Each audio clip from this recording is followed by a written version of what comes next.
So PW50 riders fired up on the start line. We're going to put the 2 card up and get some racing going.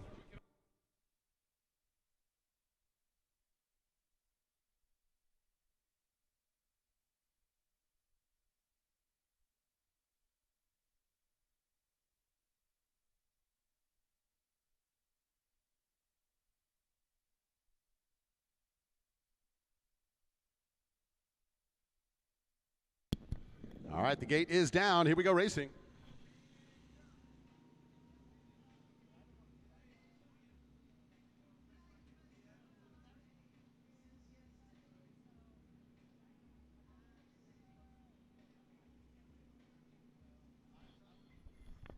So just trying to spot the number on that bike coming through that start turn section. We'll give you a look at the whole shot award in just a moment.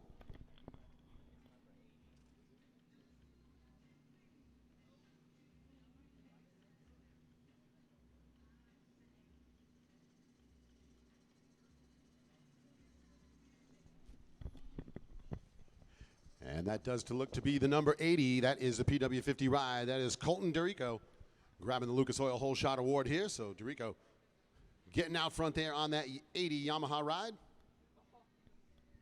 Oh, and going down in that turn right after the big tabletop. So that's going to tighten up the battle here. And early on, the line's getting pretty deep out there. And these little PW50s are buried up to the axle just about, coming through some of those sections. So doing a good job dragging through there. Make some noise for all these riders as they go by you down those spectator sections. This is where it all starts, folks. Everybody starts out on these little 50cc bikes. Yamaha has been making this PW50 for about 1,000 years. I don't think they've ever changed it. Yeah. And why would you? That thing has been pretty much the way to go all the way through. So a lot of these young guys and gals you see coming out to race get their start on these little PW50 shaft drive bikes. And they are underway with racing. Here comes your leader into the finish line turn. It is going to be the number 80. Little look over the shoulder there. So there is Colton Dorico. Up and over the finish line in that second spot. It's going to be the 5.56, Matt Nerano.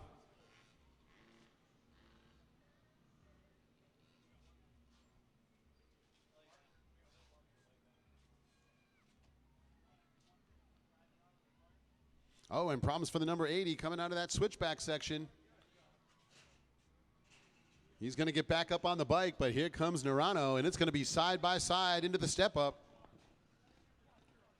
And here you go. This one's a drag race down by the mechanics area.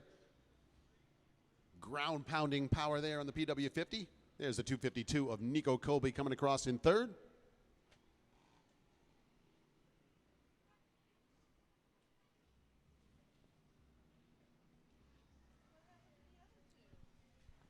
Fourth place rider, a little bit of trouble there. It looks like he is going to make it through the finish line turn, though, as we watch your leader going through the start turn section.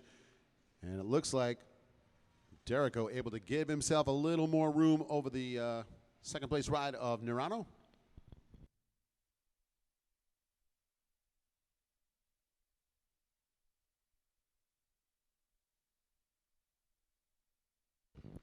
And there's Colt Killebrew and Kylie Killebrew, fourth and fifth.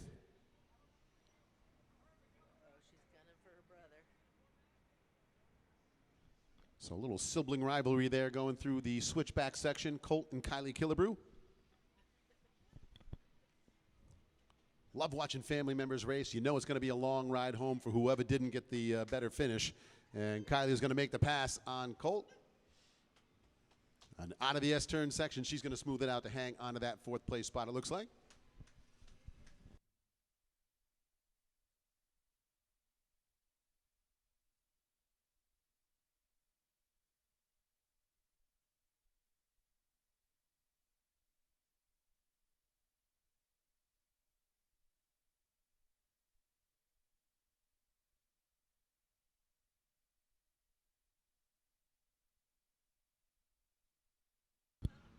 There is the number 80, Colton Dorico. Solid run now. Dorico giving himself a little bit of breathing room over the second place rider, Matt Nerano. Nerano had closed up the gap after Dorico having a little trouble in that switchback first lap around, but this time around he is able to smooth that line out and smooth sailing out ahead. There's my man Wes Kane large and in charge on the scene.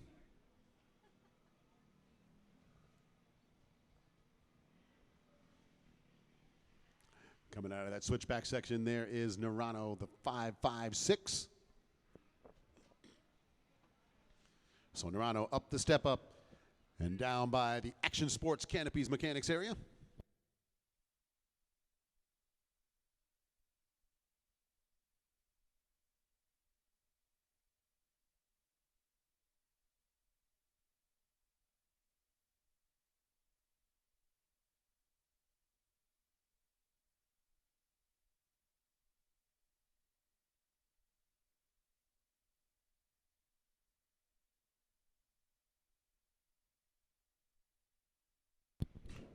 And working through the finish line turn.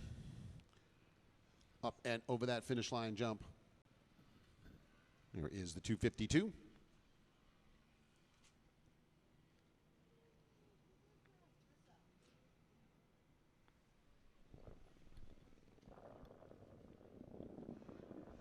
So Nico Colby hanging on to that third spot on the 252. Yamaha coming through the switchback section. Your leader on the far side of the track there is the number 80. Colton DeRico.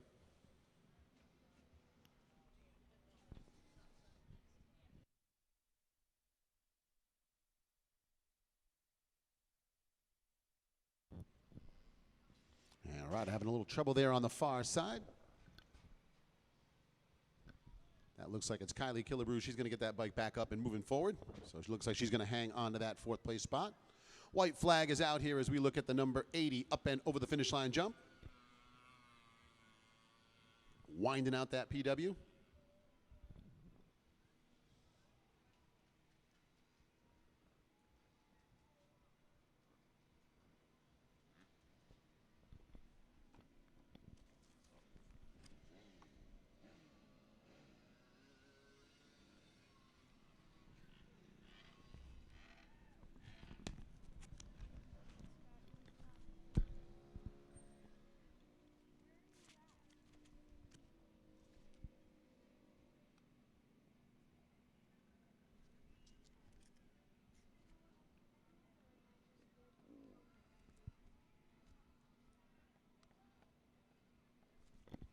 So riders making their way on the far side of the track there. Check 2. You're all the way up. 1, 2, check. All right, down on the podium, we're getting ready to start passing out these Lucas Oil Hole Shot Awards. We got medallions for our moto winners, and we're going to do it here. I can't wait. Great day of racing. Saturday morning, Miss Nicole's up. Took a little tent. She slept in a tent out here at the track, so she's ready to go. Mario's doing some fine tuning over here. That's right. Push that button over there. Give me a little more. Give me some more boost.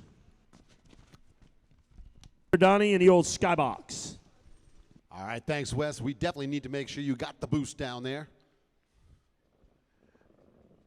Every one of our moto winners is going to get a chance to head down there and have a chat with Wes Kane down on the podium.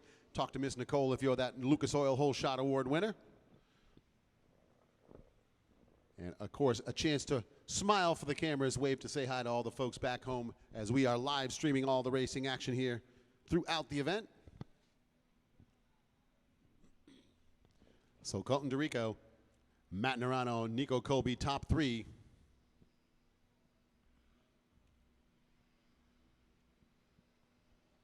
And the checkered flag is going to come out. There's your race winner on the 80.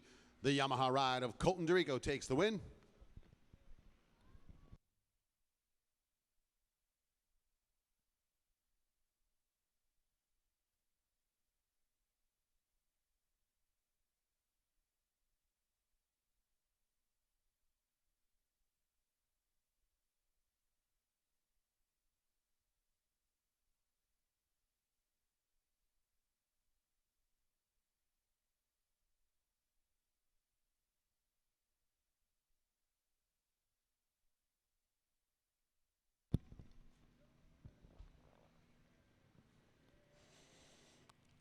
So the 5.56, Narano going to hang on a second. And we are going to get ready now to send it down onto the victory podium here and get a chance for our moto winner. Grab some of that hardware, and we'll send it down to Wes. I got him down here, Colton DeRico. Come on in here. you get the Moto medal. Donnie Luce putting your bike up on the stand. Congratulations on your ride. Tell me about it. It was good. How was that track this morning? It looked a little soft out there. Some of the ruts a little deep already. Yeah. Tell me about your best part of the track. The jumps. Jumps are looking good. You having fun here? Yeah. What's it mean for you to win this medal here at the California Classic? Well, I heard you got a whole shot, so I got Miss Nicole coming in. She's got a little paycheck for you. Check that out, dude. Congratulations, buddy. How does it feel to take the whole shot and the win? Good. Good, yeah. Well, congratulations. We're rooting for you. Really excited, and best of luck with the next moto. So big smiles down there on the podium in the 50cc shaft drive class. We're going to be looking at 250C Junior coming off the start gate next. So 250C Junior riders going to be coming off the start gate next.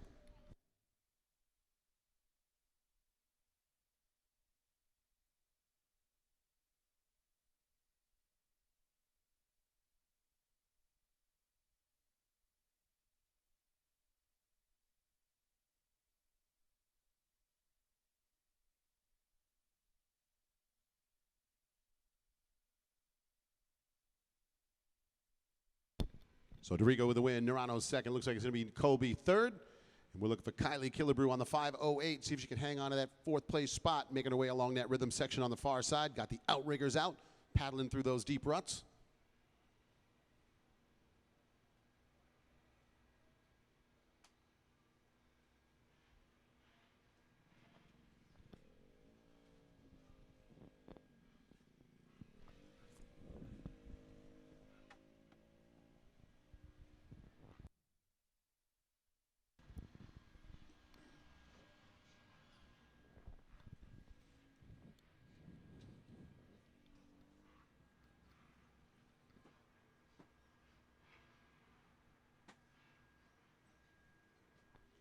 And there is, looks like it is going to be the 508. Kylie Killebrew coming around to hang on to that spot.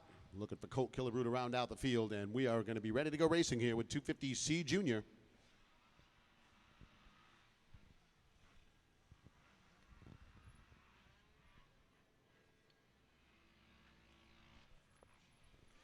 So looking at some of the usual suspects here in the 250G Junior, we've seen Devin Bays, Blake Machado, Mike Sandoval out front.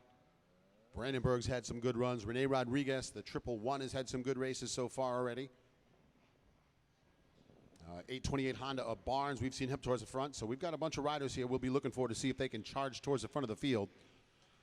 And it looks like the 30 card going to come out onto the start straight here.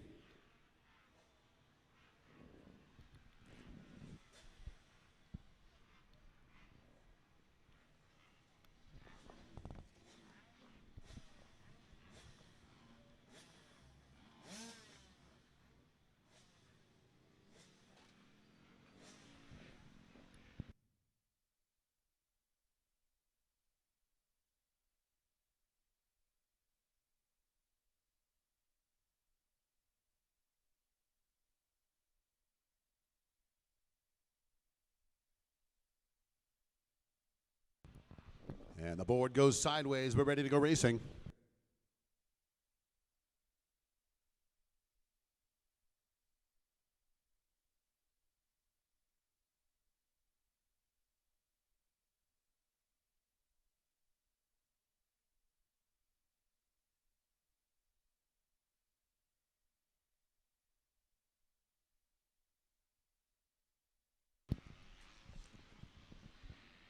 And that one looked like it was the 78 of Luis Macias with the whole shot there. So it looks like Macias is going to grab that Lucas Oil whole shot award.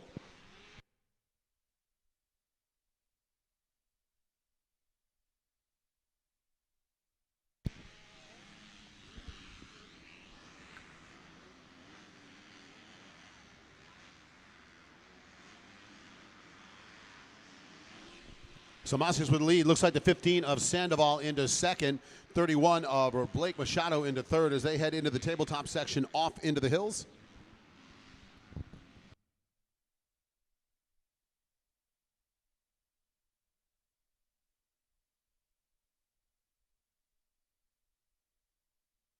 Your leader getting a little sideways, coming back down over that little sharp left turn there. But able to keep himself up on two wheels, so we'll see if Macias can make something happen here. But Sandoval closing the gap early on the Suzuki. Here he comes on the outside. Mike Sandoval with a nice line, and he is going to make the pass. Macias is going to have to swip around back to the outside here.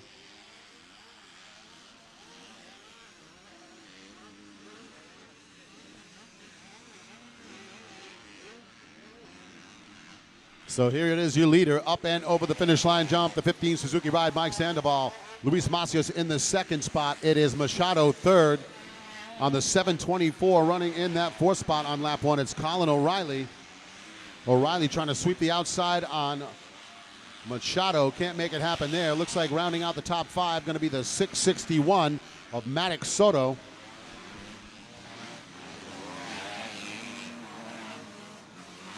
So Sandoval, Macias, Machado, O'Reilly, and Soto, top five here, first time across the finish line jump.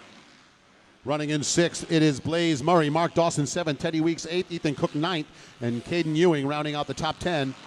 It is Devin Bates buried back in 11th, so the 110 going to have to go to work.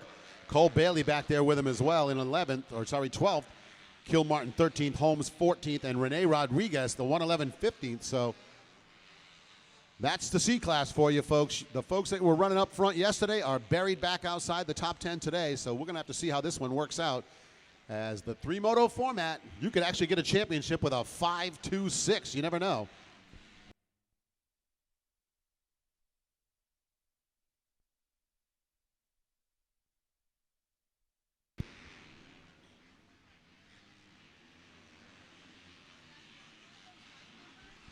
All right, here comes Sandoval back into the inside. Macias in that second spot. And again, he's having trouble coming over the top of that hump there.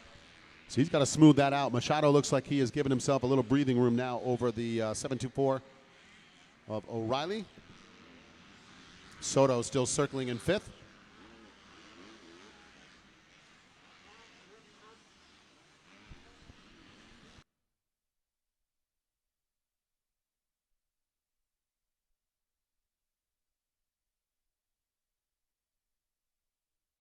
And nice sweep around the outside. The 661 of Maddox Soto taking the spot away from Colin O'Reilly. O'Reilly is back on the inside here, but Soto going to make the pass stick, and he is moving forward after Machado now.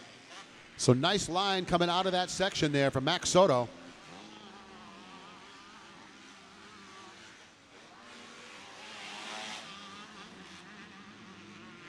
On the 429, Blaze Murray under heavy pressure from Dawson Weeks. Mark Dawson putting the pressure on him. Now the 110 able to get up into the top 10 there now. So Devin Bates moves to 8th, Cole Bailey to 9th.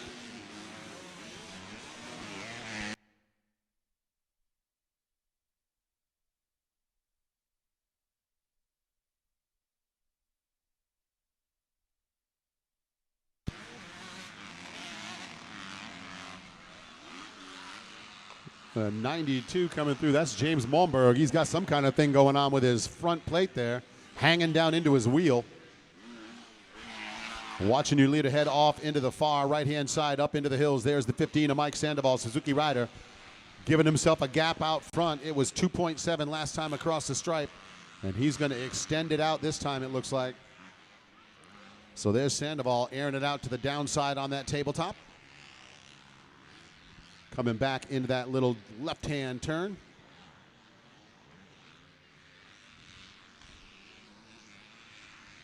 Little feet off style there as he comes back to the inside rhythm section. This is where he made the pass earlier in the moto. He's got this line dialed in nicely.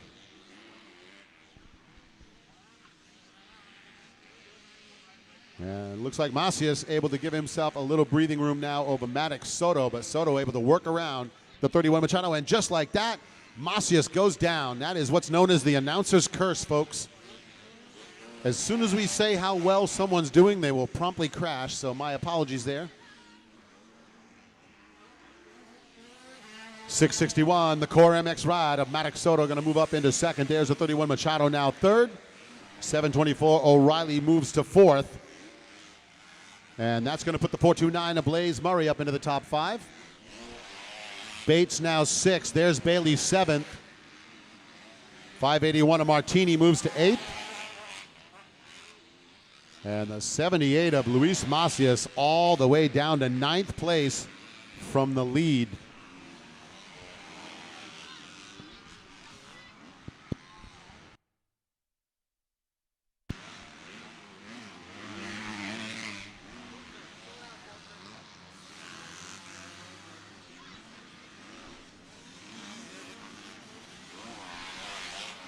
So we got the 250C junior riders out on the track, and my friends, you can tell this is the 250C because with the exception of Sandoval, it has been mayhem out there.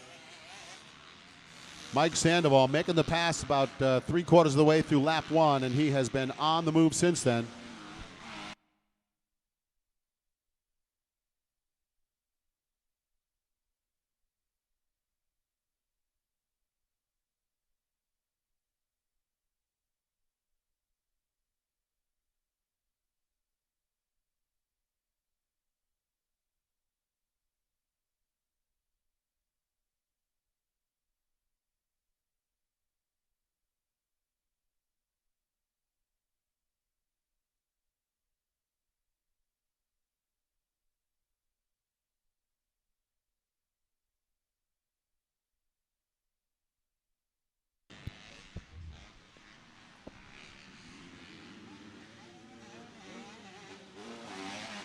So there's your leader up and over that finish line jump again. Mike Sandoval laying down a 2-minute flat lap time. Quick rider on the track right now, though, at a 1:59 is the rider you just saw go by in second, the 661 of Maddox Soto. There's Macias in third, and we're following the battle through the inside rhythm section. That is Devin Bates trying to take 5th place away from Blaze Murray as they come up and over the finish line jump. Murray's got the spot. Bates right behind him. And here comes Breen. So Cole Bailey, the 127, right there with Devin Bates.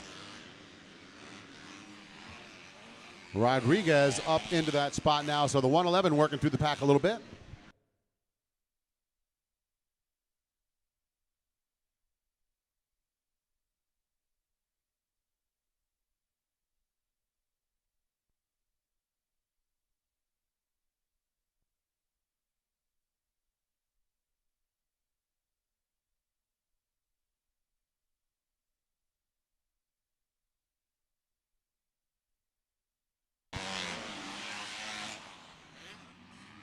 And Bates charging through that start turn section as you saw the rider right behind him going down, coming out of that mechanics area. So that looked like it was Cole Bailey there, the 127 who went down. And Bates continues to charge after Blaze Murray as we see them on the far side of the track. Your leaders going off into the hills.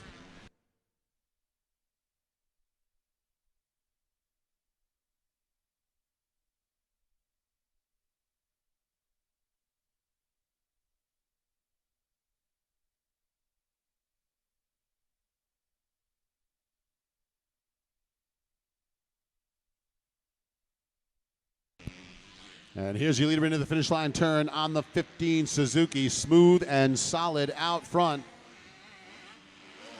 Can't miss him in that TLD zebra gear there. Mike Sandoval out in front. So like I said, that TLD neon zebra gear showing up there. Soto hanging on to second. There's the 31. Machado still in third. And here comes that battle for fourth. Bates is going to get fourth. O'Reilly drops to fifth. And now the 429. Blaze Murray shuffled back to sixth.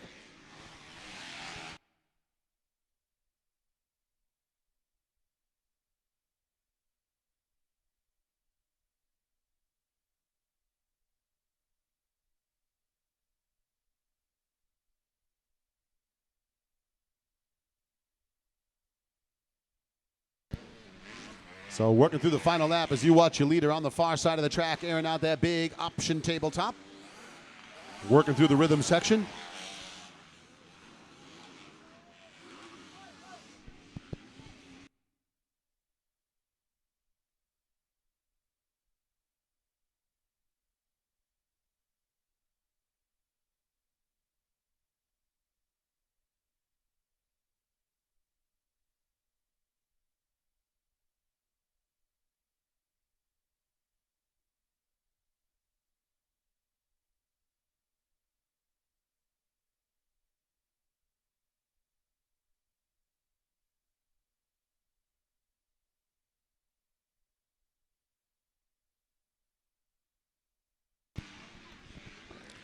So working down through the final lap as we look at the 15, back to the inside. Suzuki Ride holding down the top spot. He made the pass early in lap 1 and has been nothing but clear sailing for Sandoval.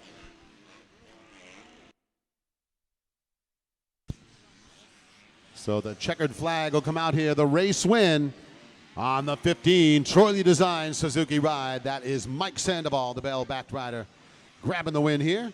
High fives all around. And he's going to rock that bike down onto the podium. 661, Maddox Soto going to hang on to second. Machado on the 31 just edges out the 110 of base for third, so Bates will get fourth on that Husqvarna. And it'll be Blaze Murray charging back around to round out the top 5. As you see the pass for the lead there on the replay, Mike Sandoval hammering down.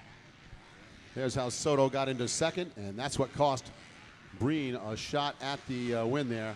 And we're going to get ready now to send it down onto the victory podium, and we'll give out some whole shot awards, and we'll have Wes Kane with our moto winner down there. All right, thanks a lot, Donnie. I got Mike Sandoval down here. High fives everywhere. Moto Meadow, give me 5.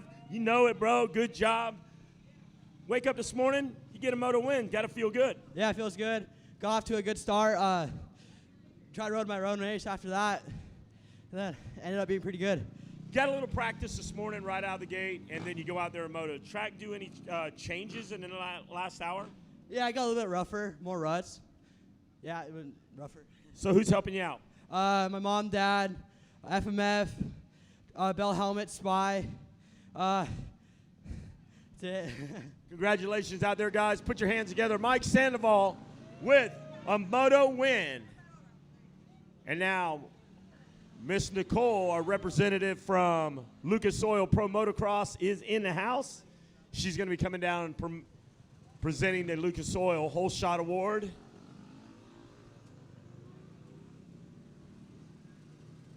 And she's got rider number 78 coming on over here. Now, Miss Nicole, Pro Motocross, Lucas Oil, you're all tied together. You're here representing. Tell everybody what this means and what you're here representing with Lucas Oil and Pro Motocross. First up, I'm here with Luis Macias with the Lucas Oil Whole Shot Award. Congratulations. How does it feel? Feels all right. It was a great start. You know, I've been struggling on my starts a couple days, but finally got it down. Went into neutral in 2 turns and went down. I wasn't able to keep second, but I did my best.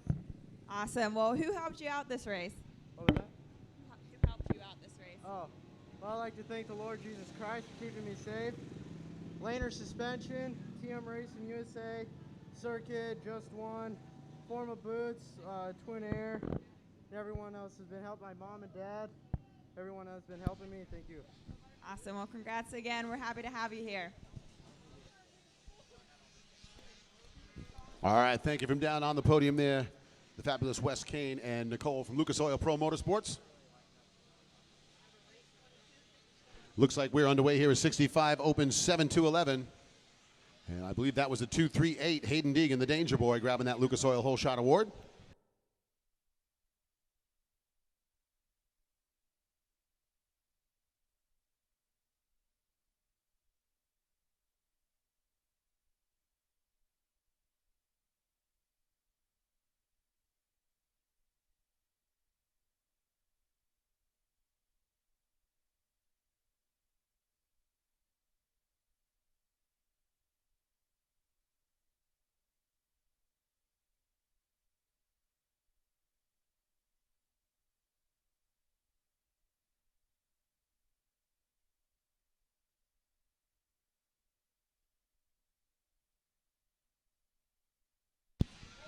All right, underway here in the 65, 7-11. And you see a couple riders airing out that big tabletop in the center there. That looked like it was Fapani who was really stretching that one out. Deegan with the lead. Parker Ross in second. And it is Jeremy Fapani up into third. But, whoa, the 43 of Viney coming close to a little collision over the finish line there. So Noah Viney had to do a little steering in the air to avoid Jeremy Fapani. Temmerman comes around in sixth. Crew Kitten 7th. Kay Johnson rounds in 8th on the 177 Husqvarna. Talon von Valkentort in the 9th spot. And it's Stormy Hawks rounding out the top 10.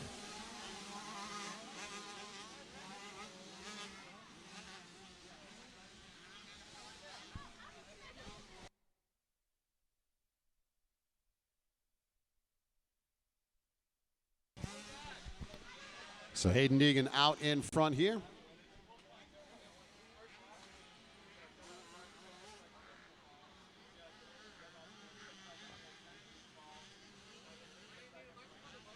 And watching Deegan work through that inside rhythm section on the far side of the track. Parker Ross in tow. And it looks like Viney will make the pass on Fapani to move to 3rd.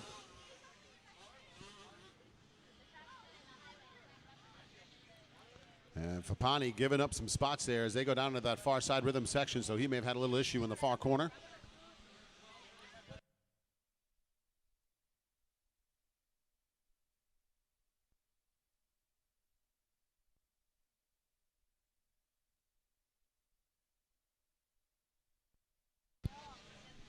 And here comes Uli to back up over the top and into the inside rhythm section. There's the 238 of Deegan. Parker Ross coming down the hill into that inside rhythm, trying to track down the leader. As we look at Ross, you see the American flag flying off the back of that chest protector there.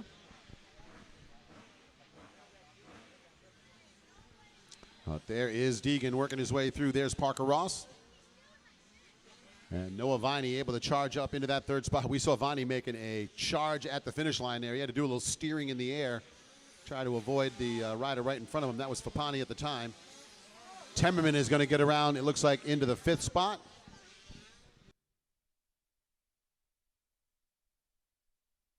And now Temmerman actually going to move up to 4th. So Viney 3rd, Temmerman 4th.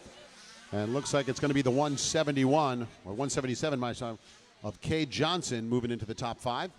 As we watch Deegan using that start turn section there.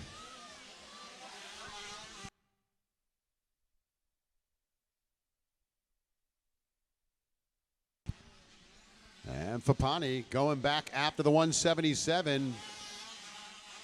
Solid line choice there, switching it up, trying to make something happen. He's on the outside, and he makes the pass. So Jeremy Fapani hits that step up cleanly and makes the pass around Kay Johnson to move back into 5th.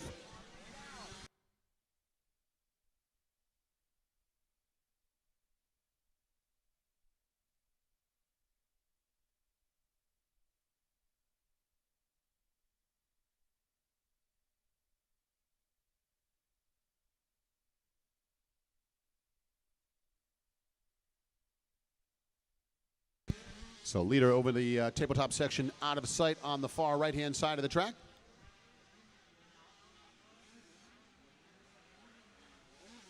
And there you see Hayden Deegan popping back into view.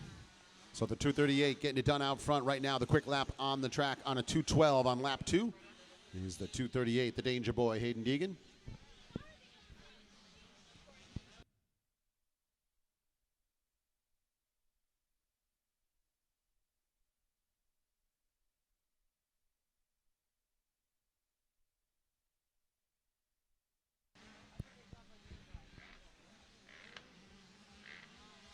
And Parker Ross starting to chop into the lead, it looks like. The 2X is following through some of those lines, and he has definitely gained some ground on the leader. There's Viney on the 43. We are looking at Temmerman on the 21 coming back to the inside.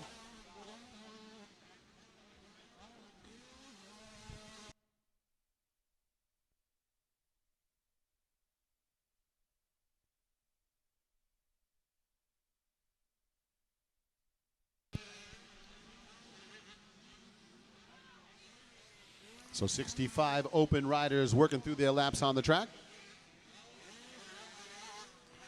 We will have the 450B next off the gate. Riders in the Mini Senior 1, you should be in the staging area.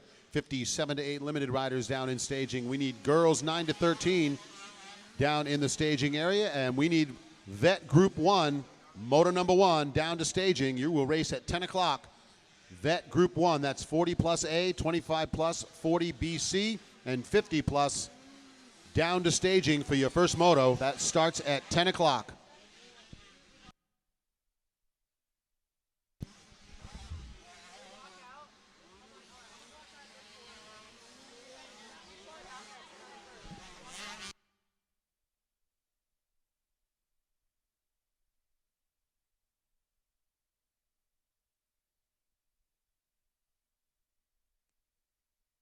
Check.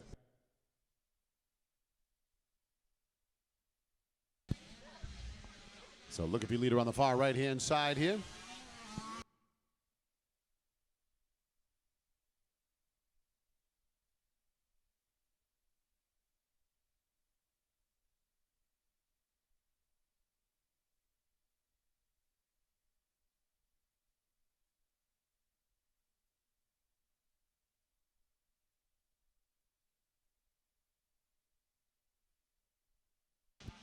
So here comes Deegan back to the inside. Ross continues to charge here, and it looks like we may be looking at the white flag this time around.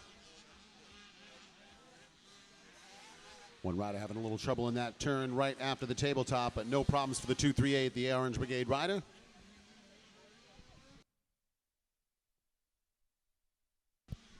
And it is indeed the white flag comes out here for Deegan. Parker Ross continuing to charge. This one is not over. Ross is trying to do everything he can do to reel in the leader. Shrinks the gap back down.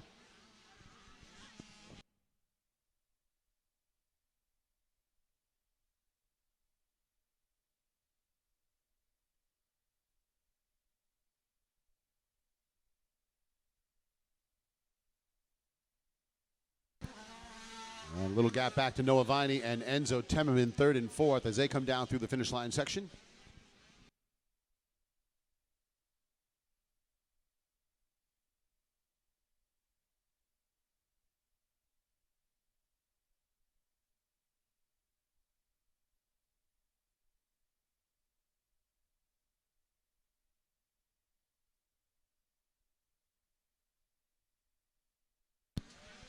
So watching leader air out that tabletop on the far side, he's going to head into that long rhythm section. And Deegan picking his way through some traffic, working through some of those lapped riders. You can see him switching up lines there to try and work through there. And he gets right through.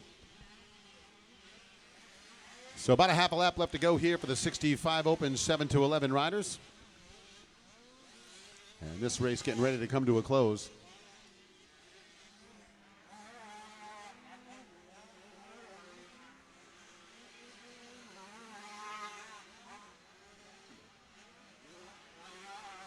So Deegan coming down the hill one last time, and there is Parker Ross. He is right in the picture with him. Just a couple seconds separating. So Ross has charged through in this one, has not given up the ghost all the way.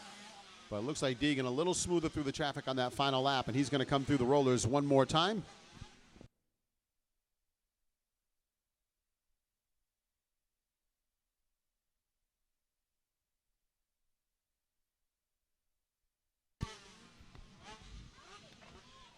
And that'll be the checkered flag, the race win there for the 238. Little off-center whip there for Hayden Deegan as he takes the moto win. Parker Ross across the line in second on that 2X Cobra. And we are looking for your third place ride. It's a little bit of a gap back to Viney.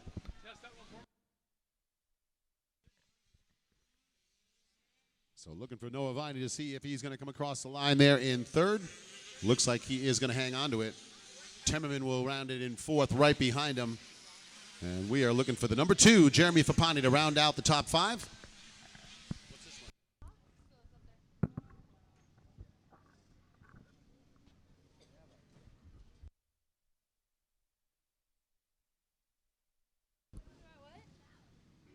All right, down here on the podium, Hayden Deegan, 238, with a commanding moto win out there, puts on the hardware. Congratulations, Hayden Deegan.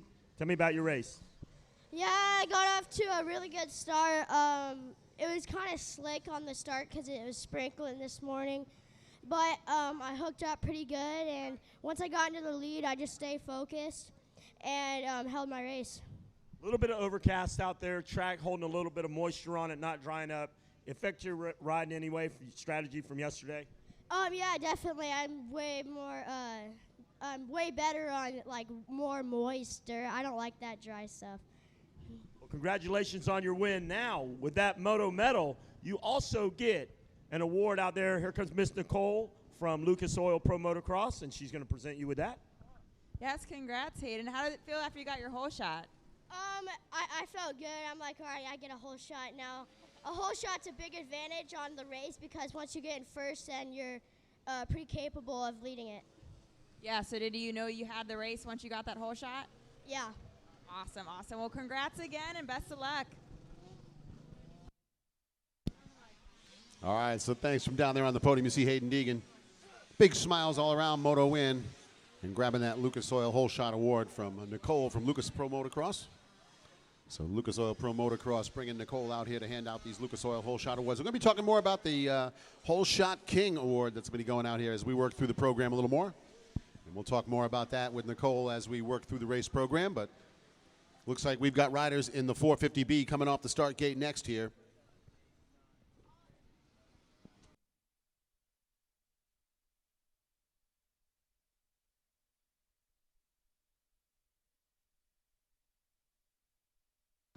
So a little water going down before the 450B riders make their way out.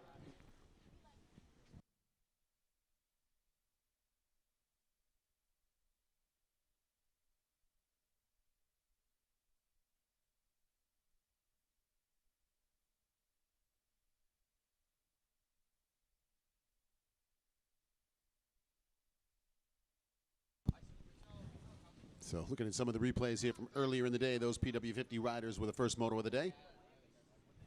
And this track was deep.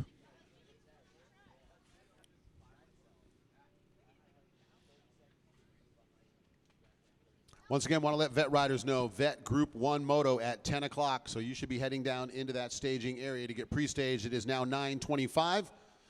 So the first group of vets, that's 40 plus A, 25 plus ABC, 40 BC, and 50 plus ABC. That is group 1. Your moto is at 10 o'clock.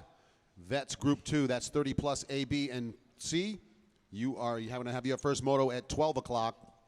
So make sure you take note of the time. And once again, group 1, that moto is going to come up about 30 minutes from now. So you should be in the pre-staging area.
All right.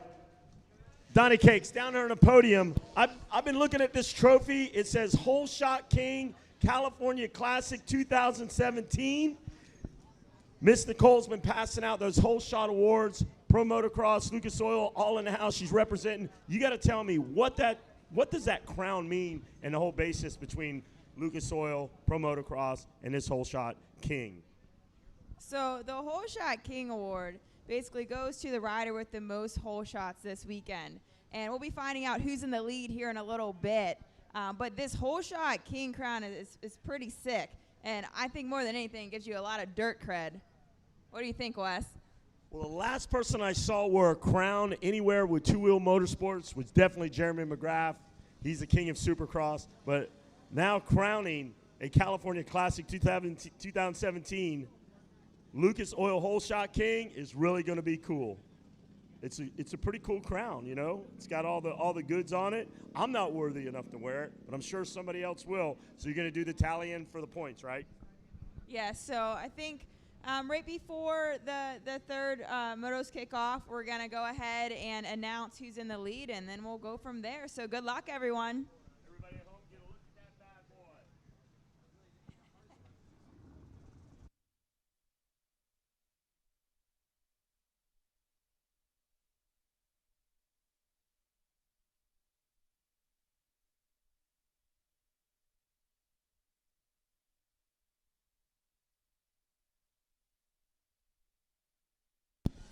So going to be interesting to see who can stack up those hole shot awards and grab that King Hole Shot King award down there. Very interesting things there. It's cool to have Nicole in the house from Lucas Oil Pro Motocross, snagging those Lucas Oil Hole Shot awards throughout the week. We got a lot of folks that are pretty quick starters, so we're going to see who can stack up those hole shots and walk away as the king. And hey, folks, don't forget, AMA King of the West. There are points on the line towards that crown here today. It is a double points event if you're trying to get in the running for the AMA King of the West. And what is the King of the West? That's the guy who gets to show up at Mammoth with that red plate and get gate picked for the event. And this is going to be the 50th anniversary of the Mammoth Motocross. So, my friends, you want to go there with that red plate and join in all the prestige and fun that's going to be going on down there.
So again, a little touch up on some of these sections right before the inside as we've got the riders in the 450B.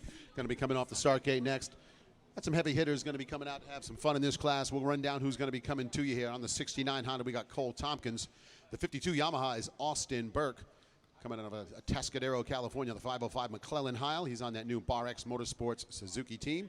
Chaparral team there. The 917 Gavin Todora comes to us in this race. The 837 is Bryson Gardner. On the 717, we've got Luke Willingham. The 452 Husky is Hayden Humphrey. The 829 on the Kawasaki is Todd Seibel. 47, the Honda ride, that is the Factory Connection AMSOIL Honda Joe Shimoda. The 14 of Brock Poppy, another one of those riders on the Chaparral BarX Motorsports Suzuki team. 17 Kawasaki is Cody Nelson. On the 24 Honda, you got Jake M. This 56 Yamaha is Anthony Gusti. On the 155 Husky, you got Jordan Mika. On the 135, the KTM Marcus Phelps. Frankie Martini rides the 269 Yamaha. You got Matt Hubert, the 47 Yamaha. Tanner Ward rides the 187 KTM. And the 101 Yamaha is Connor Giardina. That is the folks going to be coming out here in the 450B. This will be Moto 2 for those folks. Race 24 in the order. Once again, vets, you're going to be coming up at 10 o'clock for Group 1 of the vet riders. So you need to be down in that staging area. You're coming up in just about a half an hour.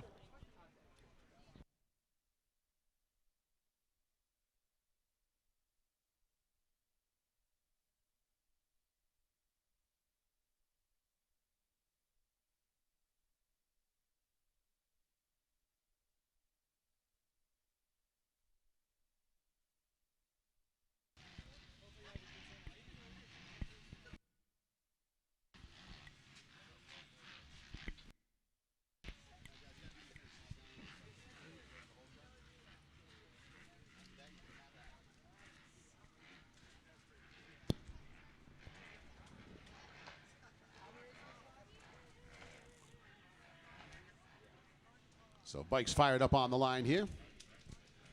John, looks like we're ready to go with this 450B. Yeah, it looks like we're ready to go here, Don. And, man, 450B, this is certainly going to be the fast guys rolling out here this afternoon. And, man, expect to see some fast guys all day long.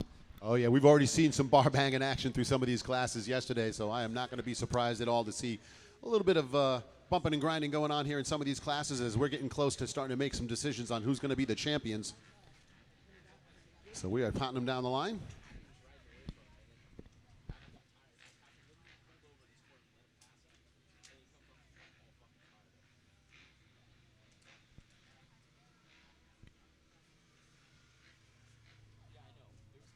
Perched up here in the top, got some good fast company here. A number of kids already taking down some ones or some moto wins already here early on. So expect to see this gate drop any minute here, and we'll look at the hole shot. Don got his binoculars up here, making sure that nobody goes home without that hole shot award here.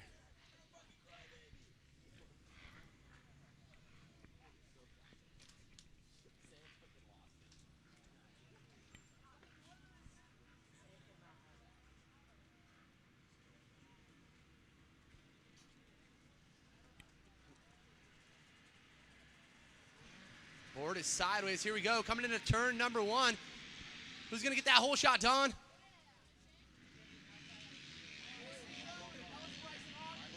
Looks like the number 505 machine going to take that hole shot here early on. That's going to be McClellan Heil. Yes, Ohio there on that Bar X Motorsports Chaparral ride. Suzuki out in front.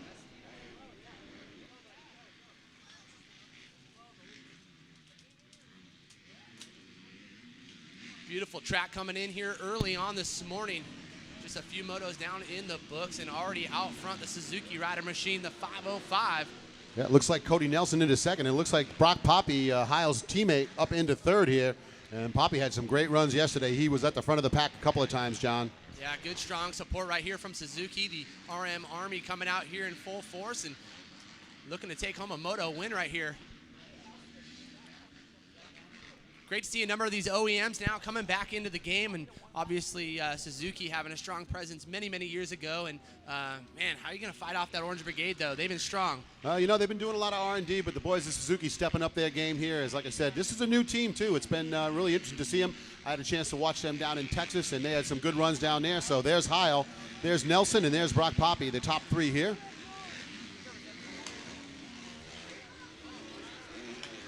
And it looks like Jake Erm on the 24. I'm sure trying to get a look at that 4th place rider. And John, we are going to see some bar banging early as Poppy going to work. We are. Poppy certainly familiar with some of these ruts around this area and going to be aggressive. I think you're going to see him come on real strong here late in the moto. So McClellan Heil is the leader. It is Brock Poppy moving to second, Cody Nelson third, Tanner Ward fourth, Joe Shimoda, the Factory Connection Honda rider, in fifth. And looks like Giardina and Marchbank 6th and 7th, Merritt 8th, Burke 9th, and Bryson Gardner rounding out that top 10. Certainly new territory for Joe Shimoda, too. Obviously a moto winner a number of times as an amateur coming up from little bikes. And great to see him up here in the big bikes and doing some battle. That FC Honda certainly working for him. Yeah, he definitely looks like that bike is gelling well with him. The folks over at Amsoil Factory Connection Honda doing the work on that motor and keeping everything moving smoothly. So we'll see if Shimoda can work up through that top 5. But there is the 505 Ohio. And there's Brock Poppy. So Suzuki teammates flying in formation. No, great to see Chaparral also out here supporting these amateur ranks. Obviously, you see him in Supercross working with the likes of everybody over time, right? And so now to come back and see them on this amateur level and supporting this Suzuki team, man, really great, especially for the Southern California brand. Oh, absolutely. And, you know, it's great to see these folks coming back into the amateur scene. The more you see it, this is where it all starts out, folks. So you don't have amateurs, you don't have pros. It's like a moto. They just come in waves, you know. You just never know when you're going to get that next win, and certainly cool to see Chaparral and a number of these brands stepping up here and industry treating us well. All right, Luke, going to have a battle between the teammates, it looks like, as Heil's got the lead, but Brock Poppy has been on fire here since yesterday. He left a little on the table on the first day of racing. I know he was a little frustrated about that. So yesterday he got some retribution, able to get himself out front, and he is hot on his teammate. Well, look who's right there, Shimoda, right there in that number 3 spot, trying to make some moves himself. Yeah, he made some good line choices back in that top section, worked his way around, so Nelson will drop back. Yeah, so Shimoda right now, the sleeper, I think. Oh, yeah, and he might go from sleeper to favorite in a hurry here because he is all over these guys. Obviously not scared and knows his strengths, and he's playing up to him right now as he pulls up right alongside Pappy, almost coming down to the front start.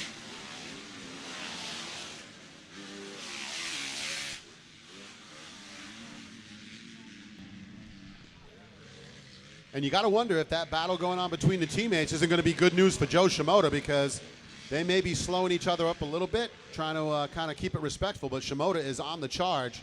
Yeah, Shimoda making a little bit of mistake there out of our sight in the back corner. But, man, I think the FC Honda got some power right there and putting it to the ground is Joe Shimoda.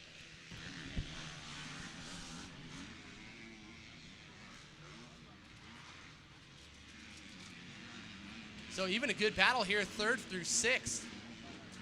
Yeah, it looks like Tanner Ward getting around Nelson to take that 4th place spot away. Nelson drops back to 5th. Actually, Nelson may be back to 6th, as I think Connor Giardina got around as well. Marchbank's on the charge. Yeah, Marchbank's already coming off a few moto wins already, too, so certainly not the territory he's looking at. I think he should be in front right now, but, hey, starts are everything. absolutely key. You have got to get off the gate. If you're going to be in this crowd, you've got to get off the gate. But Heil, man, hanging tough so far here as they get ready to put another lap down here in the 450B for race number 24. And looking at the lap times last time around, McClellan Heil a 156, Poppy a 155, and Joe Shimoda 154. There's the tail of the tape right there. Yeah, Nelson certainly didn't have the lap he was looking for, 2-minute flat, so certainly off the pace, but looking to charge his Marchbanks now into that number 4 spot.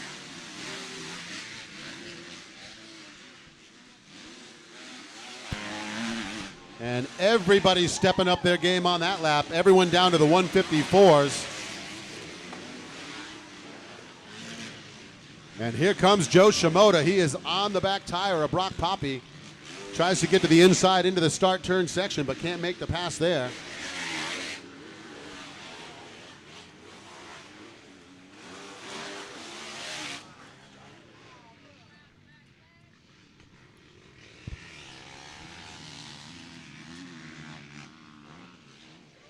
Yeah, you just spoke to it. Marchbanks putting down a 153 this last lap around, so fastest rider on the track right now, Garrett Marchbanks. So making his way through some traffic and now got a clear track ahead of him. Yeah, now he's got a little bit of room to run, and I know Garrett was a little fired up yesterday after some of those motos, so I think he may be out there with something to prove today. But definitely didn't get the start he was looking for and had to work hard to get through the pack. We've already got 3 laps in the books, and time's going to run out quickly at this pace. Yeah, beautiful. Right now, the sun's starting to come out, and going to try the track out a little bit, and I suspect we're going to see a little bit of, well, not necessarily some dust in the air by any means, but maybe a little bit of track prep in between some of these motos. How did it go yesterday, Don, with some of that track prep, making sure? You know, they did a great job on that. They soaked the track down the night before. It really did keep the moisture down in there. The overcast that we had overhead was a big help, and so the track was in great shape all day. It was rough, but it was not dusty. Shimoda making some moves, actually. They have this single coming right out of here and just launching to Shimoda, trying to make up some ground. And this is where we see Joe super fast here through the front section right by the announcer's tower. Here we go. Looks like he's trying to set up a pass.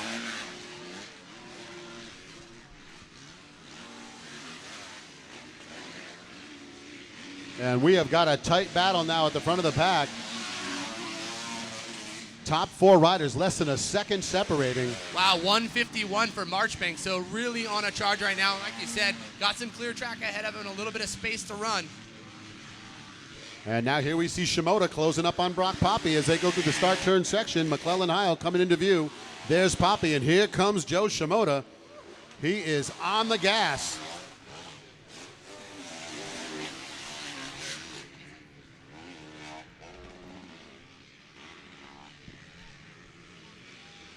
So McClellan Heil on that 505 continues to lead this moto. Brock Poppy dealing with the pressure from Joe Shimoda. And here comes Garrett Marchbanks. Oh, Poppy, a little bit of miscue coming out of that rhythm section. Shimoda not able to take advantage. He's going to be on him now. Shimoda, here we go. Right alongside him. And it looks like Poppy going to fade over and shut down that inside line. Well, it looks like we might be showing this white lap this next time around, and there we go. Shimoda now into that number 2 spot. And Brock Poppy trying to come back quickly. Oh, gets pushed off the track. And he goes down. So Brock Poppy down there after a little bit of a miscue off the track. Marchbanks will move to 3rd. Shimoda hot on the leader.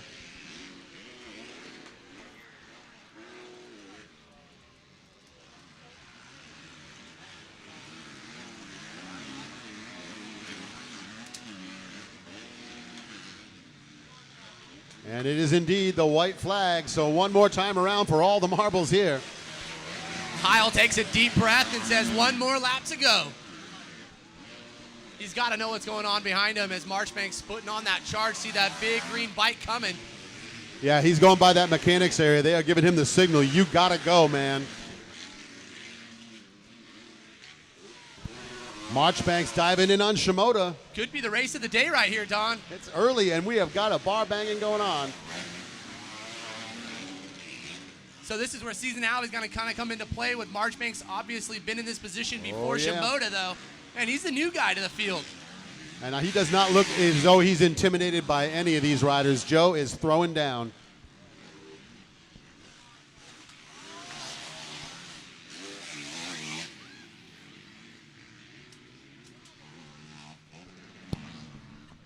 Half a lap to go. Let's see if the 505 can bring it home.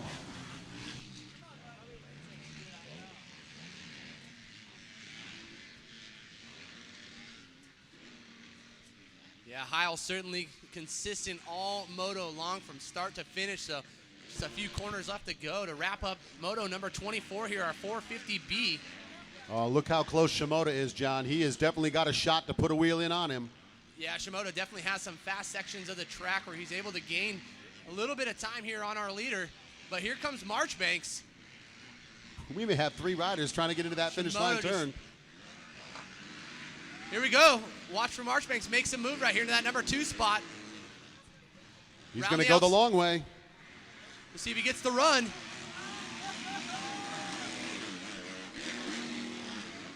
Shimoda making a run.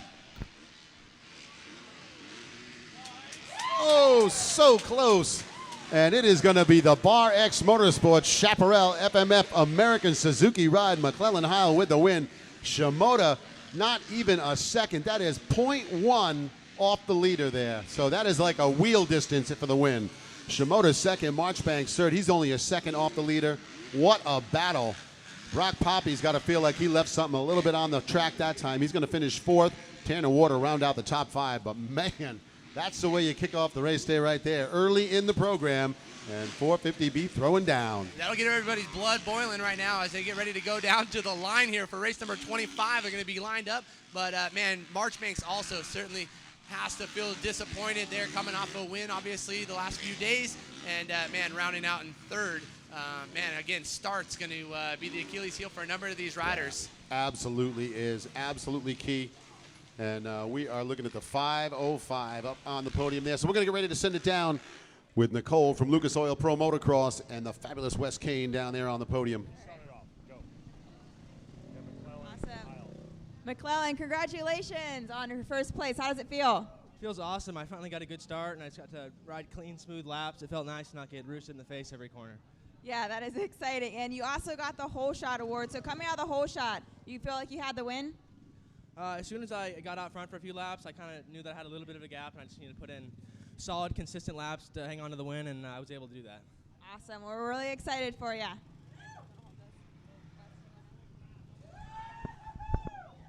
All right, thanks, Nicole. All right, now, quick question. You got to start. The guys are chasing you down out there. Shimoda tried to pass you right at the finish line. What do you got to say? My arms got a little tight the last lap, but I was able to hang in there. I'd like to thank the whole Chaparral Fly Racing Suzuki team, Larry, Nick, and Myron for giving me this awesome opportunity. I'm really appreciative. Preparation for the next moto, what do you got to do? Shimoda knows look fast. Garrett Marchbank was coming out of nowhere. Pappy, what do you change up your strategy? Anything you need to adjust on the bike to make you get out there with a faster start and try to solidify this championship? Just another good start, and just got to put down solid, consistent laps. You can't override this track, or else you're going to go down. Well, there you go out there. He's got the answers for the questions. Now let's see what he can do when it comes time to get down and dirty for the championship run here. Guys, give it up. He's your moto winner out there. Get it done for the Bar X Suzuki Chaparral. Get it done. Woo! All right, good times down there on the podium, Wes. Yeah! And we're underway now with the riders in the Mini Senior 1. It's going to be the 329, the KTM Orange Brigade Viator ride. The Raging Cajun Matthew LeBlanc with the whole shot there, so he's going to get the Lucas Oil Whole Shot Award. And he is out front, but he's got a pack of riders trying to chase him down and ruin that party early on. Well, they had a front row seat there on the starting line watching that last moto, so definitely these kids are out here for some blood as the Mini Senior 1, the 12 to 13-year-old bracket out on the track. And Kawasaki rider charging up into that second spot. That looks to be Jet Reynolds. Cannot miss them orange handguards. That is Max Volan running in third.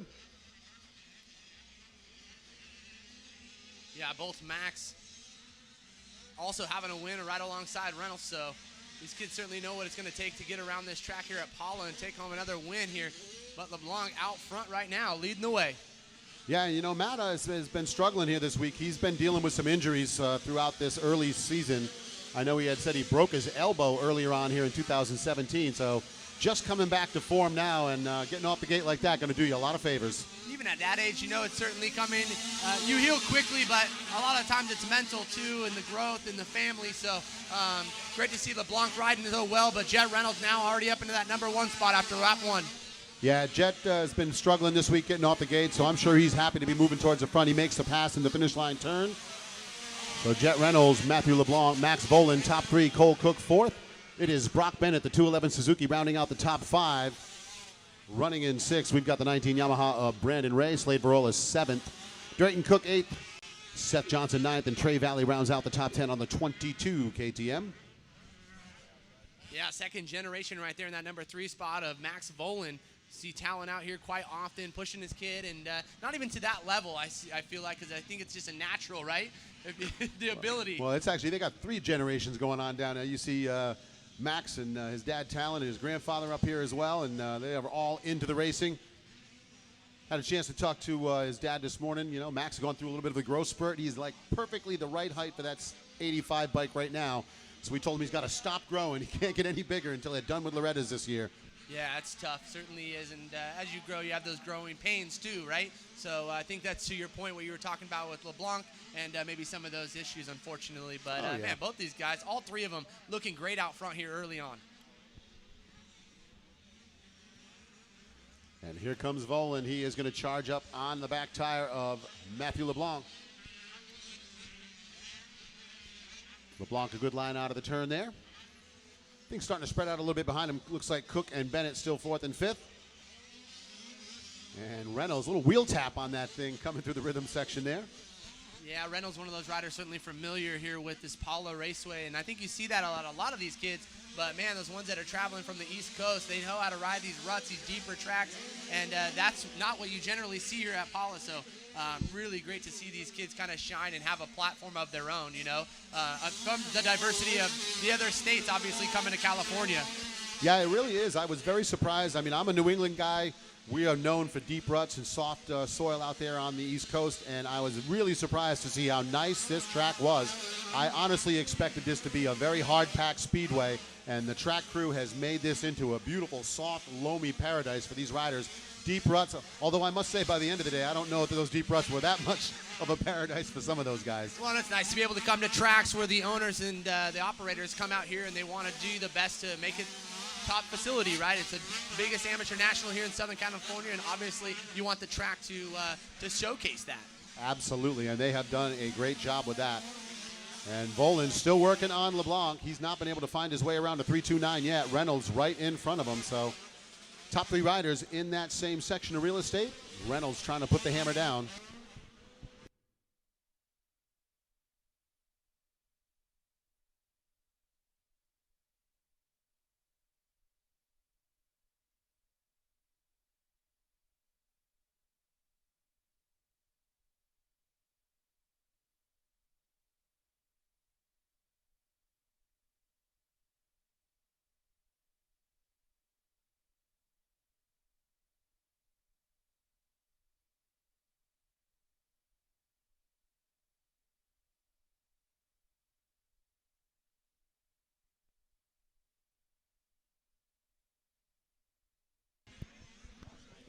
So here comes your leader, Jet Reynolds, coming down that inside rhythm section. Very smooth line through there. Volan not been able to do anything with Matthew LeBlanc here. I'm a little surprised. You know, nothing against Matthew LeBlanc. He's got some speed, but I really did expect to see Volan go by him and chase after Reynolds. So not really finding his rhythm yet here today. Brandon Ray flying that flag for Yamaha, coming through in 4th on the 19. And there is the 211 of Brock Bennett, Suzuki rider, hanging on to 5th.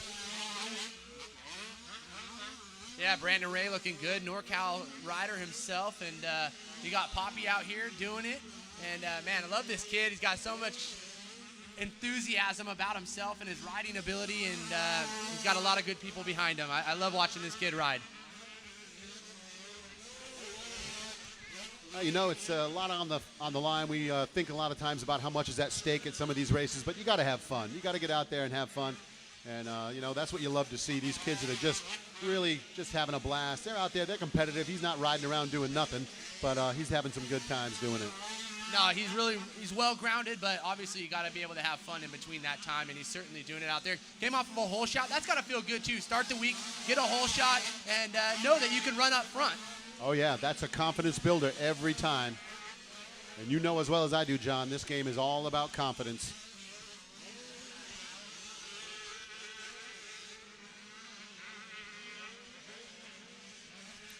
So LeBlanc able to finally acquiesce that spot there, it looks like, as Volan appears to move around into that second position. Yeah, so Volan now moving into that number 2 spot as LeBlanc falling off the pace a little bit here. So maybe a little mistake in the back section. That's going to allow your 2 front leaders here of Reynolds and Volan now to stretch out that lead. And, man, I think Reynolds just kind of set sail. Not sure if Volan's going to have enough time here.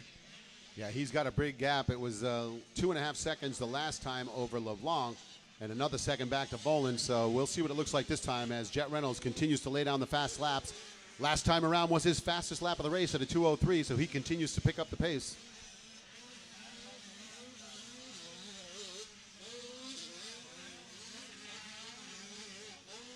Yeah, pretty wild to think the 450B. These kids are not very far off of their pace here. Only 6-7 seconds off of the pace of some of our top B riders. Yeah. So these kids certainly tearing it down right now.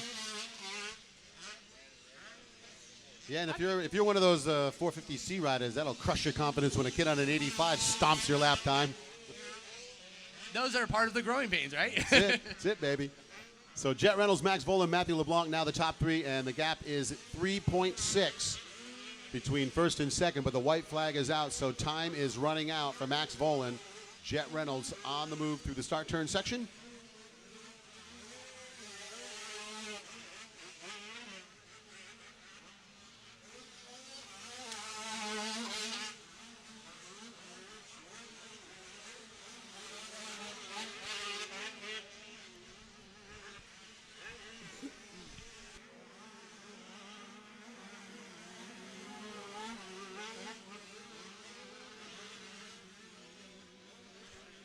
And watching Volan through that rhythm section, he is absolutely pushing that bike as hard as he can.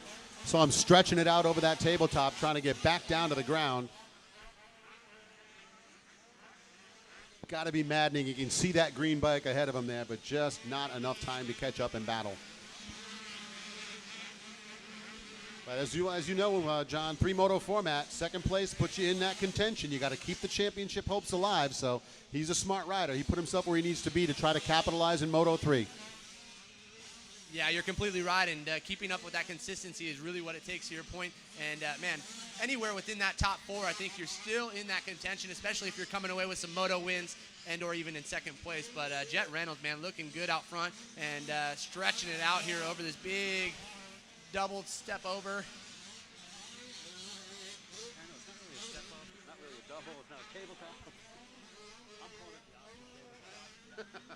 And there's the checkered flag. So Jet Reynolds on that Monster Energy Team Green ride going to grab the moto win here in Mini Senior 1. Solid run there. 7-11 of Volan. The KTM Orange Brigade Red Bull ride in second. And there is Matthew LeBlanc on that Thor, Viator, Skullcandy, Dunlop-backed KTM, another Orange Brigade rider third. Reynolds just a mirror image of Eli Tomac, right? Oh, my goodness. Yeah, he is smooth. You watch him ride, he really does have that same kind of style. Smooth and fast. Not a bad guy to model your riding style after either, as we know he is killing it right now. No, absolutely he is, and we all know what that's going to come down here with the final races of 4 rounds to go in that. And, man, it's a very similar situation even for these riders in their championship hunt here at the Cal Classic. So we're going to send it down with Nicole from Lucas Oil Pro Motocross and Wes Kane down on the victory podium. Hey, well, I got him right here. Jet Reynolds, come on up here, the number 79. Throw on that neckwear, man. You're looking good. Track looking good. Tell me about your race. Yeah, I got off a decent start, and me and Max kind of tangled bars on the start, but just got through clean and through the first corner, came out third, and just came out swinging and just trying my best. There are a lot of good people helping you out.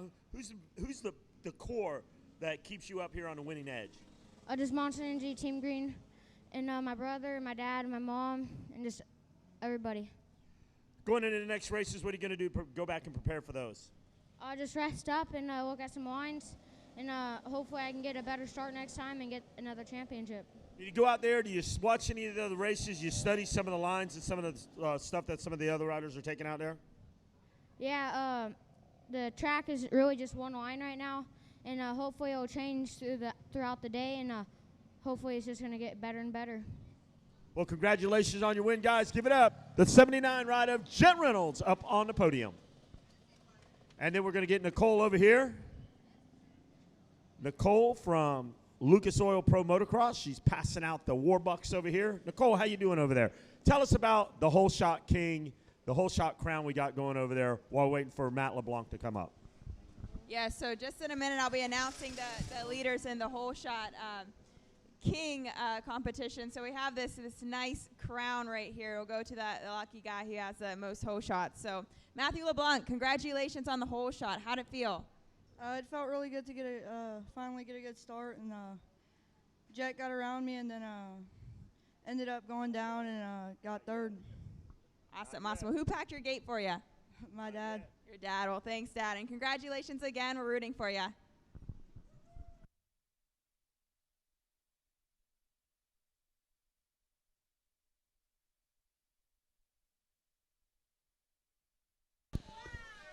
All right, so thanks from down there on the podium.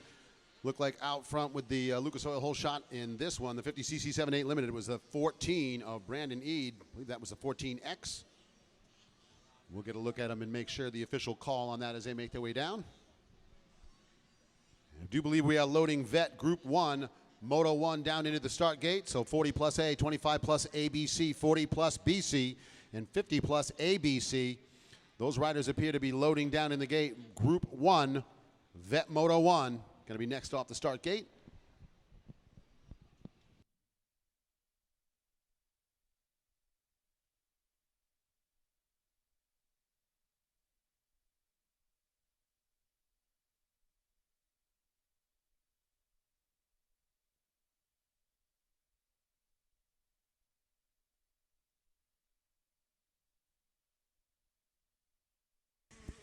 So taking over the top spot back into the inside on the 72 Cobra, that's Manuel Dumais.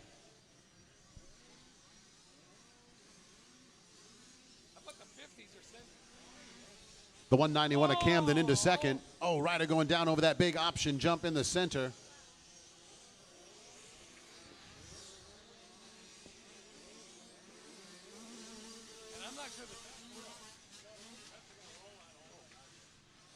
So Dumais and Camden 1 and 2. There is the 14X of Brandon Eade in third.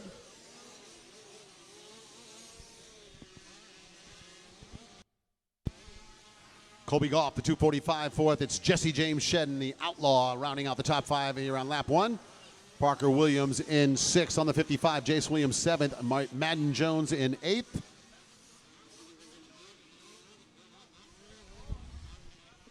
And then Jonathan Getz, the 22 ninth, and it's Ashton Wells rounding out the top 10 here on lap one.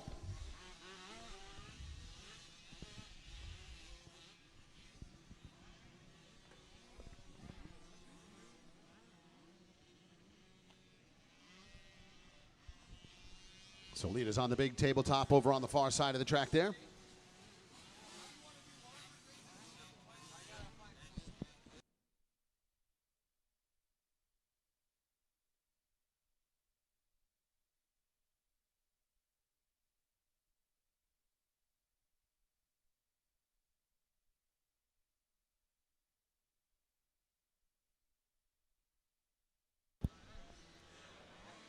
So leaders making their way through that rhythm section on the far side of the track there. Manuel Dumais, Austin Camden, Brandon Eade, top three. And it looks like Colby Goff starting to close up the gap on the third place rider. You see Shedden coming through as well.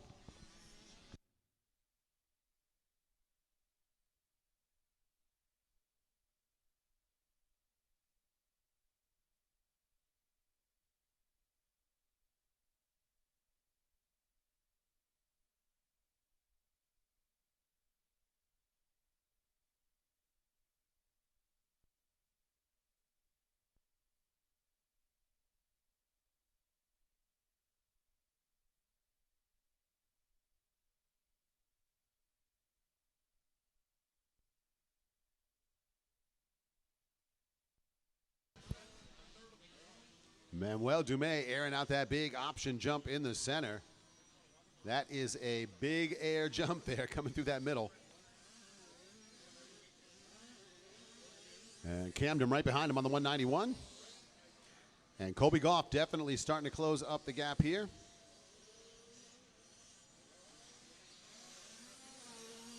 As Brandon Eade hanging on to that third place spot, but he is going to have a challenge here, trying to get a look at that ring. And that actually looks like it might be Shedden. And so there is Goff. And it is indeed. So Brandon Eade, Jesse James Shedden now third and fourth. The 55 of Parker Miller moves up to the top five as Goff is going to drop down to sixth. Jonathan Getz on the inside in seventh, trying to pick up another spot here. Looks like Williams still running in eighth. Madden Jones ninth, and Cole Blesh are going to round out that top 10.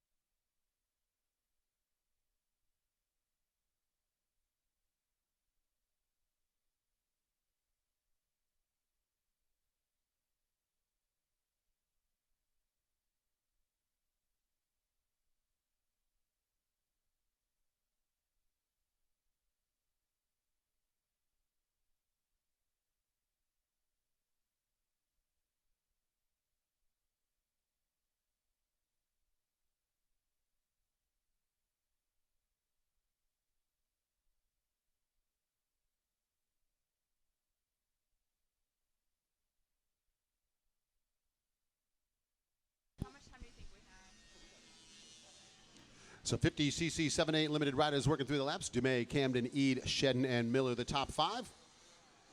Got Nicole up here with me from Lucas Oil Pro Motocross. We've been talking a little bit about the Whole Shot Awards and things. Nicole, let's give some folks a little bit more information. Yes, hey everyone. So we have a little update. It looks like Reynolds, Marchbanks, and Bates are all tied with 3 whole shots. Then we have Pappy, Brown, and Bolin with 2. We're going to double check on that to make sure that's updated. But good luck, guys. Keep it up. We can't wait to see who gets the Whole Shot King Award. And you know as well as I do, Nicole, getting that whole shot is about as important as it can be in this race. So it's not just about stacking up those awards. It's also about getting themselves some good finishes. But the folks from Lucas Oil Pro Motocross, they want to make sure here at the amateur level, everyone's joined together and we're sort of bringing them all into the program. So it's great to have Lucas Oil involved, and it's good to have you here on board with it. Yes, thanks so much, Ani. And a couple other things as far as the Lucas Oil sponsorship goes. Every race Lucas Oil sponsors, we give each unique rider $10 contingency. So make sure you're providing an email at registration and to look out for that. And then again, the Whole Shot Award is $50 in Lucas Oil product, which you can redeem at mylucasoil.com. So make sure you use that code on the website to get your $50 in free product. And also, if you're looking for more support from Lucas Oil, we have a rider support program, the Lucas Legion. So team athletes can receive trackside support, discounted rates on Lucas Oil products, and promotional items exclusively for members of the Lucas Oil Legion. So you can apply for that at lucaslegion.com if you're looking for more support. All right, thanks, everyone. All right, so thanks a lot, Nicole, and keep stacking up those whole shot, folks, because the Lucas Oil Whole Shot Awards are going to add up to be the Whole Shot King. And, when they talk about that $50 gift certificate, those Lucas Oil products are not just for the bikes that are out on the track. If you've got a vehicle that got to get you to the track, they've got a lot of oils and lubricants and things like that for that as well, so they can keep any vehicle you've got on the road or on the dirt. So the folks at Lucas Oil on board here, great to have them with us, and good to have Nicole putting out those Whole Shot Awards down there from Lucas Oil Pro Motocross. Yeah, I was down on the podium on Thursday, and one of the kids took home a $50. He said he's giving it to his dad so he can give it to him to put into the tractor. Right? That's it. You got a track at home? Hey, the tractor needs oil. That's it, baby. You got to keep those things running. So Manuel Dumais keeps it running out front here. Camden still trying to chase him down. Only 1.5 the gap between first and second.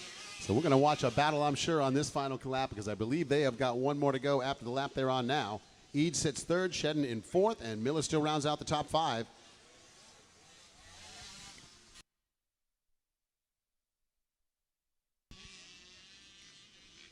I don't know about you, Don. I'd probably be complaining the track's so rough right now, and then you got these little guys out here just pinning it, have no regard for the track, just blowing through everything, and man, to be on that level.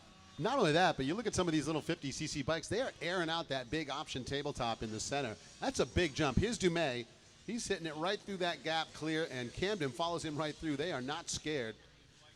I'm going to tell you right now, if you put me on a bike and had me race against these kids, they would probably beat me in a 4-lap race if they gave me a 3-lap head start. So I would just ride on the outside of the track. I just wouldn't even go on the track. So here we go. It is the white flag. Austin Camden going to have Dumais right in front of him. He's going to try to make something happen, and Camden is going to try to hold on. So looking at Dumais, the 72 with the advantage right now. Camden in that second spot trying to hang on to it and charge forward. Obviously, a number of these riders coming out of the Nobby shop also. I know Pax Racing, one of these guys. Number of these kids here all are supported by either one of those brands. So, man, these Cobras are so fast. And just to see the growth of this class and these bikes and that step up, I know they're just introducing, from what I understand, maybe a 65, right? Oh, yeah. Yep. That's they've stepped it up with that. We actually got a chance to see the first 65cc championship for Cobra a few years ago. So they're making their moves through the field. There was rumors about them getting into the 85cc class as well, but I haven't seen that bike. I got to tell you, though, it's really nice to see Husqvarna back in. We got a couple of Husky 65s out there. You and I mean, I'm probably a little older than you are, John, but I remember the Husqvarnas back in the old steel tank days when they were the thing to have. So it is great to see them back involved. And now it's a thing to have even these days. You know, all these vintage builds that we have. I have an old 74 Honda Elsinore that I ride myself that I, man, just adore and have so much fun. It's totally a different kind of racing, but to your point, yes, that is where it all started for many of these adults that are out here now watching their kids graduate class to class. So, yeah, super cool to see the OEMs coming back in like we talked about earlier. Suzuki now having such a big presence. And, yeah, super cool to see Husqvarna come back out here and supporting these kids at this level. So your leaders on the far right-hand side of the track, Dumais and Camden.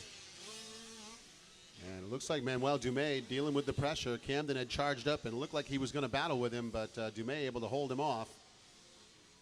And there is not a lot of room between them as they come down that downhill section. Final time.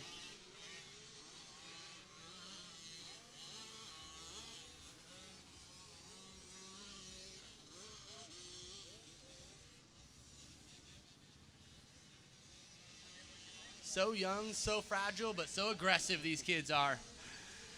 Well, you know, at this age, they don't have a solid bone in their body. They're pretty much made out of cartilage. They will cartwheel off a bike and then jump right up like nothing happened.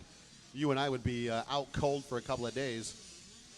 Camden charging again here, coming to the finish line turn. He looks like he's going to try to get one more shot at him, but I don't think he's got the bike placement, so it is going to be the 72. Manuel Dumais grabbing that win. And he is pumped. Camden across the line second. And it's a solid gap back to third. 25 seconds back to the third place ride. These two riders were pushing the pace. And we're looking for the 14X of Brandon Eade to hang on to that third spot.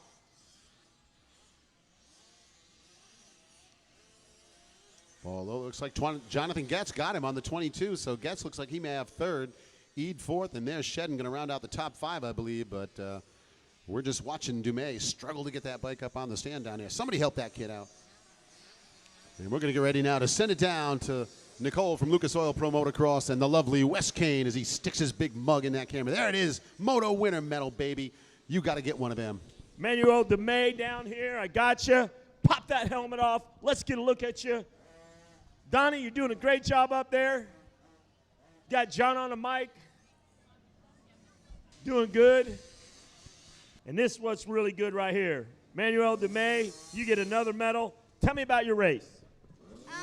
It was good. I didn't get the whole shot, but I got my way up, battled, but didn't let go. Got to feel pretty good racing out there in the morning. It's not very hot out yet.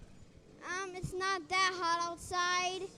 It was raining for a little bit this morning, but it's not now. I did good out there, and I was good out the track, the ruts. I'm good at the ruts. I practiced all weekend at the ruts and starts. Hey, Donnie, he said he's good at the ruts, and that's good enough for me, but who's helping you out? Nobby Shop. Wait. Mom and Dad, Nobby Shop, Pax Racing, Leah, Mike Regamix, Mika Meadows, O'Neill, Alchem Graphics, and Dunlop. Well, congratulations out there. Rob Fox got to be pretty happy out there with your performance. Mom, she just manhandles that bike, Donnie. Grabs that bike and throws that thing right up on the stand with no problem. That's how they do it here. We're making things happen. Nicole from Lucas Oil Pro Motocross representing Lucas Oils. Come on up here. You got some Whole Shot Awards going out. Yes, thanks, Wes. Sorry. We have Brandon Each. Congratulations, man. How's it feel to get the whole shot? Good. Good. Yeah. How did you feel coming off of the start? Just got off of a great jump and just got out front and got the whole shot. Awesome, man. Well, we're pumped for you. You're looking awesome out there. Cool. Well, congratulations and good luck with the rest of your races, okay? Thank you. All right, from up here in the perch, we got our 40-plus A group, 25-plus A, B, and C, along with our 40-plus B, C, and 50-plus riders out on the track right now. So this is our first vet race here of the morning, and designated time for all these riders. Double the points here for King of the West. Again. All right, so looking like the 184 going to get that early jump here.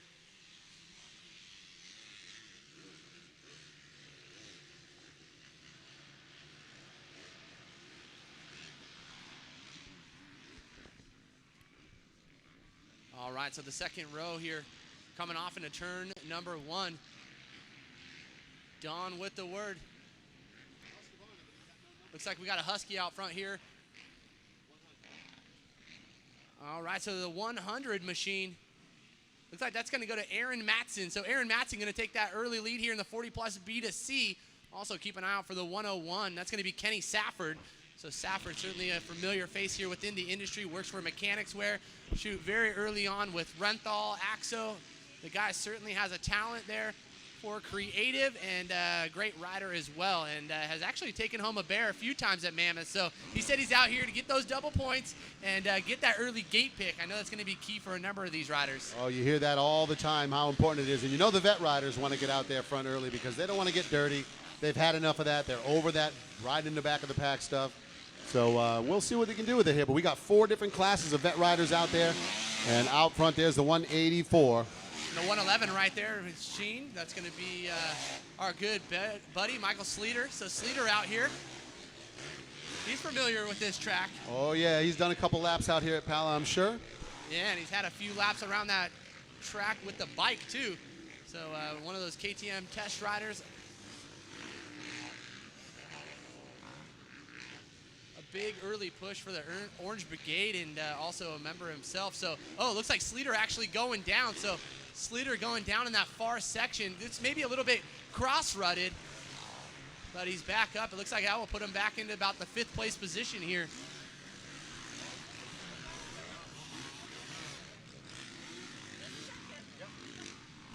So Don Bisceglia, Brendan Baptista, 1 and 2 in the 40A.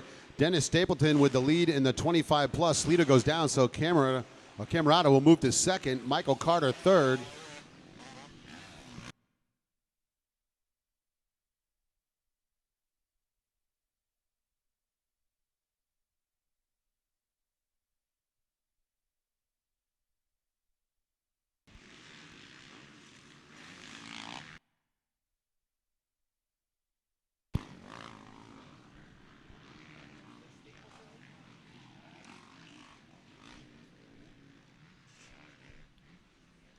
And looking to pick up the race order here in 40-plus BC and 50-plus ABC.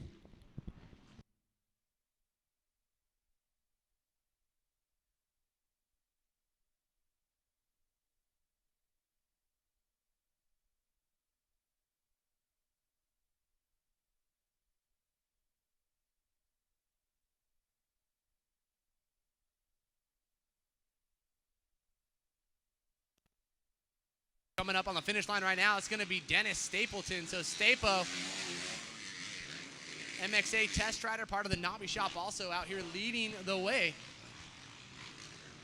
So 4 classes of vet riders out on the track here. Don Bisceglia would lead in the 48. Dennis Stapleton out front in the plus 25. Sleater having to work back through some traffic there, try to get through some of the other fields here before he can get back and battle with his class. Yeah, already looking to make some moves for that top 3 spot. So just falling out of that second spot into the top 5, and now already charging here to take over that number 3 spot.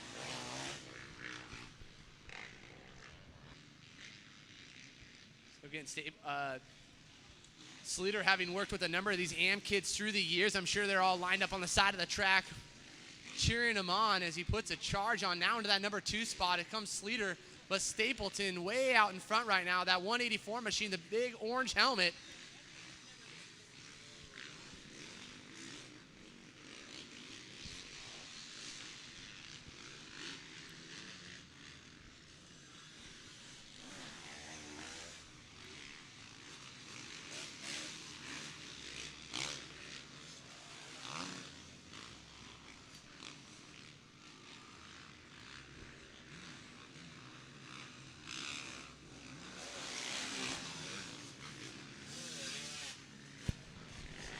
So Bisceglia looks like he's going to be in solid command in that 40 plus A. Stapleton holds the lead in the plus 25. And it looks like it is the 338 of Bill Hollenbach out front with the lead in the plus 50. And I think it's Desch who's out front in that 40 plus BC, but don't quote me on that one. This is tricky to keep track of 3-4 classes of races on the track here for us. The score is doing a great job with that, but we're not that smart, so we can't do it. No, and I think it works out perfectly. Unfortunately for us, the screens aren't big enough and we can't fit them all on there, but I think it works out great having these 2 different starts in for all these riders. Absolutely. Gives them a lot more time on the track. Know your designated time frame and when you need to be at the starting line, and man, when you get old like that, sometimes you need that, right? I'll tell you right now, if I don't set an alarm for everything, I don't show up. I just don't get out of bed.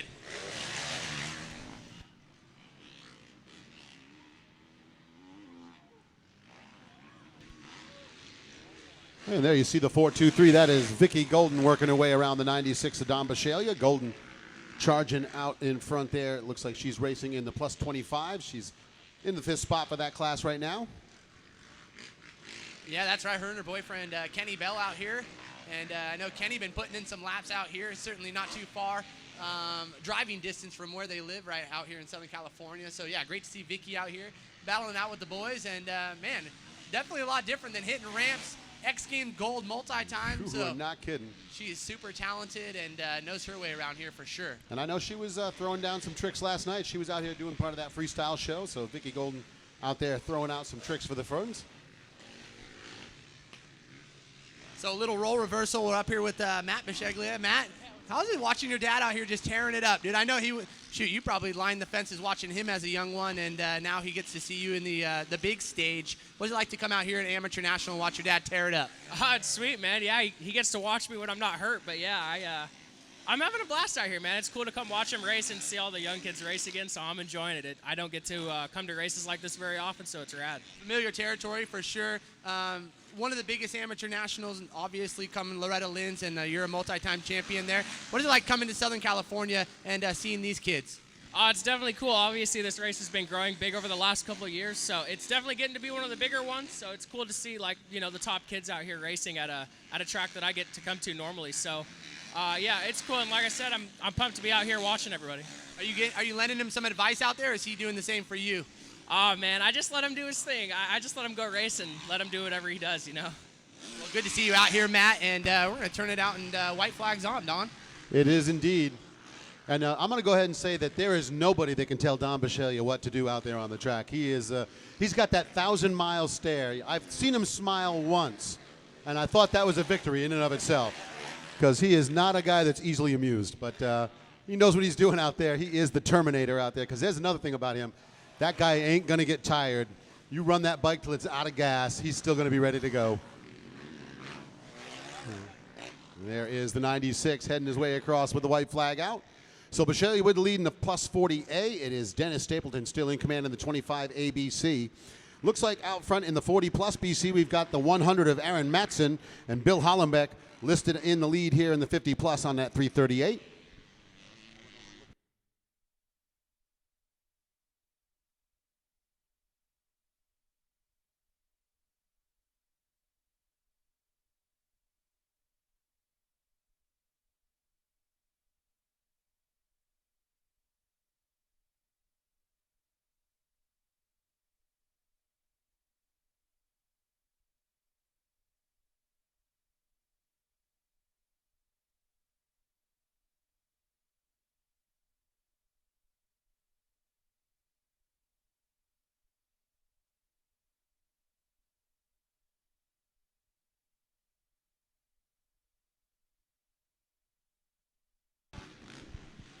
So winding down the final lap here for the Vet Riders Moto number 1.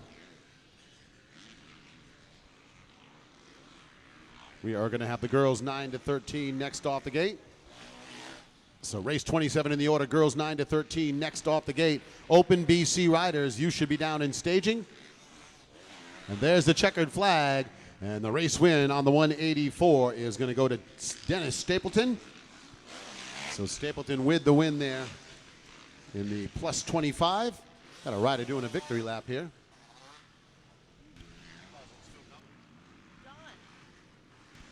So unfortunate mistake for Sleater early on, and it's going to put him in second. So Sleater going to round out the podium right there in that number 2 spot. And it looks like Michael Carter will round out in that 3rd spot in the number 108 machine.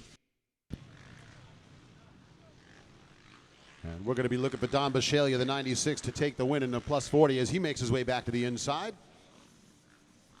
And looking for the 100 of Aaron Matson to hang on for the win in the plus 40 BC. 50 plus ABC, we are looking at the 338 of Bill Hollenbeck.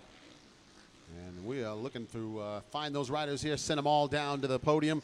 It is going to be a gaggle of vet riders down there. Should they all show up? Sometimes the vets say, hey, I'm not interested in that. I'm here for the racing. Does the cooler look better sometimes than the bike? I don't know. I'm never sure about that. But here you go. We got them down there. And you can see those big Nobby Shop graphics on there. Stapleton pops that bike up on the podium. So looks like we are going to do a little bit of watering on some of the sections of the track here, and we're going to get ready Donnie! now. Wes Kane down Dennis on the podium. Stapleton down here put his stapler out of his back pocket and stapled a moto win. When you got a name like Dennis Stapleton, here, you put that on there. Now, hold on a minute. Hold that up there like that. Let me staple that right there. There you go. How about that, Dennis Stapleton? Tell me about your race. You know, I got a ripping start. Bisceglia and Sleater were on me going into that first turn. I definitely was a little out of control on the first lap. I could feel Mike all over me, and I think my mistakes led to his mistake. Overall, my KTM was working awesome, and my dad and the whole crew that's out here helping me, it's a lot of fun this year. Well, congratulations out there. I believe Nicole from Lucas Oil Pro Motocross has got a whole shot award for you. Congratulations, Dennis. Did you say you got a rocky start? No, not a rocky start. I was quite squirrely. I was over trying the first lap, missing my mark, and I definitely didn't want Mike to get by me, so I was riding defensive and a little out on the edge, so it was a wild one the first lap or so. I see. Well, you must have done pretty well since you got the first day in the whole shot, so congratulations again, and good luck with the rest of your races. Awesome. Thank you.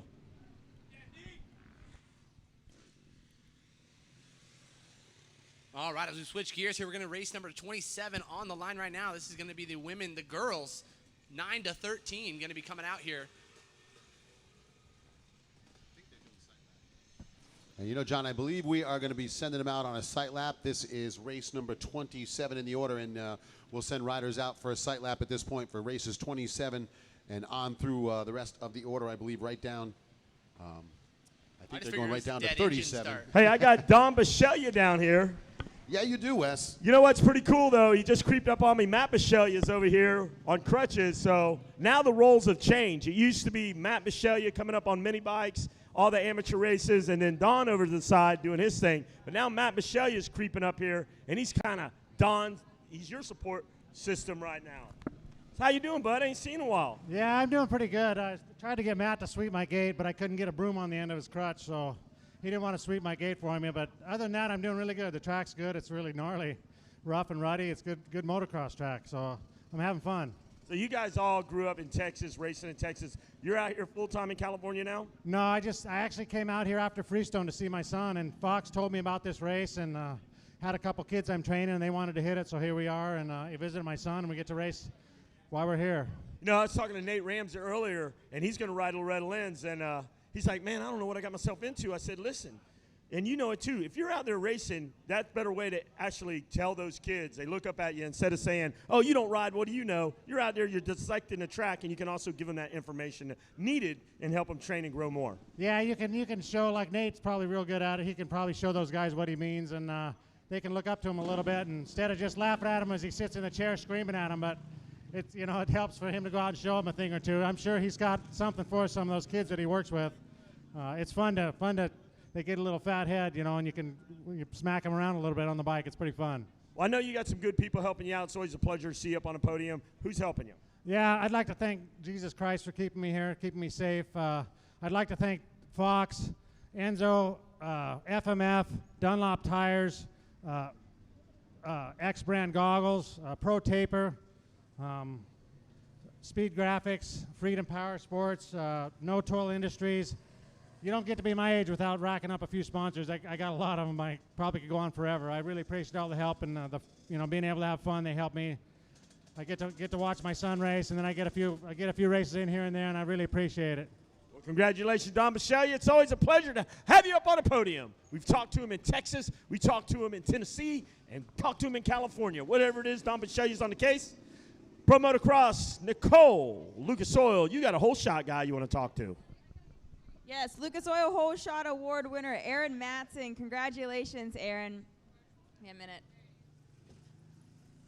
How'd it feel out there? It felt really good. I want to thank my daughter, Erica, for sweeping my gate. Really good. Got me a whole shot. And also a shout out to her. She's riding this week with a separated shoulder. Really proud of her. So thanks for the gate. Awesome, awesome. Well, congratulations. We're really glad to see you guys out here.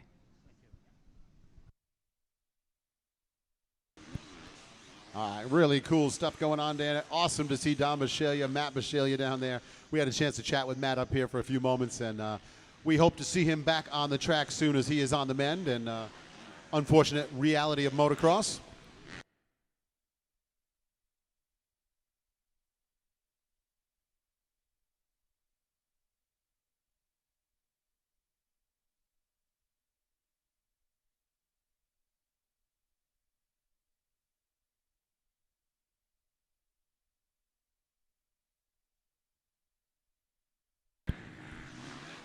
So sight lap underway here. This is race number 27, I believe through 37 we're doing the sight laps for here. So you got a bunch of riders out on the track getting that sight lap in. Yeah, certainly that opportunity to get familiarized with the track, as it's definitely broken down here over the course of those last few motos, and will continue to break down. So even though they're going to get out here, some of it will change. So we're going to see a handful of motos go through before some of these riders will get back out on the track. But again, we want to thank everybody that's coming out here. Lovely Southern California, the Cal Classic Championship here, presented by FMF, of course. 2X Promotions helping put this whole deal on. Fly Racing, WPS, Lucas Oil, Dunlop, Yamaha, KTM, and a number of our vendors that are down here on Vendor Row. If you guys need something to do, man, need to fill some time, right, Don? Head on down and support the ones that are out here supporting the sport. Yeah, I tell people all the time, get down there, say hi. You know, a lot of this stuff happens online. You send emails or you're on one of those sponsor websites, and you never really see people. This is a chance to come over, shake hands, say, hey, I'm so-and-so. It's really nice for the support. Let them know that you care about them. Let them know you're representing their brand well, because that counts. That was one of the things even growing up for me when going out to World Mini at the time, you know, obviously no longer, but that was a standout race for us, and go every year and call your sponsors and all that's ever you get. When I was younger, it wasn't this internet. You weren't emailing. It was basically calling, picking up the phone, and so to be able to get in front of these sponsors, it means a lot more than you think, and Mom and Dad encourage that. It's good for the riders to build that kind of rapport, but also just strengthen that relationship. Oh, absolutely. You know, support in this industry is all about building relationships and making sure that the people that support you understand that you're a good ambassador for their brand, and that you're thankful, number one, for the support they give you, because let's face it, a lot of folks are out there racing. The amount of support you can get is limited, so it's a good chance to get over there, say thanks, say hi, and if you're not sponsored, get out there on the track and do well, and then go over there and say, hey, I'm so-and-so, I just won this moto. Why don't we chat a little bit? No, it is. And not only that, go over there, grab some stickers, be in their face. You know, if you're a little guy, grab some stickers. I remember that was always big for me, cruising the pits, and go by, and always FMF, you know, have the stickers. And it just feels good. It's a good feeling to kind of work really closely with your sponsors. And again, a number of the industry out here in Southern California, and I know we have a number of riders and families that are traveling, so make it a point to go by and see these sponsors. Absolutely, and a huge thanks to all of the folks. you look at all these banners that are lining the raceway, all those big banners on behind the start gate. That's not just for decoration, folks. That's to let you know who makes these events happen. So big thanks to those folks. As you see behind the start gate there, that big old FMF logo on there. This is the FMF California Classic. They have been the title sponsor here for a number of years, and it's always great to have those boys online. Yeah, obviously we're here for the racers, but it's a big dedication on behalf of a number of these sponsors, allocations as well, budgets and things like that to come out here. And this is a long event, obviously starting basically Monday, the pull-in, Tuesday, Wednesday practice, Thursday through Sunday moto. So again, we want to thank everybody for coming out here and taking that time to support amateur racing really at its finest here at Pala. Absolutely, and you know what? The folks at 2X Promotions bringing the premier events throughout California. This is the crew you want to have put your events on, because they do it right, my friends. And I do have to let folks know that at this point in time, taking care of a little bit of business, the folks, the Portalet folks are here. They are going to be cleaning things up. Then they're going to make their way around. So if you need pump out services, the trucks are here. They'll be making their way around the pits. So just flag them down if you need your RV pumped out, and they will come on over and take care of that. Yeah, it's key, man. You always got to keep the women, the mamas happy out here. And if you don't have a clean... keep that clean. Keep it clean. We're just going to say keep it clean. That's it. Be mindful also for anybody else using the facilities here. Be mindful, because, man, the next person has to walk into that. It's not fun sometimes. And, you know, it's just all part of respect here. Treating the track right, treating the facility right. The folks at Pala Resort and Casino hosting this event. And, yeah, how's it been? How has it been the nights over there? It is beautiful over there. What a great spot. It really is. First-class hotel. Had dinner in a few different restaurants down there. Just outstanding all the way through. So get over to Pala Resort and Casino if you haven't done so already. Yeah, even if you're heading home and you stop there, run the tables a little bit. Yeah, you grab never a know. little bite to eat, send the kids down to the arcade. Mom and Dad, That's have it. some fun. You deserve it. And if you're going to be up late, try and win that car down there. They give those things away at 11 o'clock. I was watching some of the boys down there last night trying to grab it. I didn't see a new car roll in here today, so I'm guessing no luck on that one. But looks like Sight Lap is complete here, John. We're going to line the riders up in the next moto. That is the riders and the girls 9 to 13. And we'll get ready to go back to the racing program. And I think the girls turn it up. Obviously, Vicky Golden out here, she's accomplished, you know. And so I think for these girls to see that is really big for them to come through the field, and especially for women here in motocross. Yeah, and don't forget, WMX is going to be into the program tomorrow as well, so we'll get to see some of the pro riders in the women's class. But here we go with the girls, 9 to 13.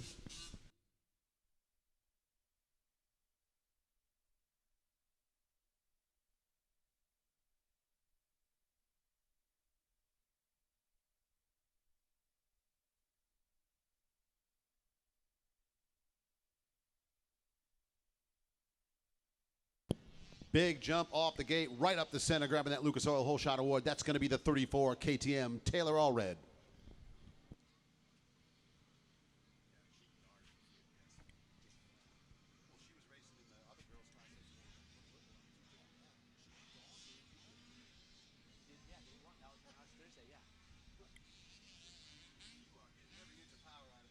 Yeah, she's certainly racing with like-sized bikes, but, man, she's been putting on a clinic here and taking down some of the women's fastest out here. Oh, yeah, absolutely. Allred, she is absolutely perfectly suited for that size bike, that 85 Super Mini size bike there that she's got, able to get every inch of power out of it. You know, we saw this a couple years ago with Hannah Hodges.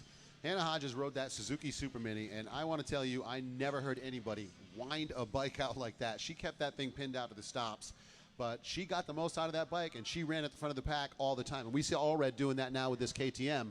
Just perfect height, perfect size, power to weight ratio is absolutely spot on. Yeah, no, you're right. Hannah Hodges, I remember watching her coming up to the Energy Cup and watching these girls even ride Supercross. It was totally amazing. It made me feel real bad. Well, you know, it's one of those things. Well, yeah, it'll make you feel bad if you're going to try and get out there and compete with them. That is for sure. I don't even try to do that. But it is amazing, too, to watch the level here that you've come to with this. Think 10 years ago, would you have thought that we'd be having amateur supercross races, amateur arena cross races all across the United States?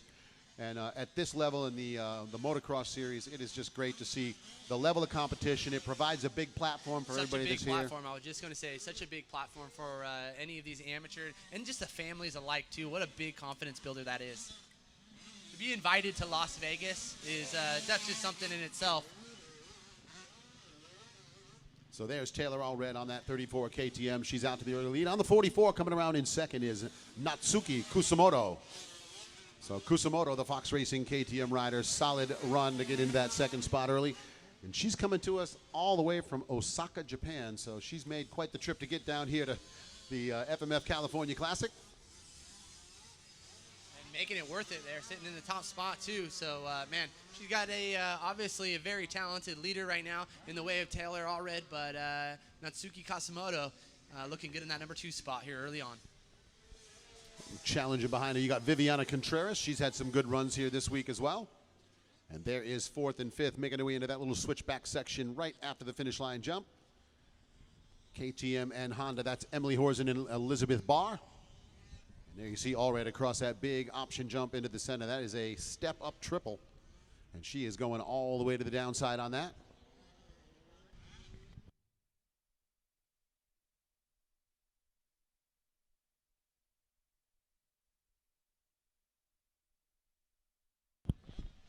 And hey, folks, we had a broom and a pair of starting blocks that were left down at the starting line. They have brought that over to the 2X trailer. So if you've lost your broom and your starting blocks, we'll know it'll be a person coming over there. You can grab that right over there.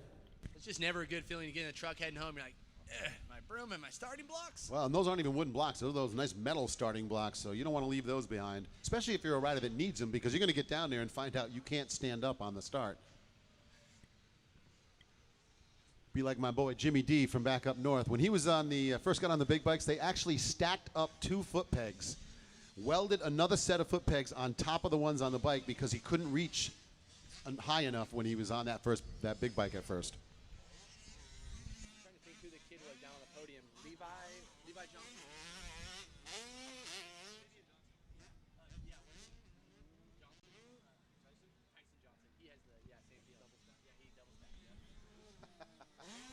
So there's the 34, Taylor Allred, coming to the inside. Natsuki Kusamoto in that second spot, and she's giving herself a little bit of breathing room over Contreras. Yeah, Allred looking good there.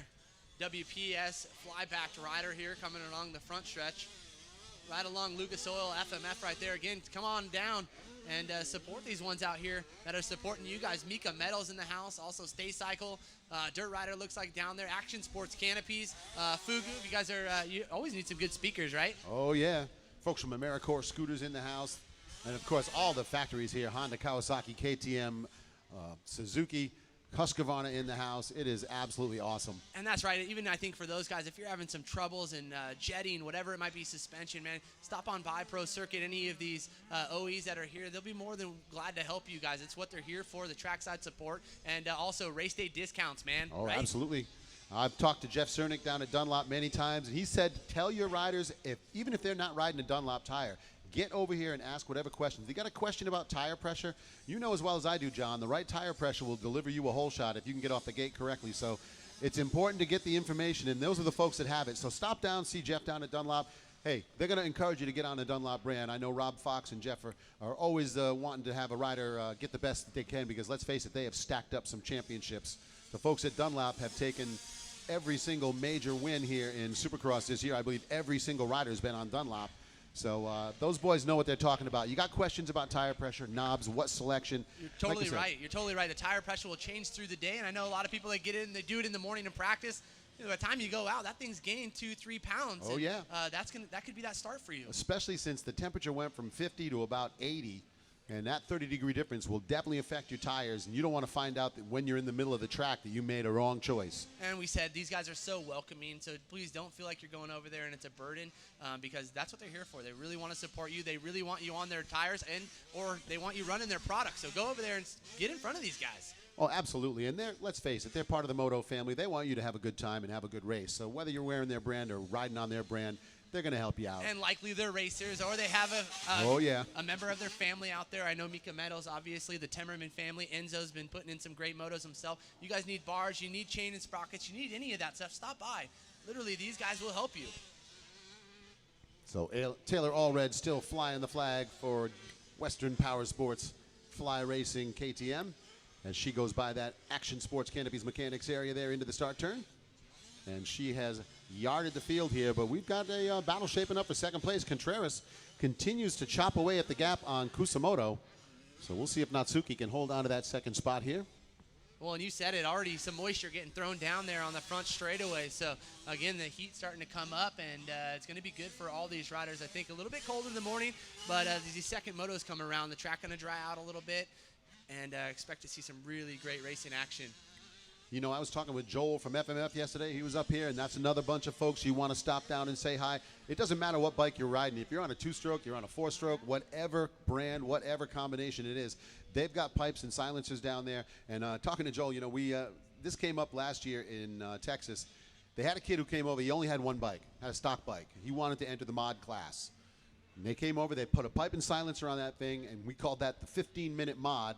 That kid went out and took a whole shot against all those mod bikes and won the moto. So go see the boys at FMF. They have been making American-made steel since 1973, and they have got the product you need to get the best performance out of your bike, no matter what brand. Yeah, if there was ever a familiar face, certainly Joel with FMF. He's been out there even since I was an amateur racing out here. Joel's been with the crew, and he obviously is here for a reason, and that's to help you guys. So stop on by and get familiarized with all these brands and some of their product lines. So Allred, smooth and confident out front here. Taylor Allred working through the inside. As she comes into the rollers there, soaking up those rollers on that KTM ride. It looks like the white flag will come out now. So Allred got to keep this up onto cruise around one more time and grab the win here in the girls 9-13. This is race 27 in the program. Coming off the gate next, we got the Open B and Open C riders. Riders in the Schoolboy 1, BC, 12-16. You should be in staging. Open Pro, race 30 in the program down in staging. Riders in the 65, 10, 11, race 31 down to staging. And first call for 250B and Mini Senior 2, races 32 and 33 down to the pre-staging area.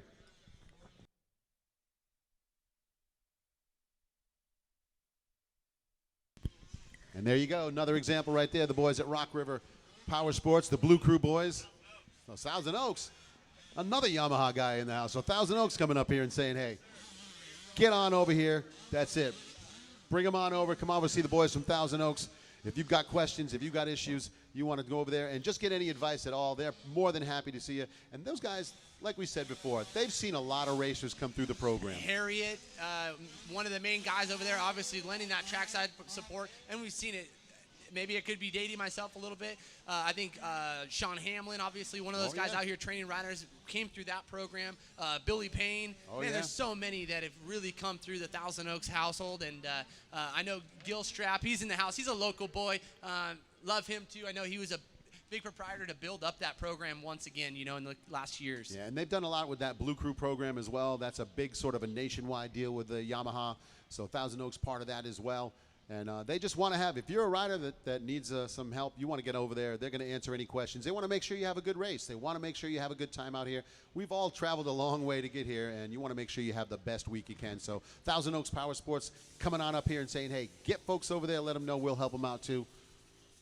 Yeah, just give you a little idea here how big of a lead Taylor Allred has. 53 seconds here over second place. So in dominating fashion, nearly lapping the whole field here is our leader, the 34 machine of Taylor Allred with, one more corner left to go, Don. And, man, she's going to seal this one up. Yeah, she is definitely on her way to the win.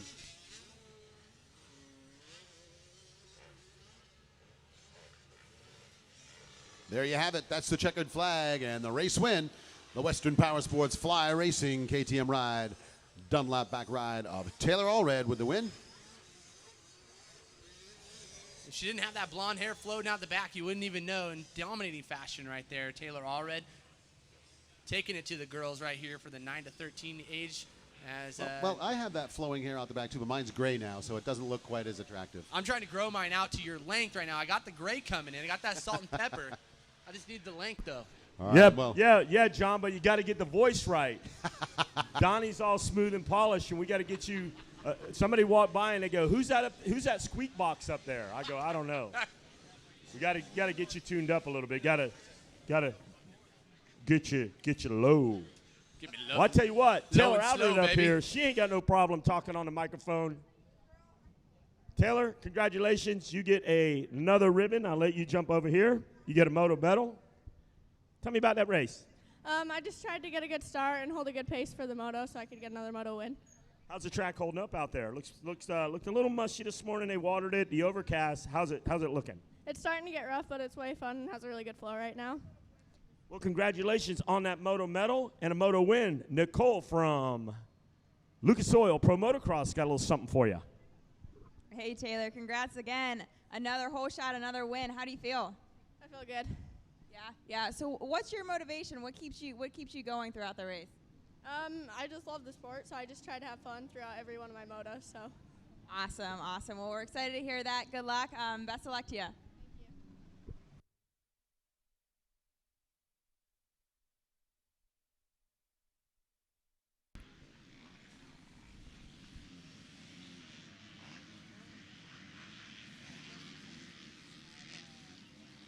Oh, Pete. All right, looks like the number 32, the Yamaha machine of Sean Fromelt, taking that lead here early on with that $50 extra, courtesy of our good friends at Lucas Oil. There you go, Lucas Oil whole shot award there. And in this C class, it looked like it was the 78 of Macias just holding off Machado. But wait for the official word on that. They've got a spotter down there, but that looked like the way it was for the Lucas Oil whole shot in that one. But look who's taking over the lead in the B class. Yeah, you don't want to go up against any of these moto parents here and judgment call right there for that whole shot. But Fromelt certainly doing it here, the number 14 out front. Yeah, Brock Poppy, he has had a good race going here. He had some good results yesterday in this Open B class. He won the moto, so the Fly Racing FMF Bar X Motorsports Chaparral Suzuki with the lead. Fromelt in second. Squeaky.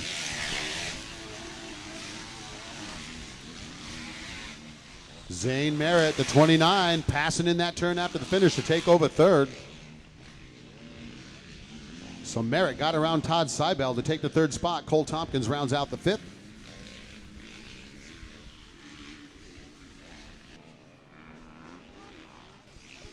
And looks like here is your leader in the Open C. That's going to be the 127 of Bailey.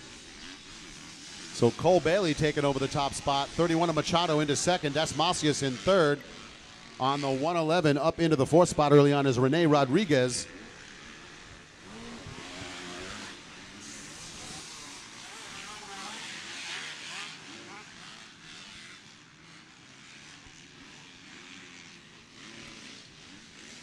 So Cole Bailey out in front right now for the Open C aboard that Yamaha. That's that 127 machine. Followed in by Blake Machado, the 78 of Luis Macias, and the 111 of Rene Rodriguez. Hey, you know, Bailey had some good runs in this class yesterday, so I'm not surprised to see the 127 back out front there in the Open C.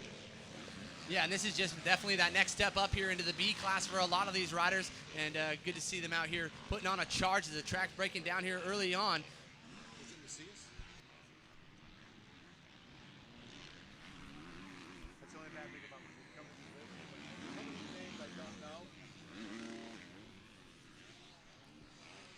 Oh, and look who is buried way back in the pack in the Open C. There's the 110 of Devin Bates.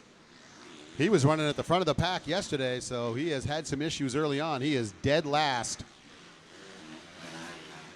And here comes Brock Poppy with the lead, stretching it out now in the Open B.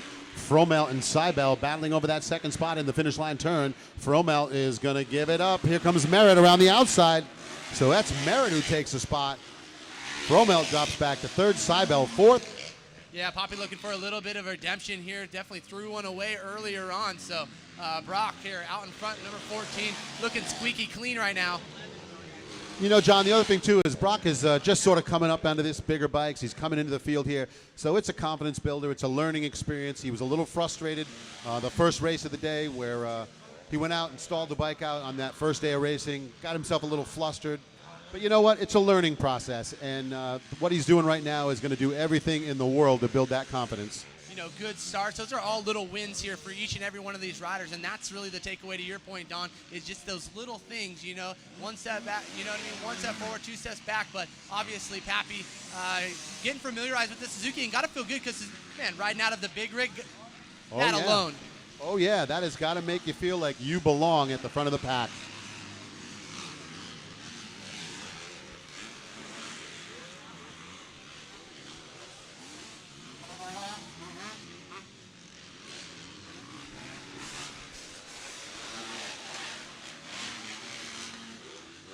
So it looks like maybe we got a Yamaha rider down here through the S section here as they head into the back section. Yeah, can't spot the number on that. We'll have to see if it's one of our front runners here. So last time around, Cole Bailey, Blake Machado, Colin O'Reilly, Reese Dominguez, and Luis Macias. The top 5 in the Open C. Brock Poppy, Sean Fromel, Zane Merritt, Todd Seibel, Cole Tompkins, top 5 in the Open B. And Merritt had gotten around Fromel to take that second spot.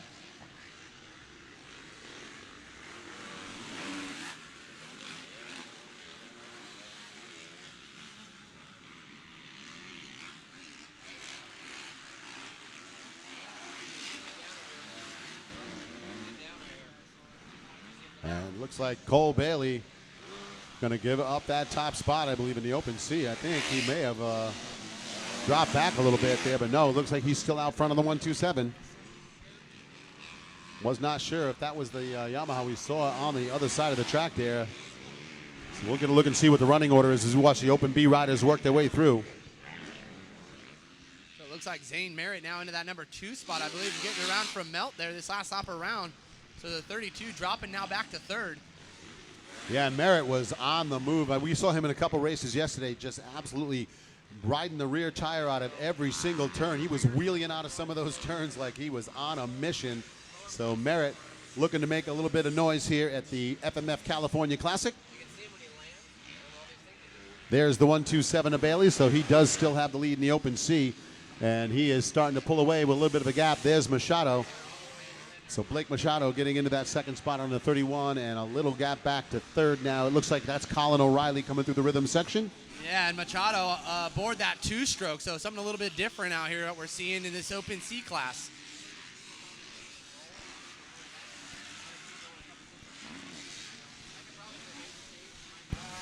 .258, Reese Dominguez comes through in 4th. There is Luis Macias rounding out that top 5. Bingham 6th. Looks like the 152 of Sneetzinger going to move up to 7th. Yeah, Pappy just actually going to the flats here over this option tabletop right here in front of the grandstand area as Pappy comes across the number 14 machine to complete another lap here.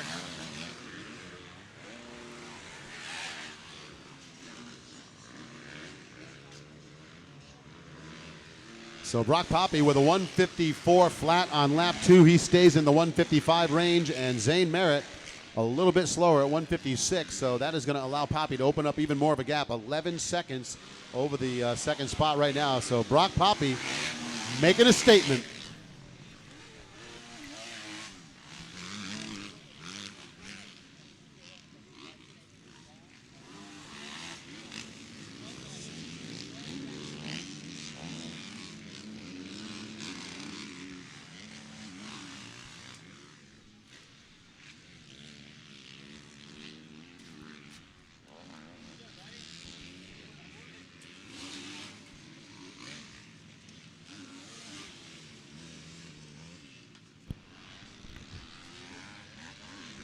Look at the battle through that big tabletop section right after the start turn.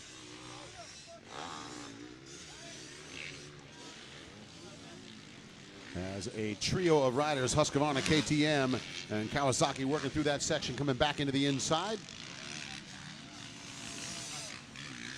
As Bailey and Machado make their way through the finish line jump section 1 and 2 in the Open C.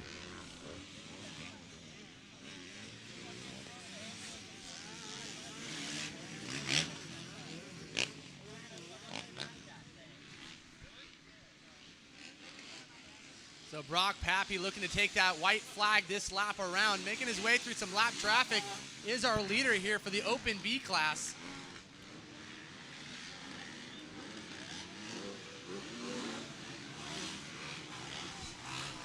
And man, I got to tell you, John, not only is it a confidence builder to get a win, but he has got 20 seconds almost on that second spot there at this point. Let's look at what the gap is this time around. I feel like he's just done that in the last lap or two. Amazing. He's worked through the traffic very quickly. I think that's the key here. He's been able to pick alternate lines to work around some of those slower riders. And there is 13 and a half seconds, the gap between first and second. Not only did you win, but you put a beat down on the field. That's a real confidence builder. Those kids more than capable of putting in some great rides, and I think we've seen it. But Brock Pappy totally on another level, besting 2 seconds a lap. So that's obvious why we're going to see this 20-second gap here, or, well, actually 13-second gap here between the two.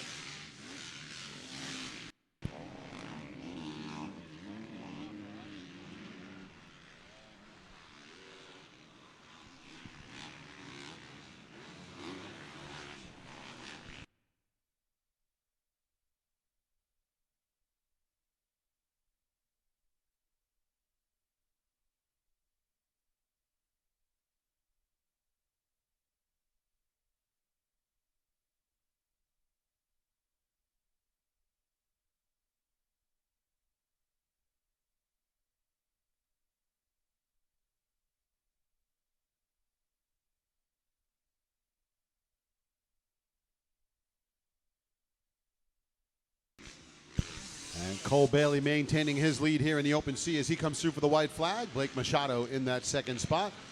7 seconds the gap between first and second in the open C. All right, 1 corner left to go for our leader here for the open B class. The number 14 Suzuki Chaparral backed rider, Brock Pappy, going to take home the win here.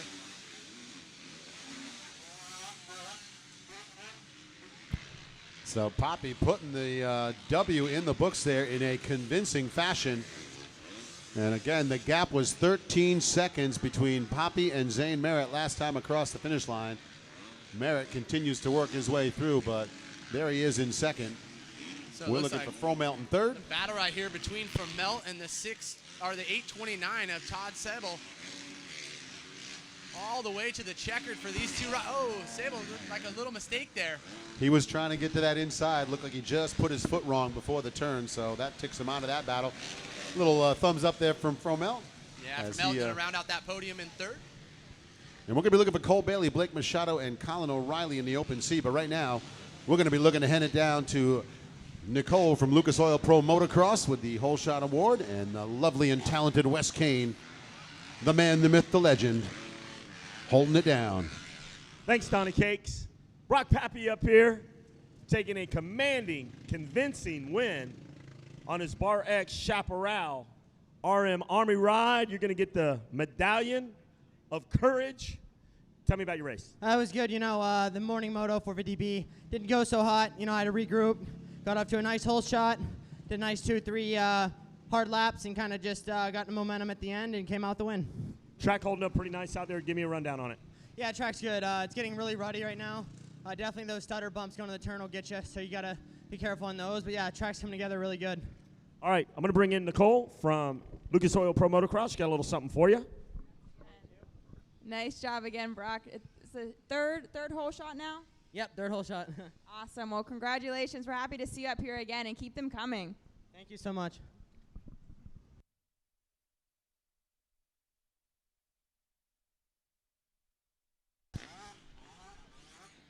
And it looks like it is going to be Cole Bailey hanging on for the win in the open C.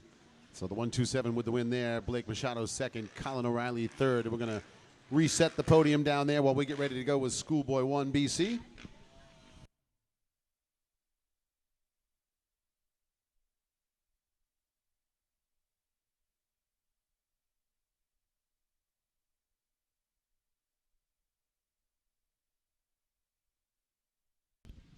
So it looks like we got a group of 125s and 150s screaming down here on the starting line. You should be seeing that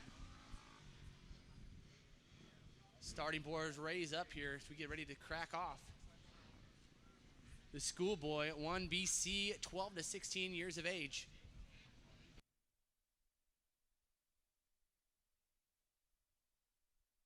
Hey, Donnie Cakes, down on the podium, open C. Cole Bailey down here, slinging that machine up here, the 127 Yamaha. We're going to put the old neck wear on you. How you like that medallion right there? Oh, I love it. It feels nice. How many of those you got so far? 3. This is my third one. What about whole shots? Set 2. You're working on them, right? Yeah, let's hope I can get some more. Tell me what it means for you to be down here at the California Classic winning motos. It's awesome. I love it. Who do you want to thank? Flickinger Painting, MGE, Answer, OGO, Scott, my mom and Jeff, and yeah, Carrie from Grindstone. Well, congratulations out there. You got more motos coming up later today? Yeah. What are we going to see you at? 22 and 28. No, 10. Hey, all right. 22, 28, 10, 34. Sounds like lottery numbers. Either way, you should shake them up. Hopefully, you're the winner. Congratulations out there, Cole Bailey, with another moto win. Get some neck wear. Pops is happy. And Nicole from Lucas Oil Pro Motocross. The ice cream truck is here, so we're going to get a banana split. But before you do that, you got some whole shot money. All right, Lucas Oil Whole Shot Award, Blake Machado. How you doing? Pretty good. Pretty good. You look pretty worn out. So this is your second one now, right? Yeah, I finally figured my starts out and just got to keep my speed up. Yeah, well, you're looking great out there. Nice job, nice job. Thank you. Awesome. And is there anybody you'd like to thank? I'd like to thank my mom, my dad, my grandma, my grandpa, Fly Racing, Von Zipper, and that's about it. Awesome. Well, congrats again, and keep them coming.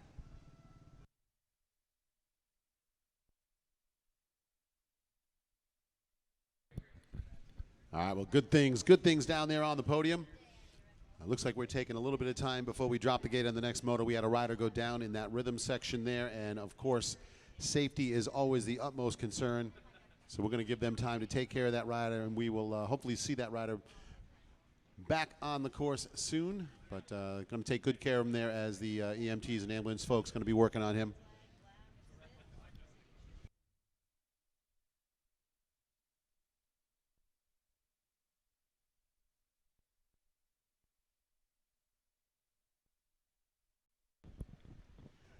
So putting down a little bit of water here while we take just a few moments for the EMTs and emergency personnel to get things cleaned up on the track there. Don't forget, coming up at 12 noon, it will be Group 2 Moto number 1. That's the vet riders. So vet riders in the 30 plus A and 30 plus BC. Your first moto is at 12 o'clock. That is approximately 1 hour from now. Hey, Donnie, I'm going to jump in real quick. Just a reminder, we're having another hot dog barbecue today at 1 o'clock at Lucas Oil. That's for anyone who wants anything to eat. We have hot dogs, popcorn, slushies again. So they'll be kicking off about 1 o'clock. All right, very cool stuff down there, Nicole. The boys in Lucas Oil Rig going to be breaking out the slushies, the popcorn. They're going to be grilling up some hot dogs down there. They did that yesterday. Get down there, say hi, hang out. Grab yourself something. I never did get a slushie yesterday, so Wes, you need to bring me one up here today.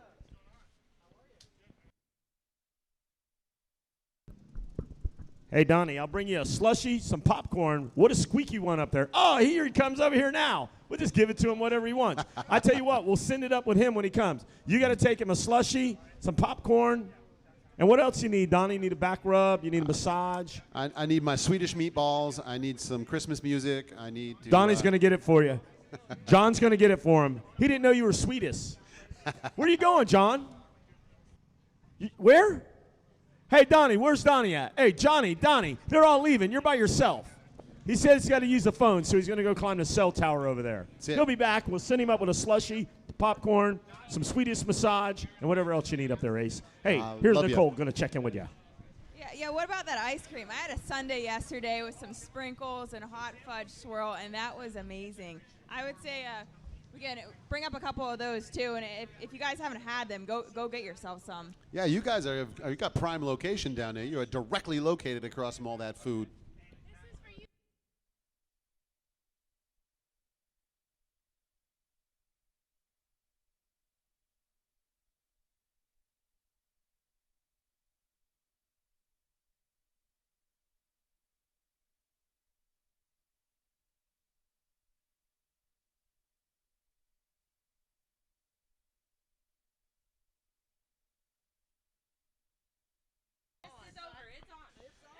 All right, folks, we just got the word from the folks down at Baja Style Tacos. They are firing up lunch down there. They just brought us up some delicious foods.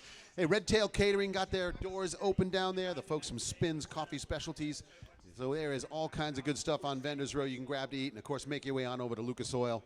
Grab some of those slushies and popcorn down there. They're going to be loving that.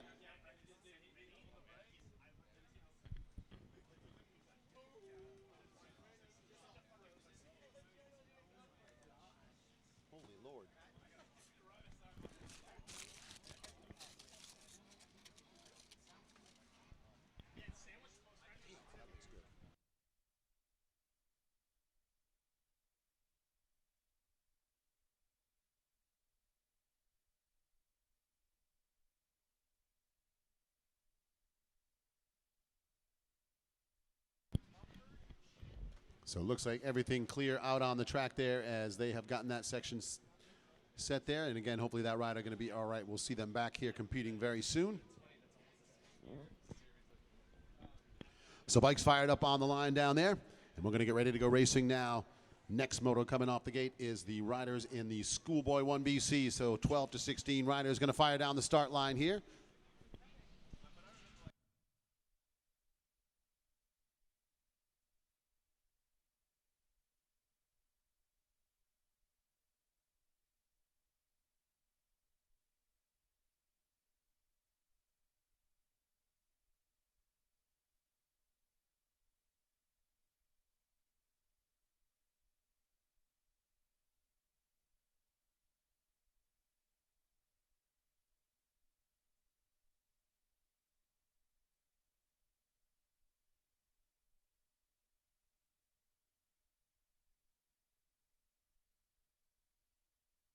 And that looks like it's going to be the 601 out front grabbing the Lucas Oil Hole Shot Award. That's Otto Burton.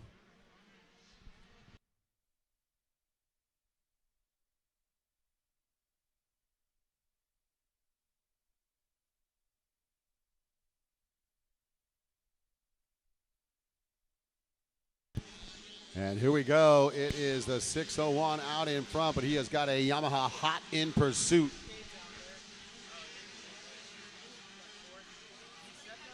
So Otto Burton with the lead. It's the 109 of Gavin Leachman making the move to second as they go down the far right-hand side, and Leachman challenging the lead. Yeah, local boy right there, Gavin, putting it in right now. Heading to the back section. Again, track changed so much here. Obviously, you're used to coming out here day in, day out through the week. And, man, what a great job they've done here. The 2X Promotions obviously putting the right foot forward here for the California Classic presented by FMF. Yeah, they came out and actually made some changes. As you know, if you've seen this pallet track at a normal practice day, they did make some significant changes to the trace course, and it has just worked out beautifully for the competition out here. You know, I was here for the practice day, John. You were here, I believe, for that a little bit, and you saw some of these sections were kind of one-lined. They came out that night, made changes as some of the team riders have suggested, and this has really turned into a great course. There is many passing opportunities out on this track.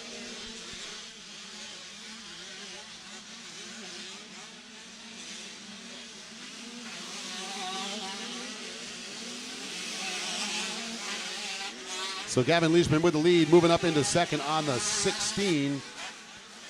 That is going to be Chris Torres. Otto Burton drops back to third after having the hole shot. Cade Nipping, the Rides Unlimited FMF KTM, sits in fourth. Rounding out the top five here, first time across the finish line in Schoolboy 1. BC 12 to 16. Looks like it's going to be the 273 of Ezra Lewis. Boy, they are stacking up 5th through 10th, John. Fast group of riders right here. All of them feel like they're going the same pace and just screaming these 125s here around this track.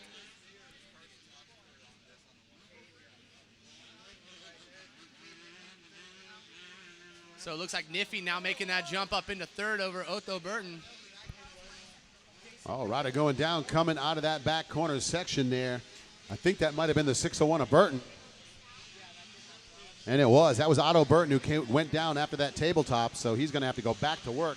He was up in third, so that is not where you want to be. Yeah, open it up there for Cade Niffy now into that number 3 spot. Another familiar rider here in the Paula area, out here riding all the time, whether he's out here or hitting ramps. Certainly kid talented on 2 wheels, and I think this is the moment he's been looking for to kind of break through and maybe pick down a moto win here. Yeah, Cade just jumping up onto the bigger size bike here, and he's looking really comfortable on it. Had a chance to see him and his Rides Unlimited teammate, Caden Emerine, running a couple of different places earlier on in the season, so he's looking pretty well suited to that bike right now.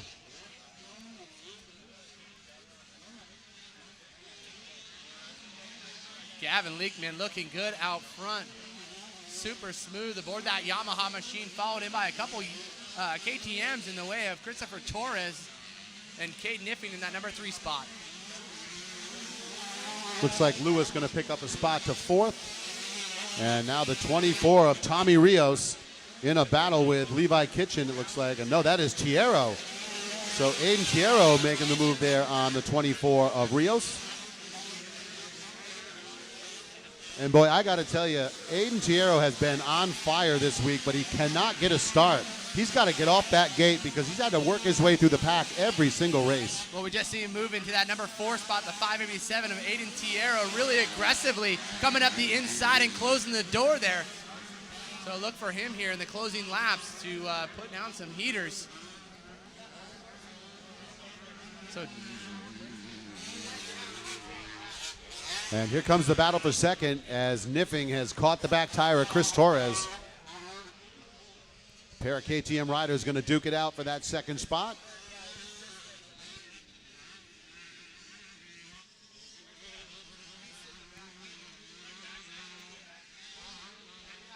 Yeah, perfect jump for these kids, to your point, with Cade Niffy now jumping into that 125. And, man, it's tough for a lot of these other manufacturers, the OEMs like Honda, don't have a 125. So what's that transition, do you think, like, Don, especially for a rider maybe like Carson Mumford, you know, going to be taking that 150 and then jumping up to, you know, what would be a 250F? You know, that's a huge jump. It really is. I've got to tell you, we went through that with my son. He was a Suzuki rider for years.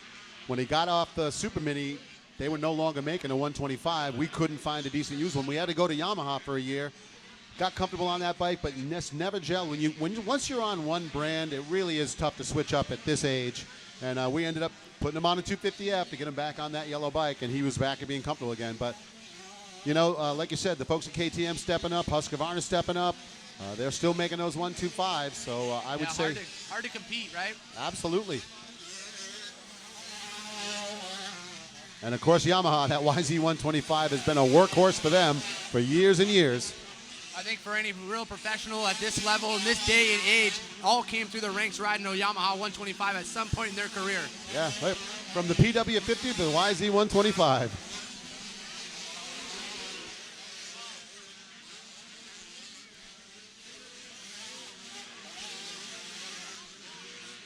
So Niffy looking inside and outside, unable to make the move here on our second place rider of Torres.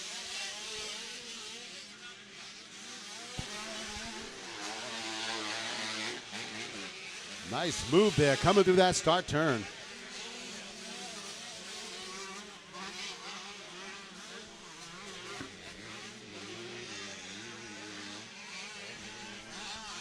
So Torres still dealing with the pressure there, but here comes Niffing again.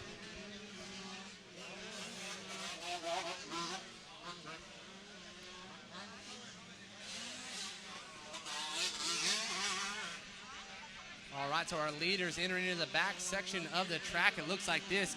Gavin Leakman, Christopher Torres, Cade Niffing, Aiden Tiero, and Ezra Lewis now into your top 5.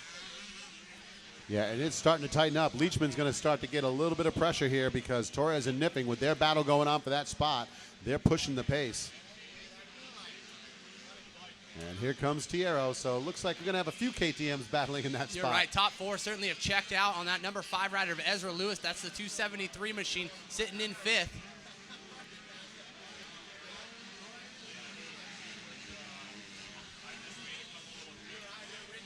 Maybe expect to see a little bit of aggressive riding here out of Niffing here in the closing laps. Yeah, it's going to stay all clean and fun till that white flag comes out. Then it's anybody's game at that point. So we still got laps left to run here as the 109 Leachman makes his way through. There is Torres, there's Nipping. And there's Tiero, so 3 KTMs all in the same section of real estate going for that second spot.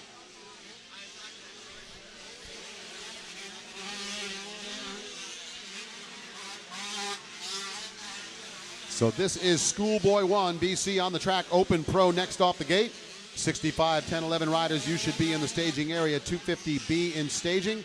Riders in the Mini Senior 2, 13 to 14, down to the pre-staging area.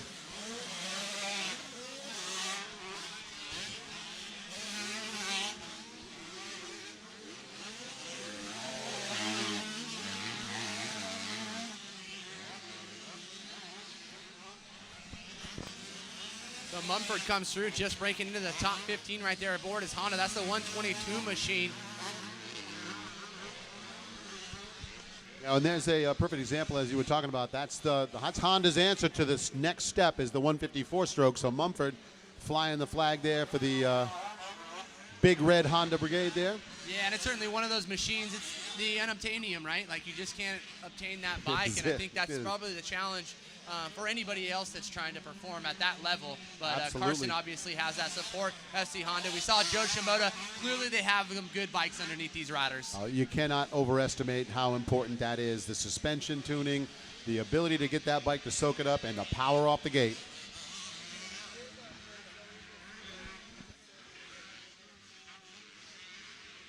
So Leachman smooth sailing out front. The KTM freight train continues second, third, and fourth. And it is still Torres, Nipping, and Tiero. Nipping with that midline. He keeps trying to make something happen in the rollers, but he just doesn't have the drive. He's going to come to the inside now, and the white flag is out. So here's where it's going to get a little aggressive. Oh, both of them get a little cross-rided. Tiero, unfortunately, is the victim of that.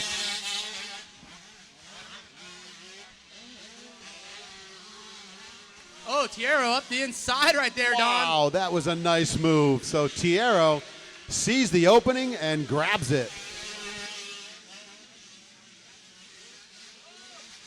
Oh, Nipping up the inside and gonna take the front wheel out.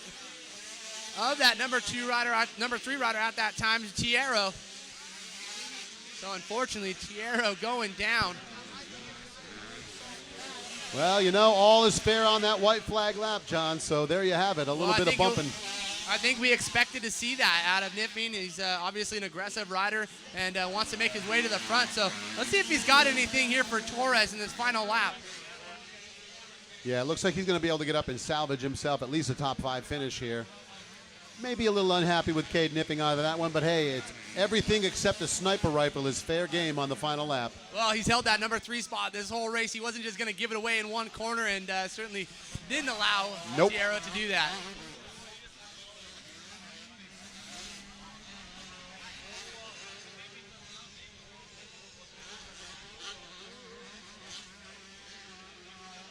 There we go. Looks like Kniffing around the outside and going to take over that number 2 spot. There you go. He continues to charge forward. You got to wonder if he'd gotten around that battle before, if he couldn't have chased down Leachman, but woulda, shoulda, coulda at this point. Yeah, looks super strong here in the closing lap, and that's really what it takes, Don. Obviously, you want to be fast. The nerves are going to get you to the beginning part, but, man, when you can hold it on or hang it out that long, clearly he's in a good program right now. Yeah, absolutely. And a good program to grab the moto win out of that 109 Yamaha. Gavin Leachman going to take the win here in the Schoolboy 1. A little fist pump there. It'll be Kniffing, the 7MX FMF Rides Unlimited KTM second. Chris Torres, KTM Mounted Rider third. And it looks like Tiero is going to be able to remount and hang on to that 4th spot, but he's got Lewis right on him there at the finish. So Tiero will hang on to 4th, Lewis 5th. And that is going to do it here in the Schoolboy 1 BC. No shortage of excitement in that one, folks. Not at all. When you come out here and watch these races and you feel like you're getting a full shot of entertainment, stop on by, see Meyer, and tip him a $20 bill for letting you come into the show. 2 tickets for the price of 1. He'd like that, huh, Donnie? Gavin Leachman, congratulations. Pop that helmet off, man. Let's see that face. Let's see the face that it took to win the race. All right, there he is. Hey, Gavin, welcome to the show, bro. Congratulations. There's a little moto medal for you. Tell me about your ride. Oh, that was an intense race. I got into the lead on the first lap, and I just raced my own race, and I ended up winning. It was awesome. Tell us about a little bit of preparation that you have to do behind the scenes to come out here and be at this top level of competition here at the California Classic. Man, you just got to keep riding, training in the gym as much as possible. I just kept riding here every single day as much as I can, and man, I just worked really hard. I'm thankful for this. Tell me about your grade average. 3.8, 4.0. How's school doing for you? All right, another familiar rider up front right here. 4.0 right now. Hey, Squeaky, we're down here on the podium. Love you. Tell me about school. How's that working out for you? This is a very important question here because people forget to ask it. Well, it's been going good. I always do my homework every day, so I don't forget my school at all. There you go. Gavin Leachman says I do homework. He does it on the bike, off the bike. He's a winner all around. He says he's carrying a 4.0 grade average. Congratulations on that. Now, who got the whole shot in this class? We got him back there. Who do you want to thank? I want to thank Cycle Gear, X Brands Racing, Varner, Liat, Spectra Oils, Sport Clips, and everybody else. Thank you. Congratulations. Going to see you up here again? Oh, yeah. I'm going to hold you to that. Gavin Leachman, come up on the podium again. Don't make Wes Kane come and find you and ask where are you not on the podium. Hold it up. Moto Medal winner. Miss Nicole, we got our whole shot. There he is, little Lucas Crespi lookalike back there. All right, he's going to come up here. Thanks a lot, Gavin. We appreciate it. And our Lucas Oil whole shot representative, Miss Nicole from Lucas Oil Pro Motocross is in the house. Bring him on up here. Little Lucas. You're off. Lucas is up. Come on over here, front center, so we can get you on that camera. See that camera shot? That's the money shot. That's the world. They're looking at you. Big Donnie Cates. Can you see this guy down here? All right, Miss Nicole from Lucas Oil Pro Motocross with the presentation. All right, thanks, Win. Yes, we got Odo Burton down here at the whole shot. Great job, buddy. How's it feel? It feels good out front, first lap and then fell, so it wasn't that great. Oh man, that's okay. Well, better luck next time. Who would you like to thank? My mom and dad, Casey Lytle, No Suspension, Alias, 6D, X Brand, Mika Metals, and DT1, and everybody else. Thank you. Awesome. Well, keep it up, man. All right, so good times down there on the podium. Always good to see the Lucas Oil Whole Shot Award winners and the moto winners down there pumped up. This time around, it's going to be the 972. That is the Chaparral Bar X Motorsports Suzuki ride. Cole Barbieri out front grabbing the Lucas Oil Whole Shot, and he's got the lead, but he's also got the 402 and the 191 in tow. So there is Hartranft, there is Cooper. The Blue Crew riders. So Cole Barbieri, part of the RM Army right there, leading the way. Got a couple Yamahas right there in tow in that second and third. Brandon Hartranft in that number 2, and Justin Cooper running that third spot. You know, I was talking to some folks earlier on. It is absolutely amazing the way you normally see Cooper and Hartranft. They are almost always one after the other. One of them's second, one of them's third. One of them's first, one of them's second. Yeah, Hartranft already coming off of a moto win here on Thursday. So certainly expect him to run towards the front, and here he goes. He's going to challenge for that lead here over Barbieri. Big whip for Cooper. He's trying to get back down to the ground. Barbieri is under pressure.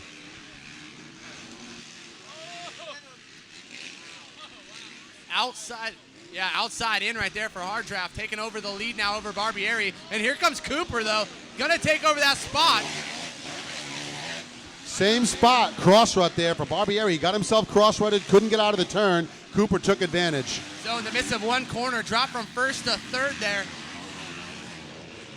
So into the step up and by the Action Sports Mechanic area. So the Blue Crew versus the RM Army, here we go.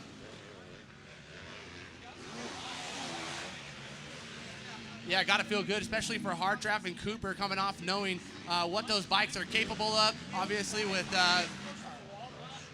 the team that they've had and the successes that they've had with Bradley Taft, obviously one of those riders coming through that program. Absolutely. Yeah, Taft was a graduate of that program, like you said. And just last year. Folks from Rock River Power Sports, Yamaha Racing, the Blue Crew boys in the house. You saw Cooper coming way to the outside on that tabletop, carrying a ton of speed. I watched him make passes doing that very thing. He takes the long way around, but he's got such a speed coming out of the turn. He's able to hold it. Yeah, a lot of people talking about being a one-line track, but it's really having those options and using those outside lines, to your point, Don, to be able to carry that speed and then close that next corner and maybe get that inside. Oh, absolutely. We've seen it in this turn right before the rollers, the turn at the finish, and right there after that tabletop. There's lots of opportunities to pass on this track. Yeah, the crew doing a great job, keeping it fast enough, but also slow enough in some of these corners, really tight, and I think it's leading to some great racing that we've seen here all morning long so far. It's a balancing act. You know, you got these riders that are out here, the Open Pro riders. You also got 50cc, 65cc riders. You got to give them all a race course they can compete on. Whoa, Cooper, a little miscue off the track there in the rollers, able to get himself back on. Yeah, a little close to that photographer right there standing off the side of the track. Again, for all these guys out there, be mindful of where these riders are and even where yourself. So Enzo Lopez, not one of the riders we've seen here, but coming into the picture now is Enzo aboard that KTM, that Red Bull-backed rider. Little Gage Shear right there also coming aboard that Yamaha machine. So it is Brandon Hartranft, Justin Cooper, Cole Barbieri, Enzo Lopes, and Josh Mosam in top 5. Romulo Alves 6, Gage Shear 7th, Jamie Gardner in 8th, Jordan Bailey 9th, and Griffin Dexter on the 79 going to round out the top 10 here for Open Pro.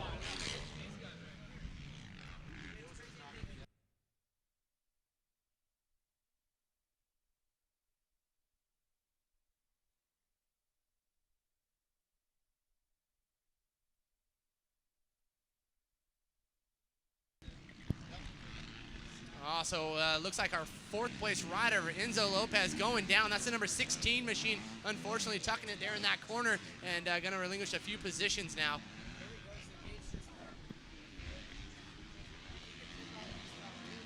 So looking for your leaders to come out of the right-hand side. Hartranft and Cooper 1 and 2. There's Barbieri, the 972, still holding down third, starting to lose touch with those two Yamahas out front, though. So Barbieri going to have to settle it down and finding a little more speed on that BarX Motorsport Chaparral FMS Suzuki. Yeah, I think the battle right here, these two Blue Crew teammates right here, going to be putting on the show for us. Yeah, and you know the thing about these guys, the best part about that is you know the guy's going to race you clean. It's going to be hard-nosed racing, but it's going to be a clean race all the way through. Their teammates, they got to go back to the rig together. Nobody needs that drama. No more than there probably already is.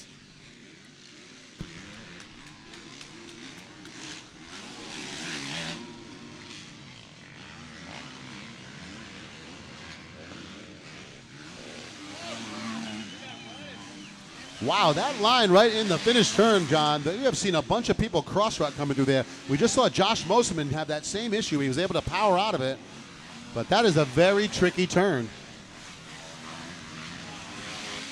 Yeah, and even with a little mistake out of the 16 of Enzo Lopez, still holds on to that number 4 spot. So it actually didn't even lose any positions. It looks like good enough start, gapped themselves from the rest of the field, and still, after a mistake, will hold on to that 4th spot. But definitely out of touch from Barbieri, though, sitting in that number 3 spot.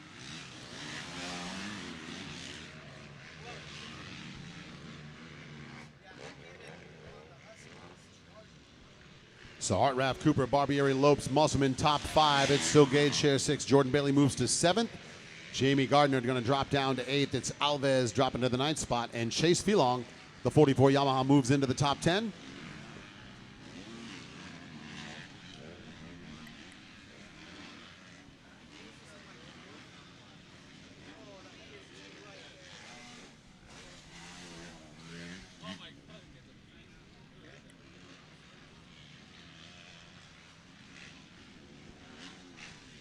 So again, Yamaha teammates flying in formation through that inside section.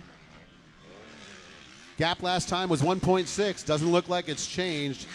152 last time around for Hartranft, 153 for Cooper. Hartranft makes a little bit of mistake here before the finish line area.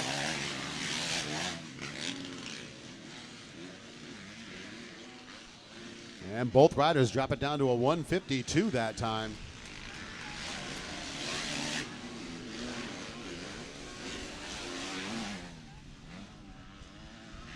Good battle going on for that 5th place spot, John. Josh Mosiman's got it. Jordan Bailey wants it. And there's Gage Share trying to get in the mix as well. Yeah, that's right. Some of these riders that still have that contention here sitting in that top 5 and certainly making some moves here are those top 3 riders, Mosiman, Jordan Bailey, Gage Shear, and Jamie Gardner right there, the 521 on board that Yamaha.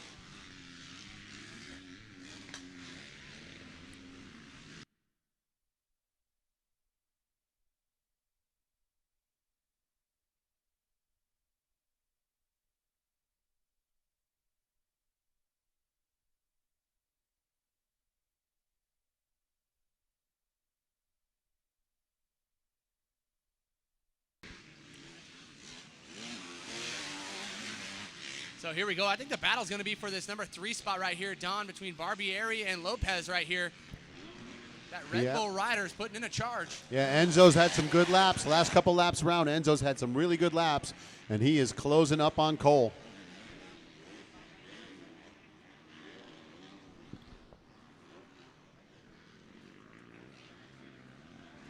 Brandon Hartranft continuing to inch away from his teammate at the front of the pack.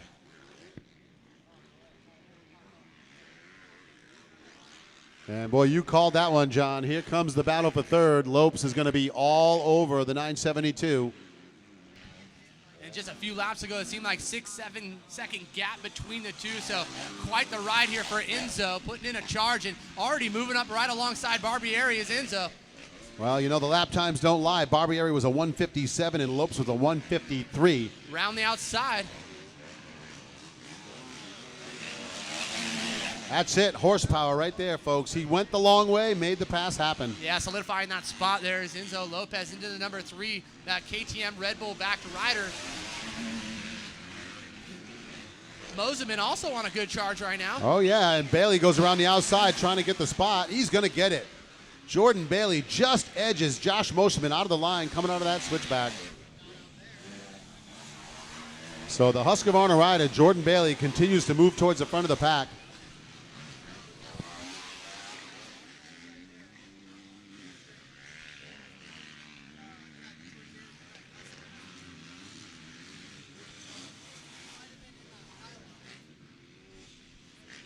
But the Yamaha boys, man, will not be challenged out front. The 402 of Brandon Hartraff leading the way, 152 that last lap around with Justin Cooper, the 191 sitting in that number 2, and Enzo Lopez rounding out our top 3 right now.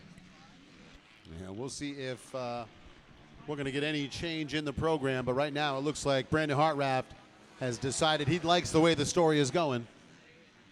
He's also had a little bit of a frustrating week. Did not get off the gate earlier in a couple of motos and had to battle through the field. So he's got to feel really good about being out front. Both riders a little style over that big inside double. Got about 5 photographers down there watching him come out of that turn. And hey, folks, don't forget, if you're putting stuff up on Instagram, you want to hashtag it Cal Classic. Also tag CA Classic MX, Cal Classic MX. Make sure you tag those. Get them all gathered together so we can check out all the pictures.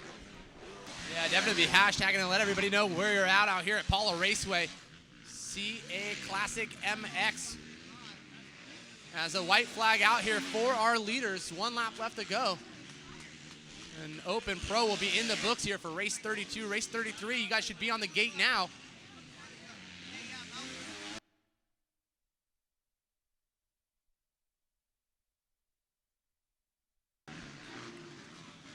So Moseman looking like he's on cruise control right now, the 125 machine.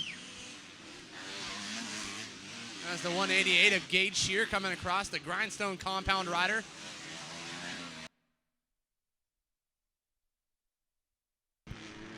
We got some battles all the way through the field here. The 222 of Alves going at it with Jamie Gardner.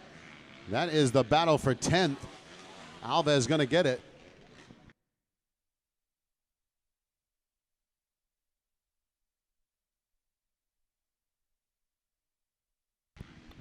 But the Yamaha teammates all the way over on the far right-hand side. We're going to watch for them to come back down out of the hills.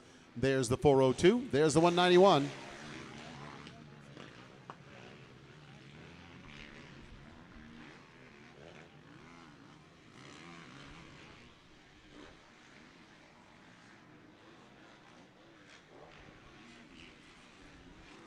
So Hartraff not missing a beat all race long, consistently running out front and putting down consistent laps with Justin Cooper right there in that number 2 spot. Got to be tough, though, when you know your teammate's right on you, and any one little mistake could obviously change your lead into 2nd place. Oh, absolutely, and Brandon has been dealing with that pressure all the way through, and there's a checkered flag, and he is pumped. Getting a moto win there on the 4. Rock River Blue Crew Yamaha Racing ride. Solid run for Hartraff with the win. It is going to be Cooper's 2nd. And there's the 16, the Red Bull KTM ride, Enzo Lopes 3rd. Looks like it is going to be the rider on the 972.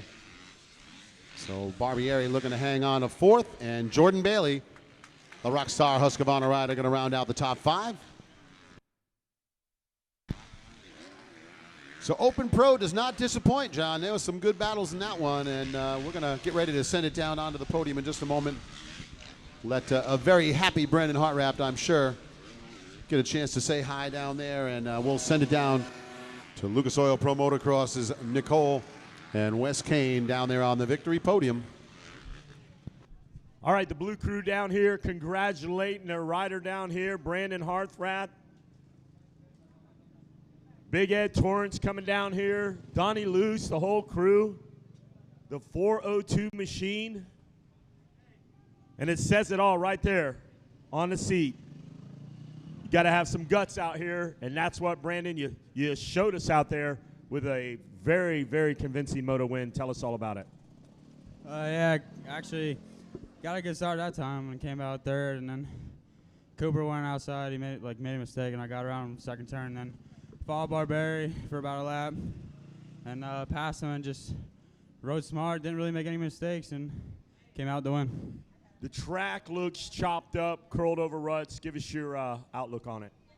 It's good if you're in the lead, but like if you're mid-pack, it's not fun. But yeah, for a 450 is just so fast that you get so tired so quick. But track's definitely different from East Coast. So, who do you want to thank for this win? I'd like to thank my mom and dad, the Yamaha Blue Crew, Rock River, Amateur Racing Team, Guts, Dunlops, Cycle Trader, Enzo, 6D. Motion Pro, Rental, GYTR, Alpine Star, Tamer, FMF, Roost, Scott, Boysen, and Sarah. I forgot. Thank you. Congratulations out there, Brandon Harthrap, with a very, very commanding win out there. Great job out there in our Open Pro. And Pro Motocross, Lucas Oil, Nicole has our Whole Shot Award. Here he is. Cole Barberi, congratulations with the whole shot. Tell me about it. It was a good start. I actually had last gate pick going in, so I went far outside and rolled the dice. And I saw I was coming in the first corner first. I'm sure I kind of slammed the door on a couple guys, but made it happen to get to the first corner first, and then tried to ride out the ride. It's a brutal track out there, and I'm struggling a little bit, but we're making progress, and I'm looking forward to the next races coming up. Yeah, keep at it. Congrats on the whole shot again.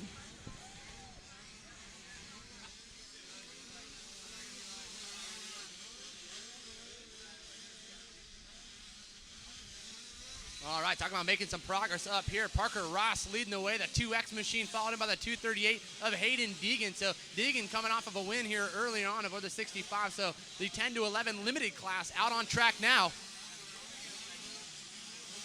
So Parker Ross, Hayden Deegan, Noah Viney, Jordan Dowell, Julian Balmer, Jace Allred, and Preston Balsflug. Baseflug. We appreciate that, parents.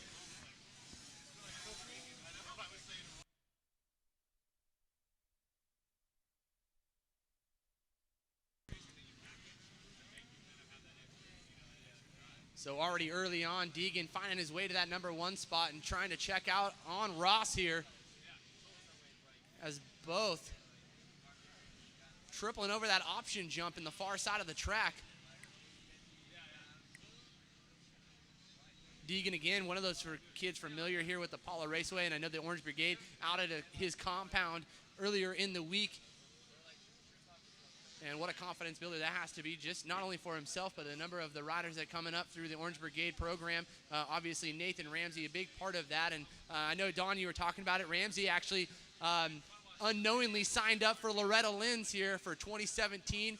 And he said he's only going to do it if he's been training, and clearly he's getting on the program right now. And Monica Ramsey going to be out there holding the pit board for him.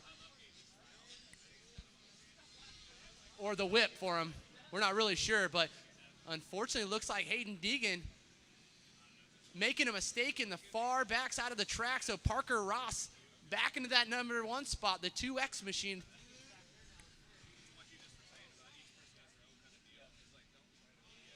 So Deegan actually didn't seem like he was down very long as he passes for second place now. So dropping back to third now into second, but Ross coming back around to complete another lap around. He's got the American flag going in his favor here, flying it proudly.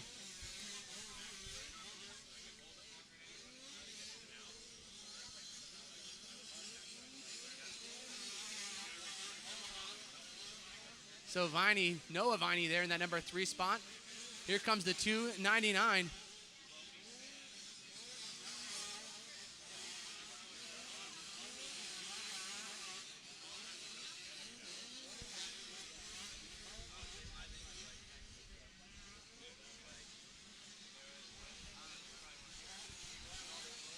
So Ross, quite the lead here over Deegan in that #2 spot. So let's see if Deegan can put his head down and make a charge to the front.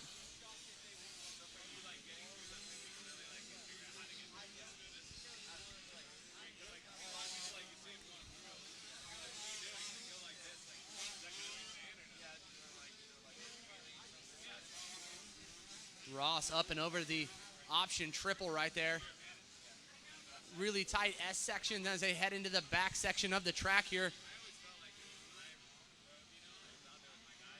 So still top 5, Ross, Deegan, Viney, Balmer, Jace Allred in your top 5.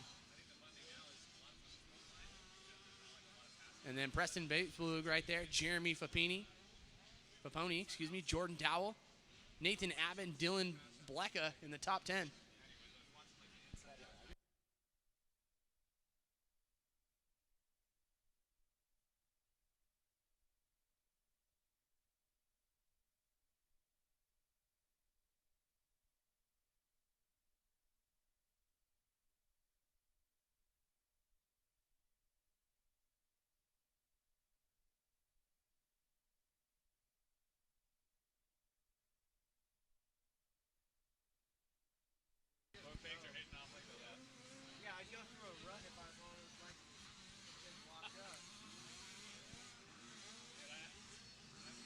Ross holding strong out front here, Don. Deegan really not gaining that much time here in this last lap. No, Parker Ross has definitely had the pace all week long here in this 65-10-11. He just has not been able to get the advantage at the start here. And like I said, a little miscue for Deegan early in the moto gave Parker Ross that opening. And if you look at the lap times, he's at a 2:19, Deegan at a 2:17, so he's going to have to get on the move. Viney still sits in that third spot. There's Julian Balmer in fourth. And Preston Baesflug going to round out that top five. A name that strikes fear into the hearts of announcers everywhere. It's a good thing his dad came up and gave us a shout out and let us know we were actually saying it right there. So it's a Baesflug. That's the thing. They can't get mad at us if they're not coming up here and telling us. I tell proper people all the time, pronunciation. help me out. Yeah. Help me not to look so dumb because I can do that on my own.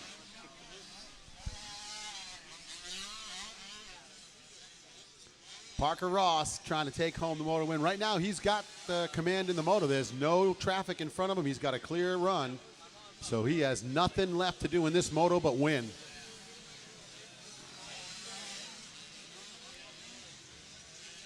And Deegan trying to throw a monkey wrench into that program.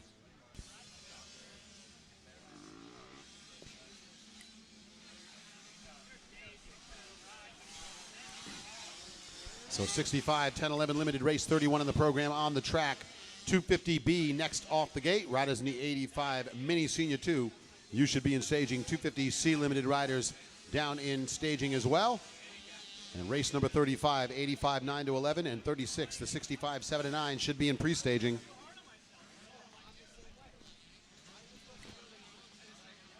All right, so here we go, Don. It looks like it will be a run to the checkered here between our leaders of Parker Ross and Hayden Deegan.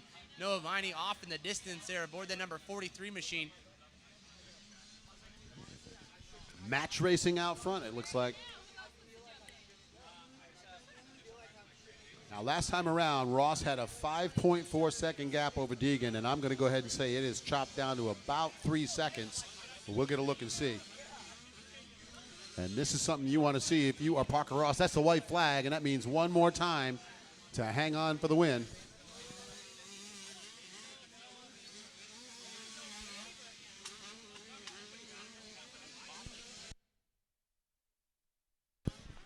And yeah, that 238 machine going by the announcer's tower here, making some awful popping noises there. So not sure if maybe he's starting to lose some of the horsepower out of that little KTM. Sure, the KTM team will get up underneath that hood and see what's going on. That's it.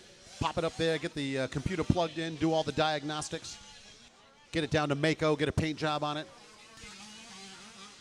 Just a little reminder for anybody out there that hasn't taken care of their registration, please be sure to do so. Exactly. So final time around here, Parker Ross through that start turn section and making his way back into the inside as he comes through, and Deegan is coming. He's chopping away at the lead. Oh, Ross making a little bit of mistake. I think he's feeling the pressure right now and not able to do the jump of both those riders. So the option jump, unfortunately, no triple. Yeah, and we've seen them both air that one out a couple of times.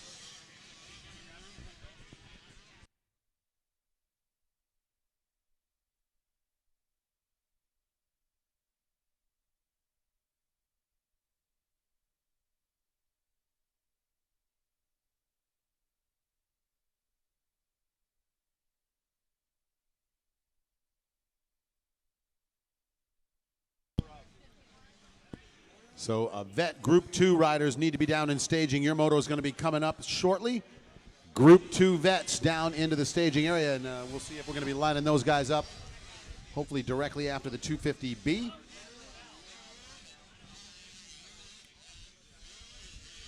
Yeah, about to put a seal here on our 65, 10 to 11 limited classes. Parker Ross out in front. You know, it looked like Deegan was catching him, but Ross had a good line through that back section, John, and he's able to stretch it back out.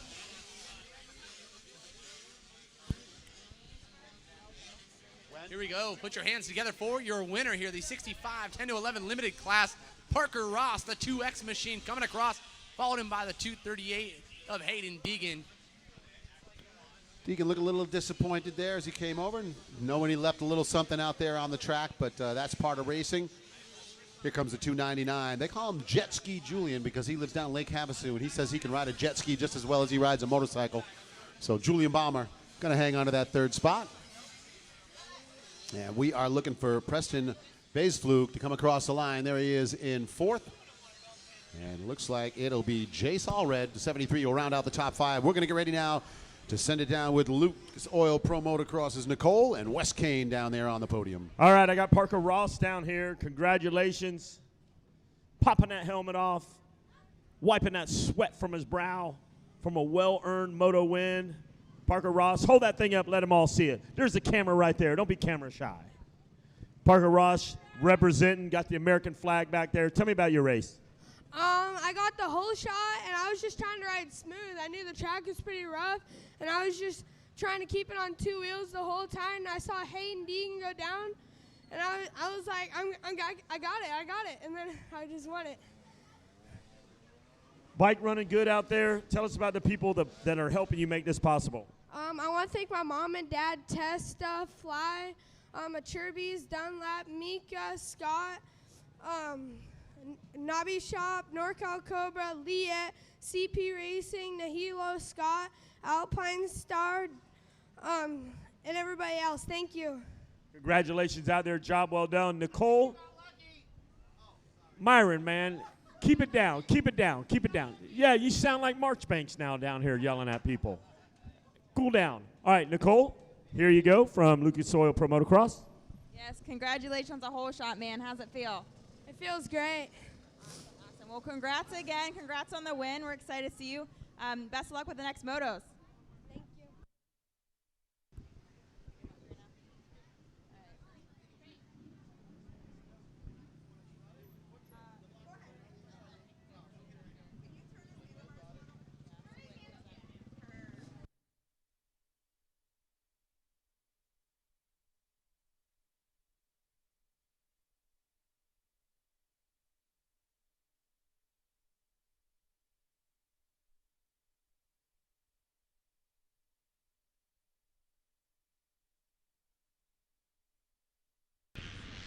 .250B off to a great start here, Don.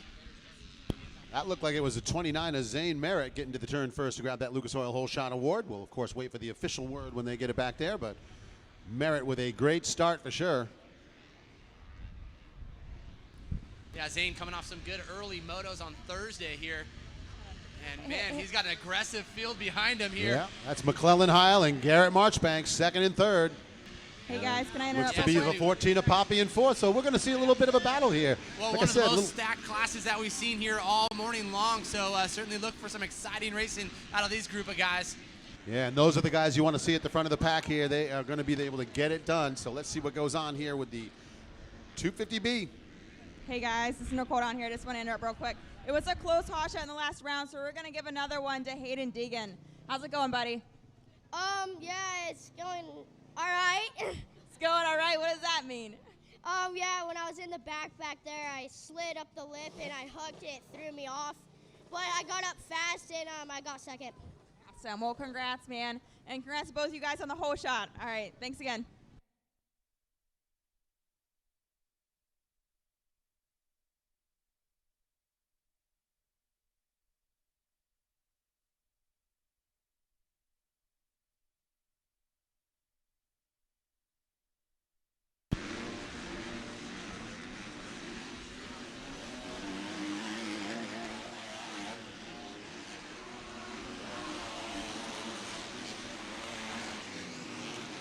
Well, here it is. We are looking at the battles. Zane Merritt, Garrett Marchbanks, 1 and 2.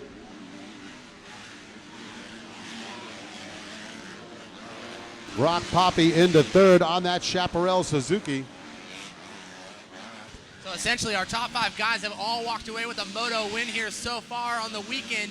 And, man, I'm expecting to see a lot out of Garrett Marchbanks. Obviously, Brock Pappy coming off of a win, building that confidence moto by moto here, Don. And how about Pierce Brown, though? Oh, he's up in the mix, too. You can count on seeing that 63 get up and start dicing it up here as they come over that big tabletop. So there you have it. KTM, Kawasaki, Suzuki, and another KTM there in your top 4. Yamaha rider rounding out the top 5. So we've got a full color spectrum out at the front of the pack. Yeah, Yamaha right in tow, as you said, here in the top 5. So, yeah, all the major OEM brands here out in front right now doing battle.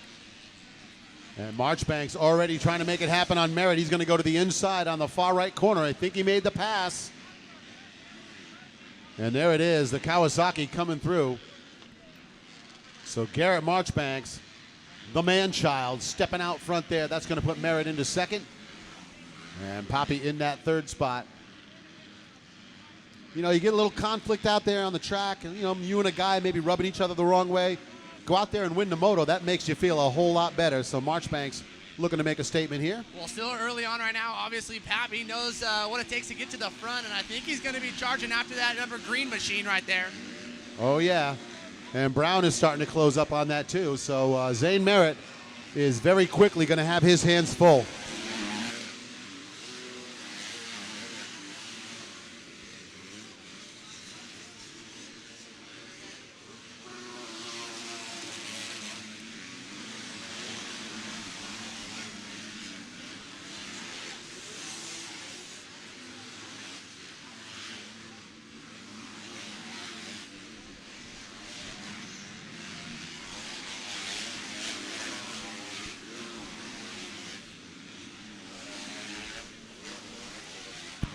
So Marchbanks out of that start turn section coming into the big tabletop, and he is starting to pull away from Merritt.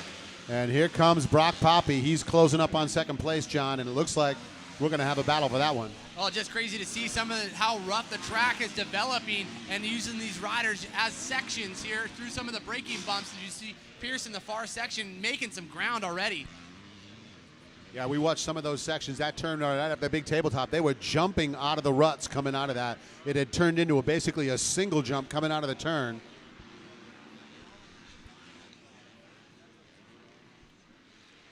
All right, here we are, Garrett Marchbanks on the far right-hand corner coming down out of the hills. And here comes the rider on the 14, Brock Poppy, going to try and pull alongside Merritt.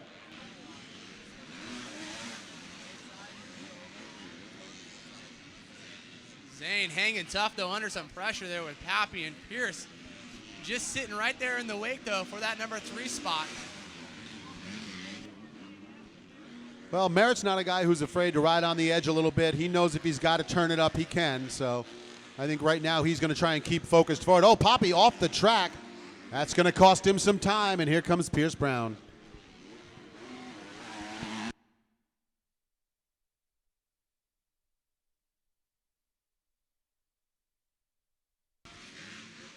Yeah, the GoPro Red Bull KTM now starting to come up into the picture.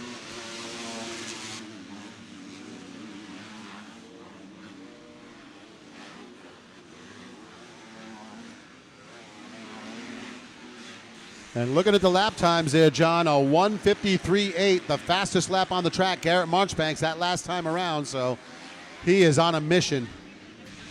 Yeah, not far off of what he was doing earlier in the morning when the track was smoother. Only really a 2-second difference, so it really shows the line choices that he's making and how that bike is working for him. Yeah, at this point in the day, you're not going to find any smooth lines, so it's time to just hammer down through the rough. Mr. Manchild right there showing these boys how it's done. That's it. That's why they call him that. Stepping that back end out just a little bit as he heads into the table-to-table section. Looks like all of those riders having a little trouble coming out of that little dog leg to the left there, if you want to call it that. Yeah, the boys coming down to the fastest section of the track there, that long straightaway into that 180-degree turn.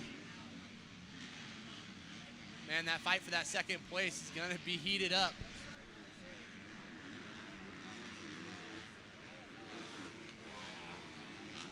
And looks like the 14 of Poppy able to make the move around Merritt, and here comes Pierce Brown. So Zane Merritt loses a spot, and he's in danger of losing another one as Brown comes right to the inside. He's going to take that spot away. So Pierce Brown, and here comes Merritt trying to come back on him. Brown using every bit of the track out there to get that move and makes it stick, and now he's going to set his sights here on the 14, that Suzuki machine of Brock Pappy.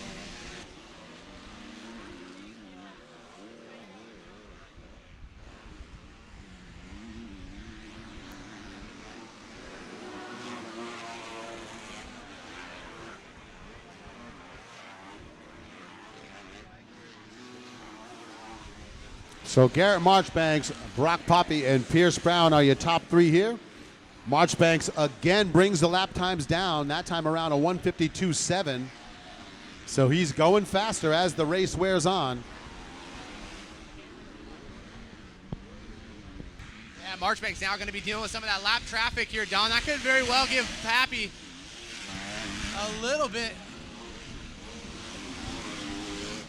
Well, you know, they say, John, the first rider that gets to the lap traffic has the harder time with it because they're not expecting him to be there. And then the guys that follow, they're kind of looking for it. So, but I've watched Garrett race a number of years, and he's somebody who seems to be able to pick through traffic pretty easily. You think that's just the ability to look so far ahead and watch kind of the line choices and what these riders are doing? And he's not a rider who's afraid to go in. Look at the smoke show we got going on out here. Looks like a little fireworks out of that Yamaha. That is not what you want to see. Get the fire department out there. That bike is on fire, folks. Yeah, so I would say grab an extinguisher, John. Yeah, just you shove it down the exhaust pipe.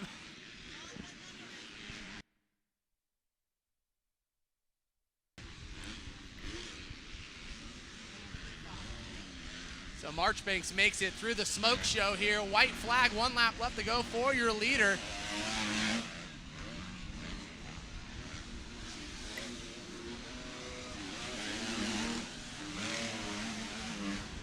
Last chance for Pierce Brown right now to put it down. Yeah, he's got Brock Poppy right in front of him. He can definitely see him, and he's already reeled him in enough. So I got to tell you, I think Pierce Brown has a shot at Brock Poppy, so that Suzuki rider going to have to get on the gas. Yeah, the way that these guys are racing is certainly championship points are on the line for those top 3 guys right now. And you know, John, it's more about, it's not just about the championship for these guys. You want to be the man. Absolutely. You want to know the next time you go down to the gate that you can look at every other rider and say, yeah, I just handed it to you a little while ago. Didn't even pull a tear off.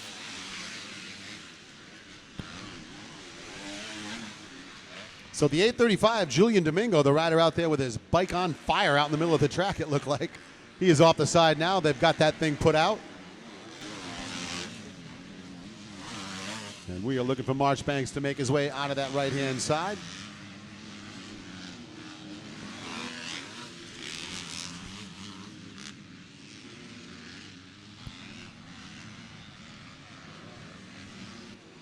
And looks like Poppy picking up the pace here on the final lap. He knows Pierce Brown is coming, so he has got back on the gas to try to charge away and hold that spot. What can you say about the 282? Garrett Marchbanks able to get himself out front. And he is coming through the rollers one final time to put the stamp on the moto win here.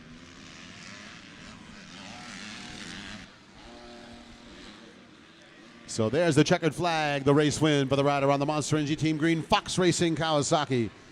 Garrett Marchbanks with the win. The Chaparral Fly, FMF Dunlop, BarX Motorsports, Suzuki Ride, Poppy second, and the Troy Lee Designs Red Bull KTM of Pierce Brown third. Yeah, great ride out of Pierce Brown coming from the back right there up to that 3rd spot. Has to feel good, but obviously not that number 1 spot.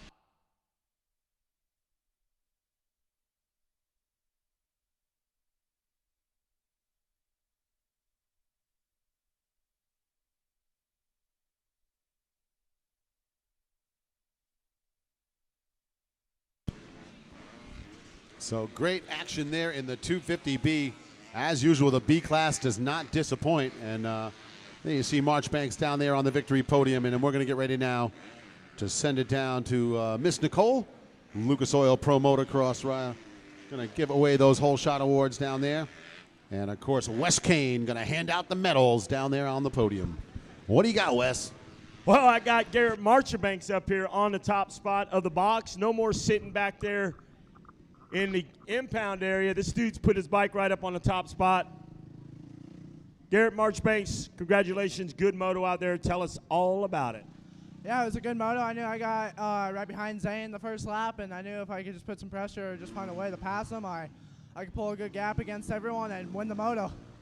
Tell us what it feels for you to be up here. I've seen you back there in impound, mad, disgruntled, not working your way. Now things come together. How does it make you feel? It makes me feel good. I just I just been one of the fastest ones up this week and just been struggling on my starts a little bit. And just when I get a top 3 star, I know I could be up there running in first place.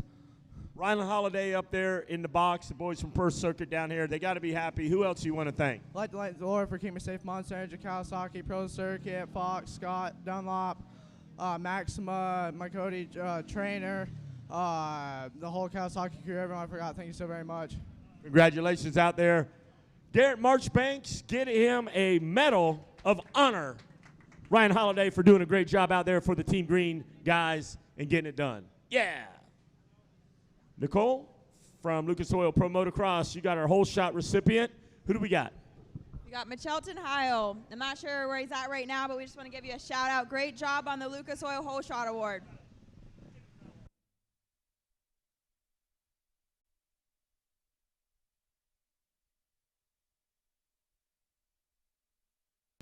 All right, thanks to the team down on the podium there. Wes Kane and Nicole, as looks like Sleater off to the early lead right now. 30-plus A rider. Carter, Sleater, Jason Potter, Lucas Fry, Dennis Stapleton, and Jonathan Camarino. All right, 30-plus BC. The 474 of Brian Gordon out of Atascadero, California, going to take that early lead.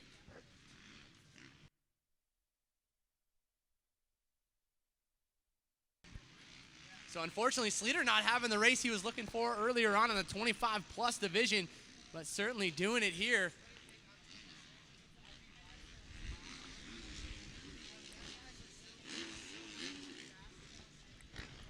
And hey, folks, want to let you know we're going to be doing a sight lap at race 34. That is 2 races from now. So race 34, we'll have a sight lap for riders in races 34 through the end of the order in the first few races in the third set of motos.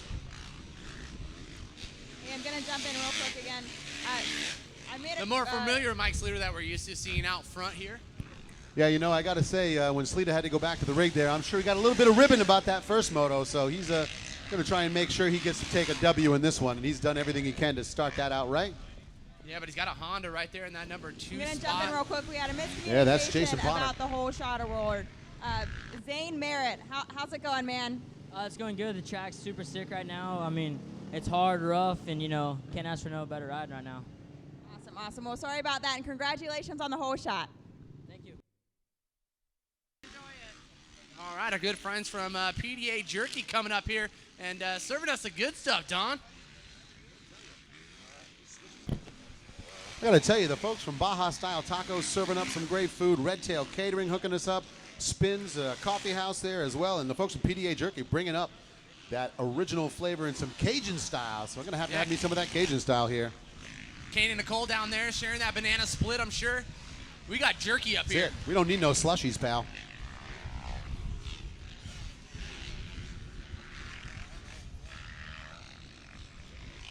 So it is Sleater, Potter, Mike Carter, John Camarada, and Lucas Fry, top 5 in the Vet 30A. In the BC, it is Brian Gordon, the 474, with the lead here. Kenny Bell second, Matt Shea in third, Mark Dash on the 106 fourth, followed by Chris Hunt in the 5th spot.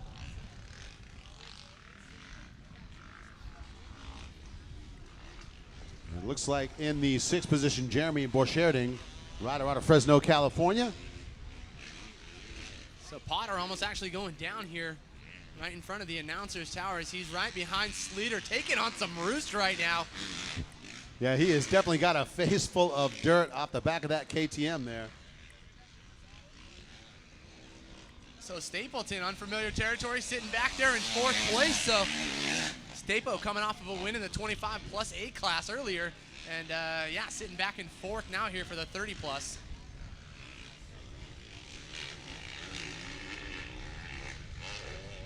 Well, you know, we heard him say it himself earlier on in the day. He got out there, got himself a little bit sketchy a couple times, so I think maybe he's decided this time around, let's just try to smooth it out. Oh, easy to do, especially at the speeds these guys are going, and the track. Rough track all in all, but a great track and a safe one at that. And as rough as it's getting, to see the number of riders that continually stay up lap after lap. And you know, that's a very good point, John. We hear people talk all the time, hey, you guys, why don't you go out and smooth the track? Well, you know what? A rough track is a slower track. A smooth track is going to be a high-speed raceway, and the risk is much higher. Much higher. So you know what? You'd rather have to deal with these bumps, have to slow down a little bit, get yourself in and out of some turns. That's going to be a lot safer in the long run. You know, it's more challenging, and it actually is better for these riders to learn under these kind of environment, we'll say. I've said it many, many times. I think that riders that go out and ride a practice track that's all smooth and groomed do themselves a big disservice. We used to wait until the end of the race day, and then the next day, without touching the track, go out and practice then. That's when you find out if you've really got the skill to get in and out of some of these tough sections. Because, folks, you can't tell them to stop in the middle of the race and go smooth it out. It ain't going to work that way. No, and you're totally right, because that's when you see a lot of those mishaps happen. When the track's a lot faster in practice, people ride over their head. Oh, yeah, what a great morning, man. I just was tearing it up. It's like, well, wait till the track kind of dissolves and comes into this, and then that's when you see the real riders start to shine here. Sleater out in front, certainly doing so. And Mike's seen a couple of rough tracks during his career. I'm sure he raced the Pro Series for a number of years and had to deal with some of those rough national tracks. Of course, Millville, Redbud, Southwick, all the big names there out on the East Coast, and of course Hangtown and Glen Helen out here. I mean, there ain't a smooth line to be found on any of those surfaces. Yeah, different type of rough, but yeah, certainly rough nonetheless. Whether you're going from west to East Coast, you're going to get it.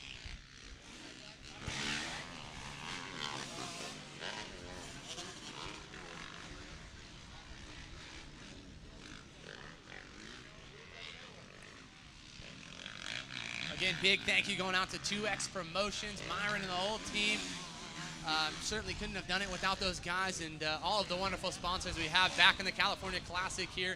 And man, we certainly got to thank the likes of Red Bull, obviously coming out here big and supporting these guys right here, located right here in Southern California. So expect them to do it right every single time. Oh yeah, of course, FMF, the title sponsor, the folks from Lucas Oil providing those whole shot awards, Lucas Oil Pro Motocross. Nicole down there on the podium handing those things out. It's great to have Lucas involved. Good hospitality too. So if you guys are just hanging out and you guys want to head on down, you want a good place in the shade. Yeah. Open hospitality for you guys. Grab a cold Red Bull and even go grab a little slushy action thing down of there. Popcorn. That's it. Don's in those slushy. I'm getting him a slushy I'm telling you next. right now. He's getting a slushy. I've been hearing about them all week. Taco Bell right there. Kenny Taco Bell coming through.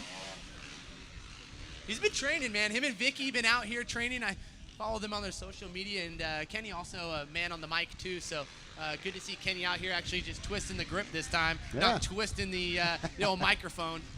He's out front trying to hold off Brian Gordon, so we'll see if Kenny can bring home the win.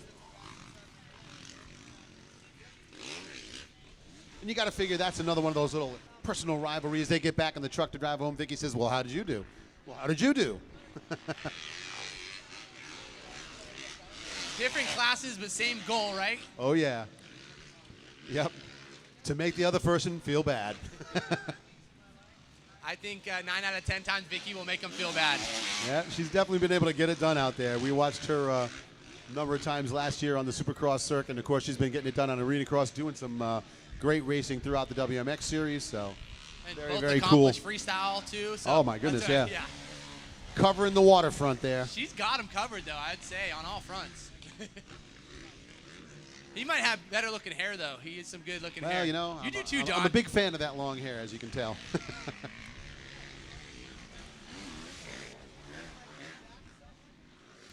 So white Stapleton, flag he flying. don't have much hair. Stapleton Oh, well. don't have much anymore. See, wear them helmets all the time. That's bad for you. That's what it Him. is. I never wear a hat or a helmet. So we are on the final lap here, John. It is Sleater, Jason Potter, Dennis Stapleton, John Camerata, and Mike Carter, the top 5 in the 30A.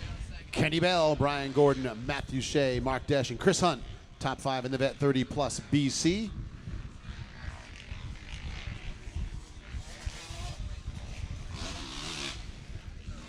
We got Mini Senior 2 next off the gate. We're going to have a sight lap at race 34. So riders in 34, 35, 36, and 37, as well as the first few motos in the third set, need to be down in staging. Again, we're going to do a sight lap at race 34 directly after the Mini Senior 2.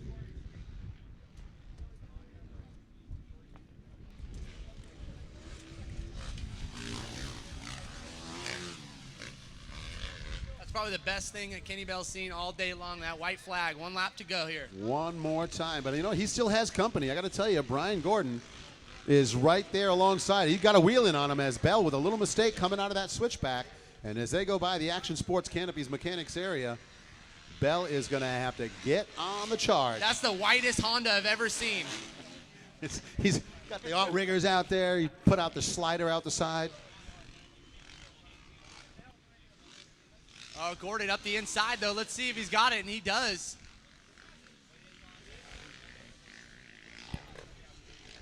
So And Sleater wrapping it up, though, that's it. Don. There you go. Checkered flag comes out for the 111. And it does look like Gordon is going to make the move on Bell, and he is moving away now. So Brian Gordon just had to find a spot to make that pass. He's going to hammer the gas now. And he's got about a half a lap left to go to bring home the moto win here.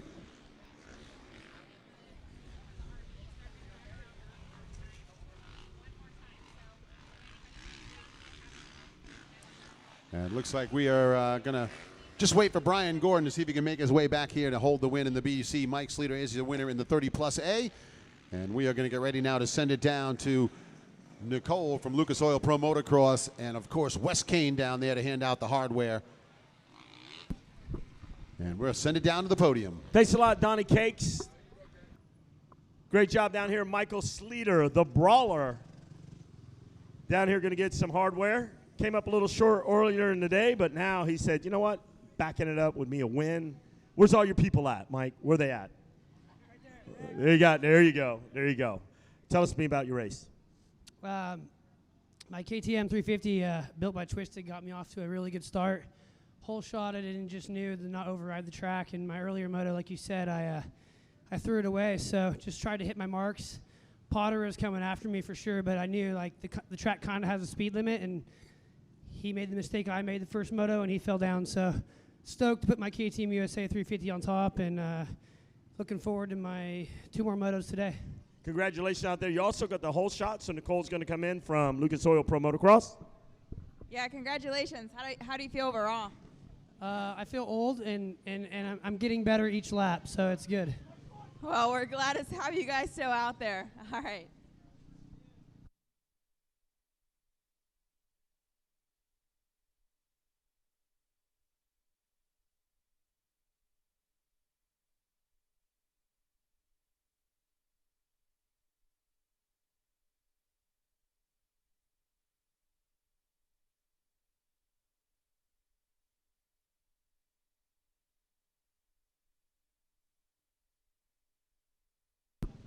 All right, I got Brian Gordon coming in. Where you at, Brian Gordon? Come on up here. Put that bike up here on the podium. The 474 Brian Gordon coming in. Yeah, you set that glass of water right there. Sling that bike up there. I know you're tired. You had a hard day. You're working hard down at the Phillips 66 gas station, but you came down here. You got a moto win, Brian Gordon. Congratulations. We're going to put the hardware on you. And doing great, man. Glad to see vet riders out here. Kenny Bell went to the back. Looks like he had a little clutch issue. But Brian Gordon, take that neck wear. Let's put it on there. What's it mean for you to win a moto down here at the California Classic? It's just good. I'm here with my family, my boys, my wife, daughter. Feels good to get out and race. Tell us about your race a little bit. Started getting tired, got past, and I saw his ponytail, so I thought it was a girl. Like, I got to get her. I pushed hard, and then he got tired too. That happened to be old Kenny Taco Bell. Well, he's going to appreciate you calling him that. He'll come over and do a backflip over your trailer later, do a little freestyle. But anyway, got the whole shot coming in. Nicole's coming in from Lucas Oil Pro Motocross. Take it away. Thanks, Wes. Congratulations on the whole shot and the win. How do you feel overall? Good. It was fun. The track's awesome. They're prepping it good, and there's good lines, but difficult. Awesome, awesome. Well, we're happy to have you up here, and congratulations again. Thank you.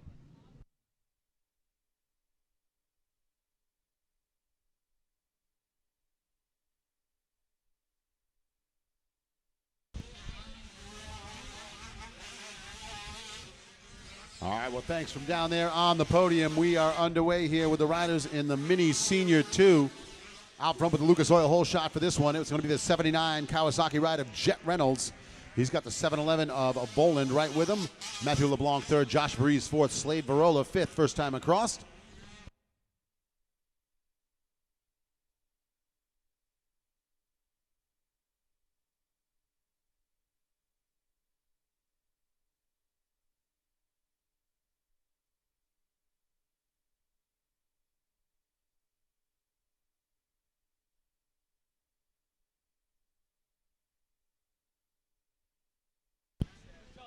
And hey, folks, one more time here. If you need RV pump out services, the truck is going to be making another roll around, then they're out of here. So if you need those services, you need to flag them down.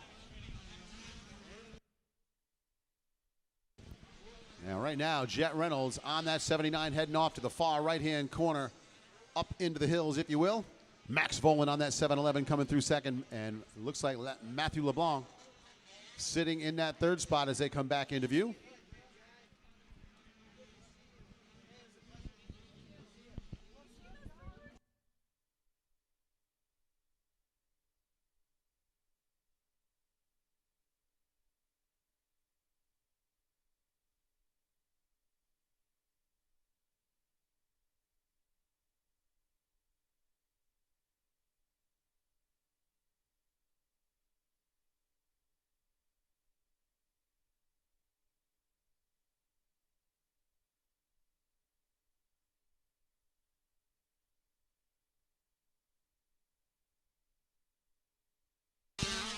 So there you have it. That is the 79 Reynolds. That's the 711.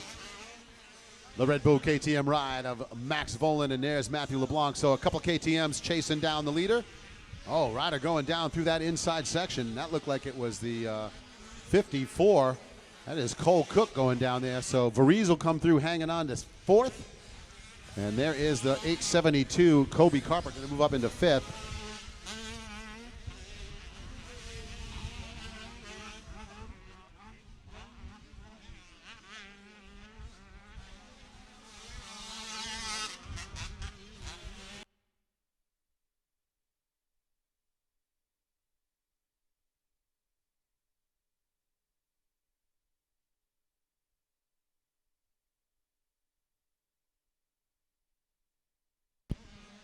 So watching the riders out here in the Mini Senior 2 as we watch Max Volan trying to chase down Jet Reynolds. I got Christy from KTM up here, the Orange Brigade in the house. So Christy, I know we were teasing your boy there a little bit about having to be contracted to do Loretta's, but he knew what was coming, right?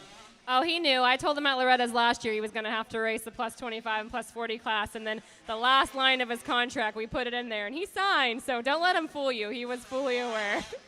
And, you know, you guys have got a great program going this year. You've got some riders really pushing towards the front of the pack. We've watched Volan out there. You have to feel good about the field of riders you have out there. Oh, yeah, especially this week. We've had a lot of moto wins, a lot of kids that are in contention for the championship. So it's pretty cool watching Max right now kind of close in here. We hope he gets it for this moto. And then we've got Orange Brigade riders in third and fourth place also right now. Awesome, awesome job. You guys been stepping it up all the way through. And I know a lot of folks ask me, hey, how do we get involved in the KTM Orange Brigade? What do we do? And I always tell folks the first step is get over to the rig, say hi when you're at these big national events. Hey, they're not going to sign you right there, but you got to get on the map. Right, yeah, obviously anybody's welcome to come and talk to us and ask about the program. A lot of it is based on results, clearly, so we're always watching all the motos and seeing how the riders do. How they are on and off the track always comes into play. We do have a really good contingency program, though, for all KTM riders that are here. Contingencies posted on ktmcash.com. And in addition to what we're giving away contingency-wise this week, we're also giving a 5-gallon can of ETS fuel for everybody that finishes in the top 3 on a KTM bike. That is awesome. I was wondering if you guys were going to be doing that at this event. I know you did it down in Texas. So if you're on a KTM and you finish top 3, get on down there and grab yourself a 5-gallon jug. It is specially formulated fuel for the KTM bike. So the ETS fuel is for all the riders who finish top 3 on KTM. So that's a great program you guys have going. Perfect. Yeah, thank you. And just after the motos, if you're in the top 3, just head over to the KTM truck and pick it up. Well, there you have it. Christy, thanks for coming up here, and we look forward to talking to you again. Thank you.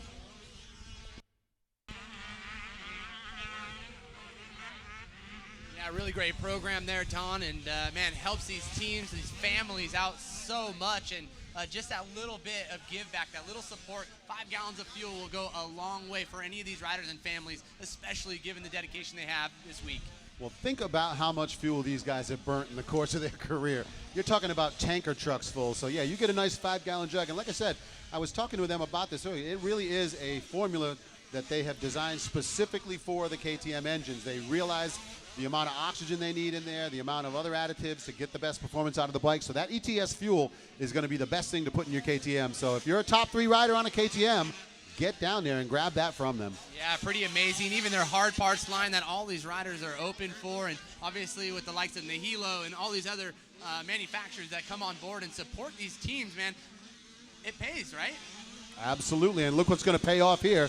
Max Volan's looking to make it pay off as he charges out the Jet Reynolds, and it's going to be the white flag. So this is the money lap, folks. Yeah, Maximus right here, he's been putting in some good rides, and this is a fast section for him, Don. He's really fast through here. I think he uses his legs, upper body strength.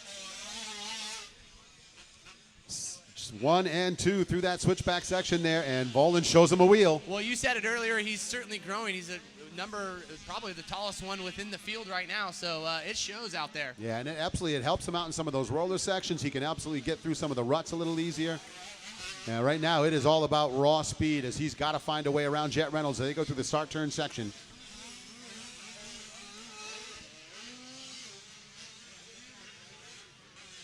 Here we go into the tabletop.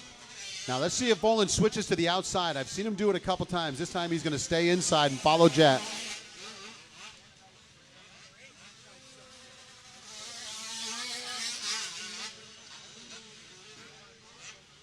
And airing out that big step-up triple all the way to the downside. Riders in the first and second spot, Reynolds and Volan. Matthew LeBlanc continues to run in third. Varese fourth, and Carper rounding out the top 5 as we watch the battle for the lead over to the right-hand side of the track, up into the hills. Pretty incredible what these kids are capable of doing on these mini bikes. As it looks like Volan looking up the inside here as they come to that far side of the track. He's got the line on him, John. Let's see if he can make it stick coming out of the turn.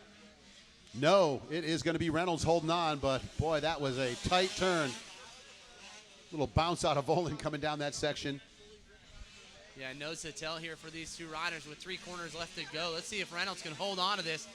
And what a big win that would be for Reynolds, man. He's been pressured all moto long, but Volan got to be happy with this ride right now. Oh, pulls a tear off. That's that clear vision for the last couple of turns here as he's trying to set something up.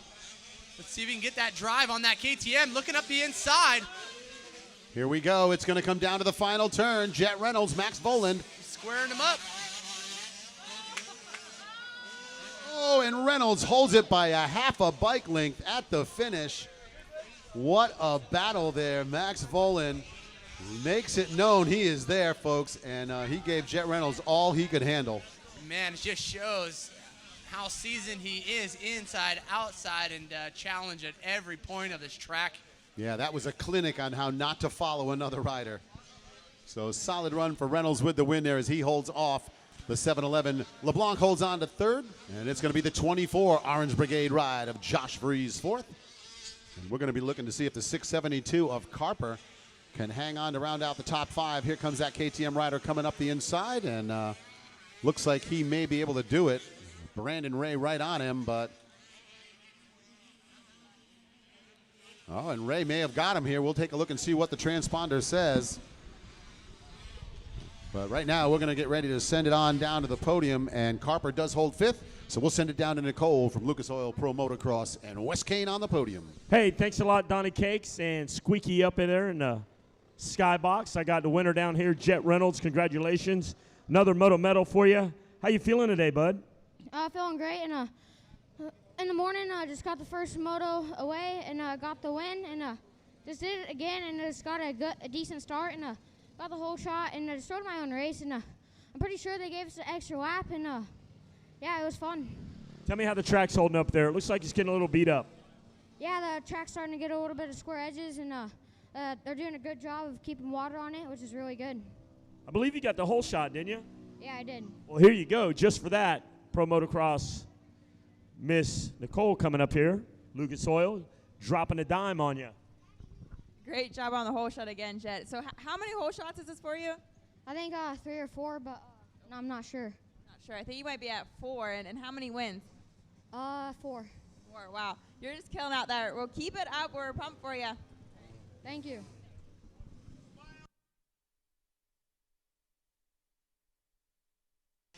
So a very happy Jet Reynolds down there on the podium. Jet is all business right there. I can tell you right now, that boy is all about the wins. And he is here to do some work. He's got the work pail with him. He's got his lunch, going to clock in and keep doing work. And I don't think he got the race he was looking for yesterday in this class. He had a little trouble off the gate. So we may be tied in the overall picture between him and Volan right now. We got a sight lap heading out onto the track, folks. This is going to be the 250C Limited coming out for the next race. Right now they're going to do their sight lap, and then we've got riders in races 34 through the rest of the order, and first few motos of the second or third set of motos coming out to do their sight lap as well.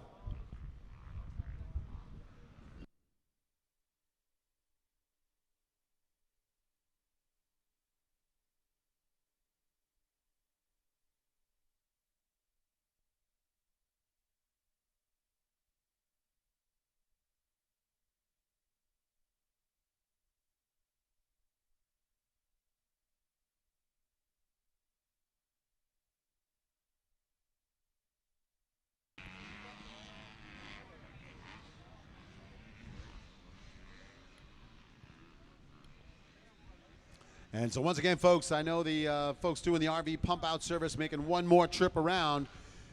And it's been a long week for some of those folks out there, so hopefully you'll be able to flag that person down, get things taken care of, as they're going to make one more trip around here. So if you need pump out services, you need to get out there and flag that guy down, throw a little cash at him, do something. But get him to pump that thing out, for goodness sake. You don't want that thing all full for the rest of the week, and not going to be a good scene. Not a good scene. Yeah, a number of the families obviously traveling a distance to get here using their... Leave that home. Yeah. So here we go. The rest of the riders coming out for their sight lap. Pump and dump. Let it go.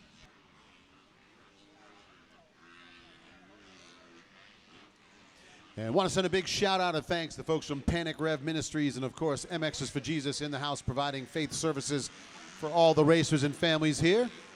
They had a little service down at the MX's for Jesus rig last night. The folks from Panic Rev were part of that, giving out some things, the DVDs they did with Trey Kennard there. And it's great to have them in the house. You know, a lot of folks travel a lot. Like I said, John, they're traveling all the time. You can't be home on Sunday for church, so they bring the church service to you. And it's really great to have Panic Rev and MX's for Jesus here with us. And folks, those are generally nonprofits. That means they are supported by donations. They don't ask me to say this. I'm going to say it anyway. Please give some donations to those folks. If you can buy things from them that they're selling, or if you can give them some donations, it helps them to get to the next round and make sure that the people that want to share their faith can do so every single race. So please go down there and help them out if you can. And again, they're not asking me to say this. I'm saying it because I think it's a very good service they do.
All right, so before we get into the 250C limited class, obviously we want to thank all of our safety team here, the 2X Promotions sign up and reg team.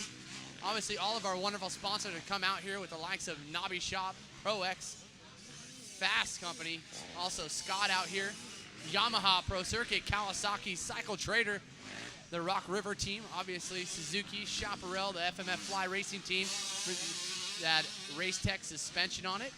And on the far end of our vendor row, we want to thank Asterix for coming out, Action Sports Canopies.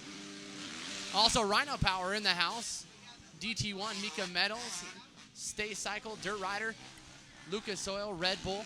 Be sure you guys stop on by and the hospitality area located either at the Red Bull or Lucas Oil and grab yourself a nice cold beverage and some popcorn, and or stop on down here, grab yourself some Baja style tacos and a number of other great food companies that we have out here at Apollo Raceway for the California Classic Championship here presented by FMF.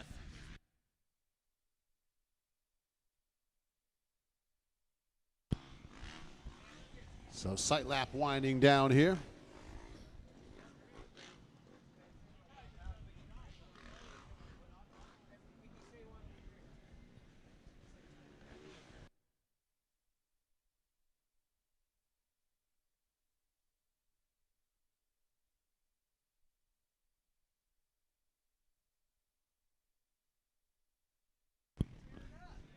And you know, I got to tell you, you look at some of these riders here, some of the faster riders that are out there, and they are putting around on this track. There's a reason for that. When you send your rider out for a sight lap, it is not a race pace lap. You want to take a look at all the lines on the track. So for the younger riders, parents, let your riders know, get a look at the track. Don't go out there and hammer down because it's you got a chance to run around at whatever pace you want. Use that opportunity to really get a look at what the track has turned into. Yeah, there's so many different line choices out there, and a good opportunity for mom and dad maybe even to come up here into the tower and take a look at some of these line choices through the day and see what these faster riders are really doing and kind of relay that back in the pits. It's a good thing to do. Walk around, watch the races. Don't stay locked up in that RV playing video games all day. Watch the races that are going on. Though the live timing and feed here that we have is... It is pretty darn good. I'll tell you right now. You actually could sit in your RV and watch it if you had good internet there. You got an RV here? Not me. Oh, okay. No. All right, never mind. No. Nope. I'm a hotel room boy. You're at a nice hotel room, actually. Yeah. Pala Resort there. That is they just happen to give you some money back if you hit, beautiful. Right? Well, let's hope so. Yeah. So far my luck at that is about as good as my luck at racing, so. I win by not playing. I'm right there with you, Don. I'm the same way. So 250C Limited. They're getting ready to roll the dice here. The one card is up. It goes sideways. Yeah, stacked field of riders right here. Preston Yost, Connor Crochman, Mark Dawson, Emerson De Oliveira Jr., Enzo De Oliveira, Tanner Pierce, Matthew Reed, Devin Bates, and Michael Sandoval. Devin Bates, definitely keep an eye out on that kid. Yeah, that looks like the 110 of Bates grabbing that Lucas Oil hole shot. Couple riders tangling up in the turn there. That's not how you want to start that moto out. Too tough to come from the back of the field, especially on a track like this. And man, it's a stacked talent pool out there.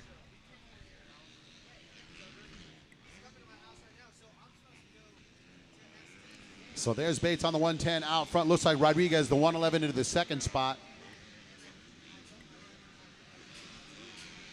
I see Sandoval circling in the fourth position there, right behind that Yamaha rider.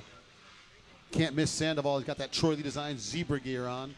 You could spot him from a blimp.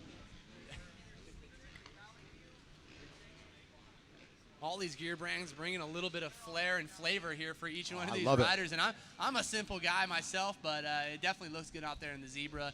Kind of bringing it back to that like Bradshaw era, huh? Oh yeah, the old Beast of the East gear there. Or like Raynard days, like the spider webs. Oh yeah. Yeah, Robbie won many motos looking good in that gear.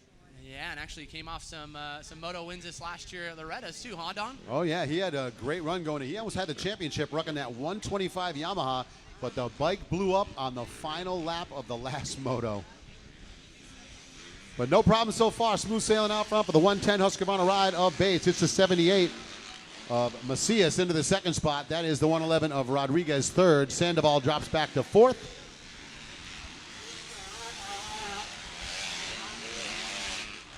And looks like rounding out the top five, that'll be the 258 KTM. So it looks like a rider down on the inside right here. Trying to pick up. It looks like it is a TM backed rider. of Luis Macias. So Luis Macias, unfortunately, losing that front end. Tough break, Macias. Second spot. Now he is buried back in the pack.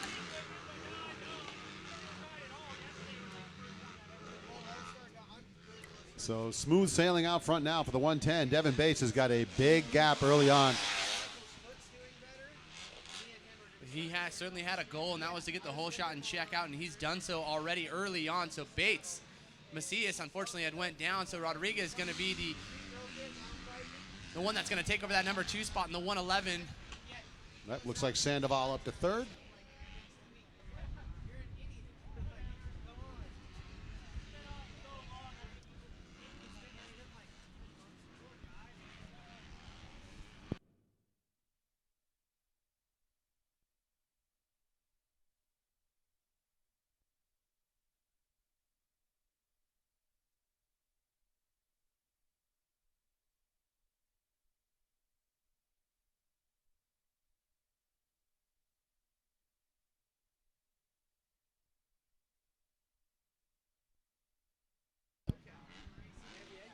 Here it comes, the 110, the Husqvarna ride through the inside. Devin Bates continues to get it done as he's opening up a gap at the front of the pack now.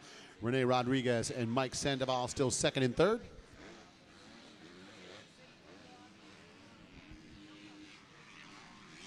So this is 250C Limited, 85, 9-11 next off the gate. 65, 7-9 riders, you should be in staging, and riders in the 450 Pro down to staging for race 37 in the order.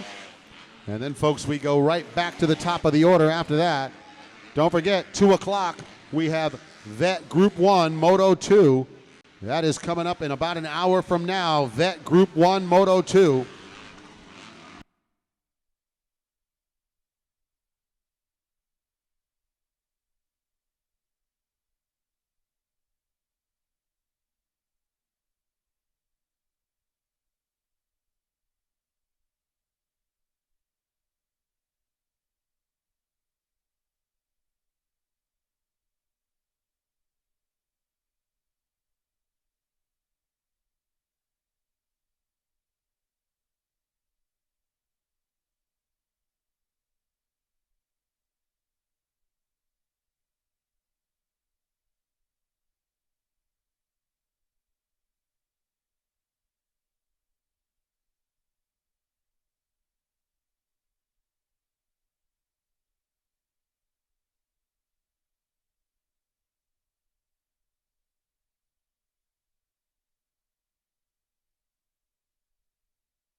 Here is the 110. Devin Bates has had a good run going on. I've had a chance to see that young man a couple times earlier in the season and a few other rounds, and he is on point out front here in the 250C. There goes the 111 of Rodriguez.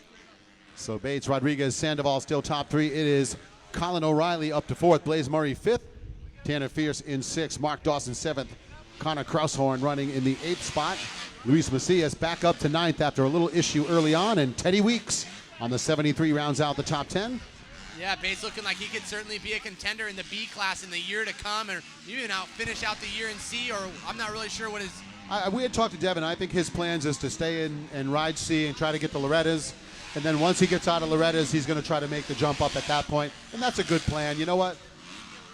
The last thing you want to do is come up to a class too soon, and it just crushes your confidence, because you go from being the guy that can win to just getting stomped. Well, and we all see how stacked that B class can be, and obviously Bates knows how to put down some hot laps, but man, it's a real overall package, and those kids in the B class, they're no joke, and so yes, to your point, it'll pay to stay. Yep, build the time slowly. It takes a long time to build a house, folks. You got to have the foundation down first.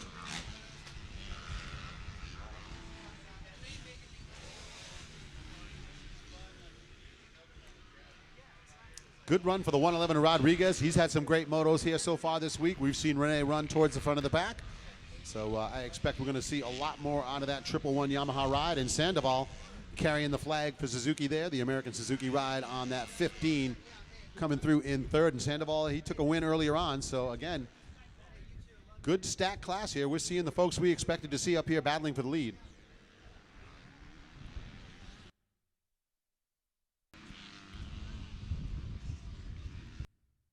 Yeah, good comfortable lead here for the 110 machine of Devin Bates.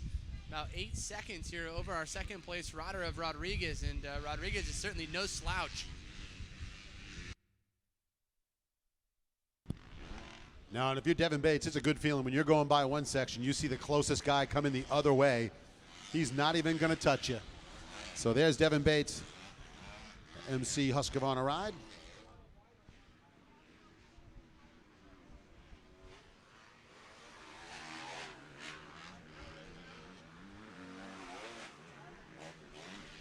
And there's Rodriguez and Sandoval. So the gap is out to 9.6 seconds between first and second now.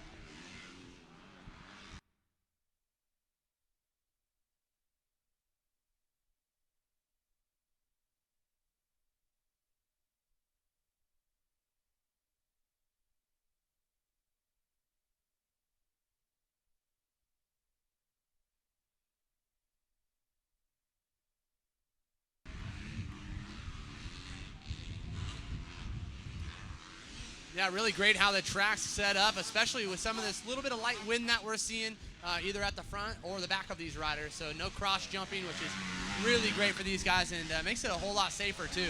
Yeah, I noticed that it seems as though they laid the track out this way on purpose because, like you said, that wind funnels up through those foothills and it comes in this direction every single day. So, yeah, you can either get a headwind or a tailwind, or either going to come up a little short or jump way longer than you want to sometimes, but at least you're going to land on the track. Because we've seen that. I've seen that in some high wind situations. I watched a rider get blown from the far left side of a tabletop right off the side back when we were down in Oklahoma a couple years ago. Yeah, I grew up racing out at LACR, and that's where the wind blows and nothing grows out there. So, yeah, definitely pays to have a good track set up and know how to ride in these kind of conditions, too. And, you know, that speaks to the work they're doing on the track here. With this constant wind that we've had, I'm not getting any dust up here at all. I have not seen dust blowing around this track. The 2X Promotions crew out on the track just killing it, keeping the dirt surface in the shape it needs to be in. Yeah, that prep early on really pays dividends here later in the week, too. So good, deep track, and, man, you can see it, the moisture just holding right on as Bates just on a Sunday cruise right now, and it's only Saturday morning, bud. Yeah, right? He's ready. He's ahead of the game for that one.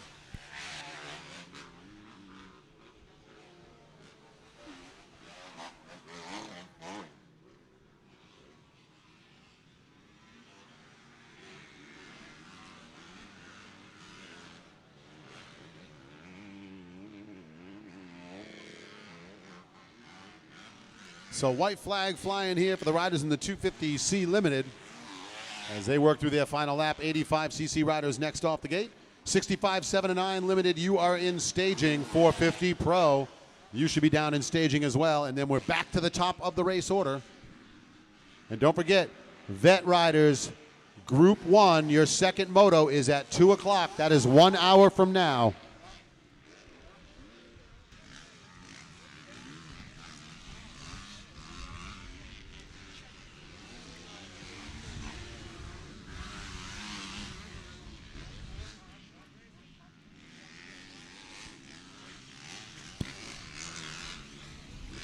And again, folks, if you're of a mind to grab something to eat, get down to Red Tail Catering, Baja-style tacos, and the Spins Coffee Rig down there. They have got all kinds of good stuff down there for you to eat.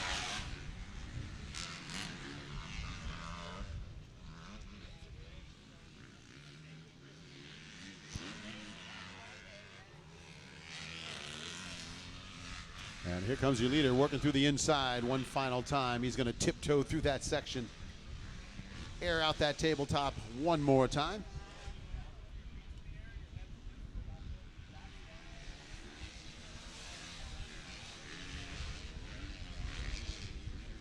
And the checkered flag will come out here. That'll be the race win in the 250C Limited. The rider on the 110. That is the alias Husqvarna ride of Devin Bates. On the 111, Rene Rodriguez is going to hang on a second. And the TLD Suzuki ride, Mike Sandoval, going to finish it out in third. And it looks like O'Reilly going to give that fourth spot up to Blaze Murray on the final lap. So Murray looking to hang on to fourth. O'Reilly will round out the top 5. And that'll put the 250C Limited Moto 2 in the books. Nice quick lap time for Bates on lap 2, a 2:01. So he got it done there. That's how you get that gap early on, folks. And we'll get ready now to send it down to Lucas Oil Pro Motocross's Nicole and Wes Kane down there on the podium. Hey, great job, Devin. Way to go on your win and Whole Shot Award. So I just want to ask you, how was it after you got the Whole Shot Award? Yeah, I definitely felt good to get the whole shot that one because the moto before I ended up going down on the start. So it's a good way to regroup, and I stayed smooth, and here we are. Awesome. Well, congratulations again on that. Devin Bates, tell me a little bit about your race out there. Track getting a little rough, beat up later on the day, it's starting to dry out. Tell me about it. Yeah, definitely. The track's super good right now. It's super rough just the way I like it. I ride here a lot, so it's nice to be here, pretty much on my home track. It's nice. Yeah, I'm speechless. Who do you want to thank? Alias, my mom and dad, my mechanic Kyle, Moto Cuts, Mika Meadows, DT1, FMF, X Brand, Ethica, and everyone else. Thank you. Congratulations out there. Nicole, is he in the running for the king, the whole shot king? How many whole shots do you have? I think that's 5. Says he's got 5, so you're definitely in the running. We got the crown over there, but it's too early to tell yet. We still got championships to crown. You got whole shots you're going to try to get. So want to thank you for coming up, doing a great job out there, and Lucas Oils for giving you that $50 whole shot award. Hey, Donnie Collins, what's up? Hey, Wes, how's it going down there, my friend? We are We underway got it going now. on, man. That's it. What about Squeaky? How's Squeaky doing up there? We're loving life up here on this 2X tower. Hey, It he is. doesn't even know it yet, but every time when he posts something on Instagram and I get it, it's going to be hashtag Squeaky. He is named. He is done. It is over with. When Wes Kane gives you a name, it's for life. I love it, Camo Kane. There you I love it, baby. No, I'm commando, baby. I'm it. rolling commando. So 85-9 to 11 with that information in our heads. We're underway with 85-9 to 11. It was the 199, the Team Green Kawasaki ride. Ryder DiFrancesco with the Lucas Oil whole shot for this one. I'm going to go scrub my brain with bleach Well, at least now. you know he's not single, right? No.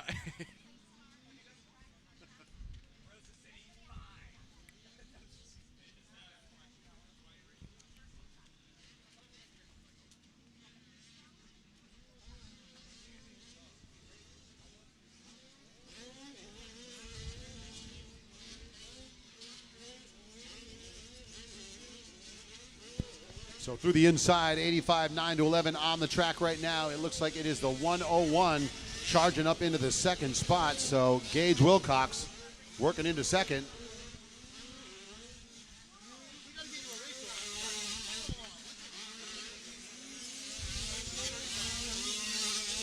So great start for the 199 machine of Ryder DiFrancesco out in front, 85cc 9 to 11 age group. So the Jimmy Johns Kawasaki backed rider trying to check out on the rest of the field. He's off to a good start to do that because he's already looks like he's got about a 4-second gap, 3.1. So DiFrancesco, Gage Wilcox, Eric Acevedo, Chance Hymas, Parker Ross, top 5. We saw Ross take a win earlier on. I'm sure he wants to charge through. Yeah, we Julian all know what he's Balmer. capable of. Yep, Bomber in 6th. We got a Racer Unknown in 7th. We'll figure that one out in a second. Creighton in 3rd. Cameron Horner in the, Creighton in 8th. Cameron Horner in 9th. And Dylan Howard rounding out the top 10 there. Got Vaccarello just outside the top 10 trying to make a move. But the guy making moves right now on that 199 trying to open up that gap, Ryder DiFrancesco.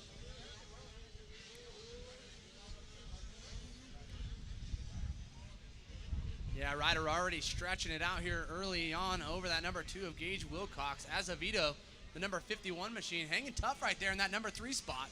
He's had some good runs this week. I've watched the 51 get up towards the front of the pack, and it looks like he's right on the verge of that kind of breakout ride. But let's face it, he's dealing with some pretty serious competition in this Yeah, class. I know he rides a lot with Enzo Temmerman, too. And, man, that whole family, the Mika Metal, the DT1 track up into Larry, too. So Yeah, certainly knows his way around a track and looking good out there right now is Azevedo. He's trying to chase down Gage Wilcox right now, but look who's coming up behind him. That is Chance Hymas, the 832. He's had some great runs. Chance is really coming into his own here this early part of the 2017 season.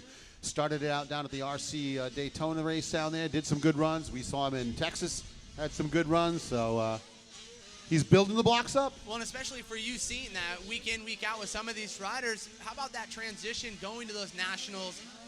You know, it really got to set these guys apart from your local guy, I would imagine. It's one of those things where I tell people all the time, you know, I do a lot of local race announcing back in New England. I love the local race scene, but fast on the local level and fast when you come to a race like this are two very different things. And I've talked to some of the riders that race with us all the time, and they've said, wow, it is a shock to go from being the guy to not even being able to crack the top 10. So you got to, but again, it's part of building that machine. It really is, and the tracks change, it differs, the riders, and just your whole outlook, you're right?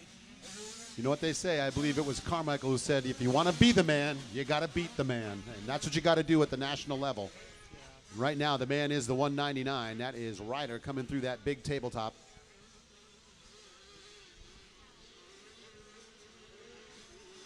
And another fan of the long hair, I might add. Ryder with that long flowing locks. Another one of my boys there with the long hair. He makes it look good, right? That's it. Got to have it.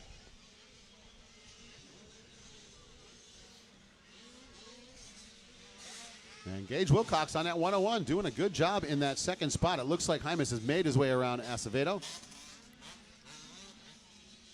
And there is the 832 charging forward now. He's going to be looking at Gage Wilcox next.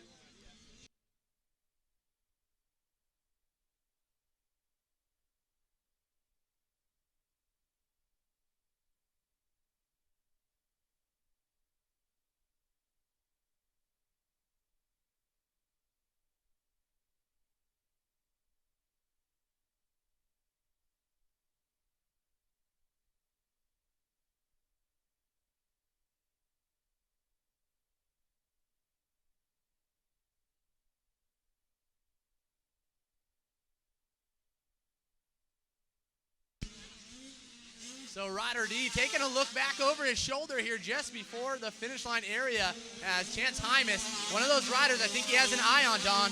Yeah, definitely. We know the 832 has got the speed. He's got to find his way around Wilcox first, but you know, that's the kind of the plus and the minus of being the guy in the class. Like Ryder D is the guy that people want to beat. Well, yeah, guess what? Chance Hymas wants to beat riders so bad he can taste it. So that's one of those things where you really put a target on a guy. And that's what Hymas is trying to do now, but Wilcox holds him at bay.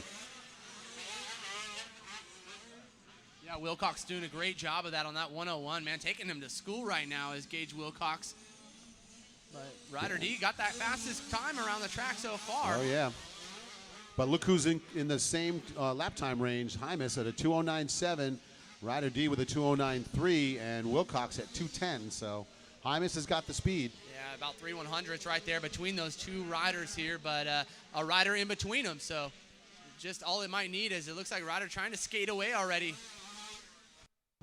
I say this all the time, you know, for right now, Ryder DiFrancesco's best friend in the world is Gage Wilcox, because as long as he sits in second, that's going to give him clear track and not have to worry about Hymas trying to chase him down. Yeah, Hymas, you can see working that bike right now through that back section, trying to scrub every little bit to keep those wheels on the ground.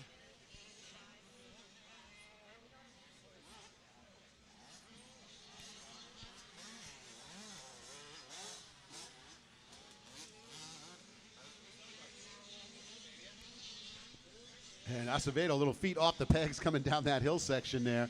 That's getting deep out there. As we watch the riders, as they come over the hill, they're all kind of dropping to the inside in that little short left-hander, and that thing is building up a deep rut.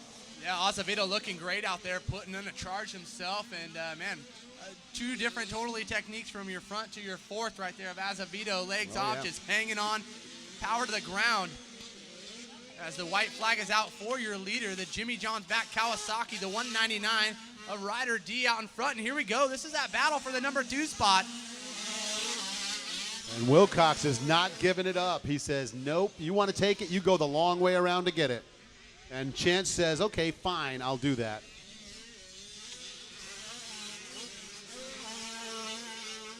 So and maybe a little immediately he gaps Wilcox. Look at that.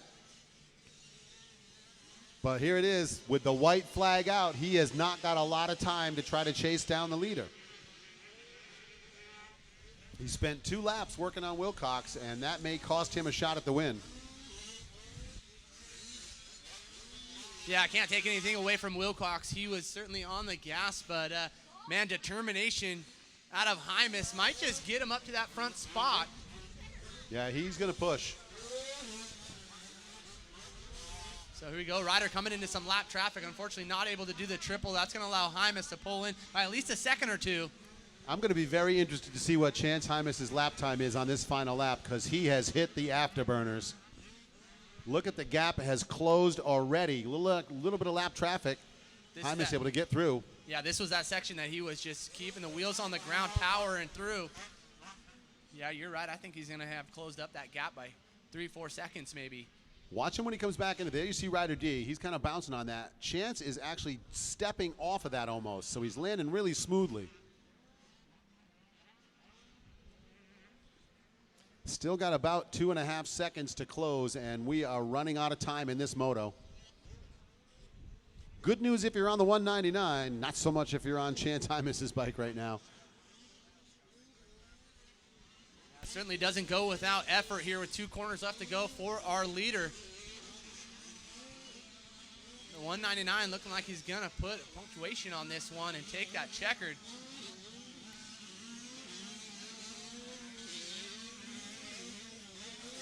There it is. So the 199, Jimmy John's, the Monster Energy Team Green Traxxas ride. Ryder D. Francesco with the win. On the 832 Kawasaki, Chance Hymas takes the 2nd spot. And on that 51, 2:09 for Hymas on that lap. That was the fast lap in the moto on lap 5. Yeah, about 4-second gap is what he whittled it down from. So, yeah, he was Very about nice. a 7-second ahead and got down to 3 seconds there at the finish line. And So that is, you got to take that and put it in your pocket and know you closed the gap on the guy in that final lap. So that is a good confidence builder. Unfortunately, Hymas not able to get around Wilcox early enough. So Wilcox hangs on to 3rd, Acevedo 4th, and Parker Ross on the 2X will round out the top 5. And it is time to send it down to Nicole from Lucas Oil Pro Motocross and the lovely and talented Wes Kane on the victory podium.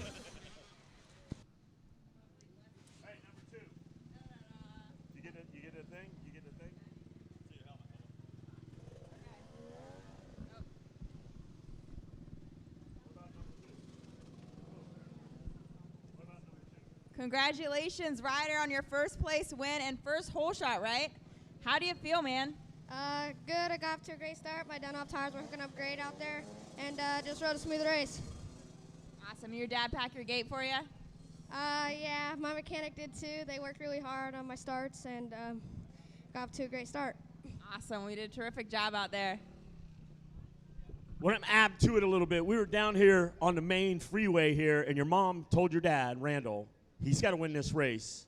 And it wasn't up to you. It was up to Randall. And he said, I'll get it done. So I know you rode the bike. Pops was down there doing whatever he had to do. Tell me about your race.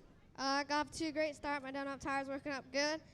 Knew I had to win this to go into the final moto with, if I win, I get the title. So got off to a great moto and up here now. So now, is Jimmy John's going to airdrop a bunch of number 2s in for us to have dinner tonight, or what do you got planned? Oh, yeah. Who do you want to thank? My mom, my dad, Jimmy John's, Pro Circuit Kawasaki, Team Green, my mechanic, Akua, Scott Goggles, 60 Helmet, Troy Lee Designs, Alpine Stars, Ethica, who I forgot. Thanks.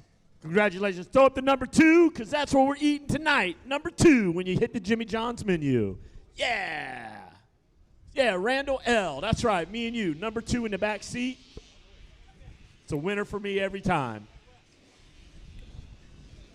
Oh, I represent, dog. I represent. Here. Ready? Did you get it? Yeah.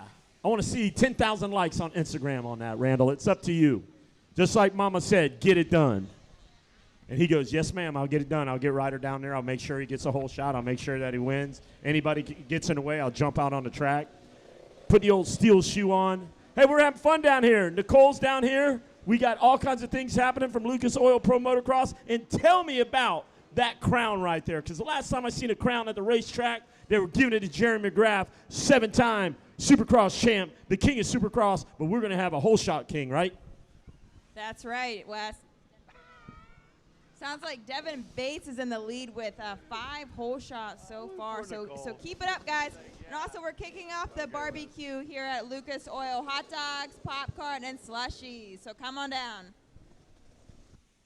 All right, well, good things going on down there on the podium, and it's always a fun time when you got the man, the myth, the legend, Wes Kane in the house here. The 108, Andrew Schultz out to the Lucas Oil hole shot in this 65 7-9 class. We'll get a look at the running order as they make their way back down the downhill rollers section.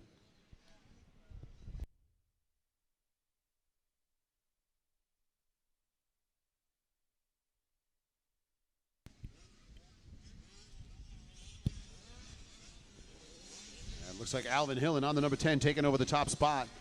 The 177 of Kay Johnson into second. On that 13 KTM moving up into third. That looks like that's Chase Carr. And there goes Johnson jumping by at the finish to take the lead away.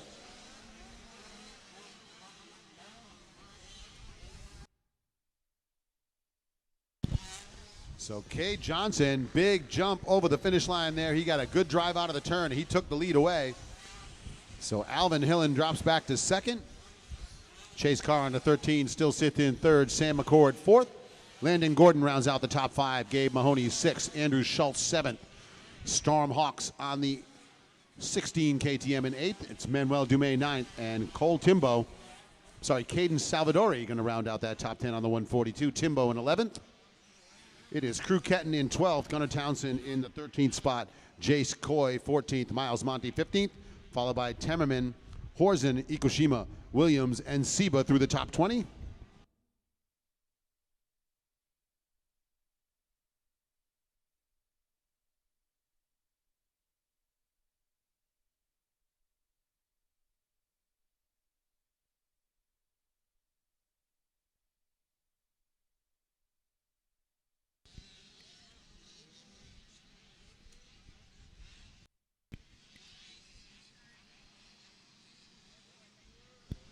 So we got the 65 7-9 limited on the track, race 37 in the order. Coming off the gate next, we've got race 37 or 36 in the order. Race 37, the 450 Pro is next off the gate.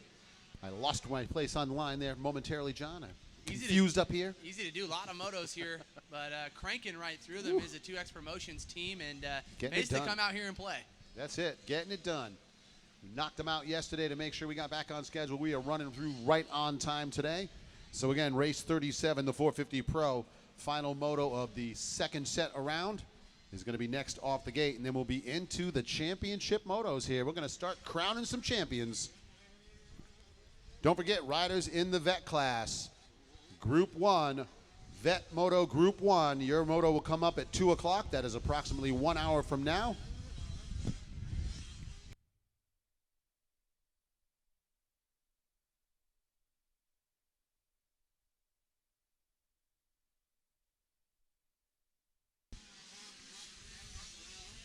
Yeah, it's great being out here. Certainly, the stress ball is big, right? It's an amateur national, biggest one here in Southern California for a lot of these kids and families, but the racing atmosphere doesn't feel like that.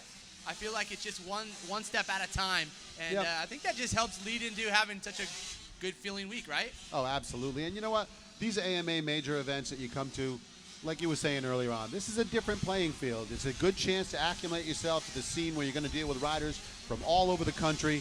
And these folks at 2X Promotions just killing it. If you're going to be at a big event at a motocross track in California, it's going to be the folks from 2X Promotions putting it on. They're also running the Mammoth Motocross as well, and that's the 50th anniversary this year. You want to be at that. Yeah, another one to keep your eye on, especially here as the Road to Mammoth been going on for a number of these riders here in the West Coast, but even for the kids coming from the East, the Midwest, wherever. Man, great opportunity. Get up in the mountains, vacation a little bit, take it in. The scenery alone, man, just so much snow I heard up there still. I've told everybody that I know back east, it is a destination race. You need to go to that. You need to get there at least once because it's unbelievable. It really is. Every year, carving that course out of a national park. Where else in the world can you ride in a national park? Nowhere that I know of, unless you're on an off-road bike riding around on some trail somewhere, but that is definitely not a trail ride out at Mammoth. Yeah, the mountains lend itself so much to the families and the sisters. If they're out there racing, they're running around with their little girlfriends or fishing for dad, whatever it might be, mountain biking for the kids. Yeah, it really it's is. really great. You may still be able to ski in July up there this year. Yeah, that's what I understand. That's what Mike was saying. So we'll see. I've been up there when there's definitely some snow on the mountaintops and it can be cold down on the track.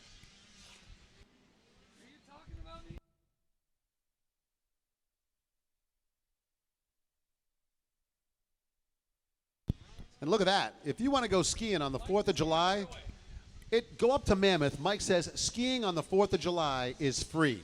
I don't even ski. I'm going to go buy myself some Rossignols and get the heck up there. Oh, yeah. I think Colbert got a few bibs for you to wear. He might have a little something for you to get into. Come on up there. Yeah. Wreck myself on some skis again. You're East Coast. I can get hurt in many, many different ways. Get you on some twins.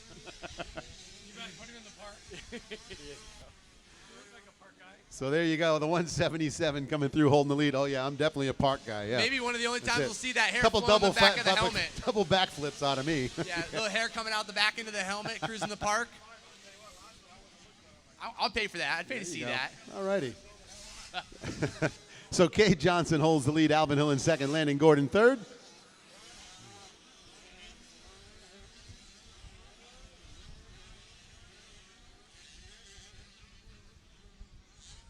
And a little bit of a gap back to the 4th place ride as Sam McCord holds that spot. Gabe Mahoney rounding out the top 5.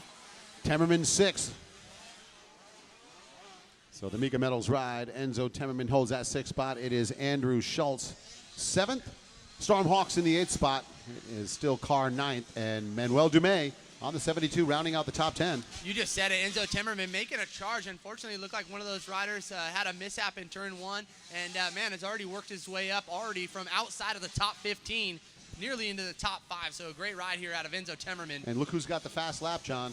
Temmerman. There you go. On lap 3, working through traffic, puts down a 2:22.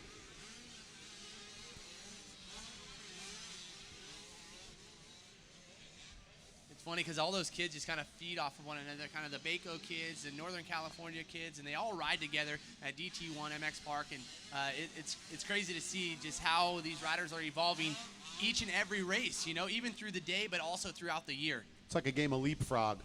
They all come up to one plateau, and then somebody does something, and everybody's got to follow them up to that next level. We're looking at Johnson making his way back down on that right-hand side.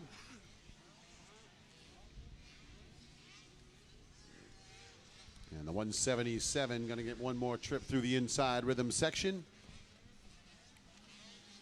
There you see the number 10 of Alvin Hillen coming down the hill in second. So our leader just taking it easy right here, Kay Johnson.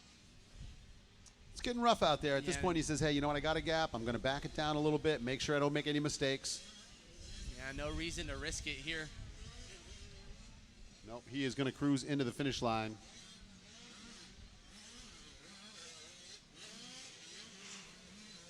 And there's the white flag. So he has got to get it done one more lap to grab the win here. I'm going to pull over Mike Sleater. Come here, Sleater. You got your boys coming in the game right now, Mace Man and the kids. What's it going to take to get these kids out here at this level? And when are we going to see that happening? Mason wanted to see the Easter Bunny today instead of ride his PW. So as rough as this track is and demanding, he probably made the right choice. And we're keeping it fun right now for the Sleater family and enjoying riding his bicycle and his Stasic training motorcycle and having fun on that stuff. So when he wants to race and when he wants to do this competitively, our family will be behind him and Noah. So whenever the Easter Bunny hides, then we're good. Then we're going to see the boys come out here. Yeah, if Santa and the Easter Bunny can't show up to the house, maybe the boys will be excited to come to put some laps in. Hey, you can't hide with the money and the eggs, right? No, I don't know how much. If I keep getting beat out here, there won't be any money in the eggs. That's Michael Sleater out here having some fun and, man, still throwing up some dirt. Mike, you're not doing the mini dad thing right. You've got to force him to race. It's not about having fun. That's it. All or nothing, folks. Good times up here. Good to have Mike up in the booth with us. And you heard it right there, folks. That's somebody who's been around the block, been around a few motocross tracks. It's about keeping it fun. Let's always remember that. It gets a little high pressure sometimes, but you got to have a good time out there. If you're not having fun, you really should not be doing it. And you touched on it. It's like they're all trying to one-up one another, and it's not just for the riders. It's the families, the parents involved, too. So, again, just bringing it right back another step and just say, have some fun, man. Yeah, let's keep it real. Let's Officer always understand say, what we're doing. Hey, have fun out there. That's it. And, looks like Kay Johnson been having a good bit of fun in this moto on the 177, put himself out front early on. And Hillen has not been able to close the gap, 7.2 seconds as Johnson, again, keeping it nice and smooth through that inside rhythm section. No reason to take any risk. Yeah, no reason to opt out over this 90-foot triple in front of us here, right? Doing it no problem. There you go. A little heel clicker over it, maybe. Yeah. Save that for the finish line jump. Yeah, and he's about to, as a checkered flag, about to drop for your winner. At 177, Kay Johnson coming across. So that's 7MX rider, the Pax Racing backed Husqvarna. Second spot will go to the number 10. Little one-hander over the finish there for Alvin Hillen. And it'll be the 21 of Enzo Temmerman charging into third on that final lap. It looked like, Gordon held him off. So Gordon did hold him off. I thought Temmerman got him at the finish, but Landon Gordon holds third. Temmerman fourth. And it is going to be the 178, Sam McCord coming across, rounding out the top 5 there on the Cobra. Yeah, heck of a ride for Timmerman, coming from outside of the top 15 to 4th place. Still keeping the hopes alive right there for a championship. See, and that's what it's about. We've said it before. Every single point counts in the championship, so you cannot just give up when you're out there and you didn't get a good start. Well, you always hear him on the weekend, damage control, right? Oh, yeah. Well, we're getting ready now as we pop that 177 up onto the stand. Lucas Oil Pro Motorsports, Nicole going to hand out a whole shot award, and Wes Kane with the hardware. I got him down here, Kay Johnson. Congratulations. Taking a moto win. Popping the bike up on the stand. Here you go, little man. Get some of that hardware. Yeah, come on over here by the bike. Congratulations out there, little man. You got your elusive gloves on. You getting them right? Yeah. You're supposed to be taking them off. You're putting them on. You're ready to go again. Tell me about your race. It was great. I got out to a decent start. Just tried to ride smooth the whole time. I didn't really want to go down. I maybe did a little bit too easy, but at least I got the moto win. How does it make you feel to win a medal down here at the California Classic? How do you feel right now? I feel great. Yeah. Who do you want to thank? I like to thank PAX, GMC Power Sports, my grandma, my grandpa, Elusive Gloves, DT1 Filters, Mika Metals, Scott Goggles, Nihilio, my sister, and that's it. Congratulations out there, Kay Johnson taking the hardware. Hold it up. Yeah, Kay Johnson wins a moto here at the California Classic. Now I've got Nicole coming up here. She's got our whole shot recipient from Lucas Oil Pro Motocross. And the quest, the chase to be the whole shot king is in the works right here. We got riders in here trying to get that crown. Got 108, Andrew Schultz. How's it going, man? Good. How do you feel after you got that whole shot? I felt amazing. You felt amazing. That's awesome. We're pumped you got that. Who would you like to thank? I'd like to thank my mom and dad, 60, Elusive Gloves, MSR, Rad Custom Graphics, NPG Training, Dunlop Tires, Cherbys, and everyone else. Thank you. Everyone else. Well, congratulations again, man. Keep them coming. All right, good times down there on the podium here. We're underway now with the 450 Pro. And it's going to be the 191, Justin Cooper on that Rock River Blue Crew Yamaha Racing ride, grabbing the Lucas Oil hole shot for this one, and he has already got a gap. There was a pileup right after that first turn. We lost a bunch of riders there trying to get a look at who was in that, but right now, no mistake about who's in command. There is the 191 of Cooper coming back to the inside.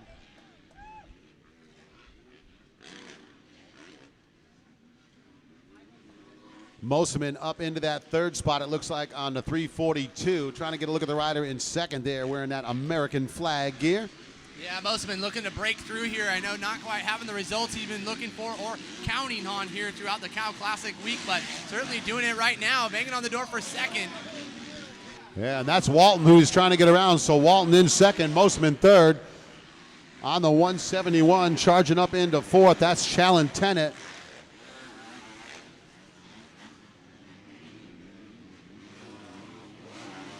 So Justin Cooper, Austin Walton, Mike Mosiman, Challen Tennant, Josh Mosiman, top 5. Enzo Lope, 6th. Chase Felong, 7th. Christian Cicero, 8th. Jordan Bailey, the Rockstar Husqvarna Rana, in 9th. And it's Joey Dominguez on the number 10, rounding out the top 10.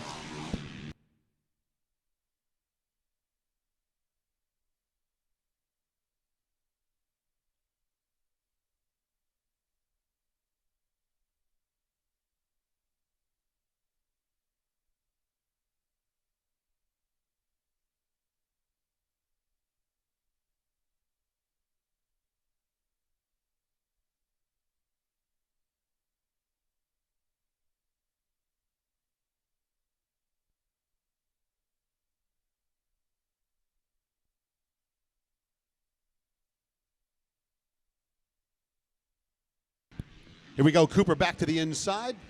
The 191 coming down out of the hills. We have got a battle shaping up, Walton and Mosiman. Walton still has the spot, but here comes Mosiman trying to sweep that outside line, coming to the downhill.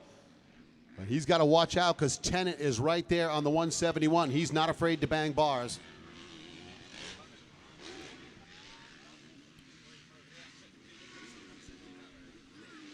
Oh, here we go, Mosiman. Up the inside, here we go. Gonna take over that number 2 spot now. Nice move, John. How he jumped right to the inside there.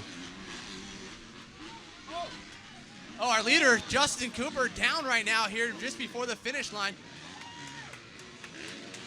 So here we go, the race we've been looking for here. That changes the complexion completely there. Mosiman now in control. Walton in second, Tennant third. Cooper recovers in fourth.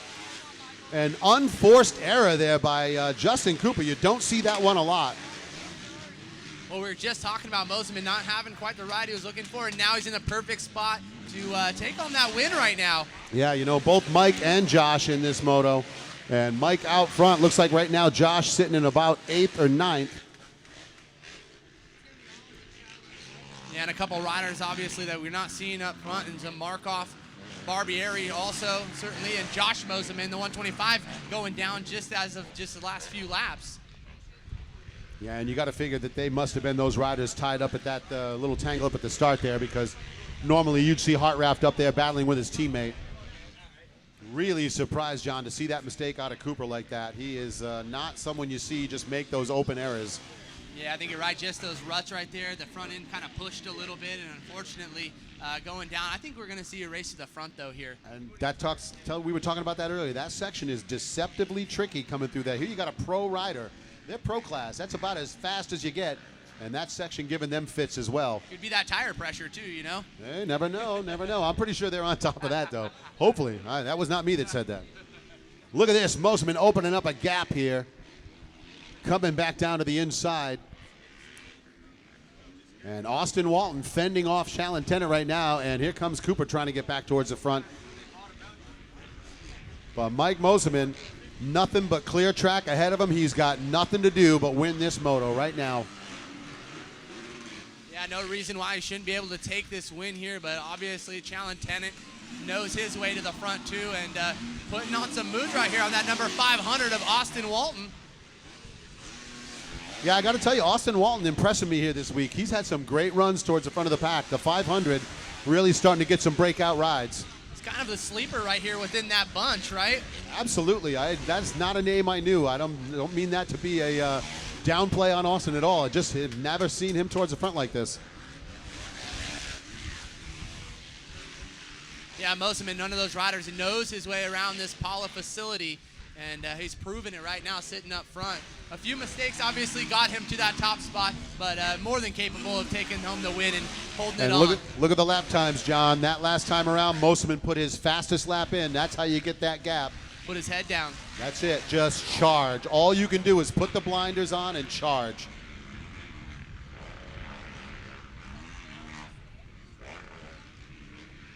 Looks like Enzo Lopes trying to get up in the mix with that battle in the top 5 here. He's 5th right now, closing up on Cooper. He's good at coming from the back. Unfortunately, we hate to say that, but he's more than capable of charging to the front on any given race that he's in. So here we go, Enzo. Let's see what he can end up here at the end. Well, you know, it's one of those things where they are all fairly evenly matched in time. A couple seconds here or there maybe, but the rider that can change up their lines when they need to is the one that's going to be able to cut through, and Lopes very good at that. Very good at that. You're right. He is very good at that. We did see that. He was going inside, outside, making some moves, and we're expecting to see that right now. It's going to get interesting. Well, and what I'm wondering about, too, is how long is it going to be before Chalantenna decides to get a little impatient? Because, like I said, he is not afraid to bang bars. He's not out there to make friends. So here we go. He's setting up the inside on Walton, and Austin better look out because here it comes. Yeah, he's a big enough kid. He'll move you out of the way. He certainly has no problem doing that. But Cooper right now, he's the man on the charge. Yeah, he has got to try to get a 2-for-1 here and get around this battle.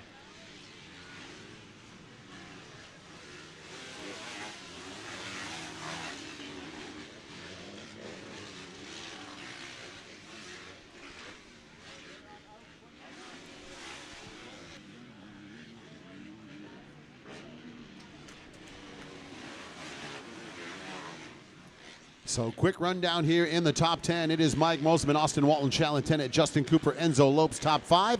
Jordan Bailey, Chase Filong, Christian Cicero, Cole Barbieri, and Max Markov rounding out the top 10. Hartranft charging up into 11th, so dead last on lap 1 rather, charging up through the field.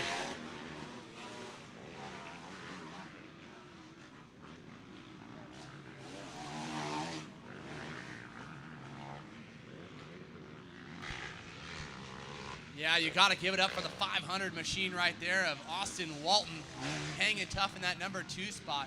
Tennant not able to do anything, either Cooper or Lopes right there. No, and you know what? Walton is not riding behind him. He's not concerned about what's going on. He is strictly looking at what's ahead of him. So right now he is not thinking about Chalantenna. He's thinking about Mike Mosiman, and you can see that's why he's able to hold that spot.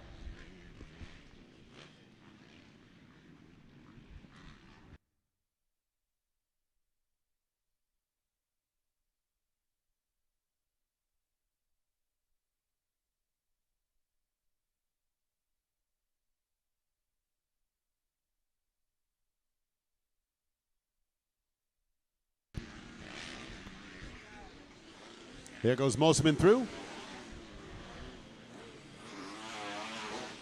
Austin Walton is holding that spot outright. That's not riding a wide bike. That's not stopping to try to keep the guy behind you.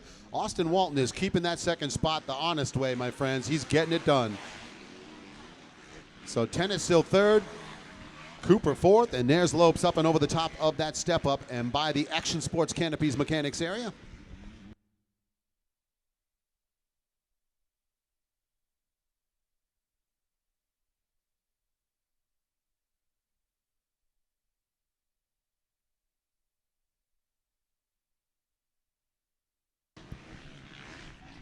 And you know, John, you know how you have a good race going when you look out in the center and you see the photographers sprinting from one section of track to the other. That's how you know you got a good race going, because they are trying to capture every moment.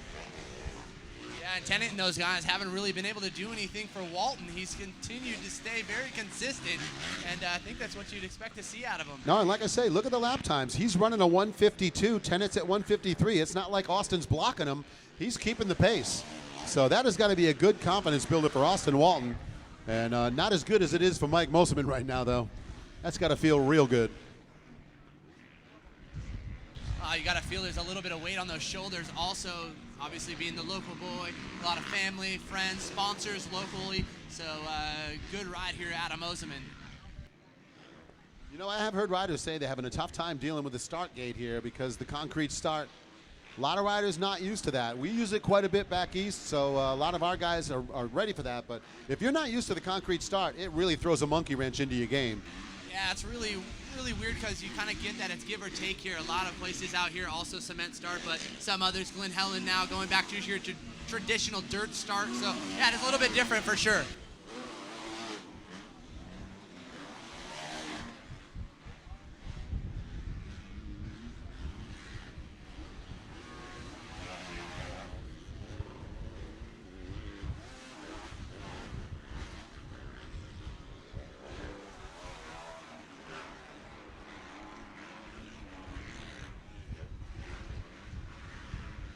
So there you have it, folks. Top 3 riders through the start turn section. They're going to make that sharp right-hand turn, then into that big tabletop. There's Mosiman to 342, Husqvarna.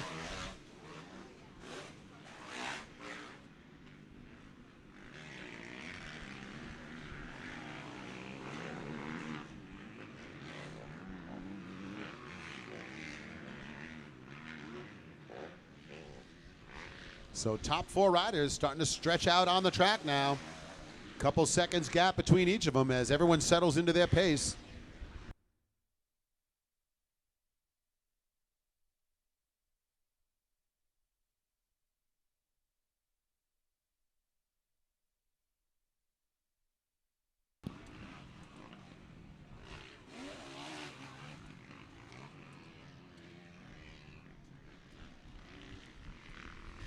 Maybe a little mistake down there for Cole Barbieri.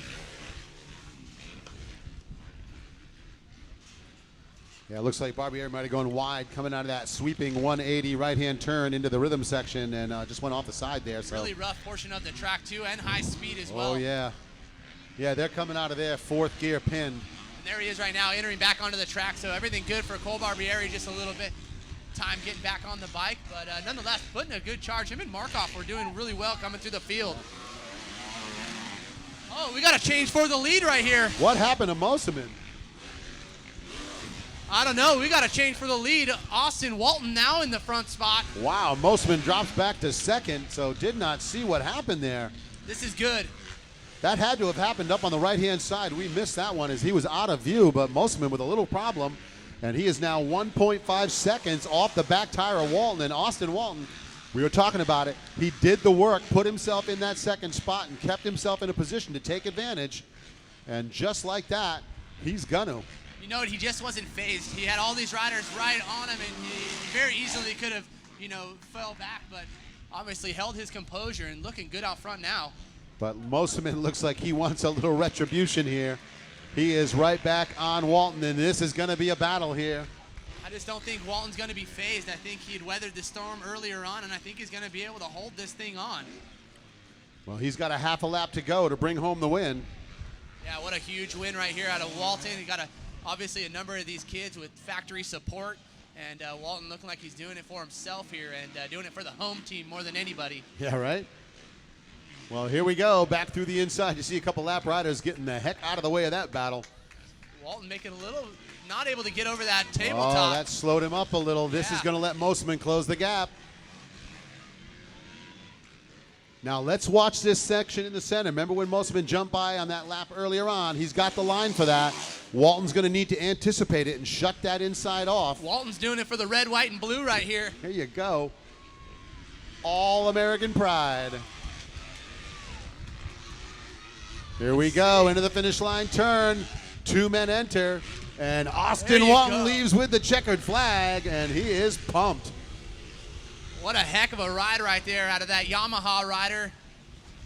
He did his work that time around. A little miscue from Mosiman, but you can't take anything away from Austin Walton. He won that race the way you need to, straight up. I think one of the biggest upsets we've seen so far today. So great ride out of Austin Walton, and a big congratulations to him and his family and his entire crew taking home the win here in the 450 Pro class. So Walton, Mosiman, Tennant, Justin Cooper, and Enzo Lopes. Top 5 in there. Look at that red, white, and blue gear looking good up there on the podium. And we're going to send it down now to Lucas Oil Pro Motorsports, Nicole with the Whole Shot Award, and Wes Kane with the hardware. Austin Walton down here winning him a moto. And this guy, he's the real deal. I've seen him. He showed up at Amsoil Arena Cross a couple rounds ago. Guy got on the podium there. I think you won a main event, didn't you? Or you got up second or third up there that night. Yeah, at Arena Cross, I ended up with a second, I was super pumped because it was my second event. So, I mean, I'm just excited with my performance right now. I don't even know what to say. Well, I'm going to put this medal on you because you're a moto winner. So we're going to talk to you down here. Hey, I saw you out there yesterday riding. I said, that guy's a real deal out here. So I'm pumped to be up here interviewing you. Tell me about your race. Tell me what happened when you closed up on Mosiman. I was just trying to keep a consistent race, and Mosiman ended up making a mistake and going down, and I capitalized on it. And I was just trying to stay up and have a clean race and just stay out front. And I was in second, and then once I got into first, I was just trying to play it cool and just make it to the end. How pumped are you to get this medal here? Oh, I didn't even think I was going to come out for this moto. I hurt my back, and I took a bunch of ibuprofen, and I don't feel any pain. So I was just excited to get out there and win. I mean, it was the best start I've had, and then it ended up in third, and then went to second, and I ended up winning it, and that was the coolest thing. Well, tell us about some of the good people you like to thank. I want to thank my mom, my dad, my brother, TMC, Enzo, BVH, Split, Canvas, Mind Effects, DT1, FMF, and Mika Metals for helping me, make this happen. Appreciate it. Congratulations up there. Get the shot. You guys get the shot. Austin Walton coming out here and taking a moto win at the California Classic. Now Nicole from Lucas Oil Pro Motocross, who has got the Whole Shot Award. Thanks, Wes. Yes, shout out to Justin Cooper 191 for the Whole Shot Award. Looks like you already head back, but congratulations on that. All right, folks. We are going to be back into the race program, and it is race number 1 of the third set of motos. It's time to start crowning champions here for the FMF California Classic.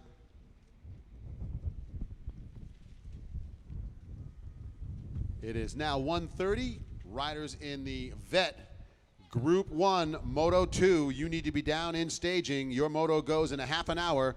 Vets Group 1 Moto 2 needs to be down in staging. Your moto will be heading off the gate in about a half an hour. Get to staging.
So a little bit of crack work going on here before we get into the championship motos.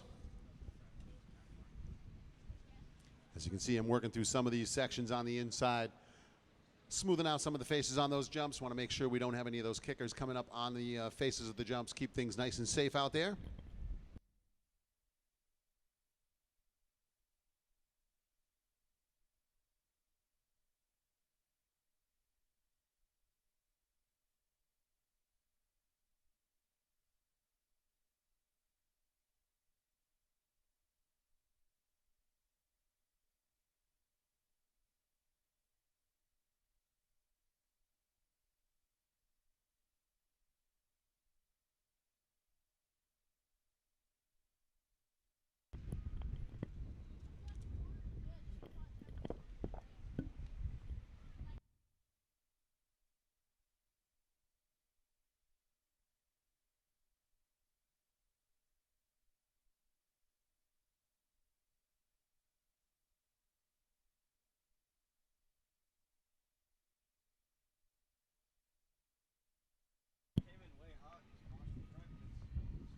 So as I said, getting ready to go for the championship set of motos here.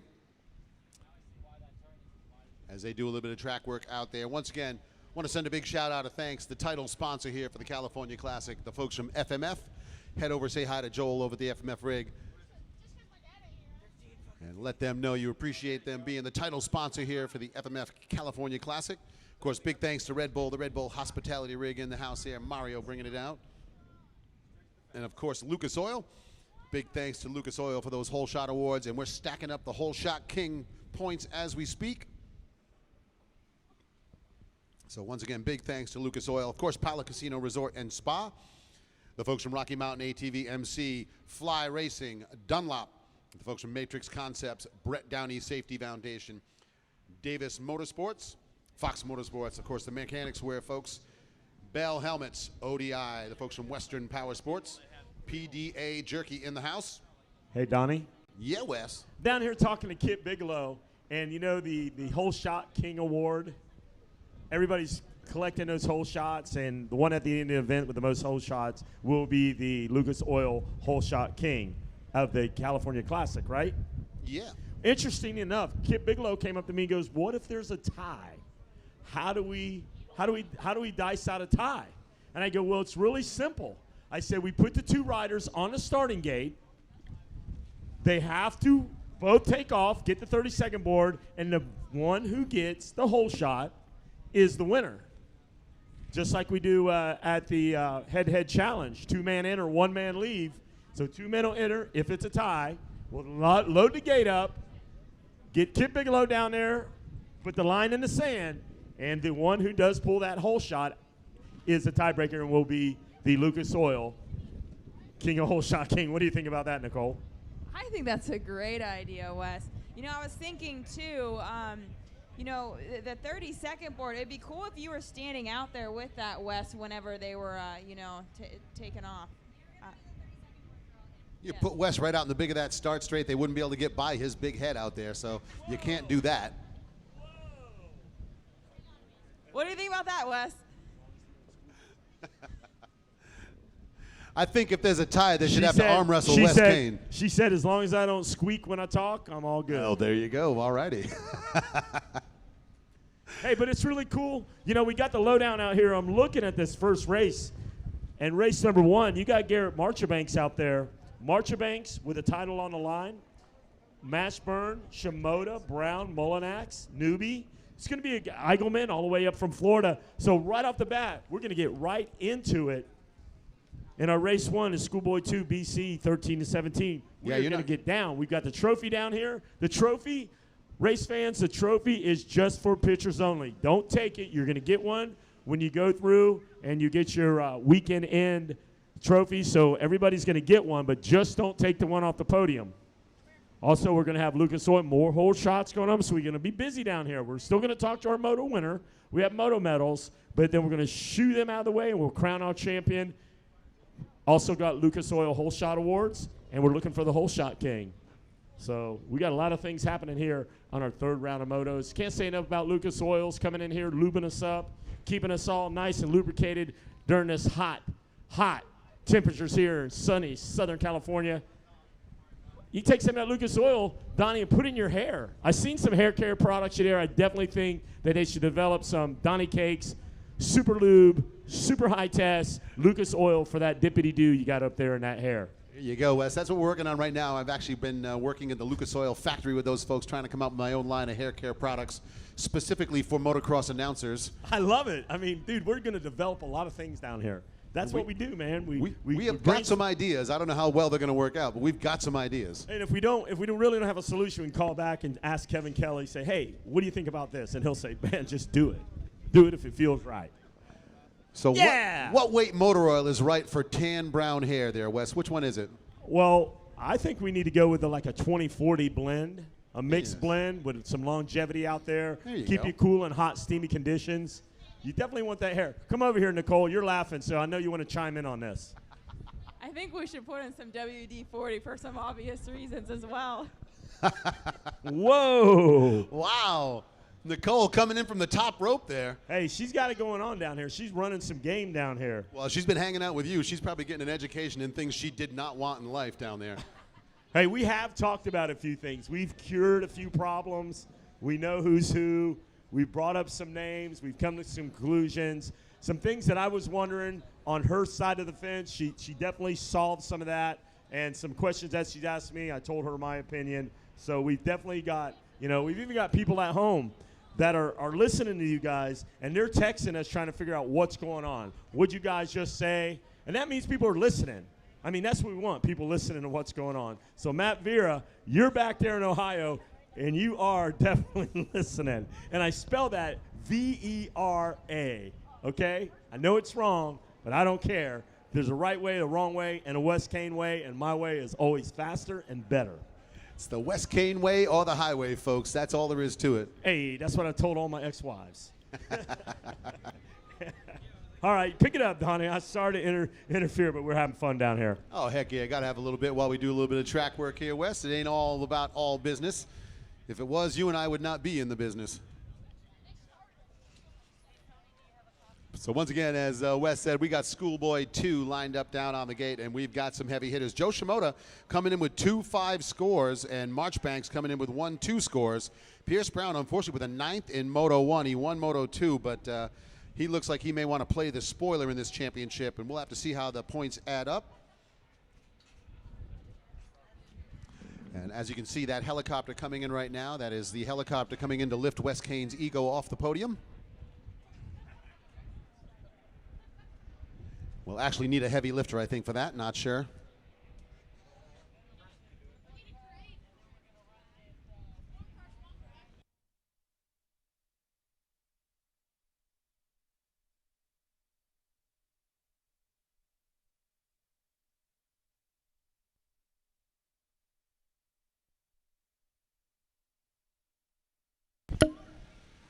So once again, folks, Schoolboy 2 BC 13-17, the first of the third set of motos on the gate. 65, 10, 11 riders, you should be in staging. Vet riders, Group 1, Moto 2, you are going directly after the 65, 10, 11. So you need to be down in staging right now. Vet riders, Group 1, Moto 2, you will go after the 65, 10, 11, which is just 2 motos away.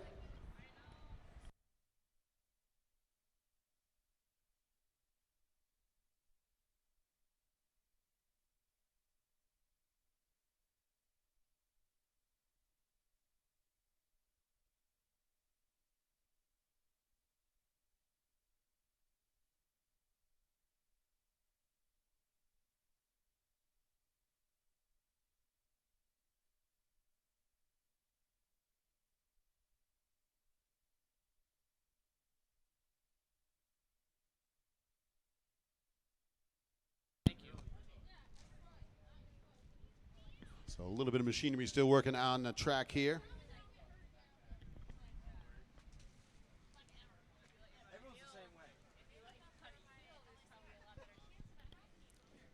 So we'll go ahead and set the table for you, let you know who's going to be coming out to do battle here in the first of our third set of motos here in the Schoolboy 2 BC 13-17.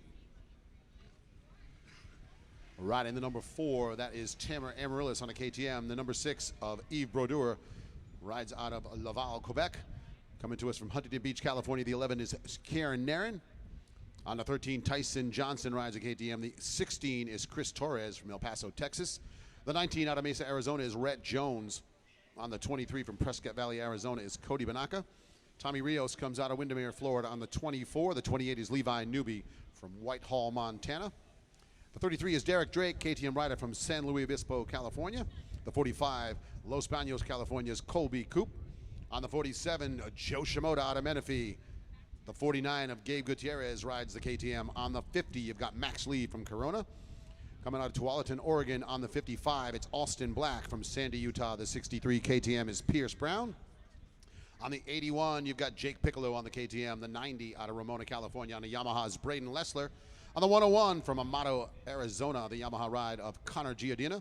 The 106 is Nick Horn from Dublin, California. The 130, Matt Sigler, rides out of Bishop, California. From Cairo, Georgia, the 135, Marcus Phelps.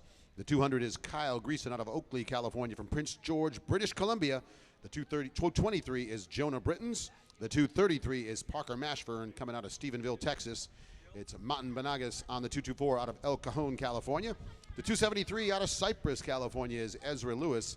Out of Colville, Utah, the man-child Garrett Marchbanks, the 282. The 288 out of Santee, California is Connor Mulinex. On the 299, riding out of Tustin, California, it is Haruki Sagawa. It is Colton Hillstead coming to us on the 340 out of St. George, Utah from Atascadero, California. The 505 Suzuki ride, Bar X ride of McClellan Heil. From El Cajon, it's the 522 Ryan Taylor on a Yamaha. The 587 Aiden Tiero on the KTM.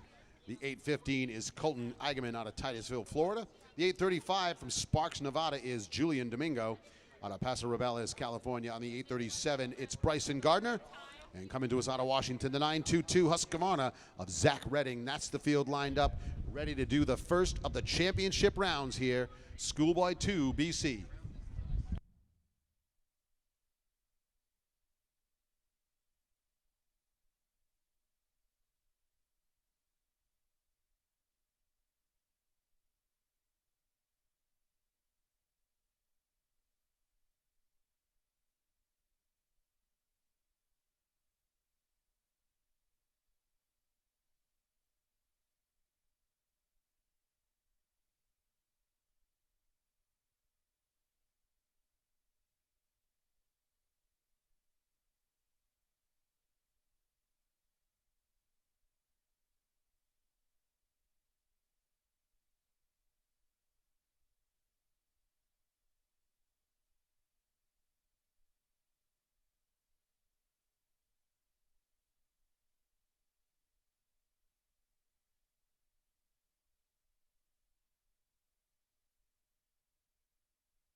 All right, so the bike's fired up on the line. Track work is complete. They have groomed out that start surface. Beautiful, smooth there. We're going to let them go out for a sight lap here.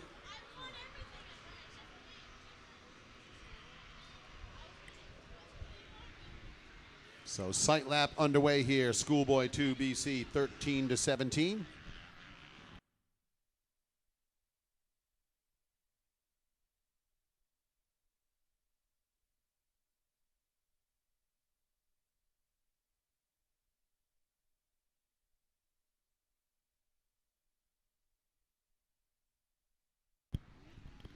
So sight lap underway here. We've got the first moto of the third set of races coming out onto the track for their sight lap. We've got a bunch of other riders stacked up down there to be coming out too.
So sight lap well underway here. We've got the riders in the Schoolboy 2BC 13 to 17 on the track with their sight lap.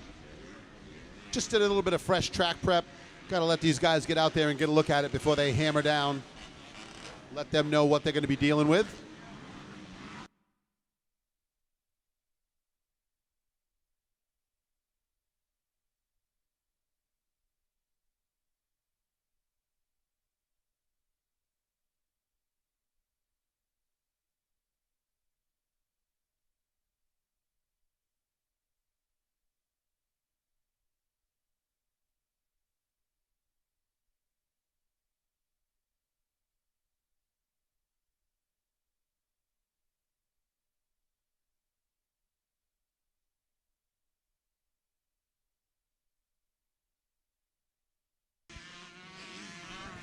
All right, so it looks like that's going to do it, Don. And we'll get these guys racked and stacked, and we'll get racing back underway here. Yeah, everybody getting a good look at the race course there on their sight lap. And like I said, we're going to rack them back up down in the gate. And let's see who can come away with the first of our championships.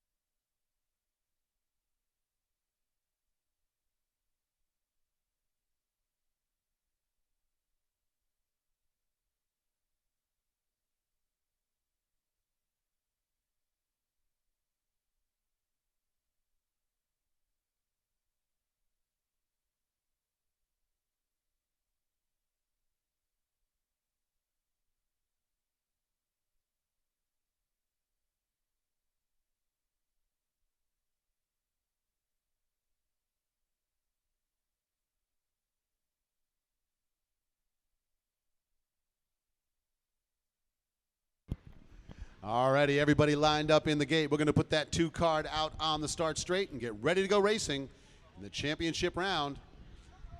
Oh, look at this. We got one guy still back there. Looks like we've lost one rider. He went up in the hills, decided to do a couple freestyle moves, a couple backflips up there. Now he's going to come back down. Riding a 1986 KX 250 there.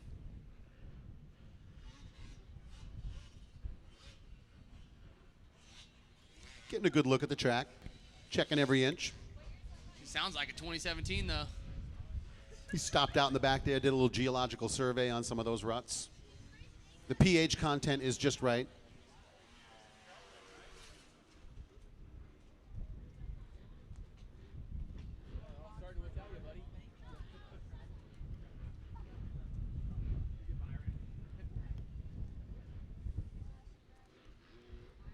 I'm not even sure if he was in that sight lap there.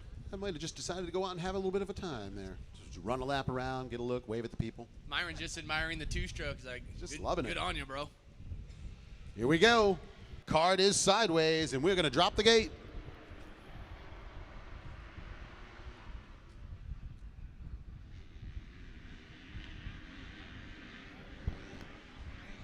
And that looked like it was the 282 Garrett Marchbank's going to grab that Lucas Oil Hole Shot Award, and that is bad news for the rest of the field because he's got clear track. Coming in with 1-2 scores, he is in the driver's seat for the championship here.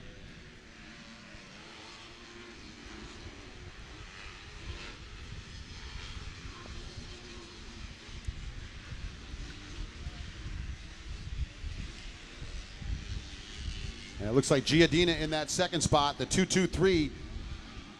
Britain's, I believe, is in third, or that might be Mashburn, actually, the 2-2-3X.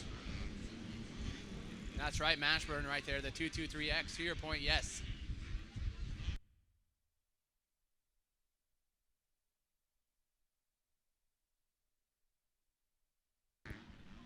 And here he comes down the hill, the 282, Garrett Marchbanks.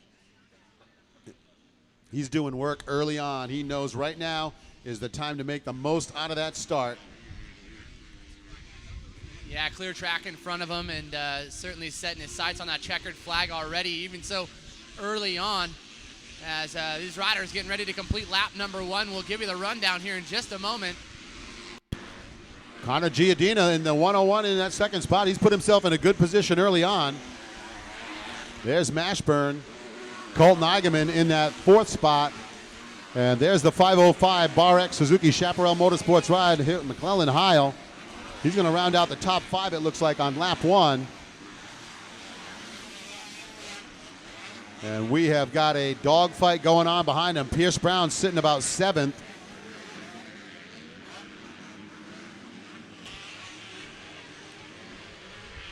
So Garrett Marchbanks, Connor Giardina, Parker Mashburn, Colton Eigenman, McClellan Heil, top 5.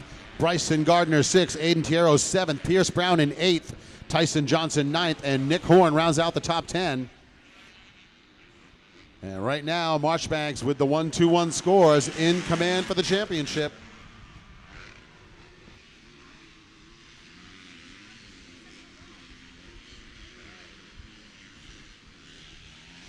A little mistake right there out of Giardina.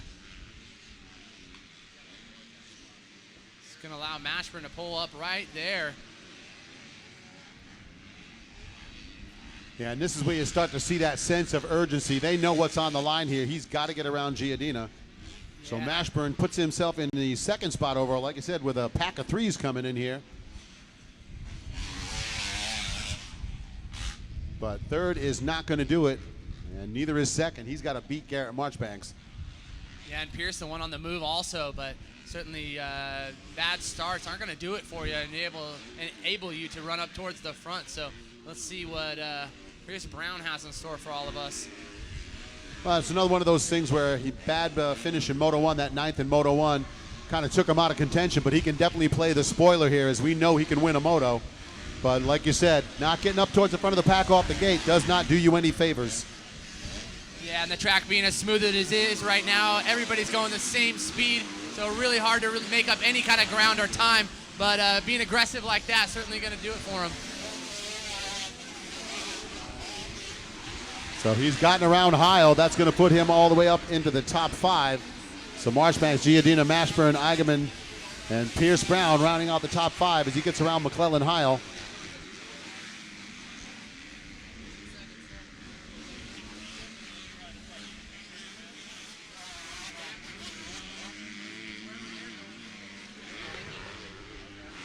And Marchbanks opening up a gap now over 2nd place. As they come into that turn, he's coming out of the next turn.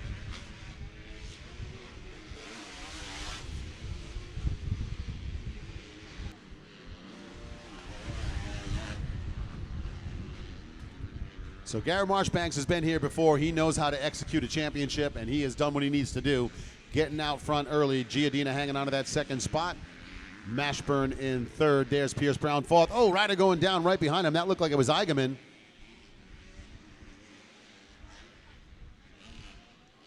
I believe that was the Yamaha of Eigenman who went down. He's going to give up that 4th spot, so Heil will move back around him.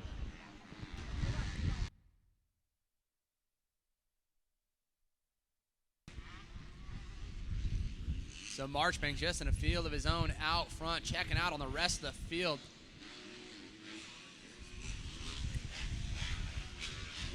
Cowie Yamaha and a pair of KTM's third and fourth.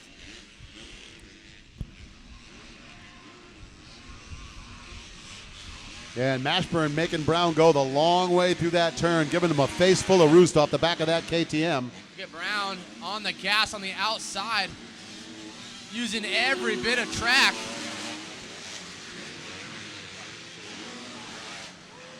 Here we go. More of one of the creative riders that we've seen here. And he got him, John. You're not kidding. That creativity just paid off for Pierce Brown as he made that inside line work and got around Mashburn, and now he is hot after the second place ride.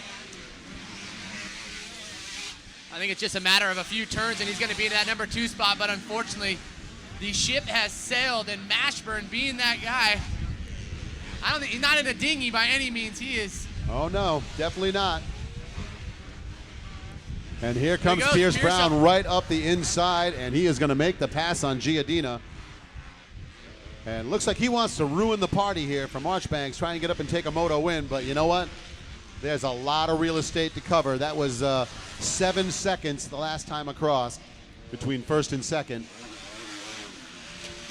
Yeah, really great to see, though, him reel him in here towards the closing laps. And I think we're about to see that happen potentially as Pierce Brown on the move now into that number 2 spot. But Marchbanks, look at him way out front, coming through lap traffic already, is our leader. Yeah, and he is just absolutely gone out front here. So Pierce Brown going to have a tall order to run him down. Brown laying down a 153 last time around. It was Marchbanks at a 154 out front. So kind of interesting there. Brown faster moving through traffic.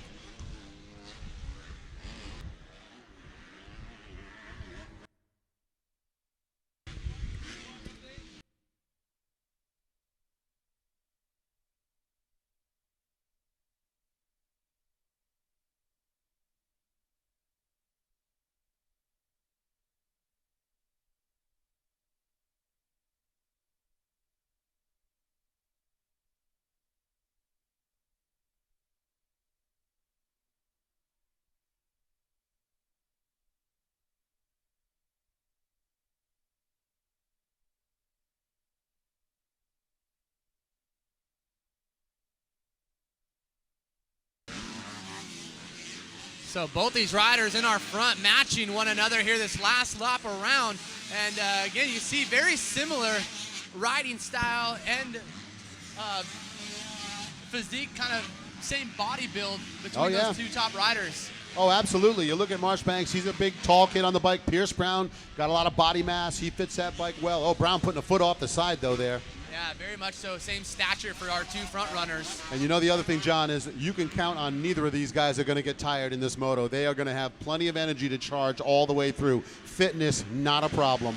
And just a handful of races ahead of us, we'll see Marchbanks and these riders come right back out. So again, that's just playing right up to their strengths out here.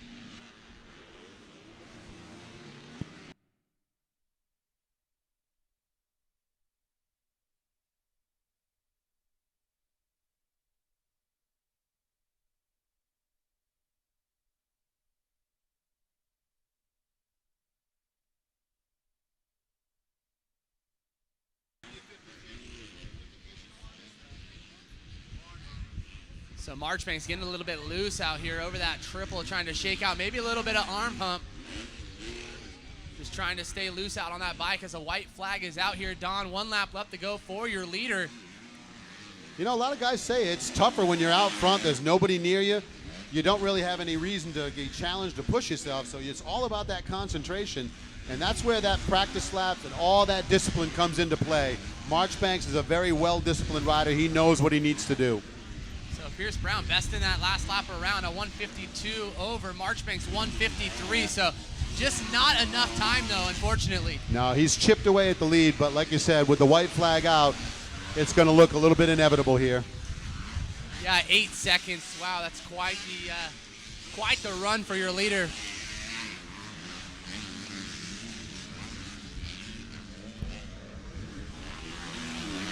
So Schoolboy 2 BC Championship Moto, 1 lap to go.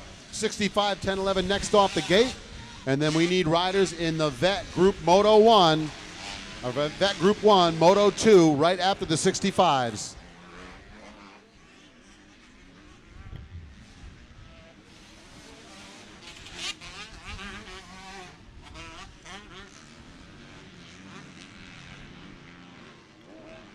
So looking for that 282, working through the section there.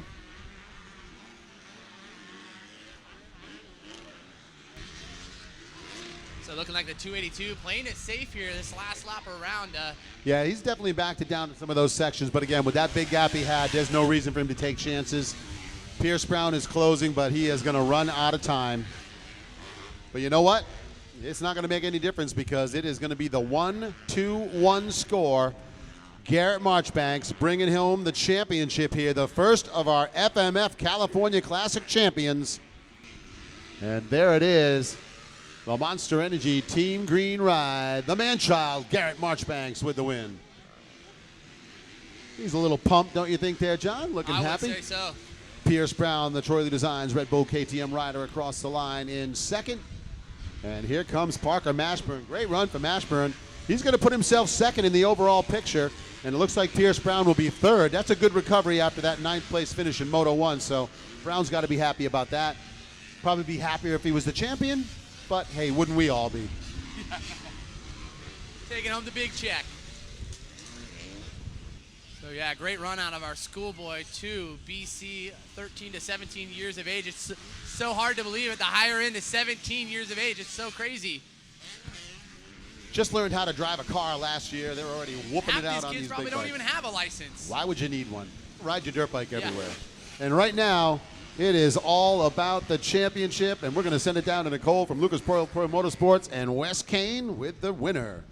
Woo! Garrett Marchbanks comes burning in here. He put his mark, his stamp of approval, first championship crown here at the Classic. Rob Fox wants to know who's buying the tires. Yeah, I don't know. I just had a really good race. I knew if I got the whole shot, I would win the moto, and after that, I just got the whole shot and checked out from everyone and had a good race. How's it feel to win the first championship here at the 2017 California Classic? It feels really good right now to come out with the championship and the first one out here in Cal Classic. Well, we got something else for you here. We've got Nicole coming over here from Lucas Oil Pro Motocross out here with that championship, with that whole shot check. Congratulations, Garrett. Tell me about it. Yeah, I had a good one. I just came out with the start really well and just got in the back, and my Dunlop tires were hooking up really well and got me off to a great start in the moto win. Awesome. Well, congratulations again. Don't go nowhere. Kip Bigelow, come on over here. Kip Bigelow coming in with that #1 plate. Pass that bad boy off. Take that. Ladies and gentlemen, I'm going to introduce to you the Schoolboy 2 13 to 17 champion, Garrett Marchbanks. Tell us how it feels win this championship. It feels really great. I've been working my butt off really hard this past couple months, and just came out here feeling really great and just won the moto. Tell us about some of the good people helping you out. Monster Energy, Kawasaki, Pro Circuit, Dunlop, Fox, Scott, just Maxima, the whole Kawasaki crew's been out there working their butt off for me, and my trainer Cody, and my mom and dad, just everyone I forgot. Just thank you so very much. Congratulations out there, you guys. Hold that up one more time. It's Garrett Marchbanks, your champion. All right, Donnie Cakes, back to you up in the skybox. All righty, thank you, Wes. We're underway here in the 65C 1011. So 65cc 1011 riders out front. The 511 looked like Dylan Blesher grabbing that Lucas Oil Whole Shot Award, but Parker Ross taking over the top spot, it looks. And he's going to head off to the right-hand side. And looking at the scores, Parker Ross with 3-1 scores. Hayden Deegan 1-3 scores. And then you got Julian Balmer with 2-4. So we've got a championship up in the air here. We're going to have to see if Deegan can carry it through. He's got to win. Yeah, he certainly does. And Ross, though, Ben, he's been fighting that KTM there of Danger Boy Deegan. Well, you know, it's like we talked about earlier when we were watching DeFrancesco out there with his moto. You get a rider that you just want to beat. You just want to beat the guy. That's the guy who you, every time you go to bed at night, you're thinking, I want to beat that guy. And you can tell Ross has said to himself, nope, no way, 238, it ain't going to happen for you this time around. I'm going to do it. So he's going to try and make it happen. He's out front here on his way to doing that. Deegan in the second spot, so it's anybody's game right now still. We got a lot of laps to run. Blesher trying to hang on to third, but it looks like Baesflug going to get that spot away from him as the 28 comes to the inside. Baesflug's had some good races here too. And he's going to try to charge up into that third spot, but Blesha going to hold him off still. Balmer rounds out the top 5.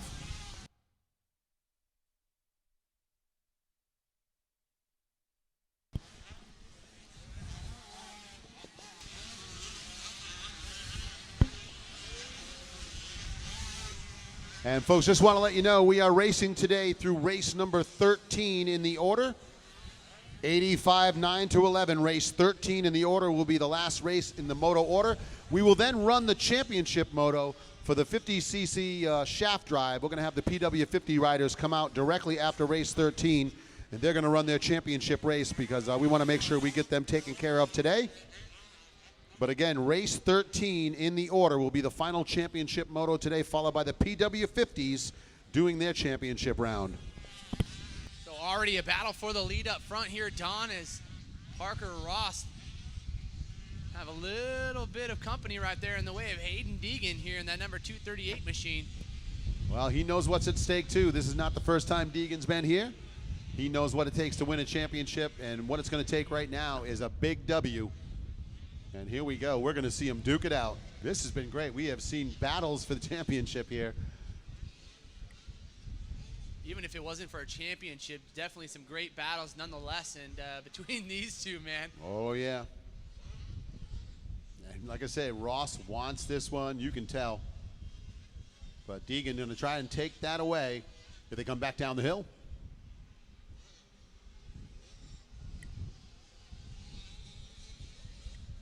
Yeah, Ross, you can see, has some really great lines out on the track and looking smooth out front. He is.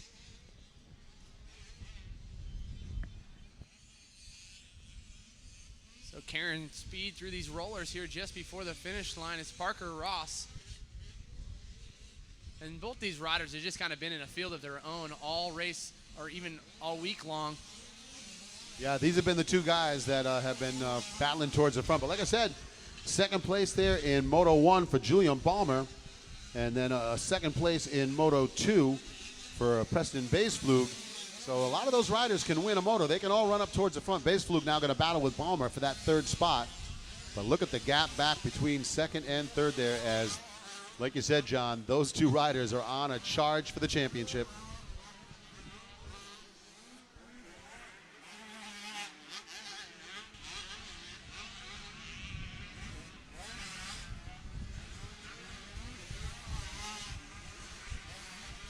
Really kind of sets a good stage for the younger kids that are in this class coming up, because obviously they'll be phasing out of here and allow those other kids to kind of pick up where they left off. And I'd imagine this would be the last year for Danger Boy on that 65 and probably put a... Yeah, I believe he's going to get ready to make the jump up to the 85. And you know, it's people say, what's the real big difference? It's a little more horsepower, that's true, but all the suspension travel on the 85 compared to the 65, you cannot underestimate how important that is. Yeah, and these kids certainly using every bit of the suspension that they have here on these 65s. As it looks like Danger Boy trying to move up alongside of Russ right here. So off they go to the far right side there, up into the hills. They'll drop back down over that tabletop section.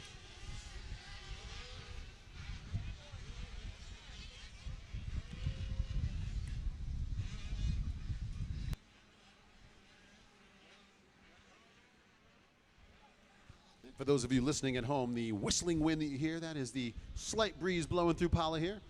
Keeps it nice and cool. It's beautiful up here on the old sky deck. Yeah, it really just started to kind of pick up a little bit here, but been a great day so far, and certainly can't complain about a little bit of wind in our face. No, not at all. It has just been stellar out here. The little cloud cover overhead and the track staying in beautiful shape. So here we go through the inside. Ross trying to hold off Deegan. Yeah, it's either helping these kids or it's hindering them a little bit.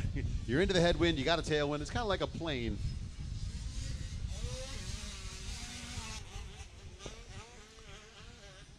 So the American flag flying brightly on the back of that chest protector. Parker Ross trying to hold off the Danger Boy, Hayden Deegan, as they come out of the switchback. And Deegan is closing the gap.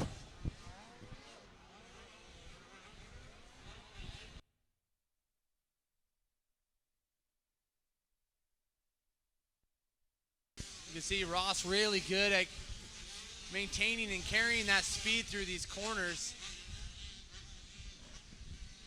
Yeah, you know, he does have a good line through some of those. He's really able to execute. I was just watching him getting into that rut, coming out of that start turn. He really lays the bike in there and just hits the throttle.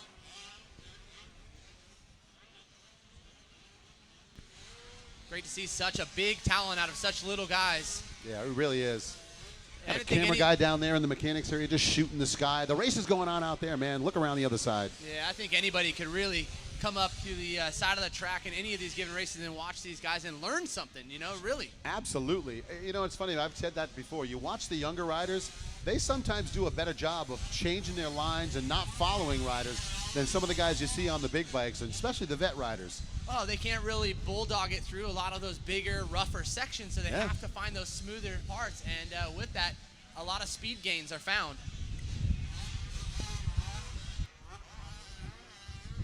All right, back into view over the top of the tabletop section. Deegan continues to try to take that top spot away, but Parker Ross, nothing doing there. I think you can kind of feel the sense of urgency out of Danger Boy right here to make that pass and hopefully lock down that championship. But Ross, man, hanging tough out front. And he's really good in this section here. This is the section of the track coming out of the rollers. He seems to have a really good line. He's going to drop to the inside. Deegan goes to the outside. He's trying to make something happen. But look at Ross soaking up those rollers. And there it is. He's opened up a little more bike link, couple more bike links gap. And look what's coming out. White flag. So here it is. It's all on the line. If you want to be the champion, you got to get that pass made, Hayden. Yeah, he has that Cobra singing out front, does Ross.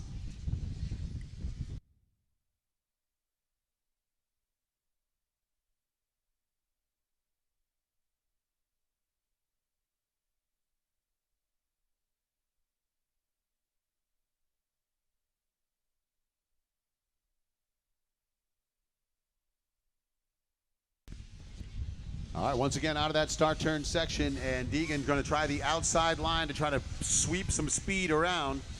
Parker Ross able to exit the turn and keep that line closed. Yeah, haven't said much about Preston Baseflug, though, sitting third right there aboard that Husky, the number 28 machine, followed in by the 5'11 of Dylan Besha. And then our top five of Noah Viney in that number 43. Yeah, Fapani in 6. It is Balmer into the 7th spot, Papard 8th. Looks like Jordan down 9th. And yeah, we've been focusing so much on the battle out front because it has been a great one, but they're going to go off to the back right corner. And look at this, about 2 bike links, and on a 65, that's not a big bike. And the gap has not changed at all. I think that might have been the closest that Danger Boy's actually gotten as he almost pulled up right alongside Ross here, heading down the freeway. Switched out to the outside line there, John. You're right. He did pull right up, showed him a wheel, but could not execute on that side.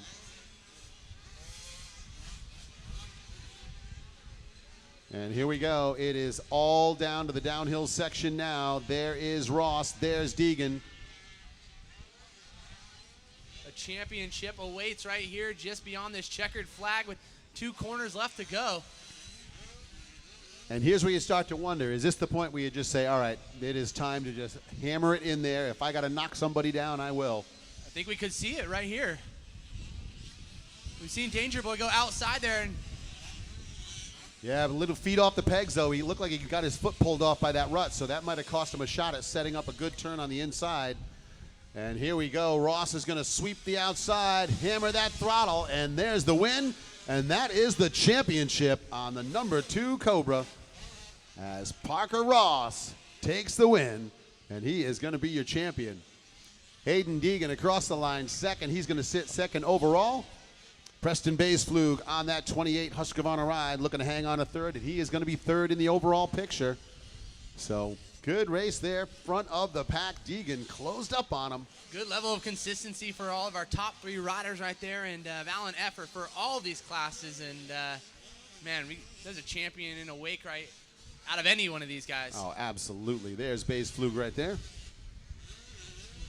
There's the 5'11 of Blesher across the line fourth, and Noah Viney rounding out that top 5. And now we're going to get ready to send it down to the Lucas Oil Pro Motocross, Miss Nicole and Wes Kane with the hardware down there, and we're going to crown a champion.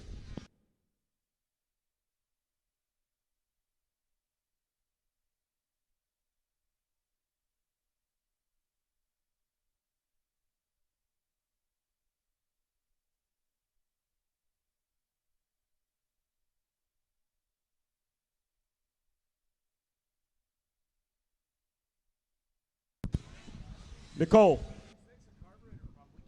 I got the 5'11" here, Dylan Blecha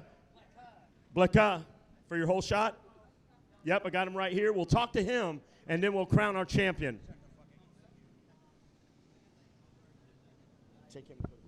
Congratulations, Dylan. How's it feeling? Felt good. I got the good pop and just held it on to the first corner. That's exciting. So you feel pretty good about your start and everything? Yeah. Well, that's awesome, man. Who would you like to thank? My mom, my dad, my brother, my family, all my sponsors that I'm not going to say. And yeah. And everyone else. Well, congratulations again, buddy.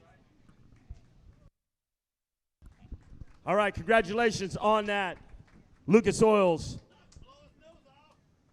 award right here. Now, we've got our champion right here, guys. Give it up. He's aboard the Cobra, the number 2, Parker Ross. There you go. Congratulations, Parker Ross. Wearing the old stars and stripes back there. Congratulations.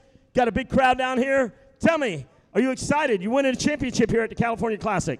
Oh, yeah. Tell me about it. Well, I got off to a good start with my Dunlop tires. Held it on the outside, passed quick. It was like third corner I got the lead, and then I just rode my own race after that. Tell us about just when you started to come down and finish the motion that you could feel when you knew you had the championship. I was so excited. The last corner, I was like, just stay up, and I just did it. I know you got a lot of good people helping you out. Who do you want to thank? I want to thank my mom and dad, Myron, Testa, NorCal Cobra, Jackie, Nobby Shop, Liette, CP Racing, Nihilo, Scott, Alpine Star, Dunlap, and Acherbys, Mika, and everybody else. Thank you. Congratulations out there. And now Kid Bigelow going to deliver the number 1 plate to our champion.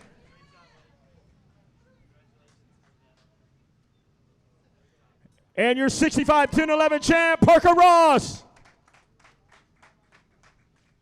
A lot of emotion down here on the podium. It means a lot for these riders to come out here and wage war on this man-made battleground here at Pala. So a lot of good things are happening. You people are watching at home. It's a big deal down here to get that number 1 plate. A featured event here in 2017 at Pala.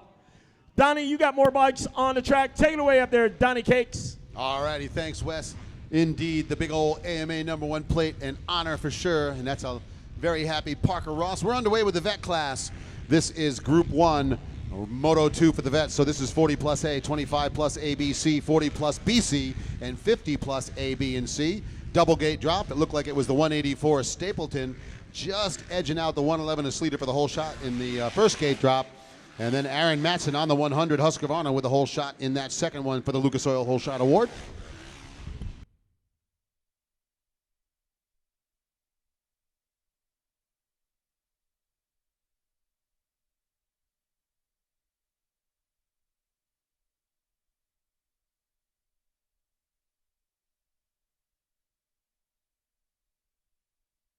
Yeah, certainly should be a good race right here between Dennis Stapleton, currently sitting in second, the Nobby Shop backed rider. And we got Mr. Mainline Coffee right here, the drip. We call him the drip. Michael Sleater in first. That's it, trying to brew up some espresso. Give yourself a little extra double shot there, Mike. Get on the charge.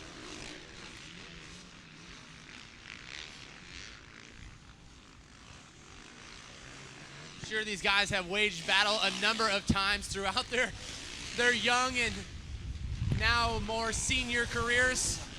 I'd like to remind all the folks that was John who said senior about Mike Sleater. That it. was not me. Although I was the one that was encouraging him to force his kids to race, whether they want to or not. So I don't know which one of us is in more hot water with Mrs. Sleater right now. So it is Brendan Baptista out front with the lead in the 40 plus A, getting around Don Bisceglia. That is a surprise, folks. Bisceglia is not an easy guy to make a move on.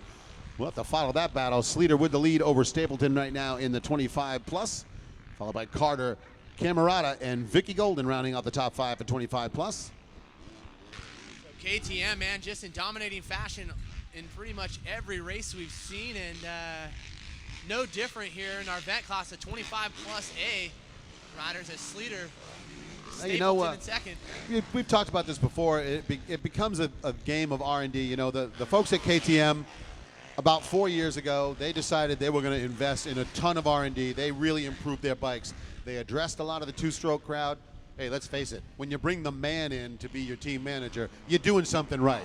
So those folks made all those changes. They stepped up their game, and that is going to make every other factory team have to do the same. So it's good news for motocross racers, no matter how you slice it. And I think you see it right now, even with Husqvarna kind of coattailing that whole program, and I think we're just going to see a continuous involvement from that brand as well. And yeah, it's great to just kind of see that the competitive spirit among the OEMs to just build a better product for all the consumer. Oh, absolutely. Just it the is. general consumer alone. Yeah, even if you're not out on a racetrack, you're going to get a better bike to ride wherever you want to ride it. Yeah, and you said it with the gas specific for the bike. It's a no-brainer to see what these guys are doing, and for only the rest of the OEMs to say, man, we really got to step it up and provide a superior product. Yeah, and that's right. We wanted to remind folks, if you're a KTM rider and you finish in the top 3 overall, you need to get over to the Orange Brigade rig, because they're going to give you a 5-gallon jug of that ETS fuel. That is specially formulated fuel for the KTMs. If you're a KTM rider, you finish top 3 overall, you got a 5-gallon jug of fuel coming to you.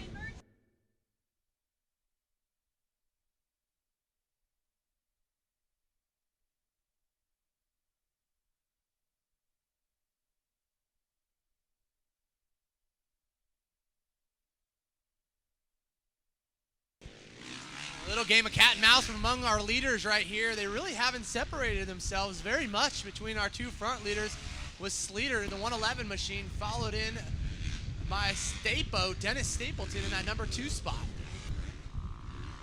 Yeah, and Stapleton getting the win in Moto 1 here, so this is going to set us up with a 1-2-2-1 situation going into the final Moto. I love that myself. Love to see when it's going to all come down to the last one.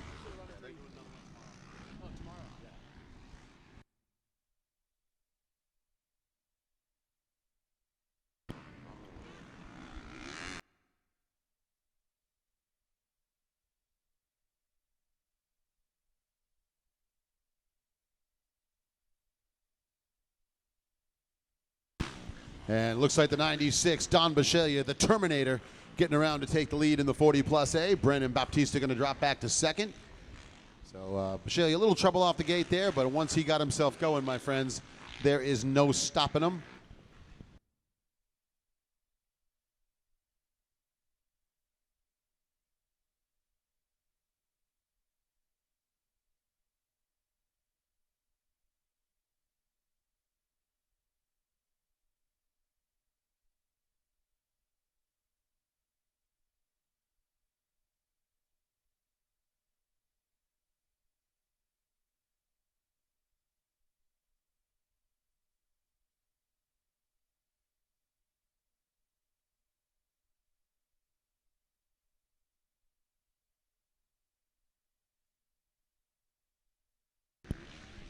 So Don Bisceglia out front in the 40 plus A. Mike Sleater with the lead in the 25 plus AB. Looks like it's Aaron Matson out front in the lead in the 40 plus BC, and Bill Hollenbeck on that 338 with the lead in the 50 plus class.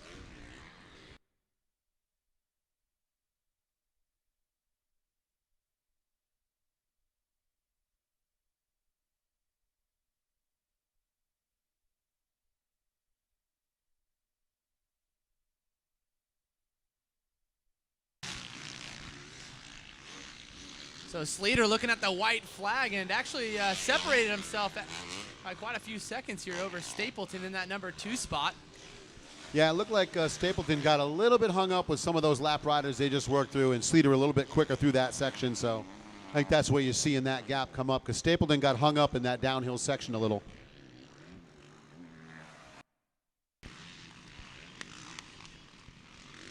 No, there is some sections of the track that are a little bit tighter and narrower, so it's hard when you're coming through some lap traffic to try to pick your line choices wisely.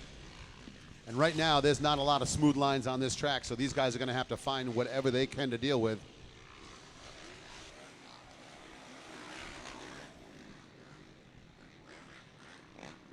So this is Vet Group 1, Moto number 2 out on the track right now. Coming off the start gate next, we're going to have the racers in the College Boy ABC. Riders in the Mini Senior Open, you should be in staging. 65, 7 and 9 riders down in staging. Riders in the 450C should be in staging as well for Moto 6 here in the third set of motos. And once again, we are racing today through race number 13 in the order. Following race 13, we will run the championship round for the PW50s, and then that'll do it for the race day today. So the 101 looks like he's in the number 2 spot there behind Bisheglia. That's going to be Kenny Safford, the creative director over at Mechanics Wear as well as Fast House.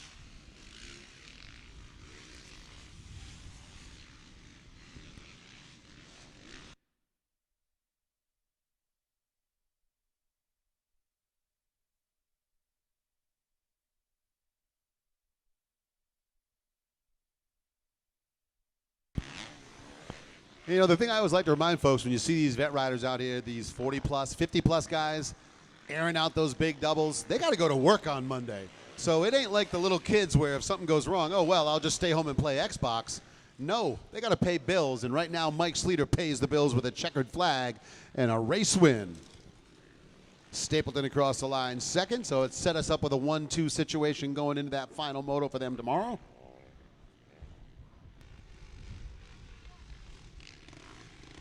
Yeah, I think a really great approach that Myron and the team have taken to bring out some of these vet classes just for the weekend. Obviously, to your point, they got to work Monday through Friday. So to be able to come out here, just that little piece of cake, you know. There you go. Get them time to get in there. You don't miss any work. Get back to you on Monday, and you'll be all set to go. So we're looking for Don Bisheglia to take the win in the 40-plus A. Sleater already up on the podium down there in the 25-plus. Aaron Matson looks like he's going to hold on in the 40-plus BC, and in the 50-plus, we're looking for Hollenbeck. But right now, we're looking to send it down to Lucas Oil Pro Motocross as Nicole with the Whole Shot Award and Wes Kane with the hardware. Let's talk to Mike Sleater up here. And Mike Sleater, you're going to get a medallion, winning a moto. Congratulations. You didn't let this one get away. Tell me about it. Yeah, I'm starting to get this racing dirt bike thing figured out.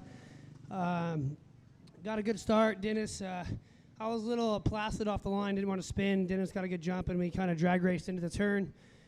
And I just worked on clean laps, and it all worked out. My KTM USA R&D 350 worked great.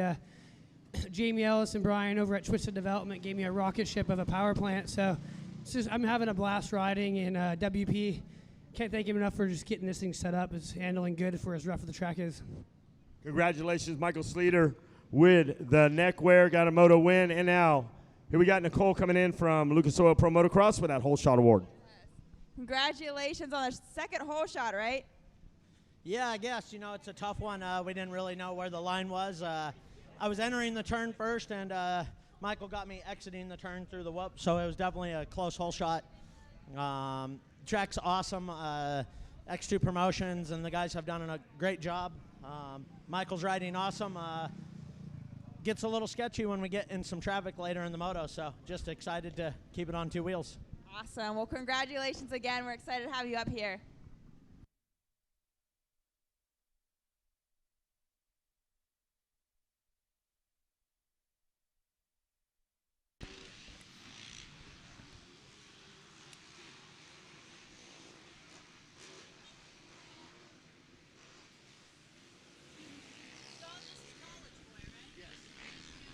All right, here we go. Don Bisheglia coming in. He's going to win a moto. Sling that old sled up on there, the old trusty steed. Congratulations, Matt Bisheglia. You got another moto win, man. You got to feel good. Yeah, it feels good. It wasn't quite as good of a moto. I fell down and hit the dirt, but it was all right. The track's good, a little bit slick, but it was fun. It was real technical, and they ripped a lot of it up before our moto, so it was pretty fresh, and that was good for the old guys. We don't have to work quite as hard. Tell me about some of the good people helping you out. Well, Todd and Aaron at Fox, they've helped us out for years. The company's just awesome. Their gear is top notch. Everyone can probably attest to that. It's the best stuff out there. And FMF, they've been giving us exhaust, helping us with exhaust, tune our bikes for a long time. They run good. Enzo suspension, Dunlop tires, X-brand goggles. Rich helps me out. Whatever you need, he's got the lens for you, the tear-offs, roll-offs, whatever you need. He's just a good guy to be around. And excuse me, No Toil Industries. Pro Taper, Vertex pistons, Dunlop tires. They really work good out in that slick stuff. So I appreciate everybody helping me. Congratulations out there. Don Bisceglia taking another moto win here at the Corona California Classic. Now I got my whole shot coming up for this next race. Who do we got, Nicole? We got Aaron Matson. He actually took off to go help his daughter get ready for the next race. But congratulations on the Lucas Oil Whole Shot Award for that round.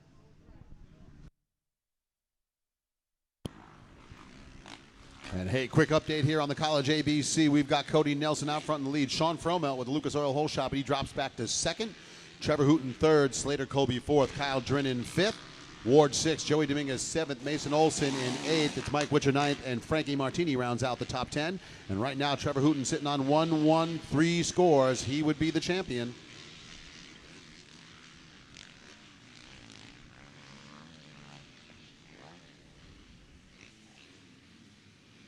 All right, we're going to give Matt Bisceglia the boot. We're going to boot him off this podium. And we got another rider coming up in here. Come on up here, my main man. Congratulations, Mr. Hollenbeck. Whoa. Sling that machine up here. I got a medal for you. It's going to fall off. Put some training wheels on it. Come on over here. Come around here. You look like Rusty Holland coming in here. What's up? Tell me about your race. Oh, it's slow for old guys. That's okay, man. Just pop some Geritol in there, man, and you're good to go, man. Get the heating pad, get your wife to give you a massage tonight. You'll be back tomorrow. Yeah, that'll help. But I want to thank the crew for prepping that track for us old guys a little bit. That helped. Who else you want to thank? My training partner, Mike McGowan, and Stu at Podium Performance. Congratulations out there, guys. Give it up. He's going to win a moto. He's headed to Mammoth. Congratulations. Hold it up. Yeah, he's on fire. Matt Shea. Come on up here, bud. Matt Shea in the house. Don't know who got the whole shot. We'll figure it out, but I'm giving out some medals. Nicole's over here. She's like, I don't know who got the whole shot either. We'll figure it out. All right, Matt Shea. Put that around your neck. Come around over here. Tell me who's helping you out. Tell me who's sponsoring you. I get a little bit of support from EVS, FMF Racing, and also Engine Ice. Big David, Engine Ice, congratulations. How's your ride? It wasn't too bad. Track was incredibly easy. I would have preferred the conditions of the first motos. I like the rougher conditions. However, it was a lot of fun. All the guys, they all rode well. I'm glad everyone was safe. Just want to thank God, and I'm glad that everybody that's been riding today hadn't got hurt, and everyone got out of here in one piece. Congratulations. Matt Shea, just for that, I'm going to sign you up in the 450 Pro class. If it's not too rough for you out there now, talk to me when you get done with those guys. Yeah. We'll be right back right after this. Taking up the skybox, Squeaky, and my main man, Donnie. Thank you, Wes, down there on the podium. Always a good time to have Wes Kane in the house. We got Cody Nelson on the 17 out in front here. Sean Fromelt grabbed the Lucas Oil Whole Shot, like I said, here in the College ABC, but Nelson got around him.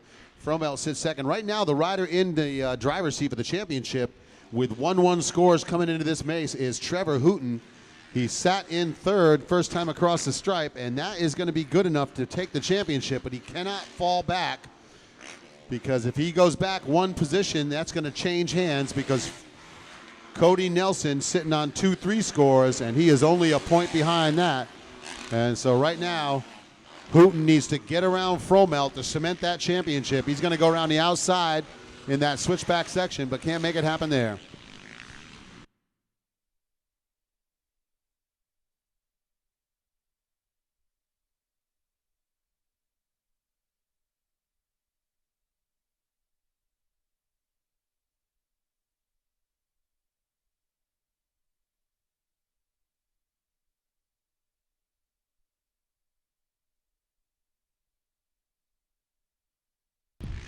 So working through laps here as we watch the leader on the 17 coming to that sharp left-hand turn into the option triple. And Fromelt still holding off Trevor Hooton. Right now, Hooton needs to stay right where he is, or he needs to pick up a spot because here comes Slater Colby. If Colby gets around Hooton, championship changes hands, folks. So this is College ABC 18 to 24 on their championship run. Mini Senior Open next off the start straight. We got 65 7-9 riders down in staging, 450C down in staging, as well as the 450B riders.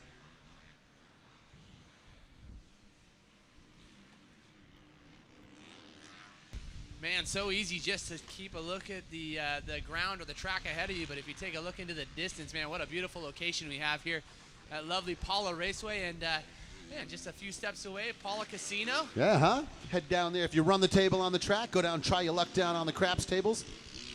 Put that bike up on the table and put it all out there on 7.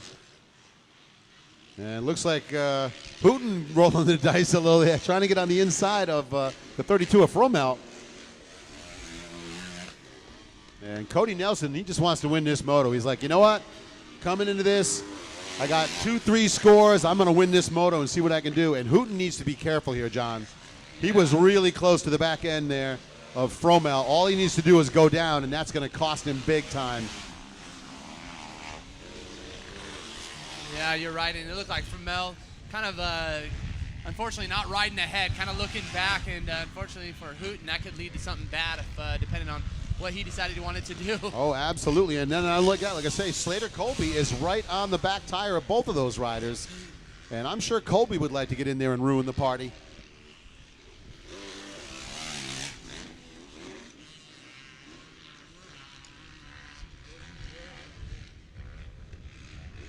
Yeah, it really just kind of gets back to the basic, just looking forward, continue to push forward and not looking back. And unfortunately for Melt, looking back and, yeah, cost him a position already, so. Yeah, can't have that. It is not going to work out for you there. But that is going to be good news if you're on that 62 ride, because now he has put a little bit of insurance between himself and Slater Colby.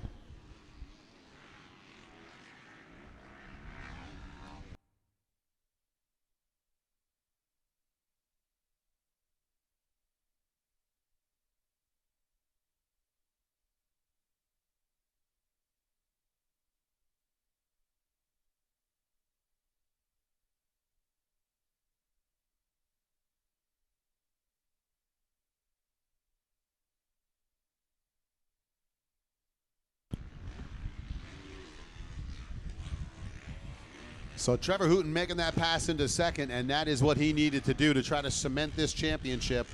And now he's just got to keep it smooth one more time around as the white flag is out. Team obviously has been untouchable. Cody Nelson aboard that Kawasaki set his sights early and has put in a really consistent moto here. Fortunately, it doesn't look like he's in the hunt for the championship, but certainly Trevor Hooten. Yeah, Nelson's in good spot for the second place overall. Hey, let's face it, second place overall at an AMA major event here in a very competitive class has got to make you feel pretty darn good. Yeah, speaks volumes of the level of consistency that is even shown in this Moto 2 and leading up to it. And yeah, expect a lot of big things out of Nelson here. And you know, you send it off with a win. That way you end your program here in this one with a win. It's going to feel good to head back to the rig and know, all right, well, I got the speed. Didn't get the championship this time, but I closed it in and I ran and won a moto.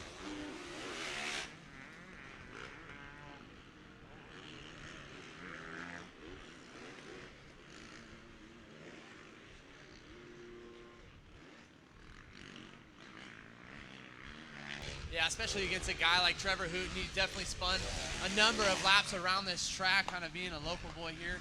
And it is showing it here. Looking super consistent in second. No real pressure, it looks like, out front to try to even gain any time on Nelson. But just maybe knowing mechanic down in the Action Sports Canopies area, just letting him know, take it easy. Yeah, there's no reason to try to push the issue. He's looking at the big picture here. At this point, it looks like Cody Nelson might win the war, but it's going to be Trevor Hooten who takes home all the gold.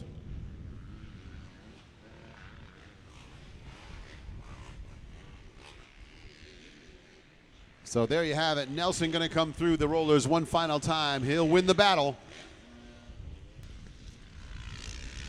And there's the checkered flag. So Nelson will get the moto win. Trevor Hooten is going to finish it up in second, and that will be good enough to be the champion here in the College Boy ABC.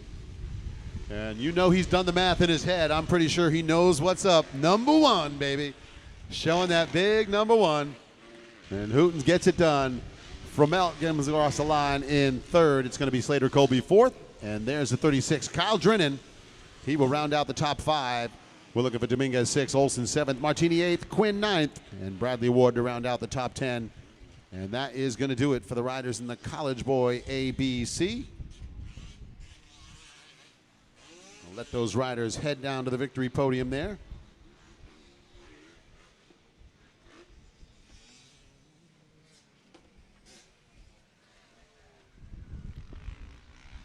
We'll let Nelson pop that bike up there. He's going to talk to our moto winner, and then we'll talk to the class champion. But we're going to send it now. That's right, Donnie. You've done this before. I got Cody Nelson down here. Pop on that neckwear right there.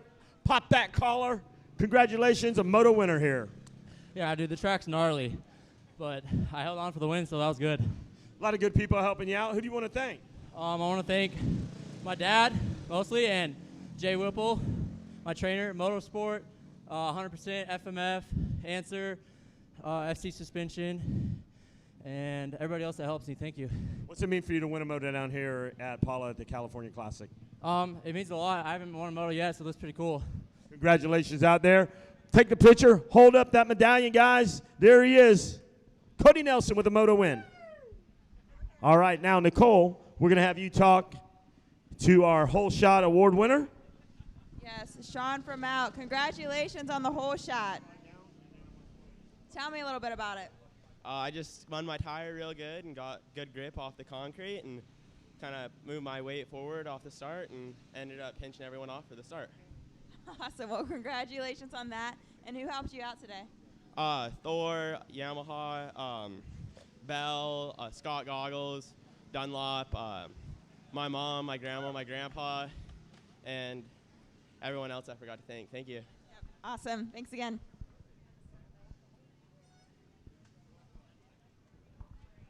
Go that way. Hey, Nicole.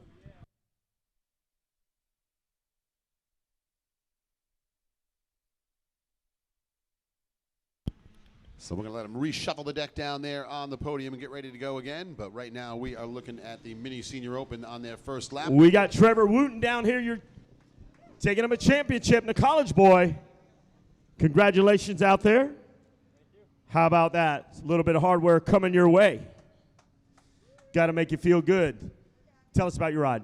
I didn't get off to the greatest start, but I was in like third, I believe, and just tried staying with him. I was held back a little bit, got a little tight.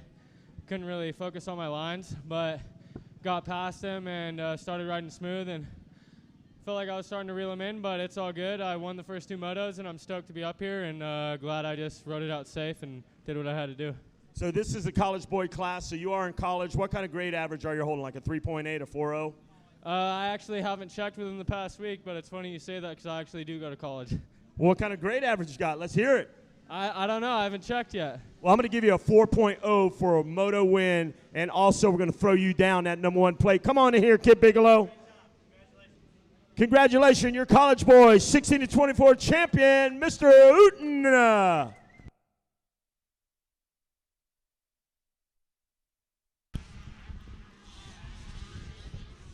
Well, you gotta love that. A champion down there on the podium.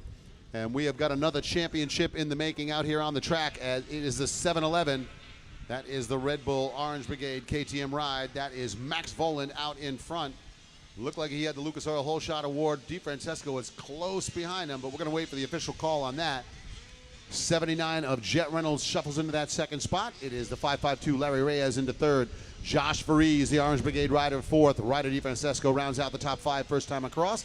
That's followed by Preston Whitcop, Chance Hymas, Brock Bennett, Wyatt Creighton, Joey Bradstreet through the top 10.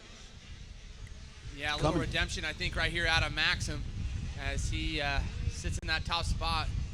Well, he's coming into this one with 1-1 scores, and he's looking good for the championship. So Max has done what he needs to do. Varize comes in with 2-3 scores, and Jet with 3-2 scores. So second spot on the podium, really up for grabs. And hey, there's a lot of laps left to run, and as we've already seen, John, anything can happen. Yeah, certainly, and great to see a number of new championships crowned. First-time moto winners out here, and looks like we're got our eyes set here on a championship in the way of Max Voland. Well, Jet Reynolds looking to do everything he can to take that win away. Unfortunately, Reynolds, like I said, sitting 3-2, so even if he gets around Volan, that's not going to decide the championship.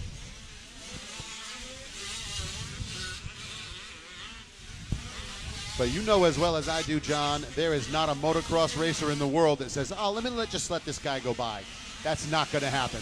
Well, we saw they fought tooth and nail the final moto just a few races ago, and Reynolds ended up on top of that deal. So I think this is Max's deal where he says, I need to check out and make sure I set a precedence here. Exactly. He's going to say, listen, you might have got me in that last one, but this is my time. But I don't think Jet got that message because he is all over Volan. Look at that. He's going all the way to the edge of the track. You saw him bouncing through that rough stuff.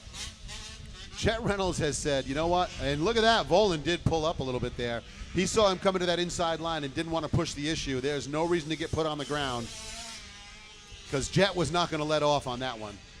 No, so Max will settle into second, it looks like. Yeah, he certainly ran it in there pretty hard right there. And Max, obviously, knowing where he was on the track and decided just to move over. And maybe, hey, he realizes Jet's a little faster right now, follow some of his line choices, and, man, still end up on top. Like you said, we've still got a lot of time to go. Oh, yeah, and you don't want to put yourself in a bad position. Like I said, he saw he didn't have the line position there. Very mature decision to say, okay, I got to back out of it a little bit and keep myself moving forward.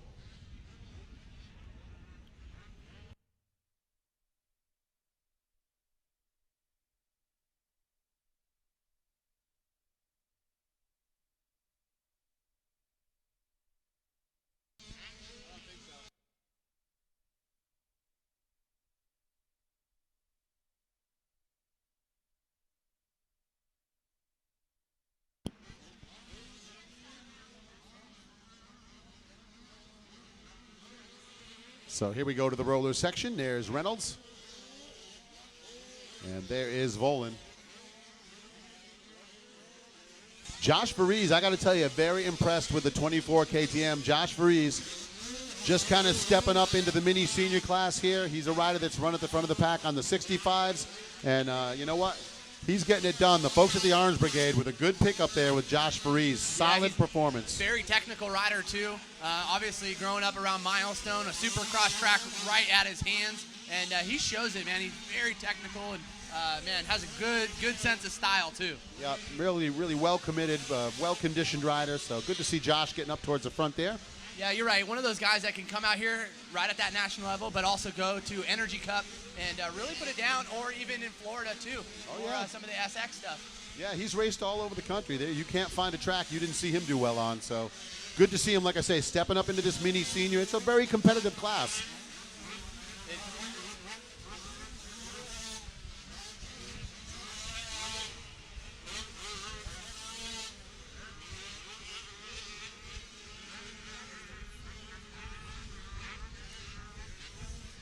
So it is Jet Reynolds, Max Volan, 1 and 2. Josh Faries sits in the third spot. Reyes 4th. DeFrancesco still 5th. Hymas now charging up to 6th. Bennett 7th. Kobe Carper 8th. Joey Broadstreet 9th. And Carson Hamblin rounding out that top 10 now with 3 laps in the books here in the championship round for the Mini Senior Open. Yeah, I feel like the next change for position will be coming from Ryder DeFrancesco right here as he sits in 5th, but certainly right there on Reyes Jr. Yeah, he's closed up the gap on the 5.52, so I think you're right, John. That might be the battle we're going to see right here as Volan still pacing Reynolds, staying in touch with the leader. He's there to take advantage of any issues, but I think he is not going to push it too hard here as he's looking at the big picture, and right now the big picture has him standing on the top step of the podium. Like you said, many generations of winning right there, and Max certainly knows what it takes to take home a championship, as is his father and grandfather, and just biding his time right here. 1 lap left to go, ride a smart race, and get that championship, take it home.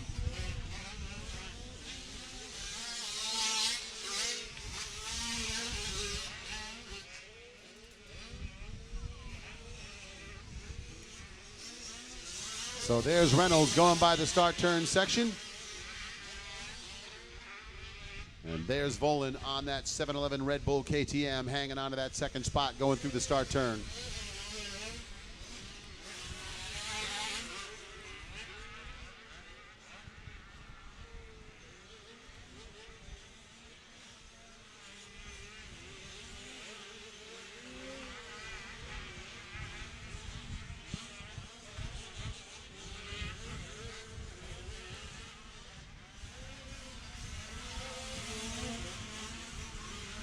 And, you know, John, we were talking about this earlier. Looking at Jet Reynolds down there on the podium in that earlier moto, that is a young man who is all business. And right now, he is riding like he is mad at the track because Good not level of getting that determination right championship run, there. yeah. He is just determined, and it's showing on, and it's showing right here as he has clearly set the precedence out front. And but you know, I think to your point, Max just riding a subtle race, and no sense in pressuring and making a mistake here. Yeah, no, you know, like I said, these guys know how to do the math in their head, and they know what ends up to a championship. And putting yourself on the ground just to win the moto, that's not how you get it done. So very mature ride for that rider in second, but right now it's going to be the 79 looking to grab the moto win. So if handguards is what's going to get you the win in the championship, I'm going to put handguards on now. Every bike I buy. These two kids, what a show they've been putting on here. So there it is, the 79 Monster Energy Team Green Ride. Jet Reynolds across the line. He will win the war in this one, but it's going to be the 711 of Volan taking home the gold.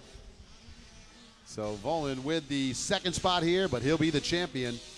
24, Josh Varese, solid ride. Again, that rider coming across in third here. He'll be third in the overall picture. And Reyes fourth. And DeFrancesco rounds out the top five, so that does it here in Mini Senior Open.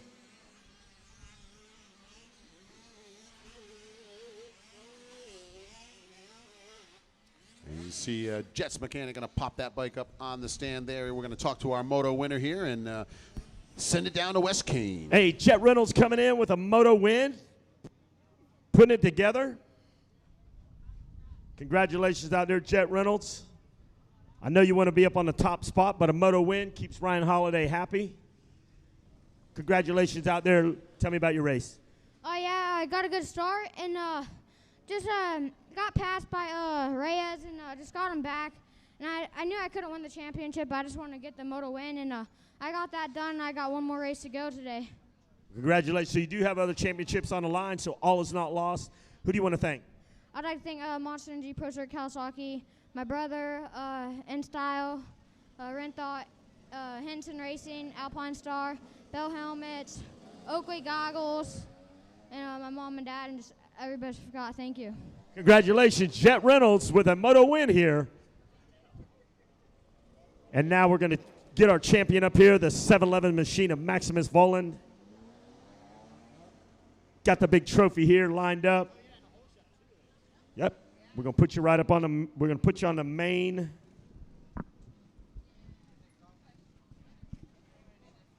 We're going to do it all. Start off, and I'll hold this. Congratulations, Maximus, on your championship and whole shot. How are you feeling? Feeling great, and got off to an awesome start, obviously, and knew I had that one in the book. Kind of knew Jet was there, and just rode my race, and I know I'm faster, and had a great weekend today. Yeah, awesome. We're all pumped for you, buddy. Congratulations, Maximus. We're going to hand you the trophy. You hold that bad boy up, guys. Your champion out here, coming in hot. Maximus Volan, congratulations on your championship. Tell me about it. How's it feel? Yeah, it feels great, and I'd love to thank all my sponsors, KTM, Orange Brigade, Red Bull, Troy Lee Designs, Dunlop, FMF, Skull Candy, FMF, oh yeah, I already said that, but Acherby's, Motion Pro, my dad, grandpa, my uncle, and Pronto Real Estate, Marty McGovern. Congratulations out there. Maximus Volan. Now, Kip Bigelow coming in with the #1 plate. I'll hold that. And your champion, whoa, whoa. He's got cat-like reflexes. That's why he's the champ. Your mini senior, 9-14 champ, Maximus Volan.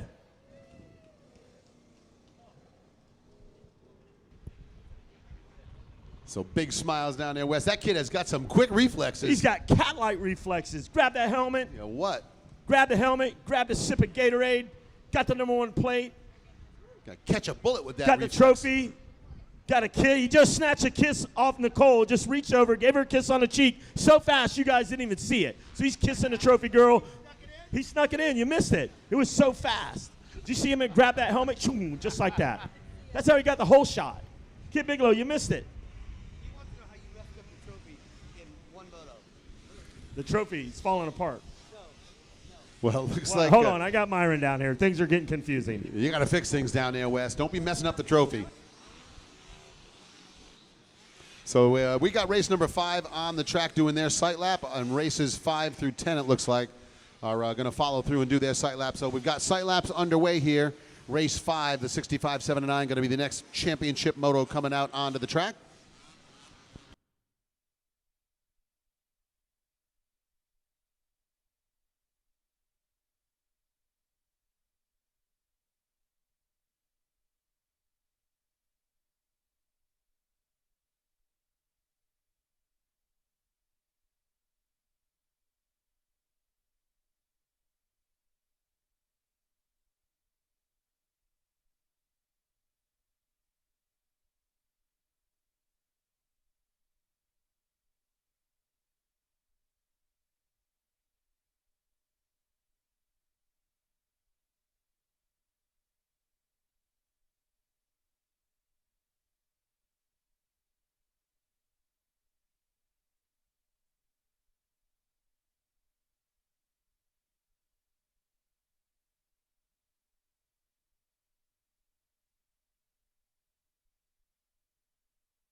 The last bit of riders exiting the track right now for our parade lap.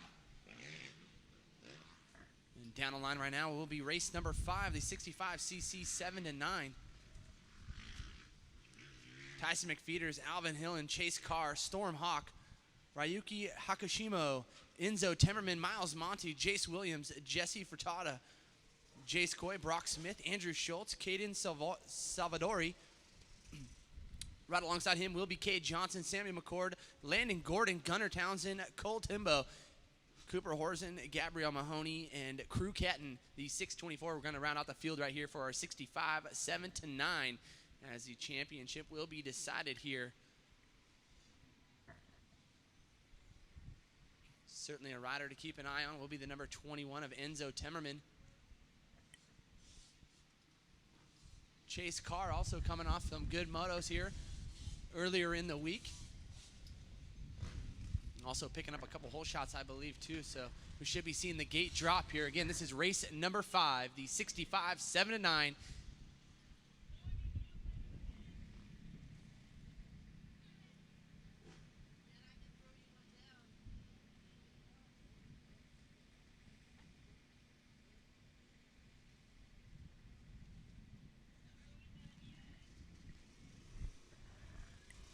We got our lovely PH in the house. What up, PH? Come on over here, bro.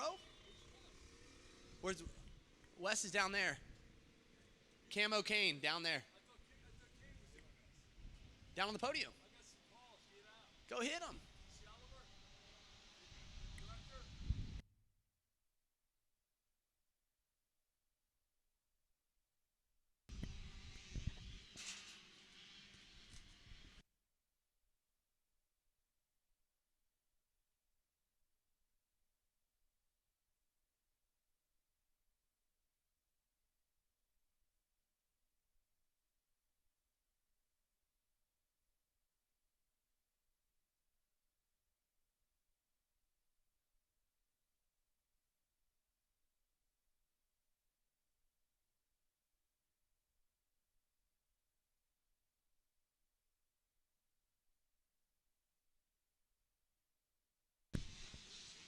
Don't hold it to me, but it looks like maybe Enzo Temmerman with that hole shot here early on.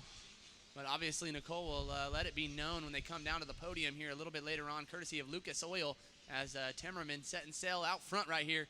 Again, this is 65, 7 to 9.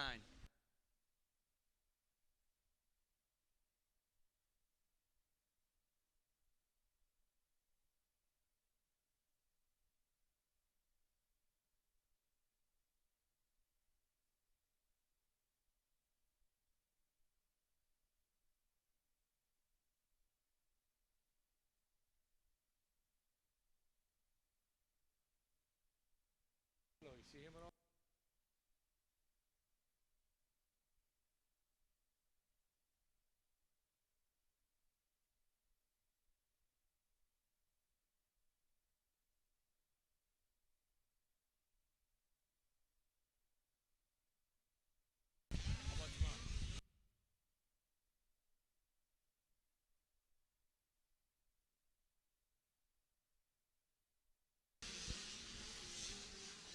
All right, so Enzo Temmerman coming across.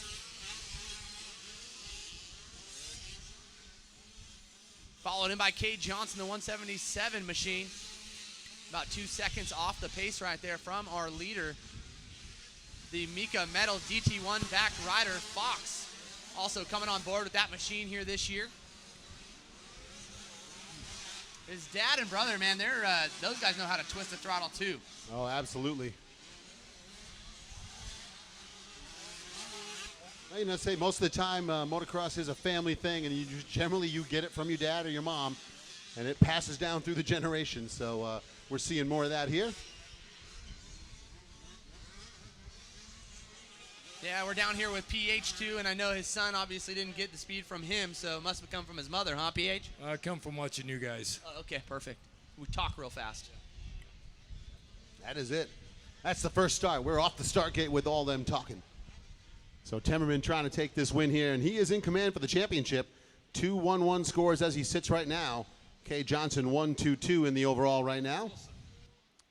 And it's Gabe Mahoney sitting with 3-8-6 scores in the third plot overall, but Brock Smith sits third in the moto.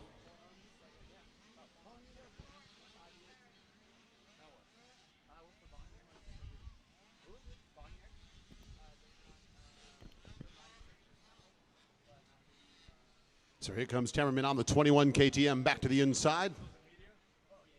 And Cade Johnson, that 177 Husqvarna ride. Johnson had a moto win in moto number 1, finished up second behind Temmerman the last time around, and you know he would like to swap that up, because if he can get around and make the pass, he would be looking at the championship.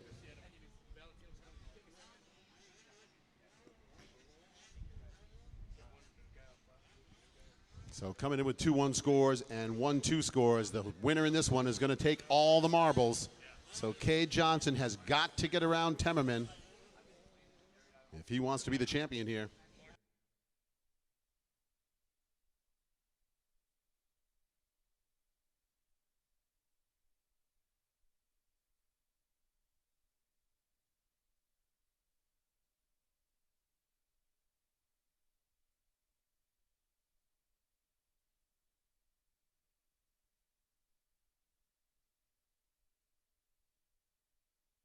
So race number 5 here in the championship motos out on the track, 65, 7-9. Riders in the 450C are going to be next off the start gate. 450B limited riders, you should be in staging. Women's amateur 12 plus in staging. And riders in the 50cc 4 to 6 limited, race number 9 here in the order. Third time through, you should be in staging. And don't forget, Group 2 vets, your moto is coming up at 4 o'clock. Group 2 vets, Moto 2 is coming up at 4 o'clock, and that is just about 45 minutes from now.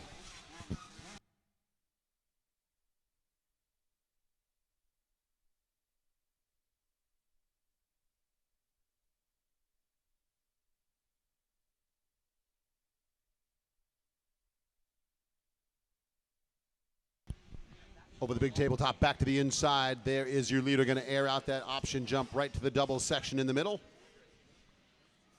So Temmerman holds the lead over Johnson.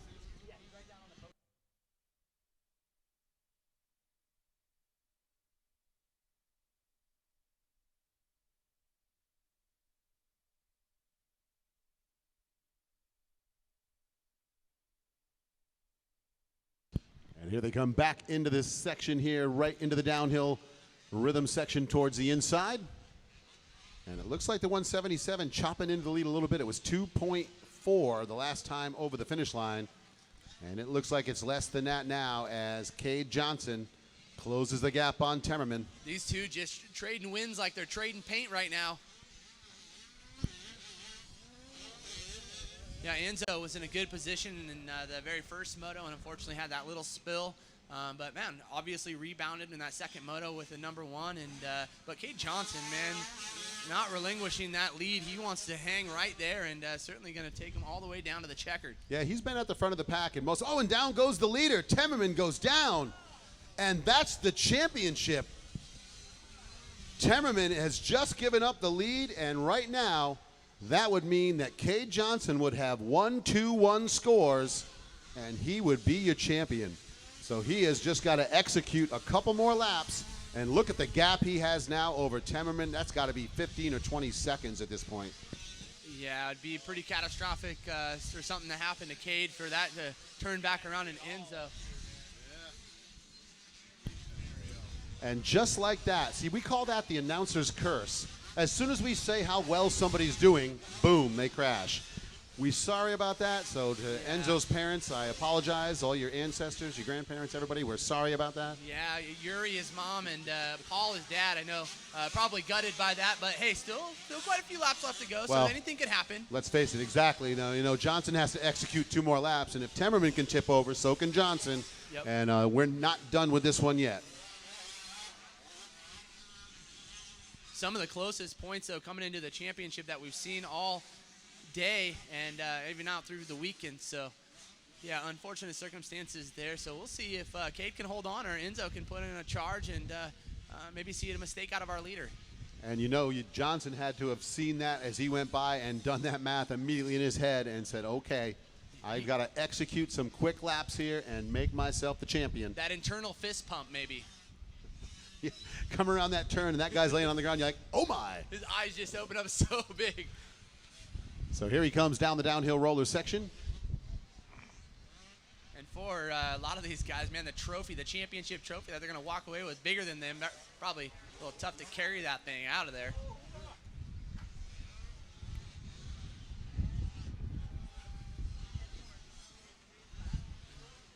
So Johnson losing a little drive through the rollers, but keeps himself moving forward. And the white flag is going to come out, John. That's right. 1 lap left to go here for our leader, the Husky rider, Cade Johnson, the 177, looking good out front. The 7-backed machine, 6D helmets. Got them big PAX Racing graphics on that bike there. There is the Sandbox Kings ride of Temmerman. And by that Action Sports Mechanics area there, the Action Sports Canopies Mechanics area, you can see Cade Johnson getting the sign. You've got this, buddy. You've got this. And Temmerman getting encouraged. See them arms waving down there. So everybody fired up down there in the mechanics area. Yeah, looks like our leader's coming up on some yellow flags right here. So it looks like we got a rider down. The safety crew, though, the best in the business out here at Pala Raceway, certainly they're tending to that rider. Yeah, and you saw Johnson keeping that wheel down low as he went through that section there, scrubbing back down to the ground.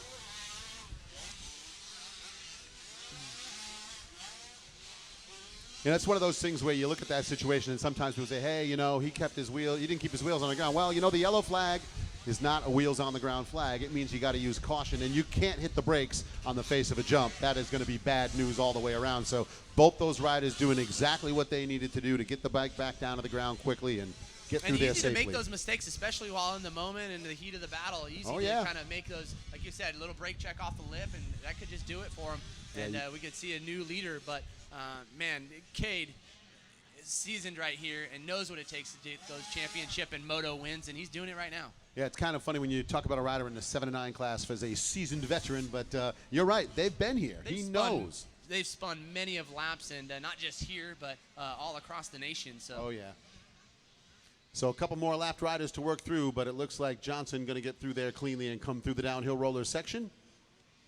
And Temmerman still charging. He is. He's closed that gap quite a bit, actually. Like you said, it was probably a 10-second gap between them, and now it's about 3 seconds maybe. And Johnson being a little cautious through here. He just gave a little look over his shoulder. He goes, oh, uh-oh, time to get on the gas again. Little look back there, and he wasn't looking for ice cream. No. And Temmerman isn't either. He's looking for a championship. He's going to try and dive around the outside. But Cade Johnson holds on. He's going to take the moto win, and he will be your champion here in the 65 7-9. Yeah, Enzo gutted, unfortunately. Man, valiant effort there right at the close of this moto. But Cade Johnson, man, what a great ride out of him. The 21, Enzo Temmerman coming in second. The 74 of Brock Smith. Landon Gordon in fourth. And our top 5 looks like it's going to go to the 510 machine of Gabrielle Mahoney. And, you know, if you're Temmerman, I'm sure you're a little disappointed. But, hey, you took a moto win, you charged back, and you caught the guy. So you got to take all those positives back to the rig with you and try to add it up to a better performance next time. But right now, the man with the best performance here on that 177, we're going to send it down for Nicole from Lucas Oil Pro Motorsports with the Whole Shot Award, and Wes Kane to hand out the hardware. And our moto winner and champion.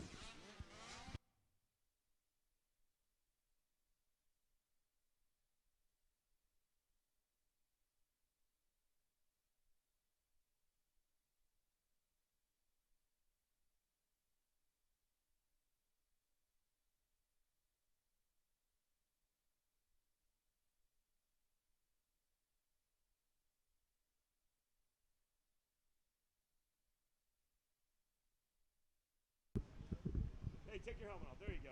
Are you helping him? Help him out. Come on over here. All right, we got Enzo Temmerman up here with the Whole Shot Award. Congratulations, buddy. How do you feel? Good. Yeah, how was the rest of the race for you?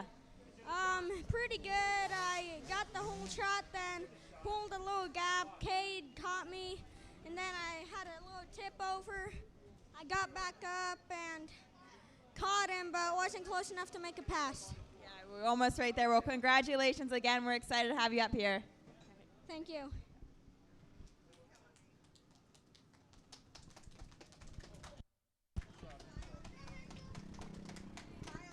And now your 65 7-9 CC champion here at the California Classic, Kay Johnson. Moto winner. Yeah, Philip Hodges. Congratulations on your ride, little man. Tell me all about it. Well, it was pretty good. I got like a second start. I just tried to push it a lot because I just wanted to get by Enzo because I knew I had to get the overall, and I'm just really stoked to win. Tell us all the good people helping you out. What? Who's helping you out? Who's your sponsor? I'd like to thank my sister, my mom and dad, Elusive Gloves, DT1 Filters, Mika Metals, GMC Power Sports, PAX Racing, my grandma Charlotte, my papa, and Nihilio, my friend Gage, and that's it. Congratulations out there. And another thing, Philip Hodges is buying everybody on his team ice cream at the ice cream store. So how about that? You get free ice cream on that guy right there, Philip Hodges. Yeah. And now Kid Bigelow, come on with that number 1 plate. Your champion, Kay Johnson. Come on, guys, put your hands together.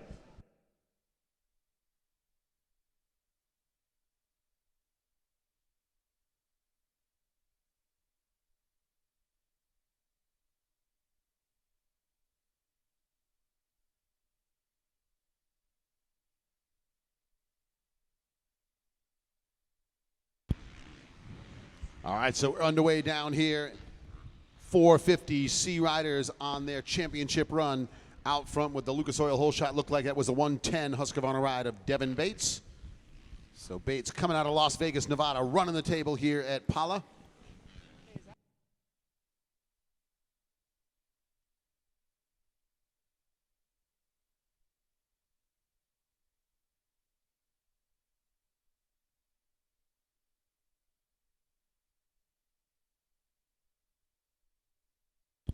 So here comes Bates on that 110 Husqvarna down the downhill roller section. Coming into this one with 1-1 scores, looking to break out the broom and take a sweep on the class here in the 450C.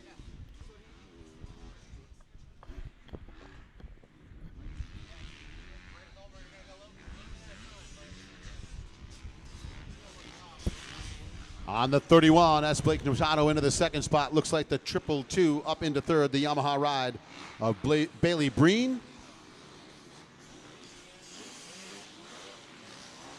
And then the 60, that is Kyle Bingham across the line in fourth. Rounding out the top 5, it's going to be the 258, the KTM ride of Reese Dominguez.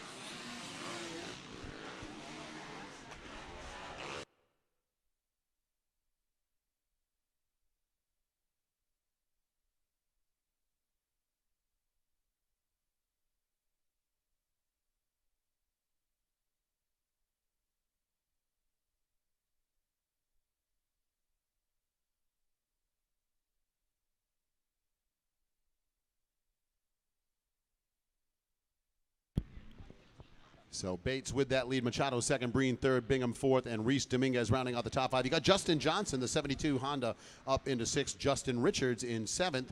On the 87, Connor Kilmartin 8th, Joe Horner 9th, and Jake Nieblak going to round out the top 10. Looks like it's going to be the 152 Yamaha, Swade Sneesinger sitting in the 11th spot. Philippe Terlizzi in the 12th position. Sean Peterson 13th, and Enzo de Oliveira rounding out the field in 14th on the number 6 Honda.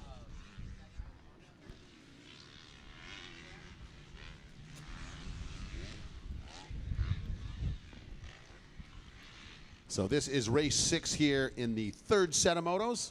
450C out on the track.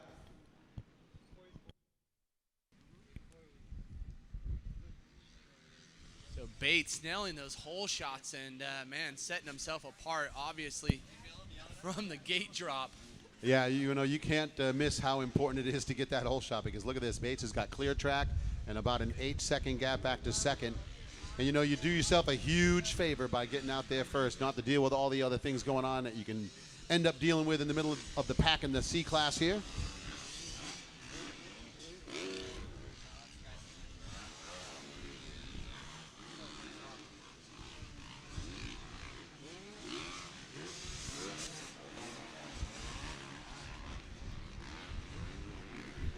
So we have the 450C out on the track. 450B limited riders will be next off the gate.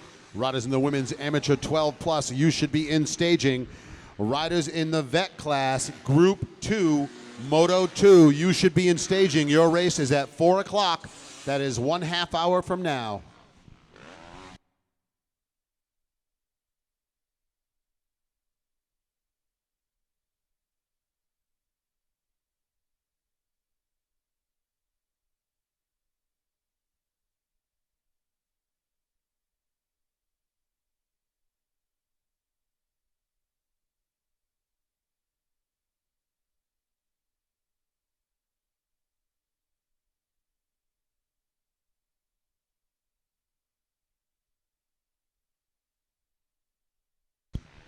So Bates running away at the front of the pack here. The 110 heading off to the far right-hand side, up into the foothills.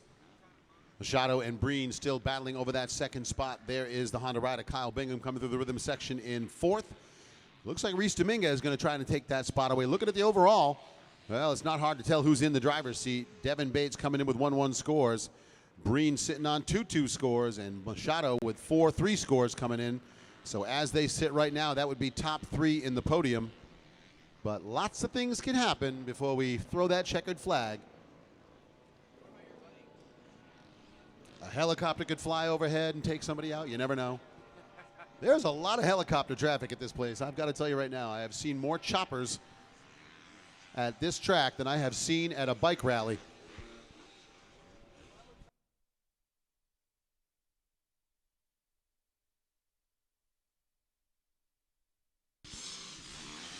Machado hanging tough, though, right there aboard that two-stroke. That two-stroke 250, singing it right there in that number 2 spot, followed in by Bailey Breen.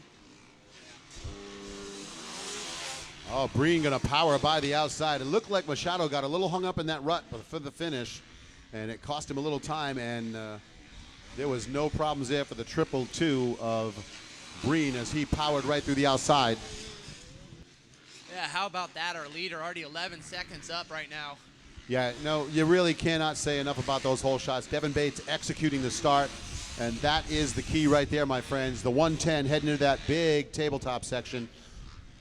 And the Husqvarna ride, that's what you got to do, John. Really excited to see what this kid could do in the B class, especially with the starts that he's had. I could only imagine he'd definitely be one of those top 5 guys, given the starts, and his lap times are very comparable. Well, the other thing, too, though, you know, you jump up to that B class, that first turn gets a little more hectic as well, because that's where those guys can really fire off the gate.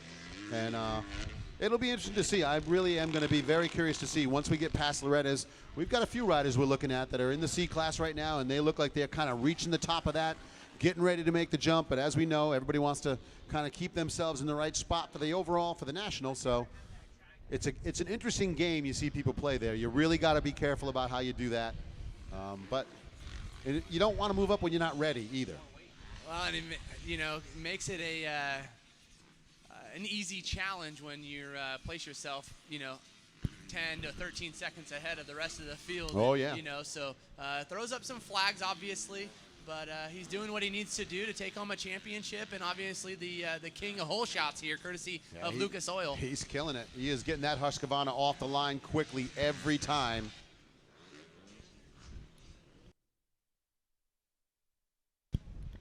So I don't know who's doing the engine work for that young man, but he's doing some good work because that bike is a rocket ship off the gate.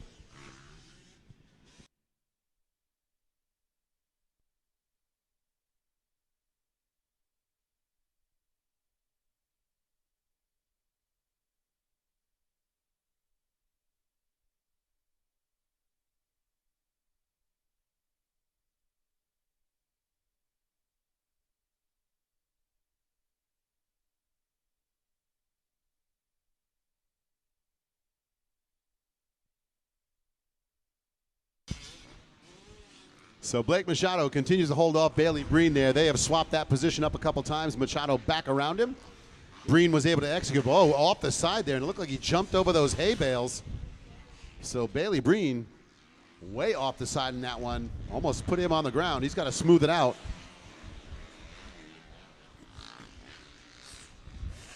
So we have Devin Bates, Blake Machado, Bailey Breen, Reese Dominguez, Kyle Bingham, the top 5. Connor Kilmartin in 6th. Justin Johnson 7th. Justin Richards 8th.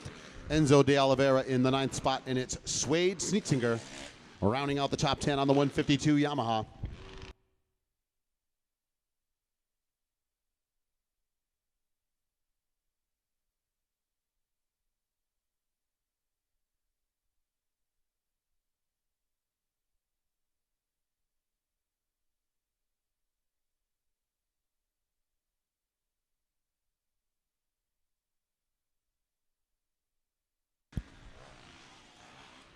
And battle continues for 5th now. Kyle Bingham holding off Connor Kilmartin as they make their way through that rhythm section on the far side.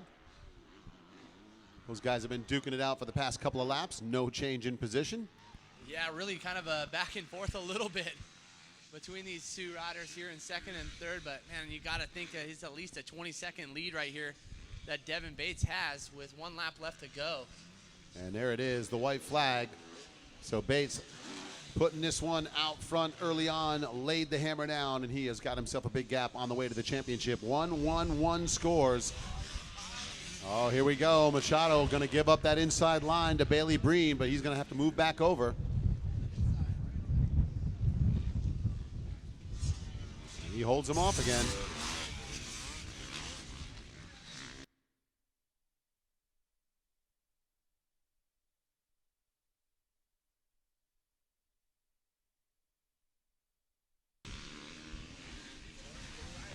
So Old Faithful, that 252 stroke, holding tight right there in that number 2 spot.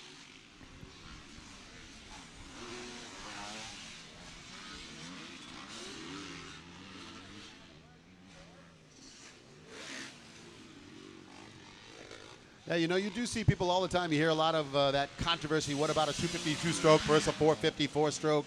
252 stroke versus 250. Whoa. Oh, my goodness. Look at that bike is just rolling through the center all on its own there. Wow, that was super scary.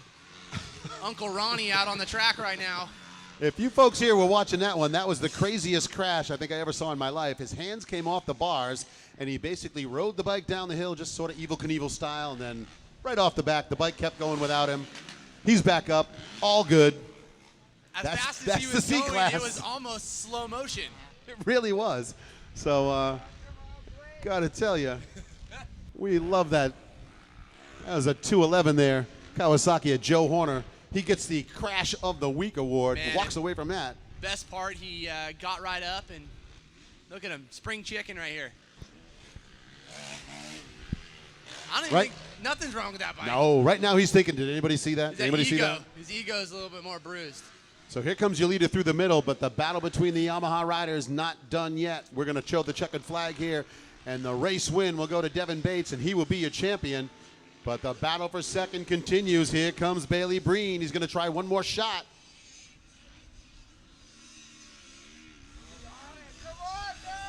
Horsepower race to the finish line turn. Oh, and Bailey Breen has the advantage. Machado tries to get back, but Breen will hold second. Machado third. And that's exactly how they're going to finish in the overall picture as well. But we are looking at the champion on the 110. Devin Bates down there loading that bike onto the victory podium. So we are going to give it a moment here to pop that helmet off, get a little cool water, and then we will send it down to Nicole from Lucas Oil Pro Motorsports. The Lucas Oil Pro Motocross Tour in the house there. Nicole in the house. She's been handing out those Lucas Oil Whole Shot Awards. And, of course, the man, the myth, the legend, the mountain of the man, Wes Kane, going to hand out some hardware. All right, thanks, Johnny. And congratulations, Devin Bates, moto win, overall win, and whole shot award. How are you feeling? I definitely feel good. I was a little nervous going into it, but got to a good start because my Dunlop tires and hooked up great and rode my own race and rode smart. Awesome, awesome. How did you feel after you got the whole shot? You felt like you got the race? Yeah, definitely. I knew I didn't have to win, but I had the chance to, so I just went for it, and I got the overall. Awesome. Well, congratulations. Who would you like to thank? Definitely my mom and dad, my mechanic Kyle, Alias, Moto Cuts, Mika Meadows, DT1, FMF, Ethica, X-Brand, Dunlop, and everyone else. Thank you. Awesome. Well, congratulations again. We're excited to have you up here.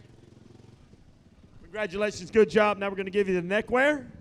You put that around your neck. Your 450C champ, Devin Bates. Kid Bigelow, come on in with that number 1 plate. Kid Bigelow's going to drop the number 1 on you.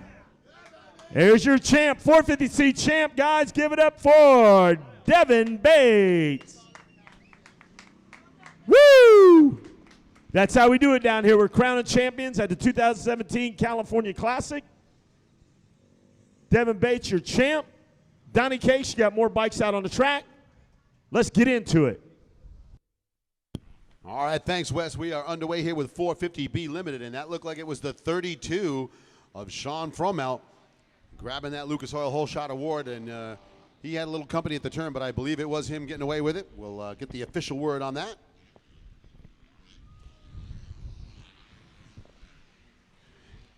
And coming in today, it is Levi Newby with 1-2 scores. Karen Nairn finished second in Moto 1, but did not start Moto 2. Frankie Martini, 3-4 scores, and Tanner Ward with a 6-1. So the championship looks like it is in the hands of the 28 of Levi Newby right now. This one looks like it's his to lose.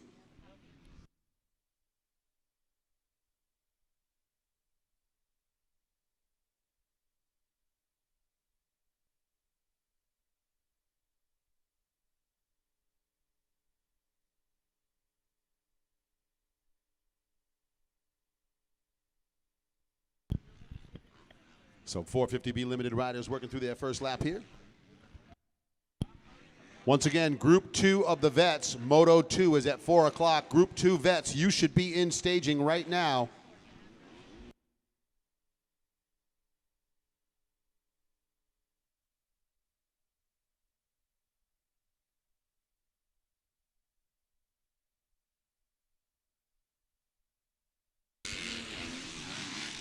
So a change for the lead as the 134 makes that charge.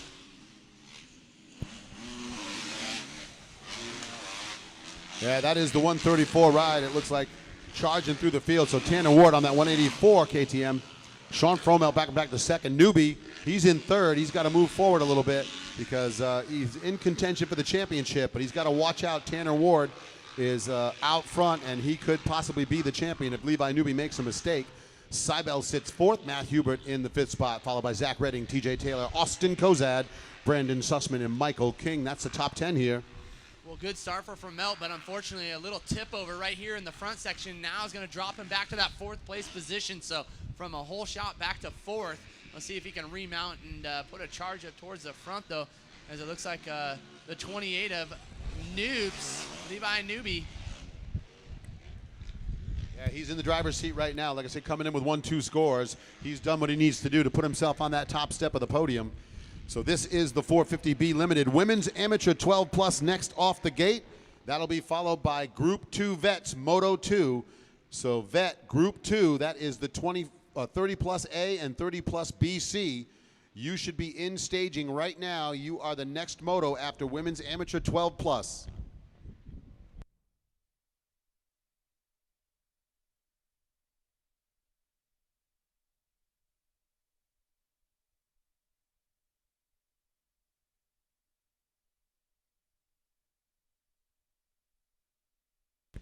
So Noob's feeling good out front, throwing a little bit sideways here over this option jump. And doing exactly what he needed to do. There's the 28. That's Levi Newby. Got himself around, flying that American flag gear.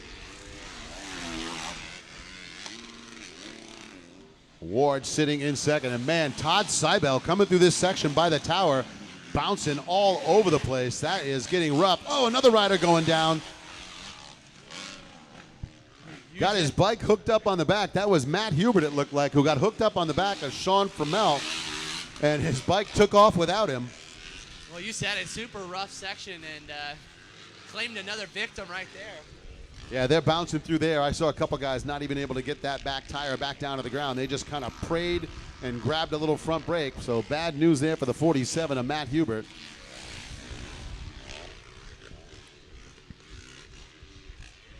Good news for Levi Newby, though, as he is doing exactly what he needed to do.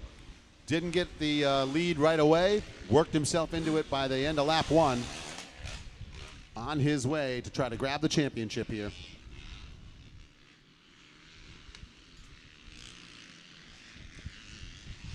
Yeah, that Kawasaki rider in third, Todd Sable, just muscling that Kawasaki around this Paula track here. I was actually corrected on that. It was side. Because I was saying Sable because it's like S-I-S-C in Spanish, right? Yeah. Makes sense to me. But yeah, somebody side though. That's always good info to have. Yeah, so a little correction. A Cybele right there in that number 3 spot aboard that Cowie. Newbie still looking good out front, though, followed in by Tanner Ward and Cybele right there in that number 3 spot. Yeah, Newbie with a nice line through that roller section, John. He soaks those things up, gets right through, almost skimming the top like a set of whoops. And that's what you need to do to get through that section quickly. And last time around, it was 2 seconds the gap. Looks like it's going to stretch out a little bit over Ward. Up to 4.4 now.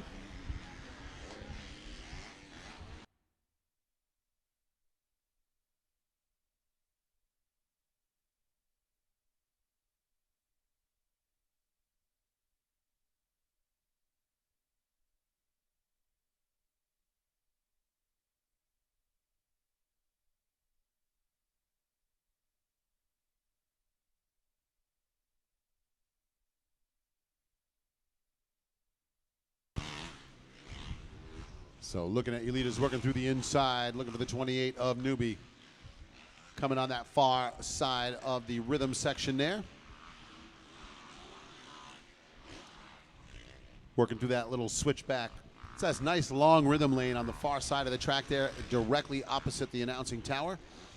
Lined up along those Yamaha, KTM, FMF Fly Racing, WPS, Lucas Oil banners.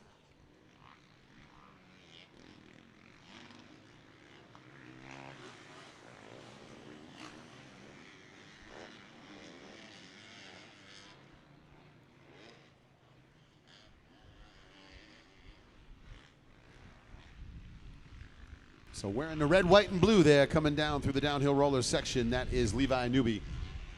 Stars and bars right there. That's it. Got that patriotic look, flying in formation out front, little style over that big step-up double. Yeah, he's feeling good. A little bit late in the day already. The track's rough, but man, he's feeling the flow right now, that's for sure. Yeah, and we've talked to riders many times and just say, you know what, sometimes on that rough track, you just realize you just got to fall into the lines where you need to and let the race come to you. And he has certainly done that. And for a lot of these guys, it's their third time out on the track, and sometimes that third time's the charm, you know, you kind of get more comfortable. You see how the track develops through the day, and you pick your lines wisely. And let's face it, there are just some guys who ride a rough track better. They just do. I know I've talked to racers before who hate having an early moto. They want that track rough. They want to have to work hard because they know they've got the strength, they've got the fitness to do it. I think you see it now just in the pro ranks with the likes of Marvin Muskin, and see his Ferrandis too, another one of those guys. The track gets rough. Those Frenchmen, man, they just have that smooth flow to themselves. Yeah, and of course the GP tracks that they grew up racing, a little different complexion to those. Like you said, they've got to have the flow to get through some of those deep lines and those tracks. It's definitely an advantage. And again, they're also pretty darn good on those sand tracks too. Well, Newbie's certainly doing that. You can see standing up a lot through those corners, even through some of those corners where you would normally be sitting down. You see him standing up and just able to kind of flick the bike underneath him a little bit more. So good chance for some of these guys to be on the sidelines if they're still have a race to go, and watch some of these line choices and how they're developing here for Newbie.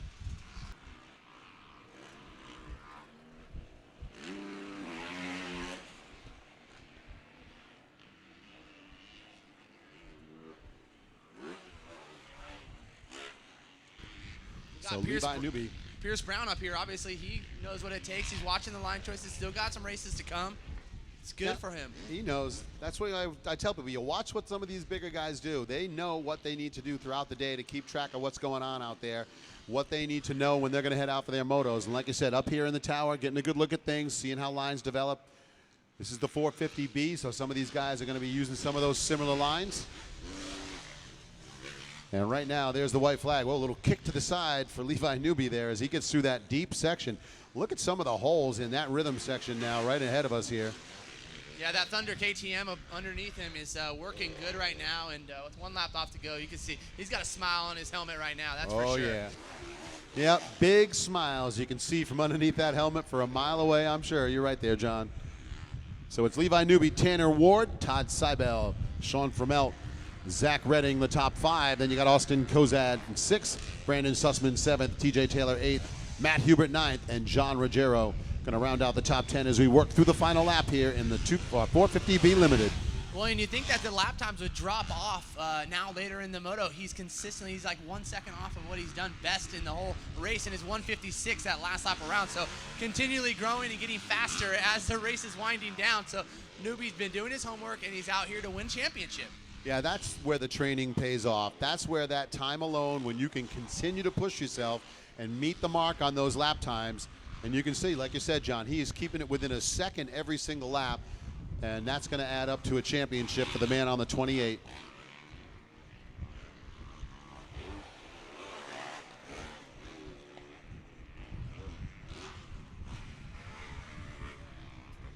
And there's Newby back into view over the top of that tabletop section. Going to drop down into the rhythm, back to the inside.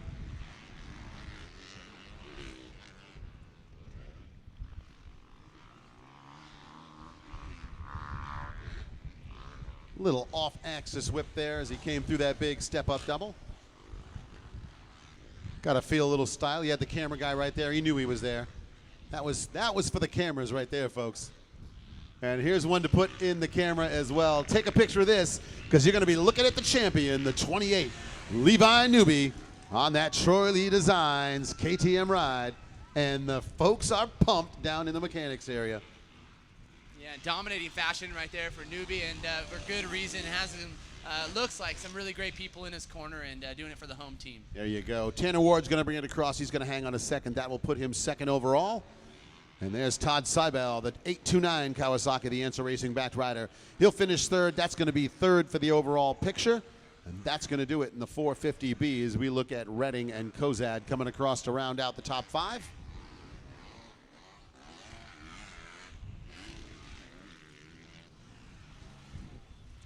And there it is, the 450B Limited in the books there. Solid run, 1-2-1 scores to be the champion here. All right, Levi Newby down here, 450B Limited champ, getting the hardware. Congratulations on your win. How do you feel? Yeah, I feel amazing out there. Tell me about your race. You know, I got off to like a third place start and knew what I had to do, make the passes quick, and just ride my moto. How's the track holding up out there? Give me some highlights, some of the turns, and some of the ruts up. You know, actually, the track crew did really good today, and the track's really good. The ruts are deep, just how I like it, and it's getting rough. Tell me about some of the good people helping you out. Thunder Funding, Summit Motorsports, Griffin Surgical, SCS, Enzo, TLD, W, Recluse, CD, VP, Andy Allen, H&H, Peterson Flooring, AES, Langless, Ozer Logging, GPF, Clint, and my mom and dad, and everybody else that came and supported me. Thank you. Congratulations out there. Levi Newby, come on in here, Kip Bigelow. There's the number 1 plate. Your 450B Limited champion, Levi Newby. Congratulations, Levi Newby. Rolling out here with a moto win, more hardware, and a number 1 plate. Now I've got Nicole floating around out there from Lucas Oil Pro Motocross, and she's got a whole shot of the 450B Limited. So we're going to kick the mic over to her, and she's going to take it away. Whole shot award goes to Sean Fromelt. Congratulations. He's not up here right now, but we just want to give you a shout out for making that whole shot.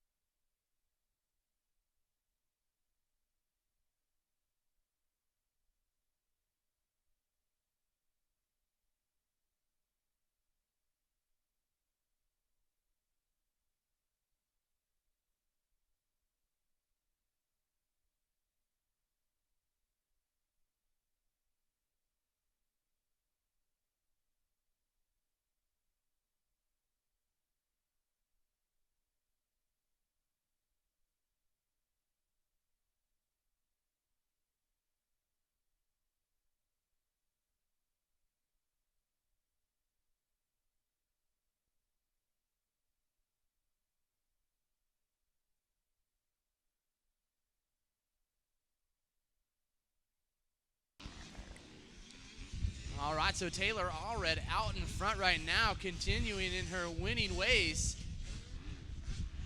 So about to put a lap in the books right here. And that is not a surprise at all, John. We have seen her hammer out front before.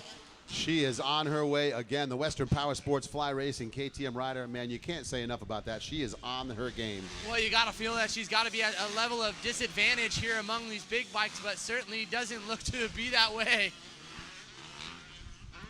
She has a full straightaway lead on the rest of the field. Yeah, like I said, we watched her battle yesterday with Brooke Whipple on a 250F, and she straight up handled it. So Taylor Allred knows exactly how to get it done at the front of the pack. So it's Taylor Allred, Lauren Hammond, Viviana Contreras, Yolita Nava, and Natsuki Kusamoto, the top 5. Erica Matson in 6th, Lara Rivard 7th, Kristen Watton in the 8th spot. It's Morgan Holt 9th. And coming into the finish line, turned to round out the top 10, the rider on the 335, that's Emily Horzen.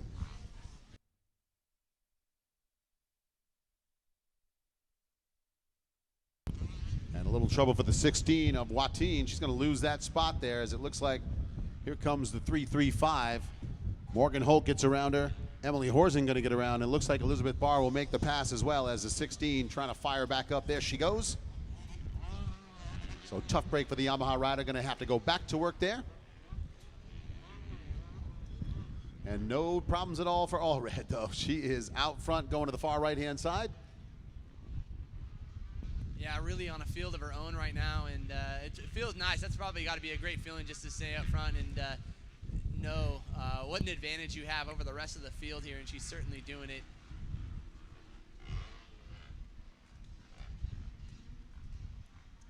And it couldn't hurt that, you know, she's aboard a KTM. Obviously, they've been in dominating fashion. Yeah, she is definitely getting the most out of that ride right there. The folks at KTM putting a solid bike underneath Taylor.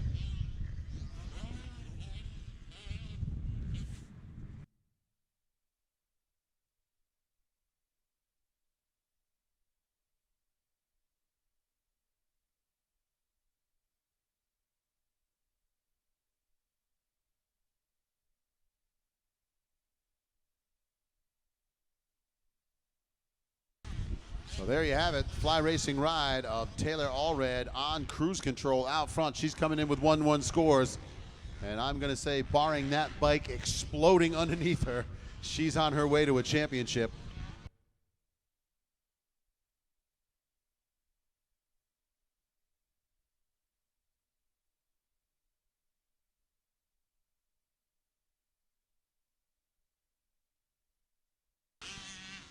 Certainly some great battling, though, from second back to what would be essentially 6th place out on the track, all putting in a valiant effort right now, especially late in the day. The track is super rough right now.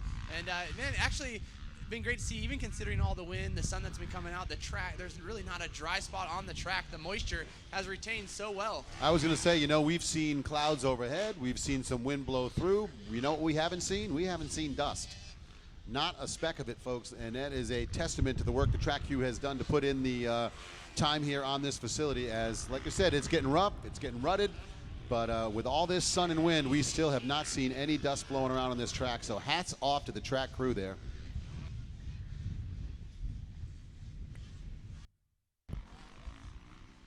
And you folks sitting on the hay bales may want to get behind those barriers. That's probably not a good spot to be, because those hay bales are there in case somebody runs into them. If you're sitting on them, guess who they're going to run into?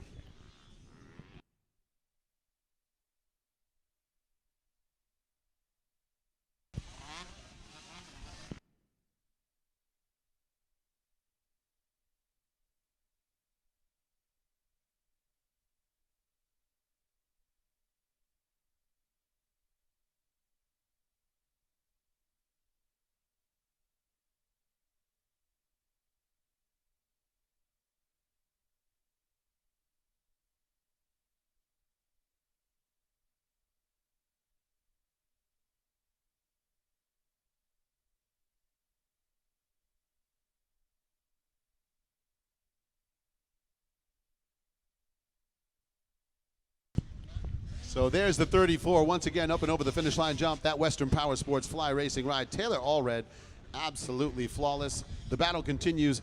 Viviana Contreras hanging on to second, but third place, any place but divided yet, as Lauren Hammond has it on the 30, but here comes the rider on the 114, Julita Nava. I'm just going to call her all win because she's just winning everything right now.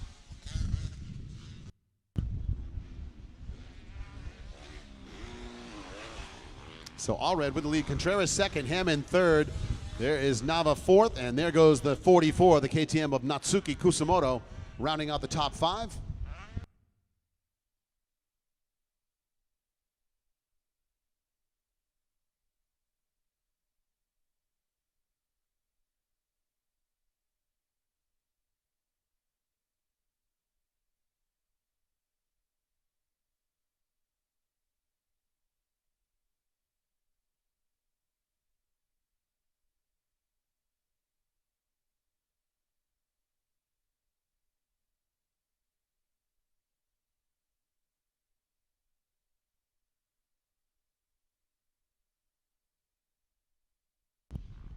So looking for leader to make his way back down to the inside. Looking for Taylor Allred to make her way around here as she continues this championship run.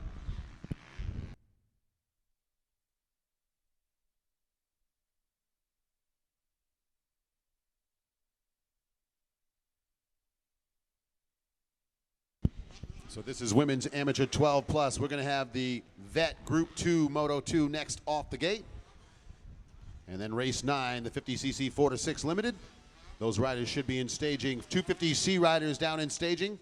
And riders in the Super Mini 1, you need to be in the staging area as well.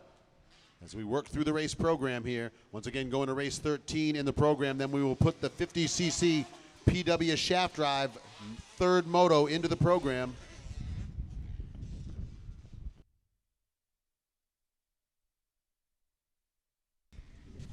So Allred taking that white flag, 1 lap left to go for that KTM flyback machine.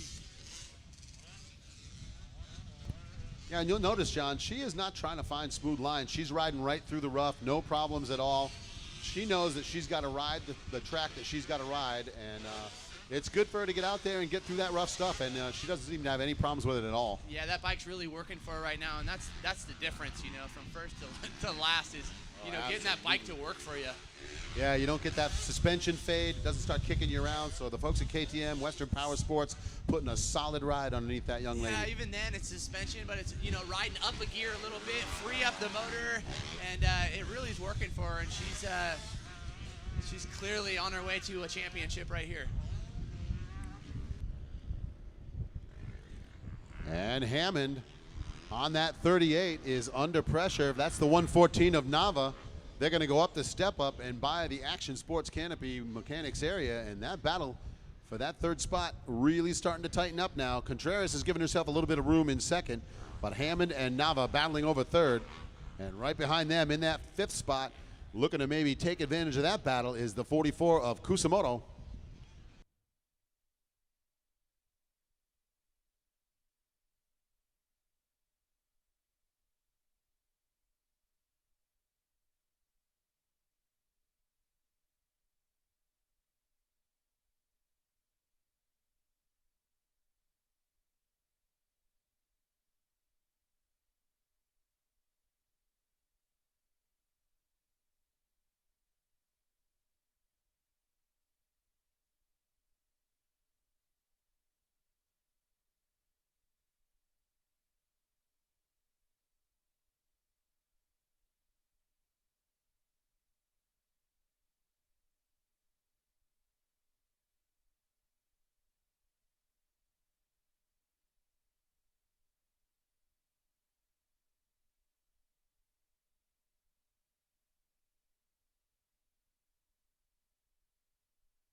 And there we go, folks. That's the checkered flag, and that'll be the race win, the championship on the Western Power Sports Fly Racing KTM for Taylor Allred. Here comes Viviana Contreras through the inside. She's going to hang on to second. And it looks like Lauren Hammond, hands full, trying to hang on to third. Oh, and problems there for Nava. She's going to go off the track.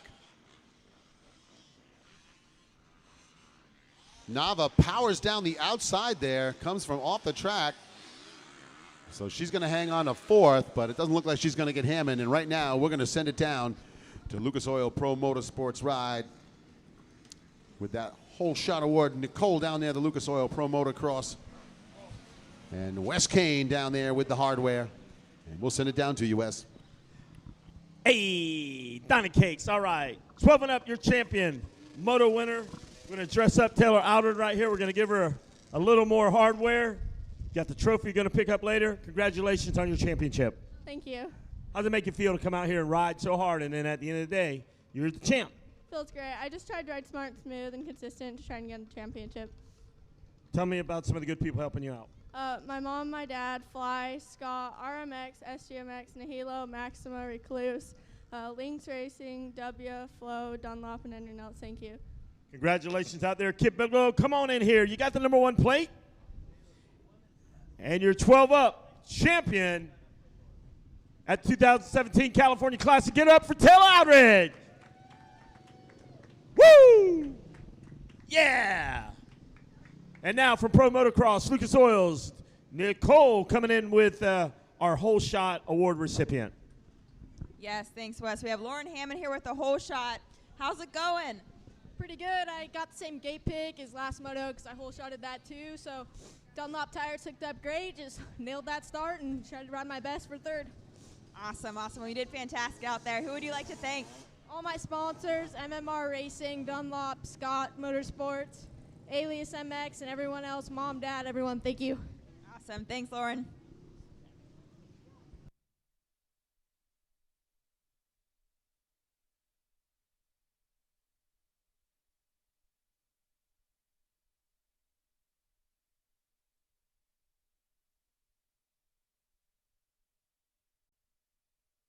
So big smiles all around down there on the podium. Nicole from Lucas Oil Pro Motocross, and the one and only Wes Kane from, well, he's from West Kane. That's where he's from. Parts Unknown. We got the next moto on the line here. This is the Vet Group 2. So this is 30 plus A and 30 plus BC vets coming off the gate next. So good, he gave birth to himself. That's it. He just appeared out of thin air.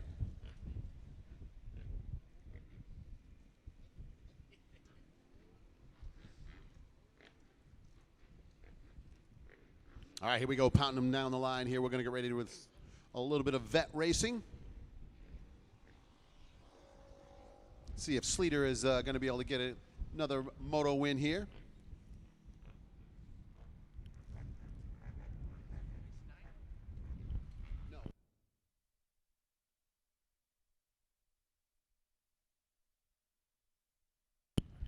And here we go. The card goes sideways. That running off that start straight there.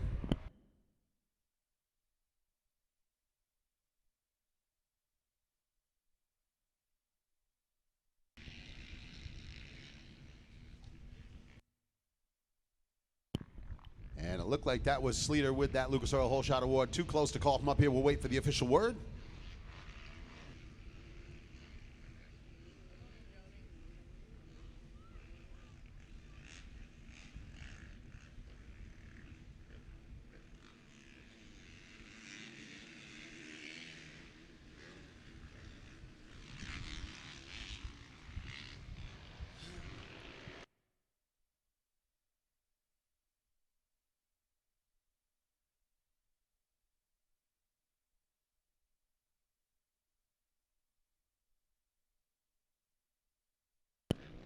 And it looked like there for the BC gate drop, that looked like that might have been Kenny Taco Bell there with the whole shot, the Lucas Oil Whole Shot Award. You know, he had a little bit of clutch issues earlier on. He was saying he came off the track, was pointing down at his clutch. And looking like he's starting this one out the way he needs to for the BC class.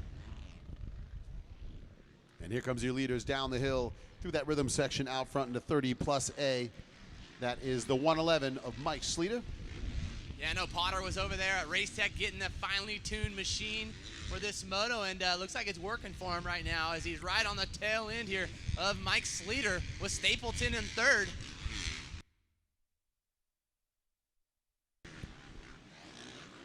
Yeah, Jason Potter with a good run through that roller section there. He's going to pull right up on the back tire of Sleater. There's the 184 across the line in third. That is Dennis Stapleton.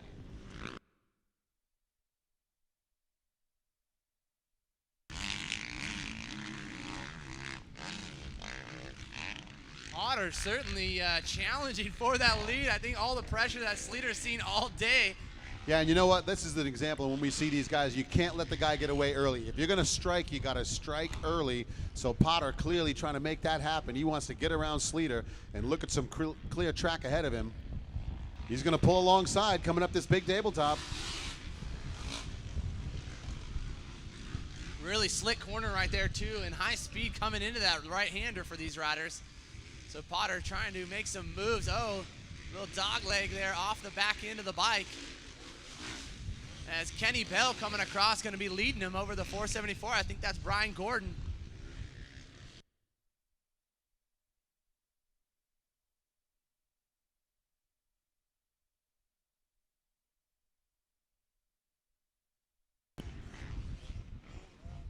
So Mike Sleater, Jason Potter, Dennis Stapleton, top three into 30A. Kenny Bell, Brian Gordon, Matt Shea, top three into 30 BC. It's Mark Desch fourth, Chris Hunt fifth.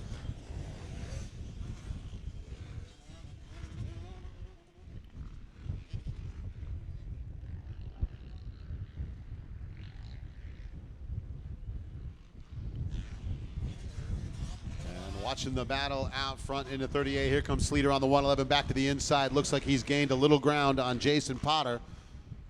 So Potter trying to chop back away at the lead here, but Sleater with a good run out of that turn into the rollers.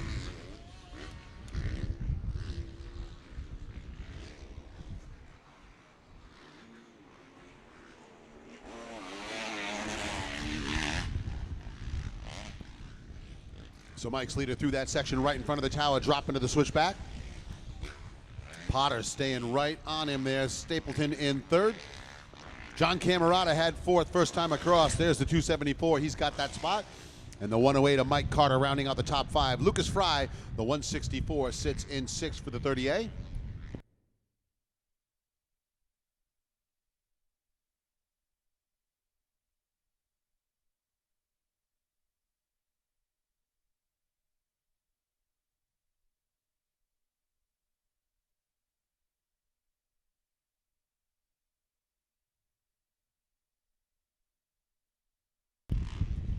And there he is, Kenny Bell back to the inside. He's got the lead still in the 30 BC. Yeah, I think he was a bit gutted after that first moto. Like you said, a little bit clutch problems and allowed Gordon to get around him literally in the closing lap. So, oh, yeah. A little redemption here out of Kenny Taco Bell. Yeah, and there's nothing worse than when the machine lets you down. That is one of those things where you know you got the speed, you put yourself in the right spot, and then you just, the clutch went away. And especially when you're riding it day in, day out. It's his one bike, you know, it's his baby, and man, she did him dirty. She Come did on, him a little man. dirty. Get that thing fixed.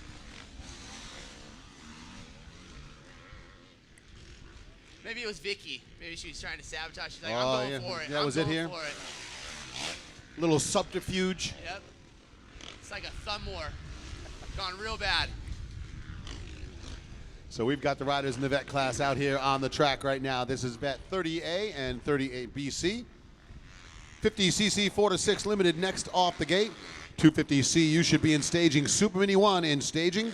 Riders in the 250B limited, you need to be down in staging. And we need the 85cc 9 to 11. Race 13 down to pre-staging. And PW50 shaft drive riders, the final moto today, down to pre-staging.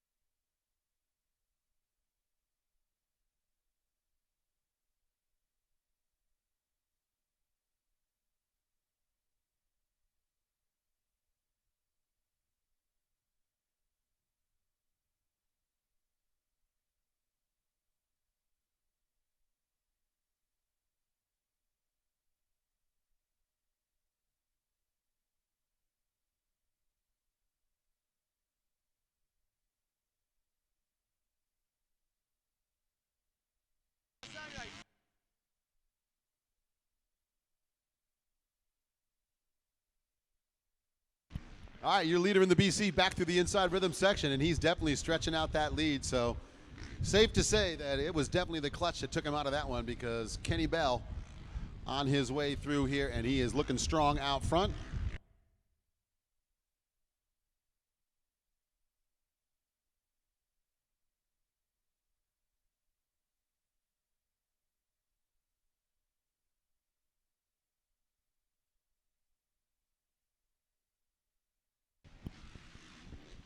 And hey, folks, don't forget, we do still have event t-shirts for sale. Make sure you grab those down there by the 2X trailer.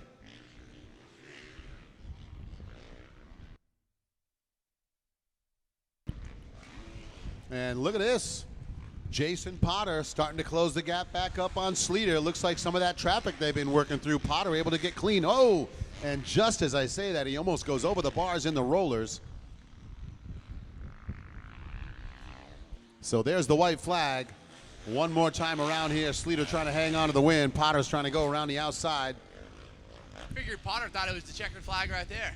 Yeah, I think he went to pull off the track and then realized, oh, that didn't have any black on it. It was all white. I got to get back out there for another lap. He was ready for an adult beverage right there. He was ready to call it.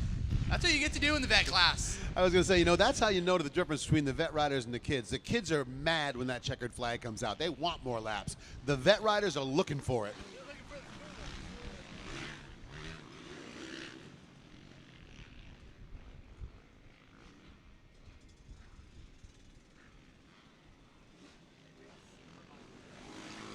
So winding down the final lap here as Mike Sleater on the 111 working back into that big option triple. And Potter lost a lot of time with that little off-track excursion, and he is way off the leader now. So Mike Sleater keep this one on cruise control for about a half a lap to take home the win here.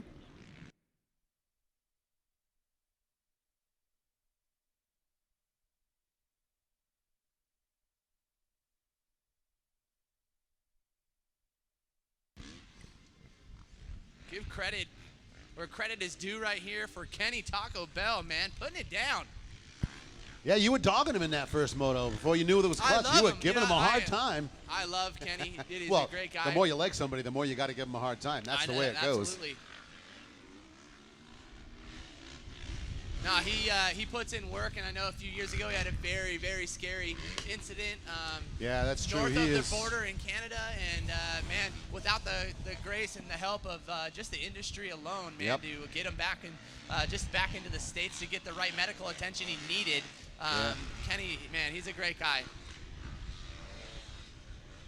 Well, you know, there are times when you can find yourself down, and the Moto family are the folks you can count on to lift you back up again. It's always good to see that kind of stuff happen. You're right. I remember hearing about that, and it was really good to see Kenny back out there. So, like you said, we love the guy. Got to give him a little bit of a hard time a little bit, but good to see him back out there, and good to see him at the front of the pack here. The announcers banter.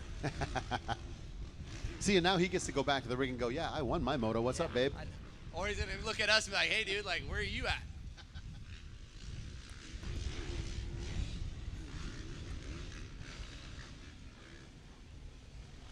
So the checkered flag comes out for Mike Sleater, the 111 ride, takes the Moto win.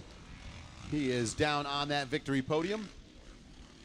The Nobby Shop back 184 machine of Stapleton going to come across in third. And we'll get ready now to send it down to Nicole from Lucas Oil Pro Motocross and Wes Kane from Parts Unknown with the hardware. Thanks, Donnie. All right. Michael Sleater up here. Congratulations. Thank you very much. How's it feel? Overall win and whole shot award. Yeah, good. That's the plan, right? Get out front and put your laps in and stay safe. So stoked to get out of here, get home to the family, and finish it off strong tomorrow with 2 motos. Awesome, awesome. Who do you like to thank for this round? Definitely my wife and for sacrificing the weekends, letting me still do this, and my kids, and of course KTM USA, R&D, FMF, Answer, Bell, Astros, WP. Everyone that supports me, you know, I'm an old guy just having some fun on dirt bikes, so I really appreciate all the help. Yeah, so congratulations again. That's exciting that your whole family gets to spend it with you.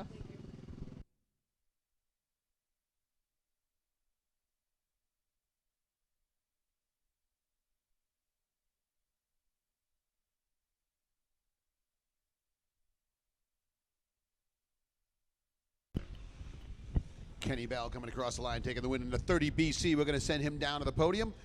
And We had a Cobra rider out front with a hole shot in the 50cc class who he got into that rough stuff and went down hard.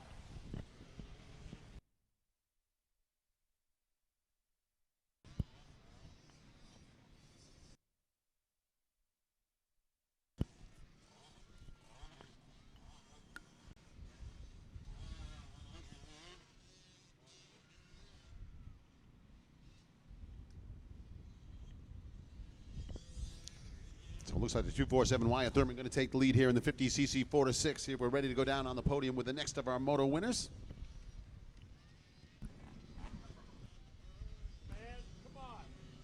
All right, we got Kenny Bell down here. Hole shot award and first place. How does it feel? I'm pumped, man. That first moto, I was out front. A little piece of a clutch part that never ever breaks broke. I rode those last 2 laps with no clutch. Still got second, but I want to be up here talking to you guys. Awesome. Well, that's exciting. Who helped you out today? For sure, my girlfriend, Vicky Golden, Strict Gear, MB1, HJC helmets. All the stickers are on the bike. You know you are. Awesome. Well, congratulations again. All right, Kenny Bell. Earlier today, I saw you storming through the pits. Clutch seemed to be messing up, cussing up a storm. What was going on? Man, that was all my bad. Myron came over and he said the exact same thing. He says, "What the hell are you doing, Kenny? You know better than this." And I came off like I said, my bike broke, had no clutch. I was in the wrong. I apologize, but people are serious. This is a big deal, you know. Hey, we love you for it, bro. Kenny Bell doing his thing. Congratulations, high five. You got the medallion. We'll keep that. Hey, you got the paycheck over here for Bell. We all love Kenny Bell. He's always good. He's been around. That's the original, the real deal, Holyfield, Kenny Taco Bell. All right, we'll be right back in just a moment. We got another hole shot. Bring him up here. Where's he at? Liv Moss.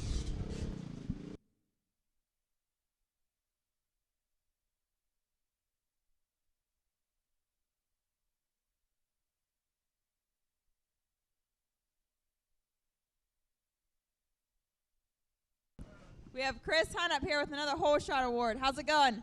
Pretty good. Pretty good. How was the rest of your race? It was pretty decent. Decent. Yeah. And who helped you out today? Well, myself, and get a little help from AXO and Santa Barbara Motorsports in Santa Barbara, ODI, handlebars, grips, and that's pretty much it. So. Awesome. Well, congratulations. We're happy to have you up here. Okay, thank you. So fun times down there on the podium. Good to see everybody getting the moto wins. The whole shot award winners down there. You can break up Nicole. She's laughing down there on the podium. So we finally got her to smile down there. She's so serious all the time. You got to watch out for that.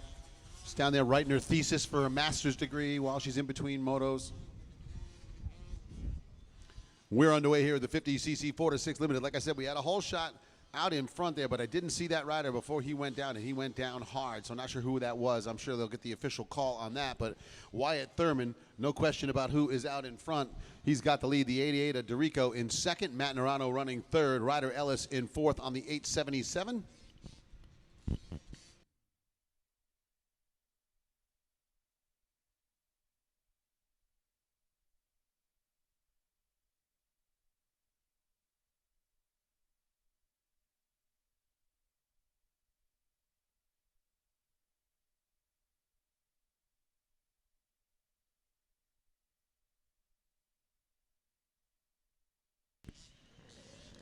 All right, so the 22 machine of Ryder Dorigo coming across right there aboard that Cobra, the PAX Racing backed rider.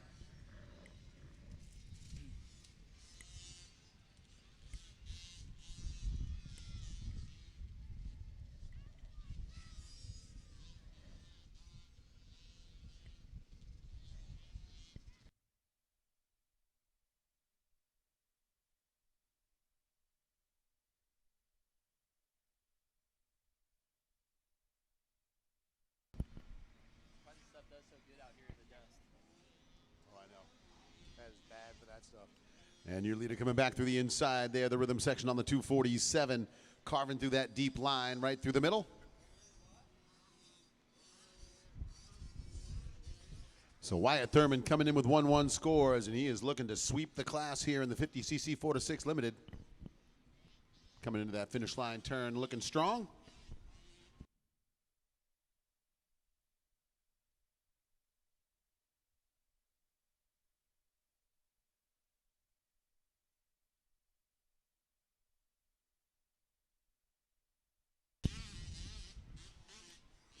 Some of these riders just kind of dog paddling through these ruts are so deep, they're dragging peg. That's what I was just going to say. Looking at Dorico there coming through that, man. He had got his pegs caught in that rim, jumped out of that there, able to leap out of that next rut. But this is a challenging course. You just heard the riders on the big bikes say how gnarly it is. Well, imagine that on an 8-inch tire out there.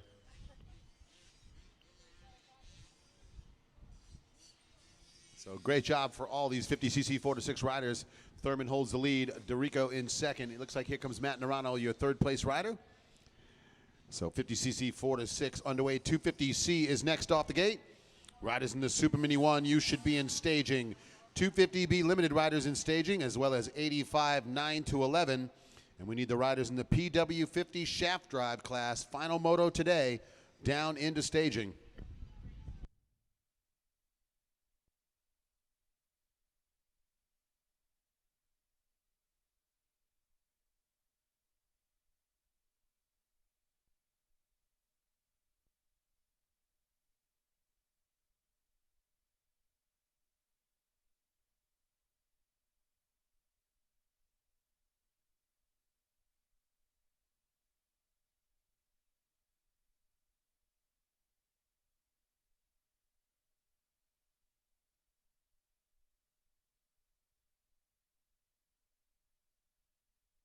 Yeah, these kids are going to be sleeping good tonight here, Don. Yeah, this is definitely a what our buddy RC would call a man's track right now. This is a tough one, so these riders getting it done. And these 50cc riders have had to deal with some pretty tough track conditions as they've come out late in the day or midpoint in the day when we've already run some big bikes. So like you were saying, John, they are just dropping into these ruts and almost disappearing. Yeah, and even then, it's like they're such little guys. Obviously, now I got a little boy at home, and just, man, what a lot of energy that they're dispersing right now out on the track. So, yeah, I could imagine they're going to sleep really well tonight. Go over there, get you an ice cream, and then sack out for the rest of the week. And that's the best part, right? Get in the truck, go home, stop by the little gas station, grab a little ice cream. Boom. Maybe a little Jimmy John's here. What up, Ryder? Remember when you were this age, dude? Yeah. It wasn't that long ago, huh? No. Dude, now look at you. Yeah. You're like 6 foot. Yeah. How much you weigh now? Man, 130? Yeah. Yeah, man, 130, huh? With all that gear on, right? Yep. So you beating up on your mechanic already, too? Yep. Whipping him into shape, huh? Yeah. You can't let them get soft. You got to be tough on them. That's all there is to it. Say, listen, adjust this clutch lever. I don't like it there. Adjust it again. No, over here. That's what you got to do. Of course, I'm telling you that because I don't have a mechanic. No, he's like, no, that's the front brake, dude. Come on. Oh, yeah, that's right. Even I know that. So working through the final lap here, 50cc riders, and we're looking for the 247. Wyatt Thurman make his way back into the middle, and he is going for it on that big jump there in the middle. No fear these kids have. It's pretty insane. None at all. And it's funny because a lot of the parents be like, I don't know where they got it. They didn't get it from me.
So waiting for your leader to make his way around here.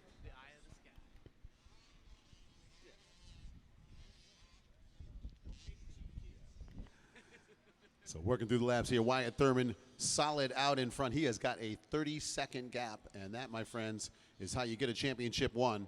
Colton Dorico, solid run on the 88 in second. Ellis third, Nerano fourth. And Joey McFeeters on that number 5 Cobra rounding out the top 5. Dorigo on the 22 sitting in 6th. As we work through here in the 50cc 4-6, and these riders dealing with some tough conditions.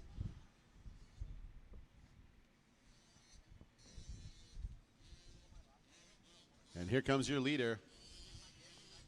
Oh, and he's going for it on that inside jump. Wyatt Thurman keeps airing out that big double. He almost went down that time. Dad is standing down there looking a little disgusted by that. Gonna have a word with him about that one after the moto. So he is gonna continue to go for it, and he's gonna grab that checkered flag. So it is gonna be the 247, your race winner. And with 1-1-1 scores, he's going to be your champion here on the 247. So Wyatt Thurman across the line. Going to ride right into that hay bale. Dad's going to give him a big old hug there. Tell him not to jump that jump again. Didn't you see what I wrote on the pit board? It's like, Dad, I told you I can't read. Well, that's it. Yeah, 4-6. You don't even know if they can read. Just draw pictures on there. He's going to roost his dad there, roost his mom heading over to the podium. That's what my wife said. She's like, I'm going to do the pit board. I was like, what, are you going to draw him pictures? Yeah, for what? What are you going to do? Just point. Just point and say go fast. So solid run there for Wyatt Thurman. We're looking for Dorico to hang on to second and Ellis third. But right now, we're going to send it on down to the podium there. As you can see, the 247 already down there.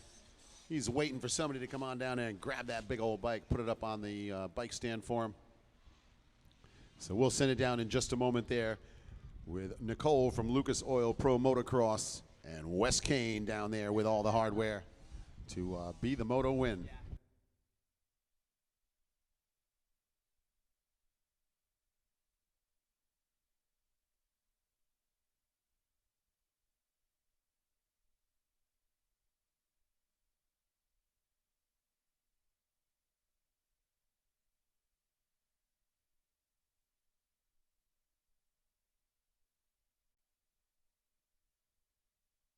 All right, I got my champion down here.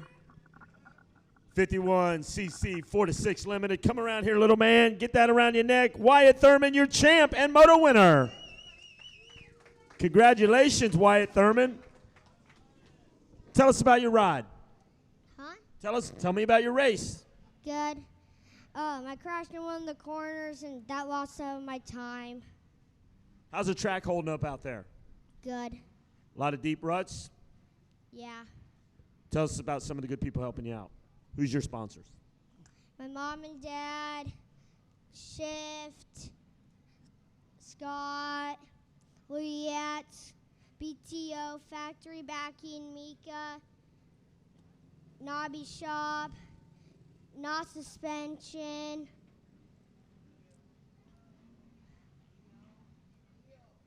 Neo, Randy, and everyone else I forgot to say. Congratulations out there. Kid Bigelow, come on in here. You're 51cc 4-6 champion. Give it up. The champ.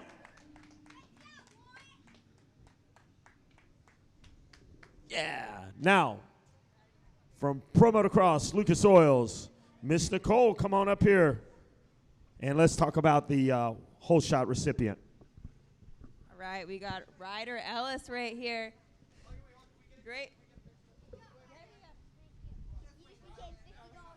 Great job, man. How do you feel? Good. Good, yeah. What was your favorite part about the race? I just like the jumps in the corners.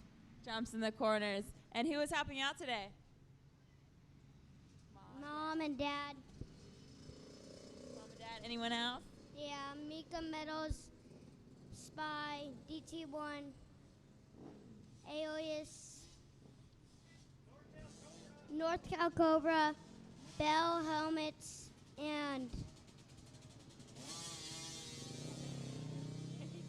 3130. That's about it. That's about it. Well, congratulations. We're so happy to have you up here. All right, well, good times down there on the podium. We're underway now with the 250C. Good to see Wyatt Thurman on that 247 grabbing the championship. Little known fact, Wyatt is got to go back to work. He's got a wife and kids back home. He's 5 years old. He's got to get to work at the factory when he gets back on Monday. So Wyatt's got a lot to do this week. And out front looked like the Lucas Oil Hole Shot Award here in 250C. Going to go to the 127 of Cole Bailey. And looks like Devin Bates going to try and work his way around early on here. And I believe he has made the pass to Husqvarna rider.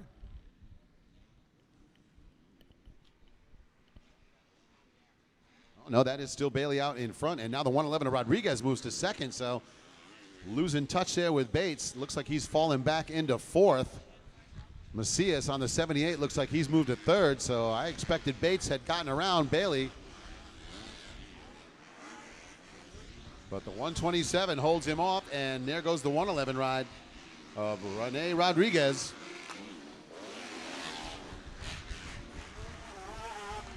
Macias in third. There is Devin Bates fourth.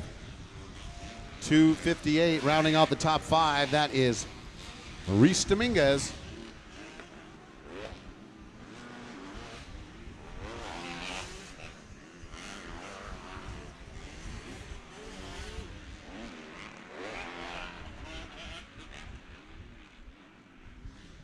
So Cole Bailey, Rene Rodriguez, Luis Macias, Devin Bates, top four. Dominguez rounds out the top five. Nathan Barnes, sixth. Blaze Murray, seventh. Colin O'Reilly, eighth. Teddy Weeks, ninth. And Philippe Terlizzi going to round out the top 10. Dawson in 11th. Cook, 12th. Sneetzinger, 13th. Bradstreet, 14th. And Alexander on the 163 rounds out the top 15.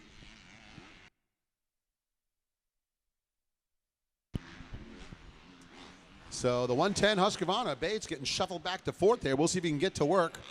Coming into this one, he sits on 2-3 scores. Right now it's Cole Bailey sitting 3-1 with the overall in hand, but he's got to stay ahead of Rodriguez because Rodriguez has 1-2 scores coming into this one.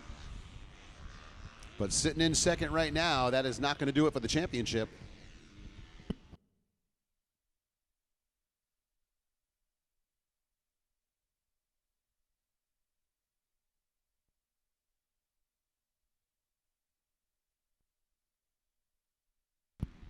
And I'm sure Rodriguez knows coming into this moto, he has got nothing to do but win if he wants to be the champion. He's got to get around Bailey. There is no other way.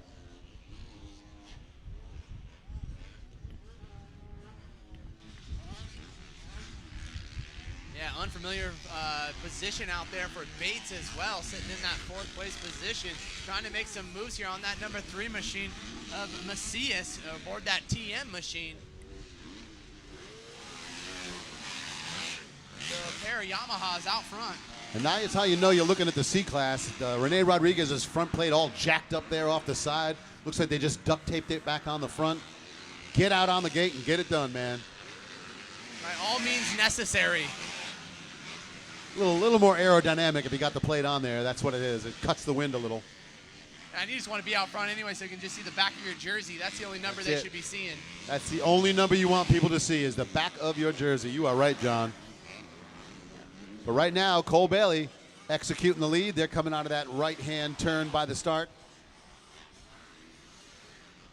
So there it is right there. All the marbles on the line between those two Yamaha riders out front.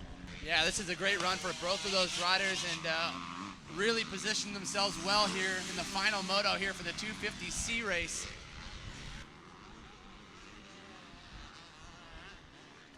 And Macias on that 78, rocking the two-stroke, it looks like. So he's hanging on to that second spot, flying the flag for TM. Yeah, and consistently being up at the front, too. A little mishaps here and there, unfortunately. Hasn't seen him on the podium like I think we would have liked to have. But, man, putting in a great ride aboard that TM for sure is Macias.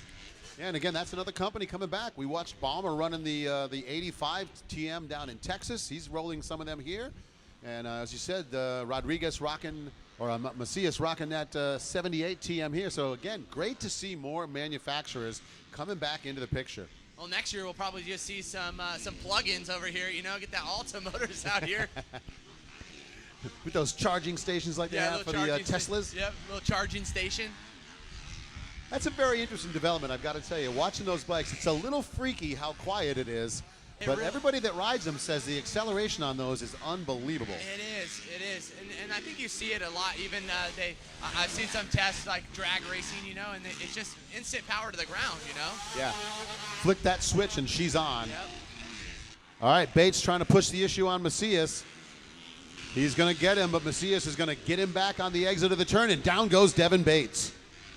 Yeah, I think Bates was a contender right there. Could have been throwing that wrench in between our top two riders had he not made that little mistake, unfortunately. Yeah, he was trying to get up there and play the spoiler, but looked like he might have caught that hay bale as he was way tight to the inside. He's not going to lose the 4th spot, but he's going to lose a ton of ground to Luis Macias. No change in position out front, and it's about the same gap, so these riders pretty evenly matched.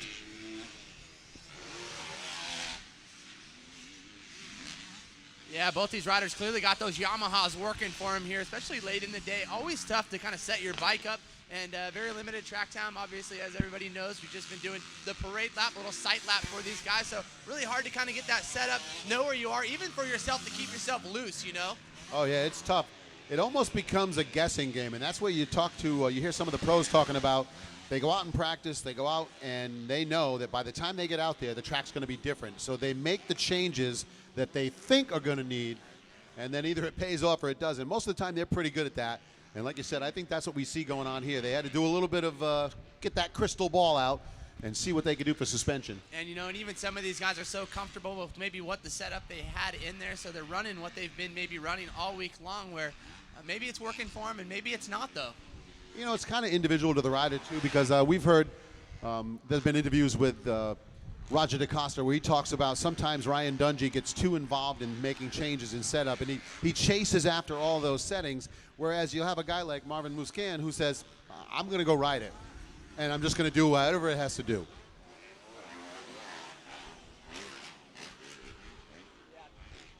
Definitely two totally different approaches on each rider's style, and like you said, and sometimes you just get in your own head, right? You're just trying to chase it all race long, and you just get in your head. Yeah, and that's what it is. They say you just chase your tail after a while with that. Oh, here we go, John. We have got the 111 putting pressure now.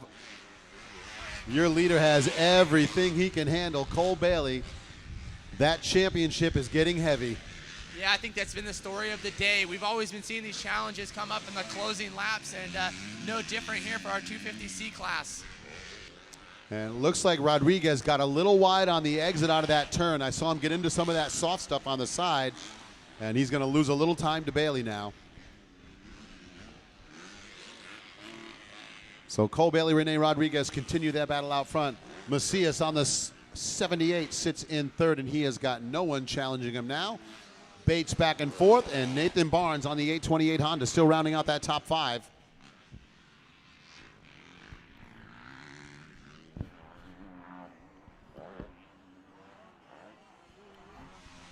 And it looks like Barnes may not have that spot belong. Now the 429 Blaze Murray closes up on him. Murray's going to get up there and try and give him a run.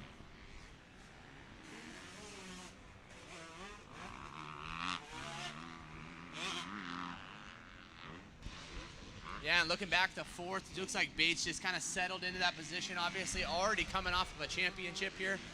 Yeah, coming into this one, he was sitting on 2-3 scores, and either he had to win the moto and hope for some bad luck out of everybody else, or like you said, he's just going to get out there and run his laps and, just let the chips fall where they may. And that's the other thing. We've seen so much consistency out of all these riders, too. Obviously, little bobbles here and there, but really, we've been seeing the top 5 guys to and from each race consistently up there. And now the 127 of Cole Bailey going to see that white flag, so he's got to get it one more time around. Rodriguez can still see him, but he's a little bit out of range. There's Macias on the 78 sitting in third. And here is our 4th place rider. That is Devin Bates. Whoa! The 828 of Nathan Barnes kicked up that back end out of the roller section, landed on the front tire on the face of the jump, got back on the gas.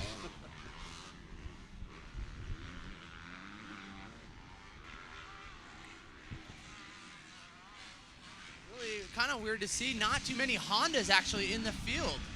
No, you know, we have noticed that. It seems as though they're thinning out a little bit. You see a lot of Yamahas, and you see a ton of orange out there. The folks at KTM have stepped up their program. There's just no two ways about it. Yeah, certainly Honda, unfortunately, not the presence that they were looking for out here, but man, like you said, a sea of orange for Yeah, sure. you know, they used to call it Big Red. I guess you got to call it Big Orange now. Big Tang right there. There you go. So white flag is flying here for the 250C. Cole Bailey, Rene Rodriguez, Luis Macias, Devin Bates, and Nathan Barnes top 5. Blaze Murray 6, Reese Dominguez 7, Teddy Weeks up to 8th, Ethan Cook 9th, and Mark Dawson, the 581 Husqvarna, rounding out the top 10 with the white flag flying. And we're looking for the 127 back to the inside.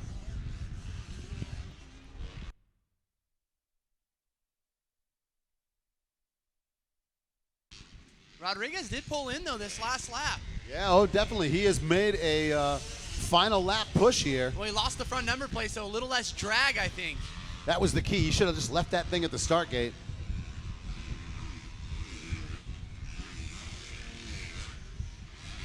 But it looks like it is still going to be the 127. So Cole Bailey will take the moto win, and he will be your champion here in the 250C. So Bailey with the win. There's the 111 Rene Rodriguez across the line, second on the O'Neill-backed Yamaha ride. 78 Luis Macias will hang on to third.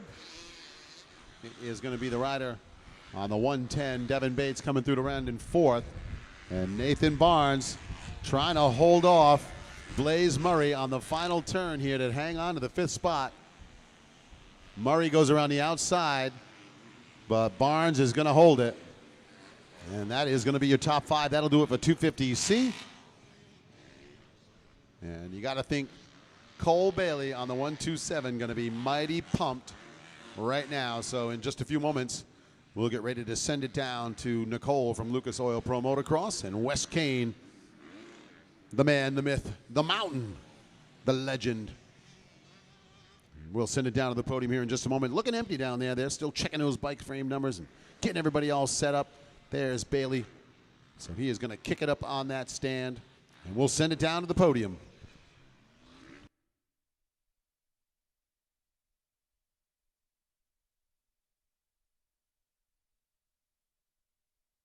All right, congratulations, Cole Bailey. Overall win, whole shot award, and race win. How's it going? Good. Yeah, how do you feel about everything? I'm stoked. It's my first time getting a title, so I'm stoked. Wow, congratulations. That sure is exciting.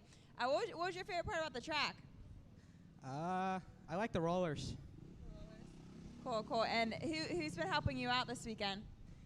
Carrie from Grindstone, 3130, Answer, Bailey Drilling and Pump, Flickinger Painting, MGE, Scott, Answer, and my mom and Jeff. Awesome. Well, thanks everyone for helping him out, and congratulations.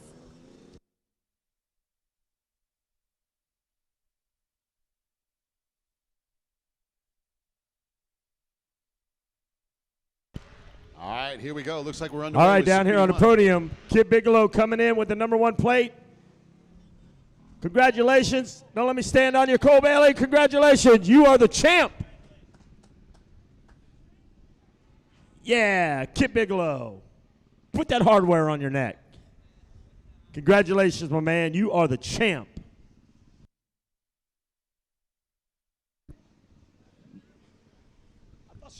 So it looked like Mumford out front right now.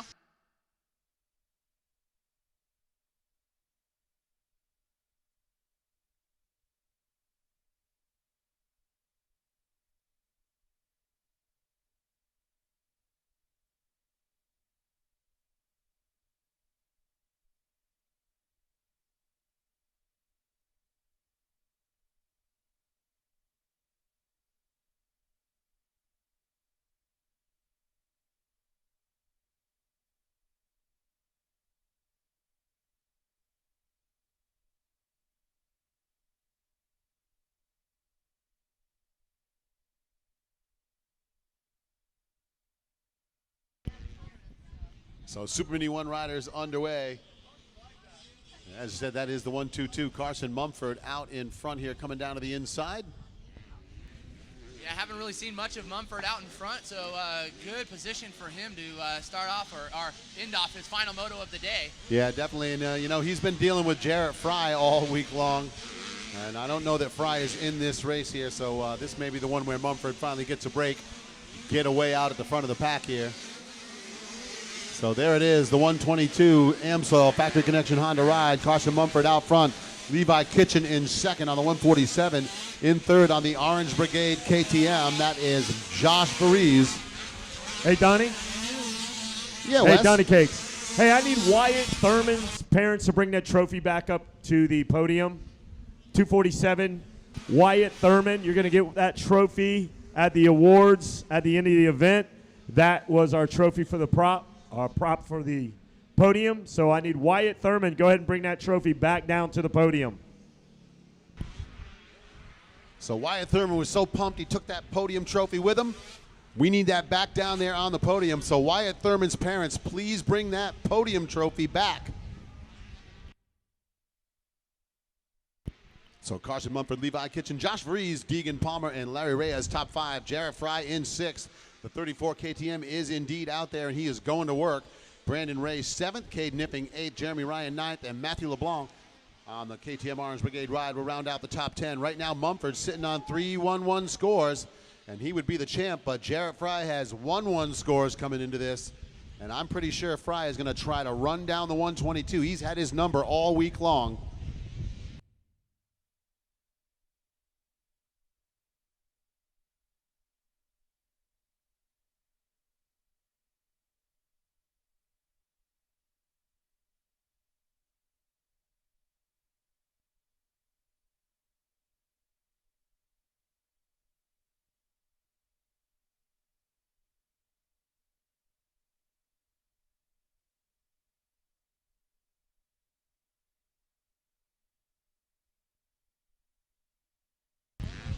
So there's the 122 into the inside rollers. Kitchen hanging on to second. Varese in third. And here comes the 34, Jarrett Fry. He's up to 4th. Yeah, you're right. Fry been on a tear all week long. And Varese, though, I think he's looking to jump in the spotlight right now and put down a good moto. That number 24 Orange Brigade back rider.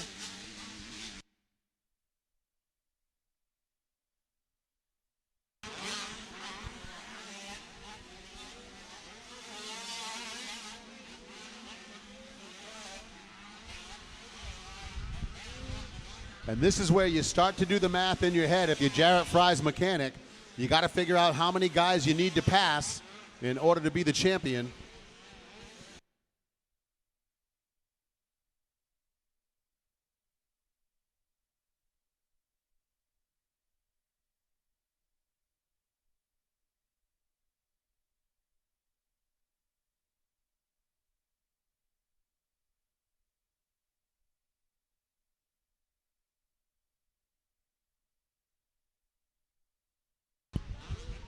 And just like that, John, 4th place is going to be good enough for the championship for Jarrett Fry.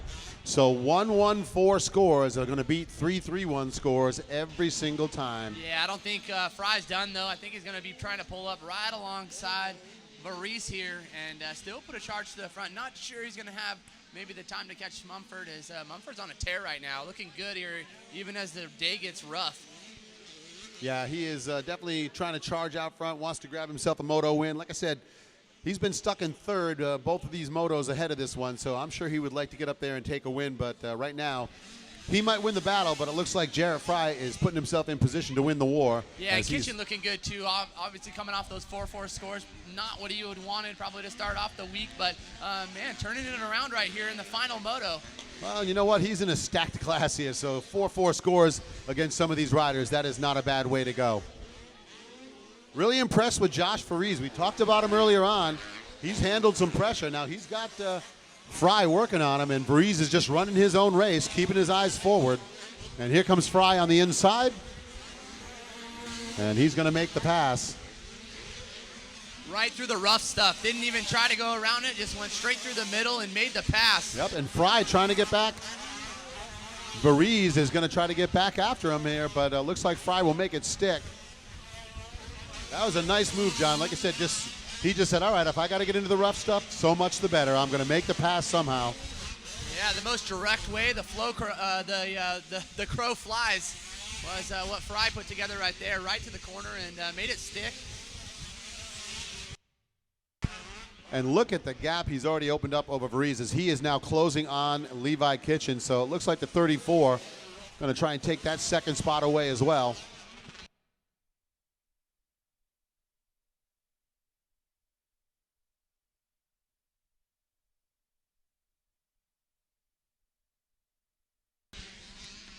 Over the buzzing bees, you can still hear Mumford's bike just singing and down the freeway.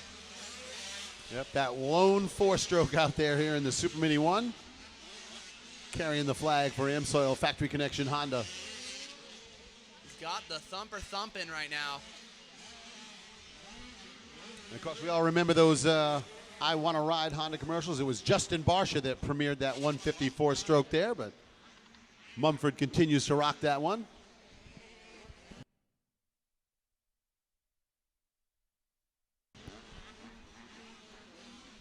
So Mumford through the inside. There's Levi Kitchen, and here comes the 34. Jarrett Fry going to charge down to the inside. And he is right on the back tire now of Levi Kitchen.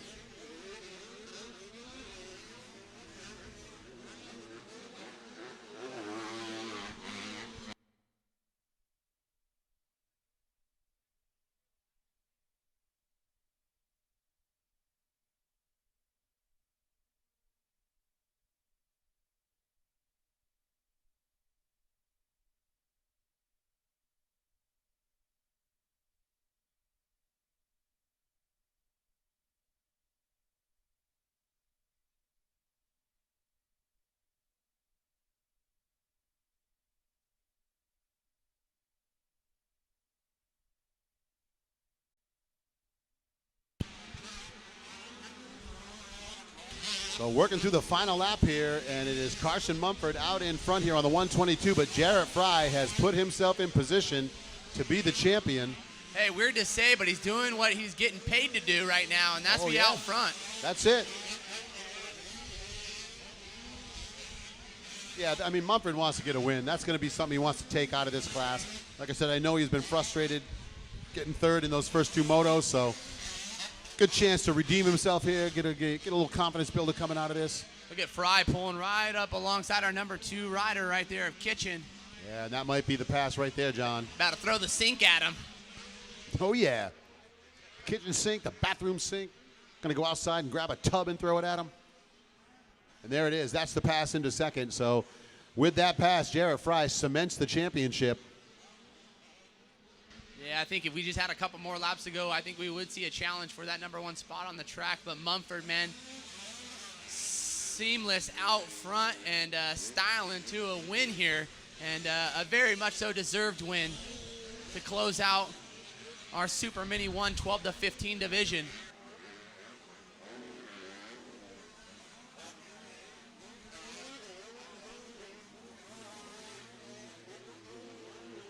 And there it is, Carson Mumford, a little fist pump there on the AmSoil Factory Connection Honda ride. He's going to get the moto win, but it's going to be the MTF Answer Back KTM, Jarrett Fry, who will be your champion.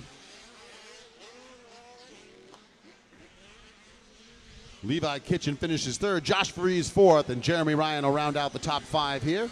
And it's going to be Fry, Mumford, and Ryan in the top 3 overall picture.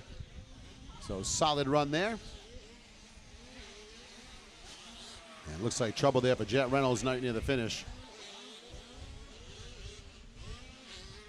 And we're going to get ready now to send it down onto the victory podium. We'll get a chance to talk to our moto winner, the Whole Shot Award recipient, and of course the class champion down there. So we'll send it down to Nicole from Lucas Oil Pro Motocross and West Kane.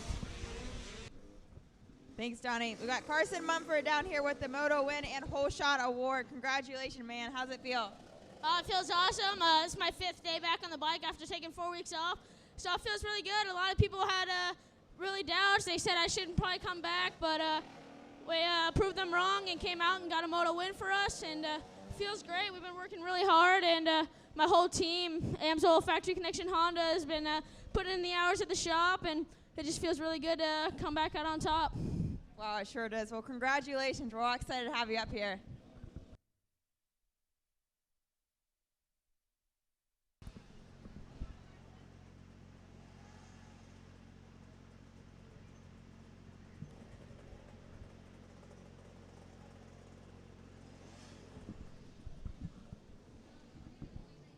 All right, now we're going to get our champion up there.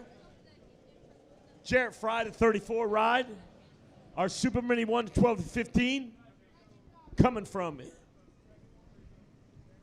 Cairo, Georgia down there. So we're going to put the 34 bike up on the box.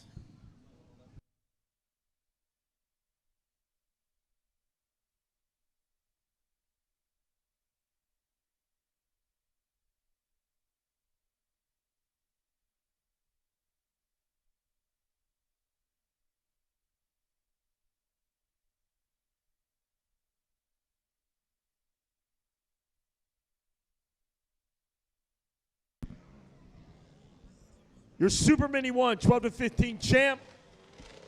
With a great score up here at the California Classic. Give it up for Jarrett Fry. Jarrett Fry, tell me about your race. I didn't really get off to the greatest start, and I ended up making a few passes. I knew I had to get second to get the championship, and I ended up making the pass on the last lap and was able to get the championship. Track a little dry. It's been beat up on all day. Give me your insight on it. It's pretty rough. Factory connection suspension was handling well, and I can't thank them enough. You train down at MTF with Millsaps and the crew. Tell me what you do down there to prepare for this championship. I pretty much just put in the hours and jam on the track and just prepare ourselves as well as we can. Well, it looks like you're prepared well enough because you got the job done. Kip Bigelow, come on in here. Kip Bigelow, AMA amateur race referee. Give it up, guys. Jarrett Fry, your champion of Super Mini 1, 12 to 15. Take it away up there, Donnie Cakes and Squeaky. All right, thank you, Wes. That mountain of a man down there on the podium, Wes Kane. And we're underway with a sight lap here, it looks like, for the riders in the 250B. So 250B limited sight lap underway here. And riders in the 85 9 to 11 urine staging. Riders in the PW50 shaft drive. You should be down in staging as well for the final moto of the day. So we got 250B limited 85 9 to 11 and PW50 shaft drive class. Final 3 motos.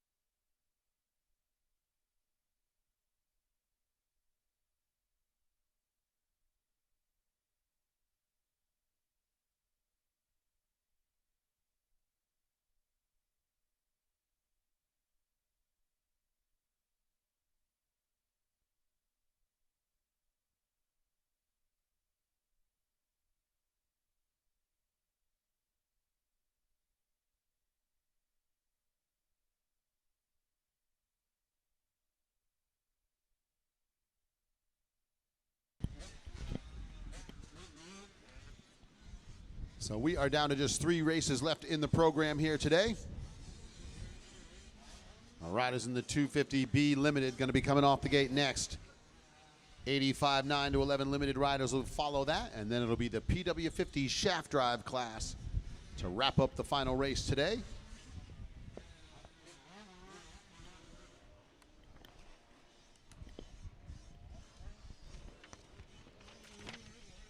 And hey, folks, want to let you know, Sight Lap Sunday morning, there's going to be no practice. All races will have an assigned Sight Lap starts.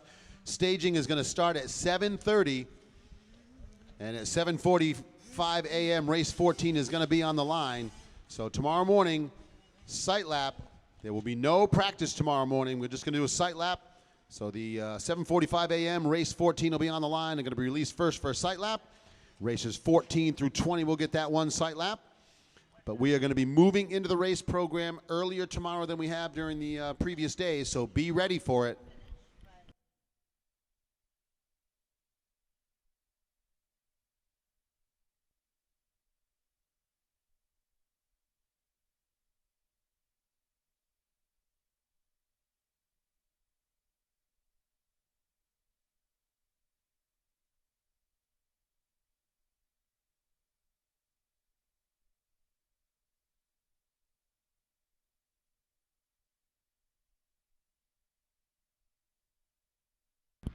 So it looks like we got the riders in the 250B Limited lined up back down on the gate. You can see them spinning those tires back there on the concrete start, trying to warm that tread up.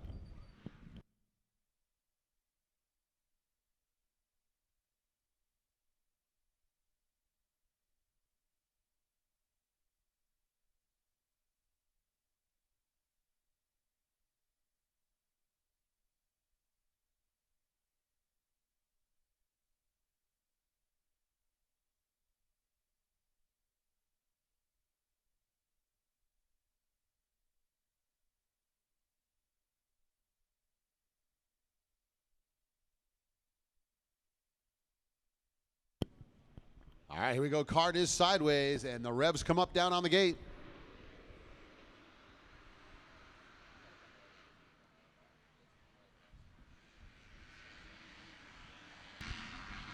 And that looked like it was the 2-2-3.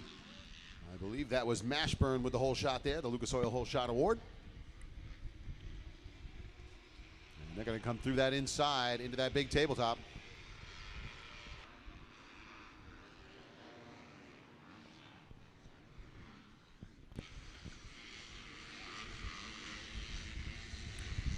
So Mashburn and Pierce Brown. KTM's 1 and 2. Mashburn with the early advantage, but Pierce Brown knows he's got the speed. Yeah, it looks like Pierce, I think, is sitting with a 1-1. Yeah, coming in with 1-1s. So he is already in the driver's seat here for the championship.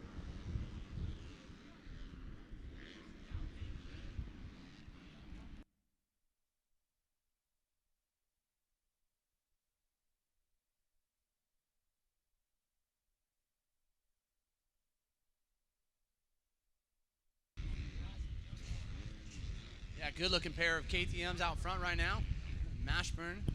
Yeah, Mashburn's been quick off the gate here this week. He's got a few hole shots. Pierce Brown is going to run him down early on here, it looks like. Eigenmann in the 3rd spot on that 8:15. Looks like that's Levi Newby up into 5th.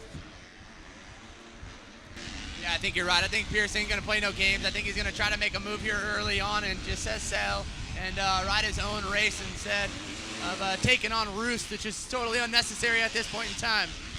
Yeah, you don't need that kind of mess in your life at that point. Pierce needs to get around and give himself some clear running room.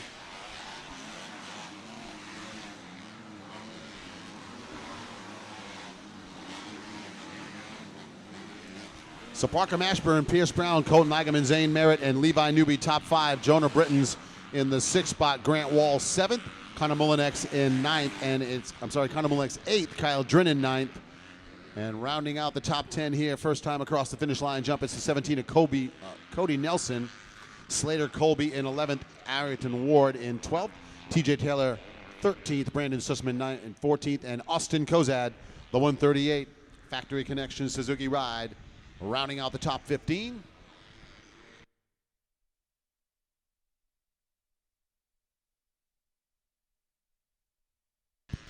Oh, and a rider going down out of that turn after the big tabletop.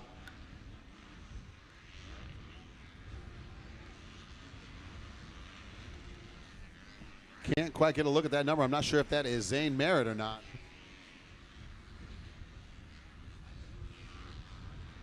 And it does look like the 29 is Zane Merritt went down over there, so he's going to drop out of the 4th spot.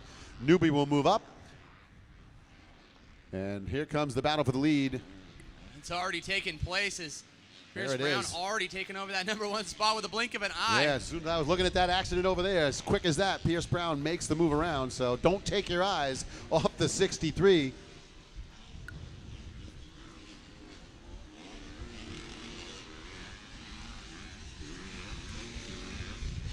Yeah, and like I said, John, this is the time to go. He doesn't want to mess around with any of this stuff in the back of the pack.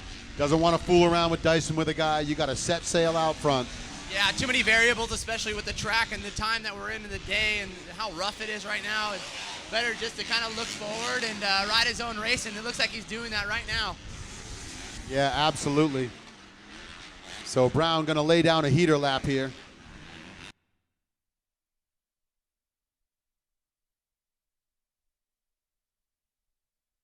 Yeah, and we saw Brown up here earlier, obviously kind of getting that approach coming into the race, making sure he kind of knew what the lines and what the track was doing. So very wise of him. Clearly he's showing his age and his ability.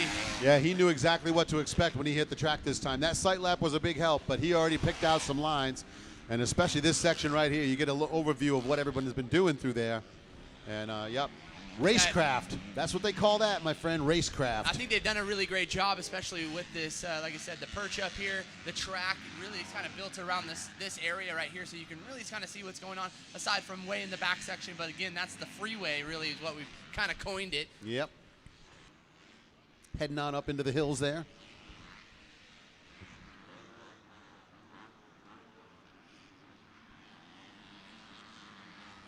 So there is the 63 of Pierce Brown coming back down the hill. Mashburn second, Eigenman third. It is Newby fourth, and Britton's rounding out the top 5 now. Yeah, he just looks like he's floating around the track right now. Just doesn't look like he's even hitting any bumps out there. Smooth, consistent, confident right now, and looking to take home that championship. Well, you know, I've talked to riders before who say when you're in that sort of frame of mind there, you're in that flow, it feels like the track is smooth. It just feels like you can always find the line you want, and you can put the bike wherever you need it to be. You know, you see he's not fighting the bike. He's not trying to get in the inside like you see Mashburn right here. He's just skating around the outside, trying to find the smoothest line. And like you said, that's when he's just going to find the best flow. Yep. Let that bike do all the work underneath you and just keep your body smooth.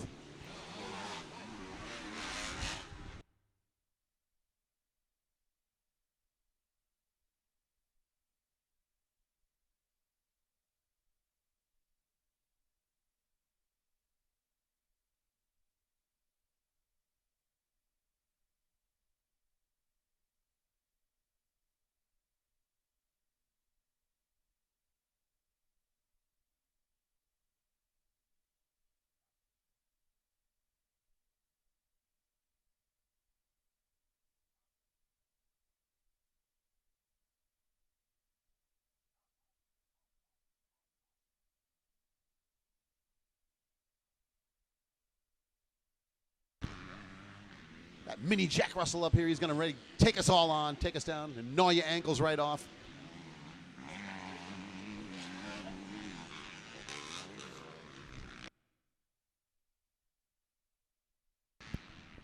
So watching for Pierce Brown making his way all the way to the far right-hand side. There he is, smooth to the downside on that tabletop, coming back to the inside. Yeah, already opened it up a good 3-4 seconds over the second place of Mashburn here. Well, you know, you do not get that Red Bull helmet for no reason. They don't give that to you just because they like the way it looks on your head. They do it because you are delivering. And right now, Pierce Brown is going to he's going to deliver another championship. Yeah, still so young in his career right now, too. Still got the A-class ahead of him. And obviously the GoPro, Red Bull, Troy Lee Designs, KTM team know what they found in this kid, and he's doing it right here. Absolutely.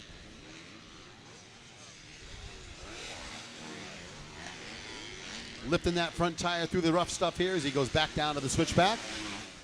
And yeah, Mashburn is just muscling that bike around, trying to manhandle that thing forward. Levi Newby grabbed himself a championship earlier on. He sits in third right now. There's Eigenman, and there is the 223 of Jonah Brittons.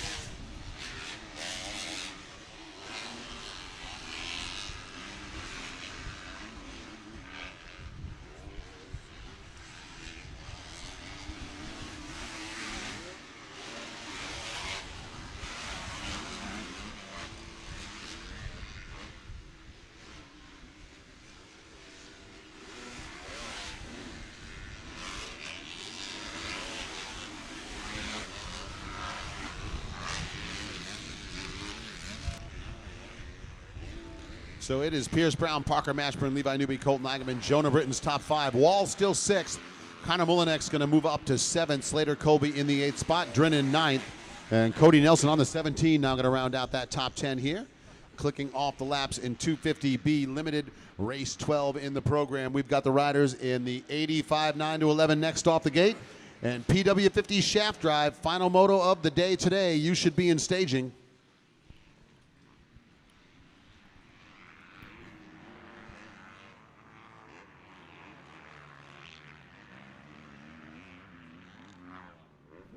And And it looks like white flag in hand there on the finish line. So we are going to be looking at Pierce Brown. He's going to be looking at the white flag. And one more time around for the championship. Man, looking for that perfect score here, too. The triple ones. Breaking out that broom, going to sweep the class.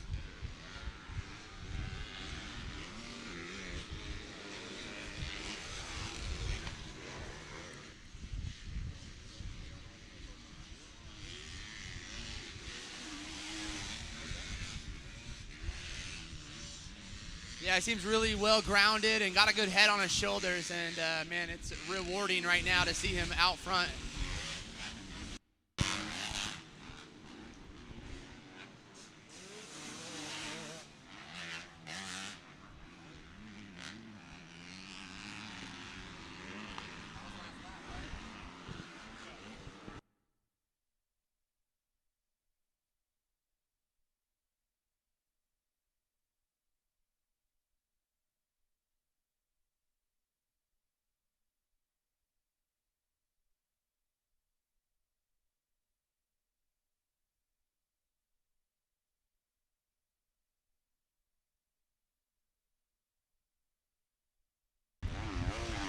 So working through the final lap here in the 250B Limited.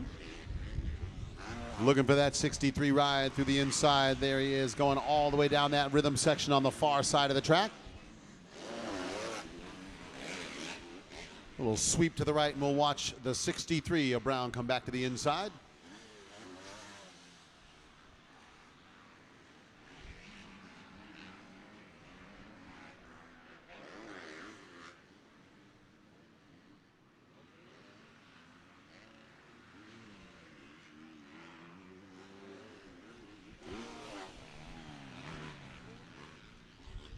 And here it is, one more time into the rollers on that 63, and we are going to be looking at the checkered flag, and Pierce Brown's going to be looking at the championship. So there you have it, folks, race win, and the championship here in 250B Limited, the Red Bull KTM ride, that Troy Lee Designs KTM of Pierce Brown. Yeah, big round of applause to that rider right there, taking home the win and sweeping it up. There you go, Mashburn second. Levi Newby going to hang on a third. There is Colton Eigenman trying to hang on a fourth, and it looks like Jonah Britton's trying to take that away at the finish line turn, but Eigenman's going to hold it. Britton's will finish up fifth, and that'll do it here in the 250B Limited. Some good racing early on there, but Pierce Brown not going to be denied for the championship. Good ride out of Newby, too, coming up into that third spot, and, man, good consistent last few motos for him.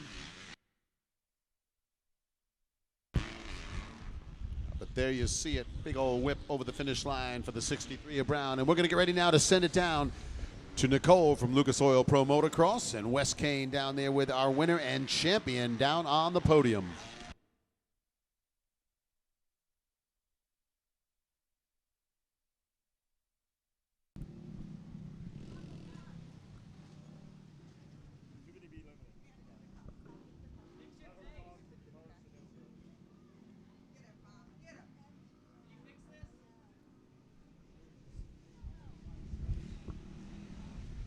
Okay, we got Parker Mashburn down here with the Whole Shot Award. How's it going, man? It's going good. Yeah, how do you feel about your race? I feel good. Track's really rough. It's kind of hard to ride right now, but I got the whole shot, and me and Pierce Brown didn't really have a battle. He's ripping, but he got around me. He won, and I got second, so I'm pumped. Almost there. Well, congratulations. And who would you like to thank? I'd like to thank KTM Orange Brigade, Hope, Christy, Dunlop, Skull Candy. My mechanic, Gary's been working his butt off. My mom, my dad, my brother, Garnet Boots, 100% Goggles, CLD, Tim, all my buddies out here, everybody else, thank you. Awesome. A lot of help there. All right. Thanks again. Mashburn. Congratulations on that Whole Shot Award. All right, now we're going to get down to business. 250B champ and moto winner. Let's talk to Pierce Brown. Guys, put your hands together. Congratulations on that ride. Thank you. I got off to a pretty good start. I felt like I got off the gate good, but Parker just got off better. He got the whole shot, and I wasn't too sure what to think about that. I know I had to stay smooth because if I stayed in second, I would have had the title. but I also wanted the moto to win pretty bad. So I just put my head down and waited for him to make a mistake. I didn't want to do anything too crazy to jeopardize the title. I know you got a lot of good people helping you out. Who would you like to give a shout out to? Oh yeah, my mechanic Anthony has been awesome. I can't thank the whole TLD Red Bull KTM team enough. They've been so awesome. I've been making a lot of progress down at MTF in Georgia, and that's helped a lot. My WP suspension worked out awesome out there. The Dunlop tires got me off to a great start. I couldn't thank Alpine Stars enough, Scott, ODI, Renthal, FMF, GoPro, and everyone else. Thanks so much. Pierce Brown going to party down tonight. Got him a championship at the end of the day. You're going to save it up. Got a little more racing to do tomorrow. We got a couple more motos tomorrow, so we'll save it for after the motos. Downtown Pierce Brown is on lockdown tonight. He ain't going nowhere. But we're going to bring in Kit Bigelow for the presentation of the #1 plate. Your 250B limited champ. Give it up, Downtown Pierce Brown. Yeah. Congratulations, my man.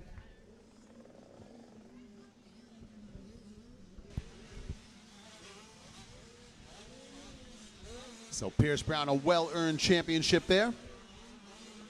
We're underway with the 85 9-11 limited, and it was the 842. Looked like Wyatt Creighton getting out front with the Lucas Oil Hole Shot, but wasting no time down that rhythm section. The 199, Ryder DiFrancesco makes the pass into the lead, but he has got the 832. A Chance Hymas trying to chase him down. Acevedo in third, Balmer in fourth. Gage Wilcox rounds out the top 5, and Creighton dropping down to 6 on the Husqvarna. Justin Aragaki in 7th, Parker Ross 8th, Dominic Vaccarello in 9th, and it's Noah Viney rounding off the top 10 here.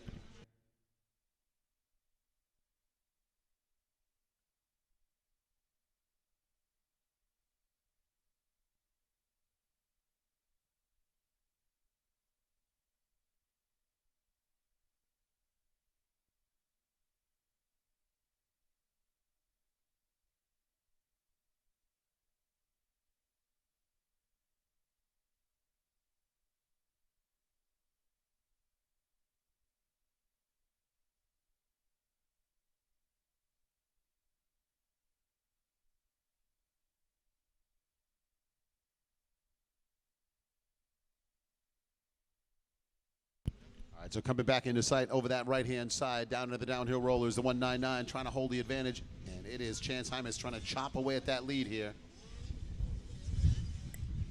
Yeah, I think this is really the battle that everybody's kind of looking for here throughout the week. As Chance just not quite getting those starts that Ryder's been getting, but able to kind of pulling them through the moto. But Ryder holding to it, got some good line choices out there, you could see. We're looking at another one of those 1-2-2-1 situations here, as DiFrancesco took the win in the second moto, but Hymas had the win in the first moto, and each of them swapped off that second spot. So it is all about who gets the moto win here. That is all you got to do these days, folks. You got to get the win.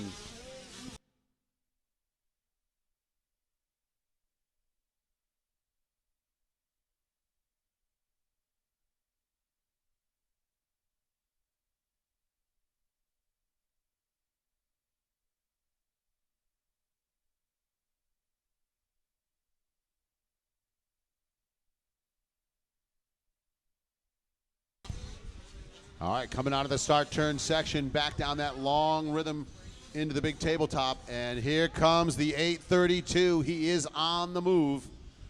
Chance Hymas can see DiFrancesco right in front of him.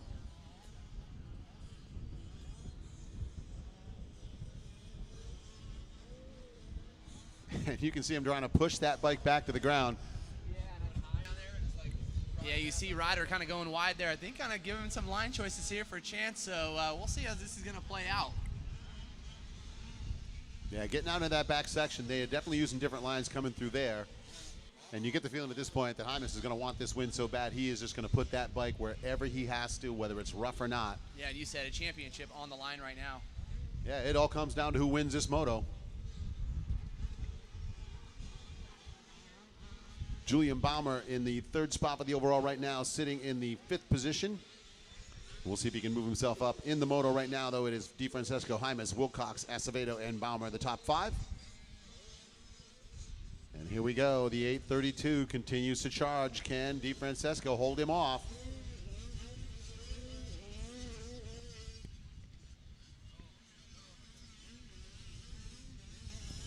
On the hot line through the middle there. Hymas looking a little more aggressive right now.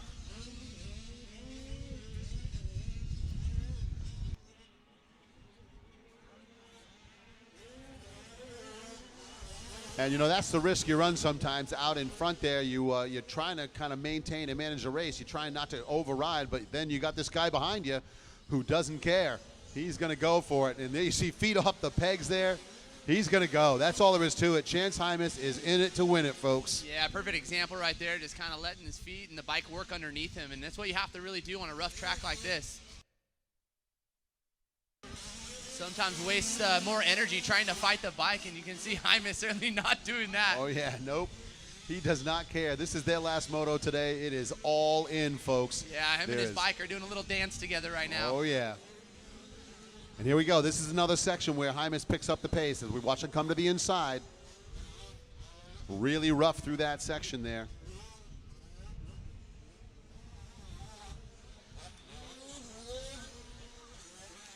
So the battle out front continues, and we still have the KTM Gage Wilcox third, Eric Acevedo in fourth. Balmer on the 29, TM rounding out that top five here as the battle for the lead heads off on the right-hand side up into the hills.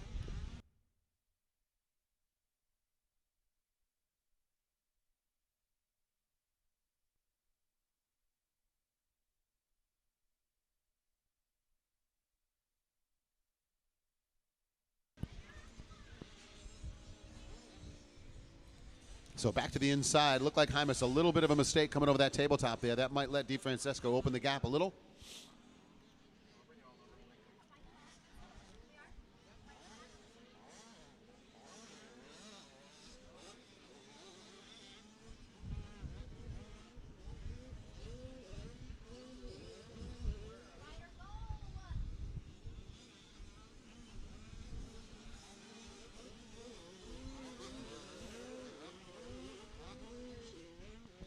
And here we go, folks. This is the white flag. It all comes down to one more lap. So much grit and determination out of both of these riders, man. Either way it goes, definitely a hard-fought battle to the checkered. So here we go.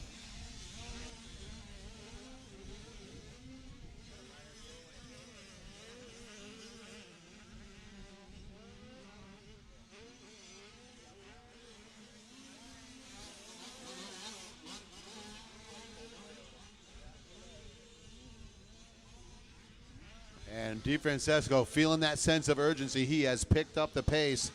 But Hymas still has the fast lap on this moto, 207.3. Ryder at a 207.8. And here's where it gets interesting. Little traffic now, John. Yeah, that could Both not of them gonna get do through much for clean. either one of them.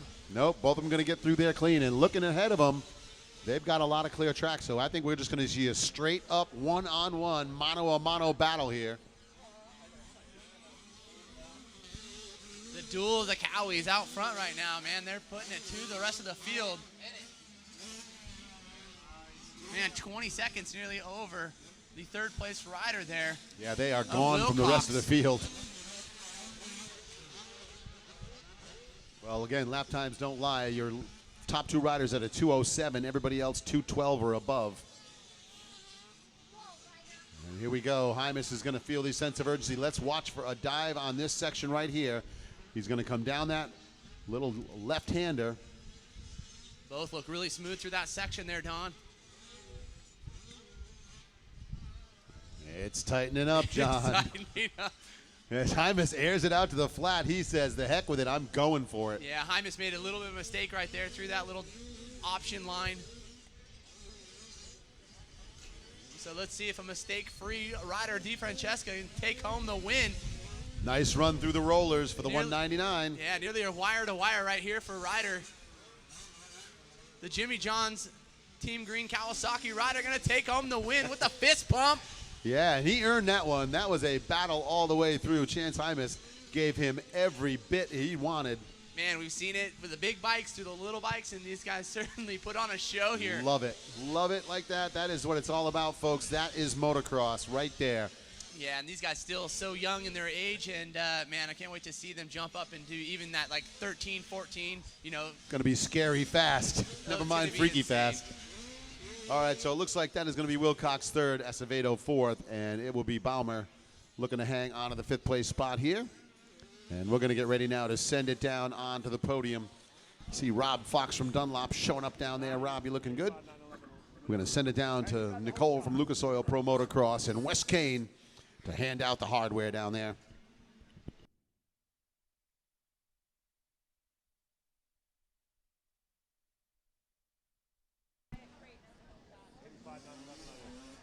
All right, I got my moto winner down here. 85, 9 to 11 limited. Ryder DiFrancesco and the champ. Congratulations, Ryder. Yeah, he's going for the trophy. Hold it up there. You're the man. Congratulations on your ride, Ryder. A little close out there. Looked like the rider in second was trying to give you a run for your money. Yeah, I got up to a 2nd place start and just tried to pass the kid in front of me.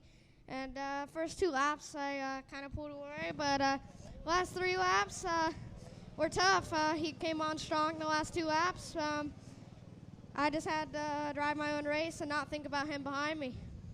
Tell me about the track. It looked a little choppy out there. Give me a rundown on that. Yeah, it's pretty rough out there. I had some certain sections I was good in, some sections I was so bad, and that's where he would catch me. How's it feel to win a championship down here at Pala California Classic? Feels great. Well, I tell you what's great now. Kip Bigelow, come on in here. And he's got the #1 plate. Your 85, 911 limited champion, Ryder DiFrancesco. Kip Bigelow whacked in the head by the #1 plate. Yeah.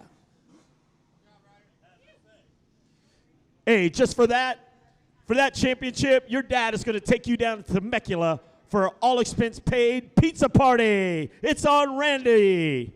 Yeah. No, we're going to Jimmy John's, and we're going to get the #2. Congratulations out there. All right, Nicole, you got our Lucas Award hole shot winner there. Let's talk to him. We got Wyatt Creighton right here. Congratulations on your hole shot. How'd it feel? Good. Good. What was the favorite part of your race other than that? Well, my favorite part was I got out to a great start, and everybody that was everybody that was behind me, my mom and my dad, God, Peninsula, Jay Whipple, my trainer, and I just like to thank everybody that helps me. Everyone else at Southton. Well, congratulations again. We're excited to have you up here.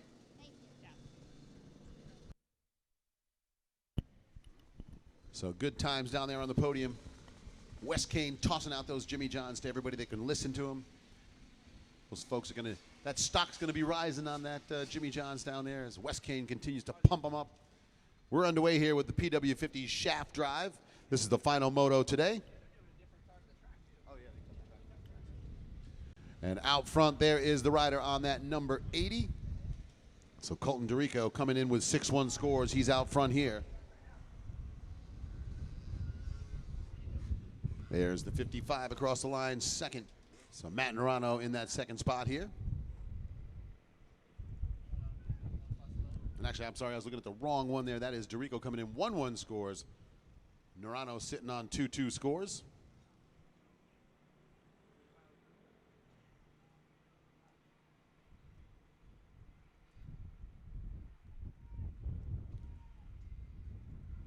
So it's Colton Dorico, Matt Nerano 1 and 2 here in the PW50 Shaft Drive class.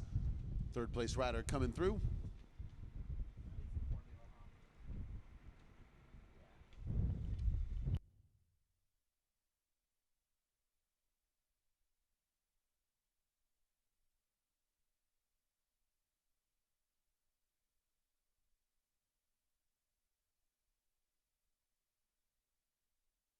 There's that 252. That's Nico Colby coming through the line in the third spot here.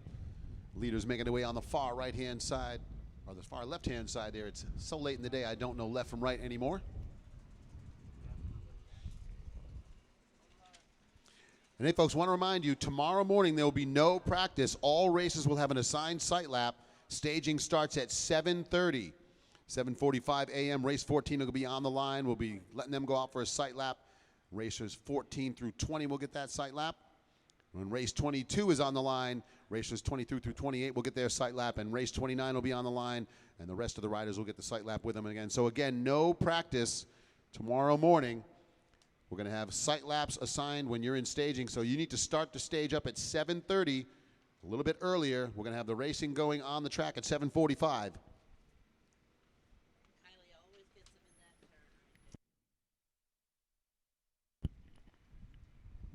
And Colt Killebrew, Kylie Killebrew coming through there. Colt had fourth, but Kylie going to get him again in that switchback turn, so Kylie takes over fourth. Colt will drop down one spot to fifth.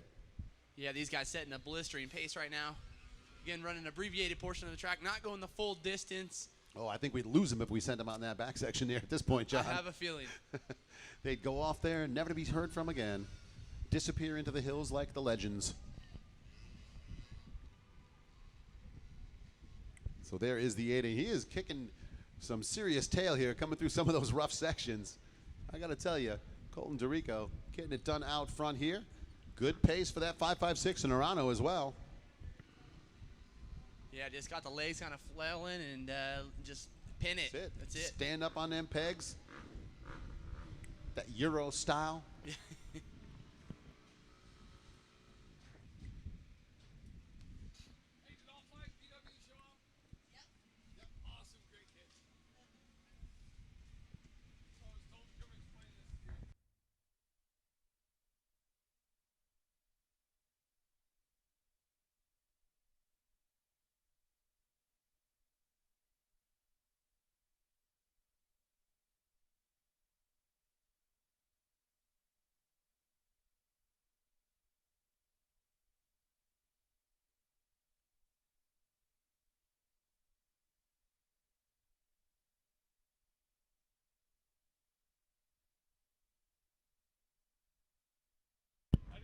Okay, so one more time again, let's talk about that sight lap thing tomorrow morning. Apparently there was some confusion about that. We will do a sight lap tomorrow morning. 7:45 a.m. race 14 will be on the line. Racers in 14 through 20 will get their sight lap at that point. We'll go through the race program until race 22, and when 22 is on the gate, races 22 through 28 will get their sight lap. And then when race 29 is on the gate, racers in classes 29 through 37 will get their sight lap. And that will be tomorrow. We will not be doing practice. Again, we'll be doing those assigned sight laps just like that. They'll have this posted down on sign up. You can go down there, take a picture of it, study it, write your thesis on it. All right, so final lap for our leader, yeah. Colton White flag. Dorico. And he continues to get it done, John. Yeah, he's kind of in a class of his own right now. You can see him just charging through here. Yeah, putting down a 2:08 there, a 2:18 for the second place ride in Arano. And there is Nico Colby charging through in third. Kylie Killebrew, the 5:08, working through the inside. Yeah, it's great seeing Dorico come up some of these lips right here. He's actually taking off his feet because he's dragging pegs so deep here. You just let those feet hang out to the side, let the pegs dig through the dirt, and get to the top of that jump. Yeah, he's smoothing out the track with his pegs. Doing a little work to help the track crew out there. Just pay the kid in candy. That's it. Pay the kid in candy. That is a cheap labor right there. Pay the kid in West Kane candy. Oh, don't do that. You don't want that kind of influence on your kids. Okay. Sorry, Wes. I tried, buddy. And there's the number 9, Colt Killebrew, coming through, rounding out that top 5.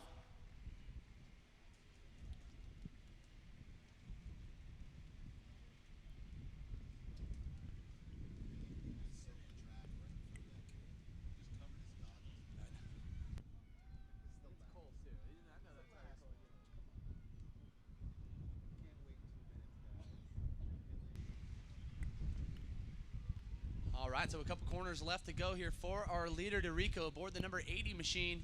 Yeah, he's going to pound through that inside rhythm section. Coming in with 1-1 scores. We got another kid breaking out the broom here, John. Sweep that class. In fashion, too. Got the white wheels real clean right now. Oh, I love those white mag wheels on there. There you go. Checkered flag comes out. That'll be the race win, and he is going to be your champion here in the PW50 class.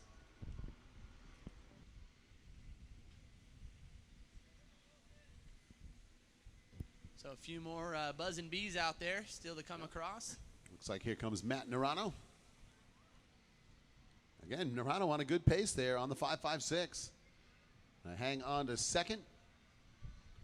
And that will put Matt second in the overall picture. We're looking for Nico Colby to be third in the moto, Kylie Killebrew fourth, and Colt Killebrew fifth. And it looks like in the overall picture, Kylie Killebrew going to get third, Colt fourth, and Nico Colby fifth. The Brew Bros right there. There you go. Well, right now, we're going to get ready to send it down for the final time down there. Down with Nicole from Lucas Oil Pro Motocross. And, of course, Wes Kane from Parts Unknown. We're going to hand out a whole shot award and hand out some iron down there. Give them some trophies to take on home with them. So there it is. We're going to send it down to the podium.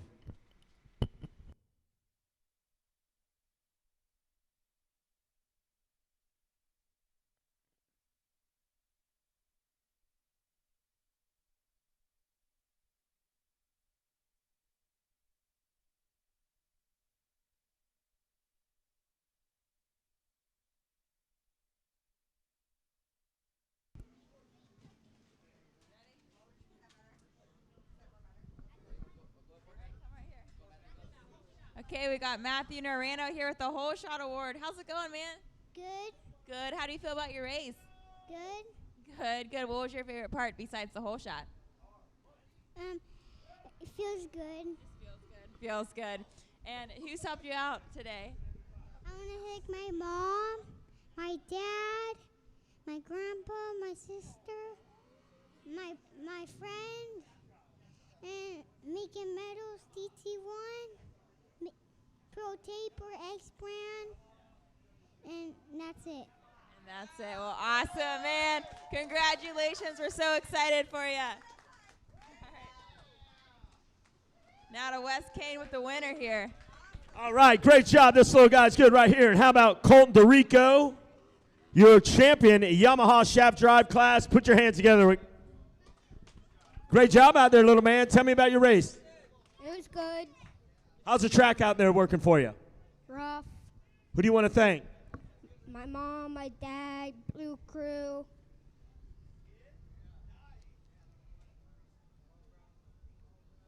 Congratulations out there. Hey, how about Kip Bigelow coming in with the #1 plate for Colton DeRico, your PW shaft drive champion.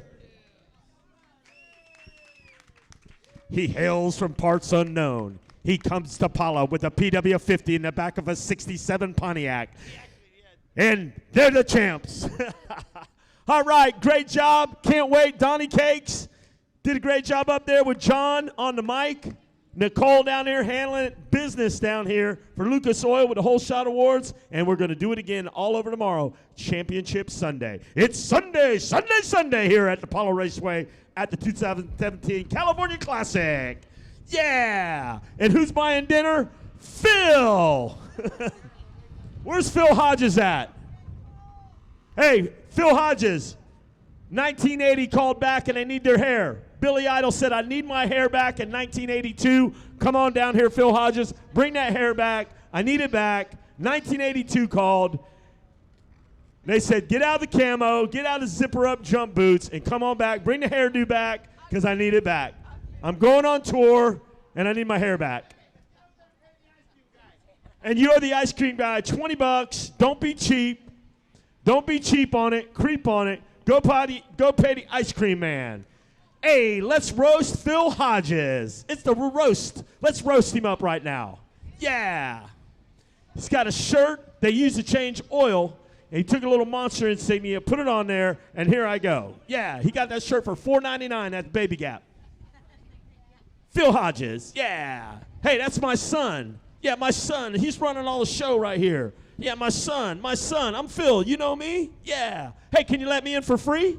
Yeah. All right. Hey, where's Axel's money at? I heard you're spending Axel's money left and right. You're dropping $100 bills all over town. Thank goodness those kids can support you, Phil. Yeah, I know. He owes the ice cream guy $20, cheapo. Right over there. You owe the guy $20, cheapo. Hey. You Hey, bro, I've had a job when I found this one. Woo! Hey, I'm halfway from here to Tijuana, man. I'll make it there by midnight. No problem. Hey, let me tell you guys a story about Phil.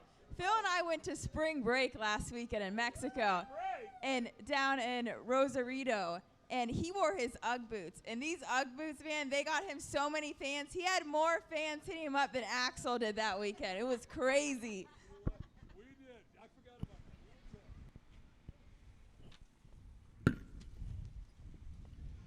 Well, there you have it, folks. No, Ugg hey, boots. if Phil, but they were going to arrest him for indecent exposure.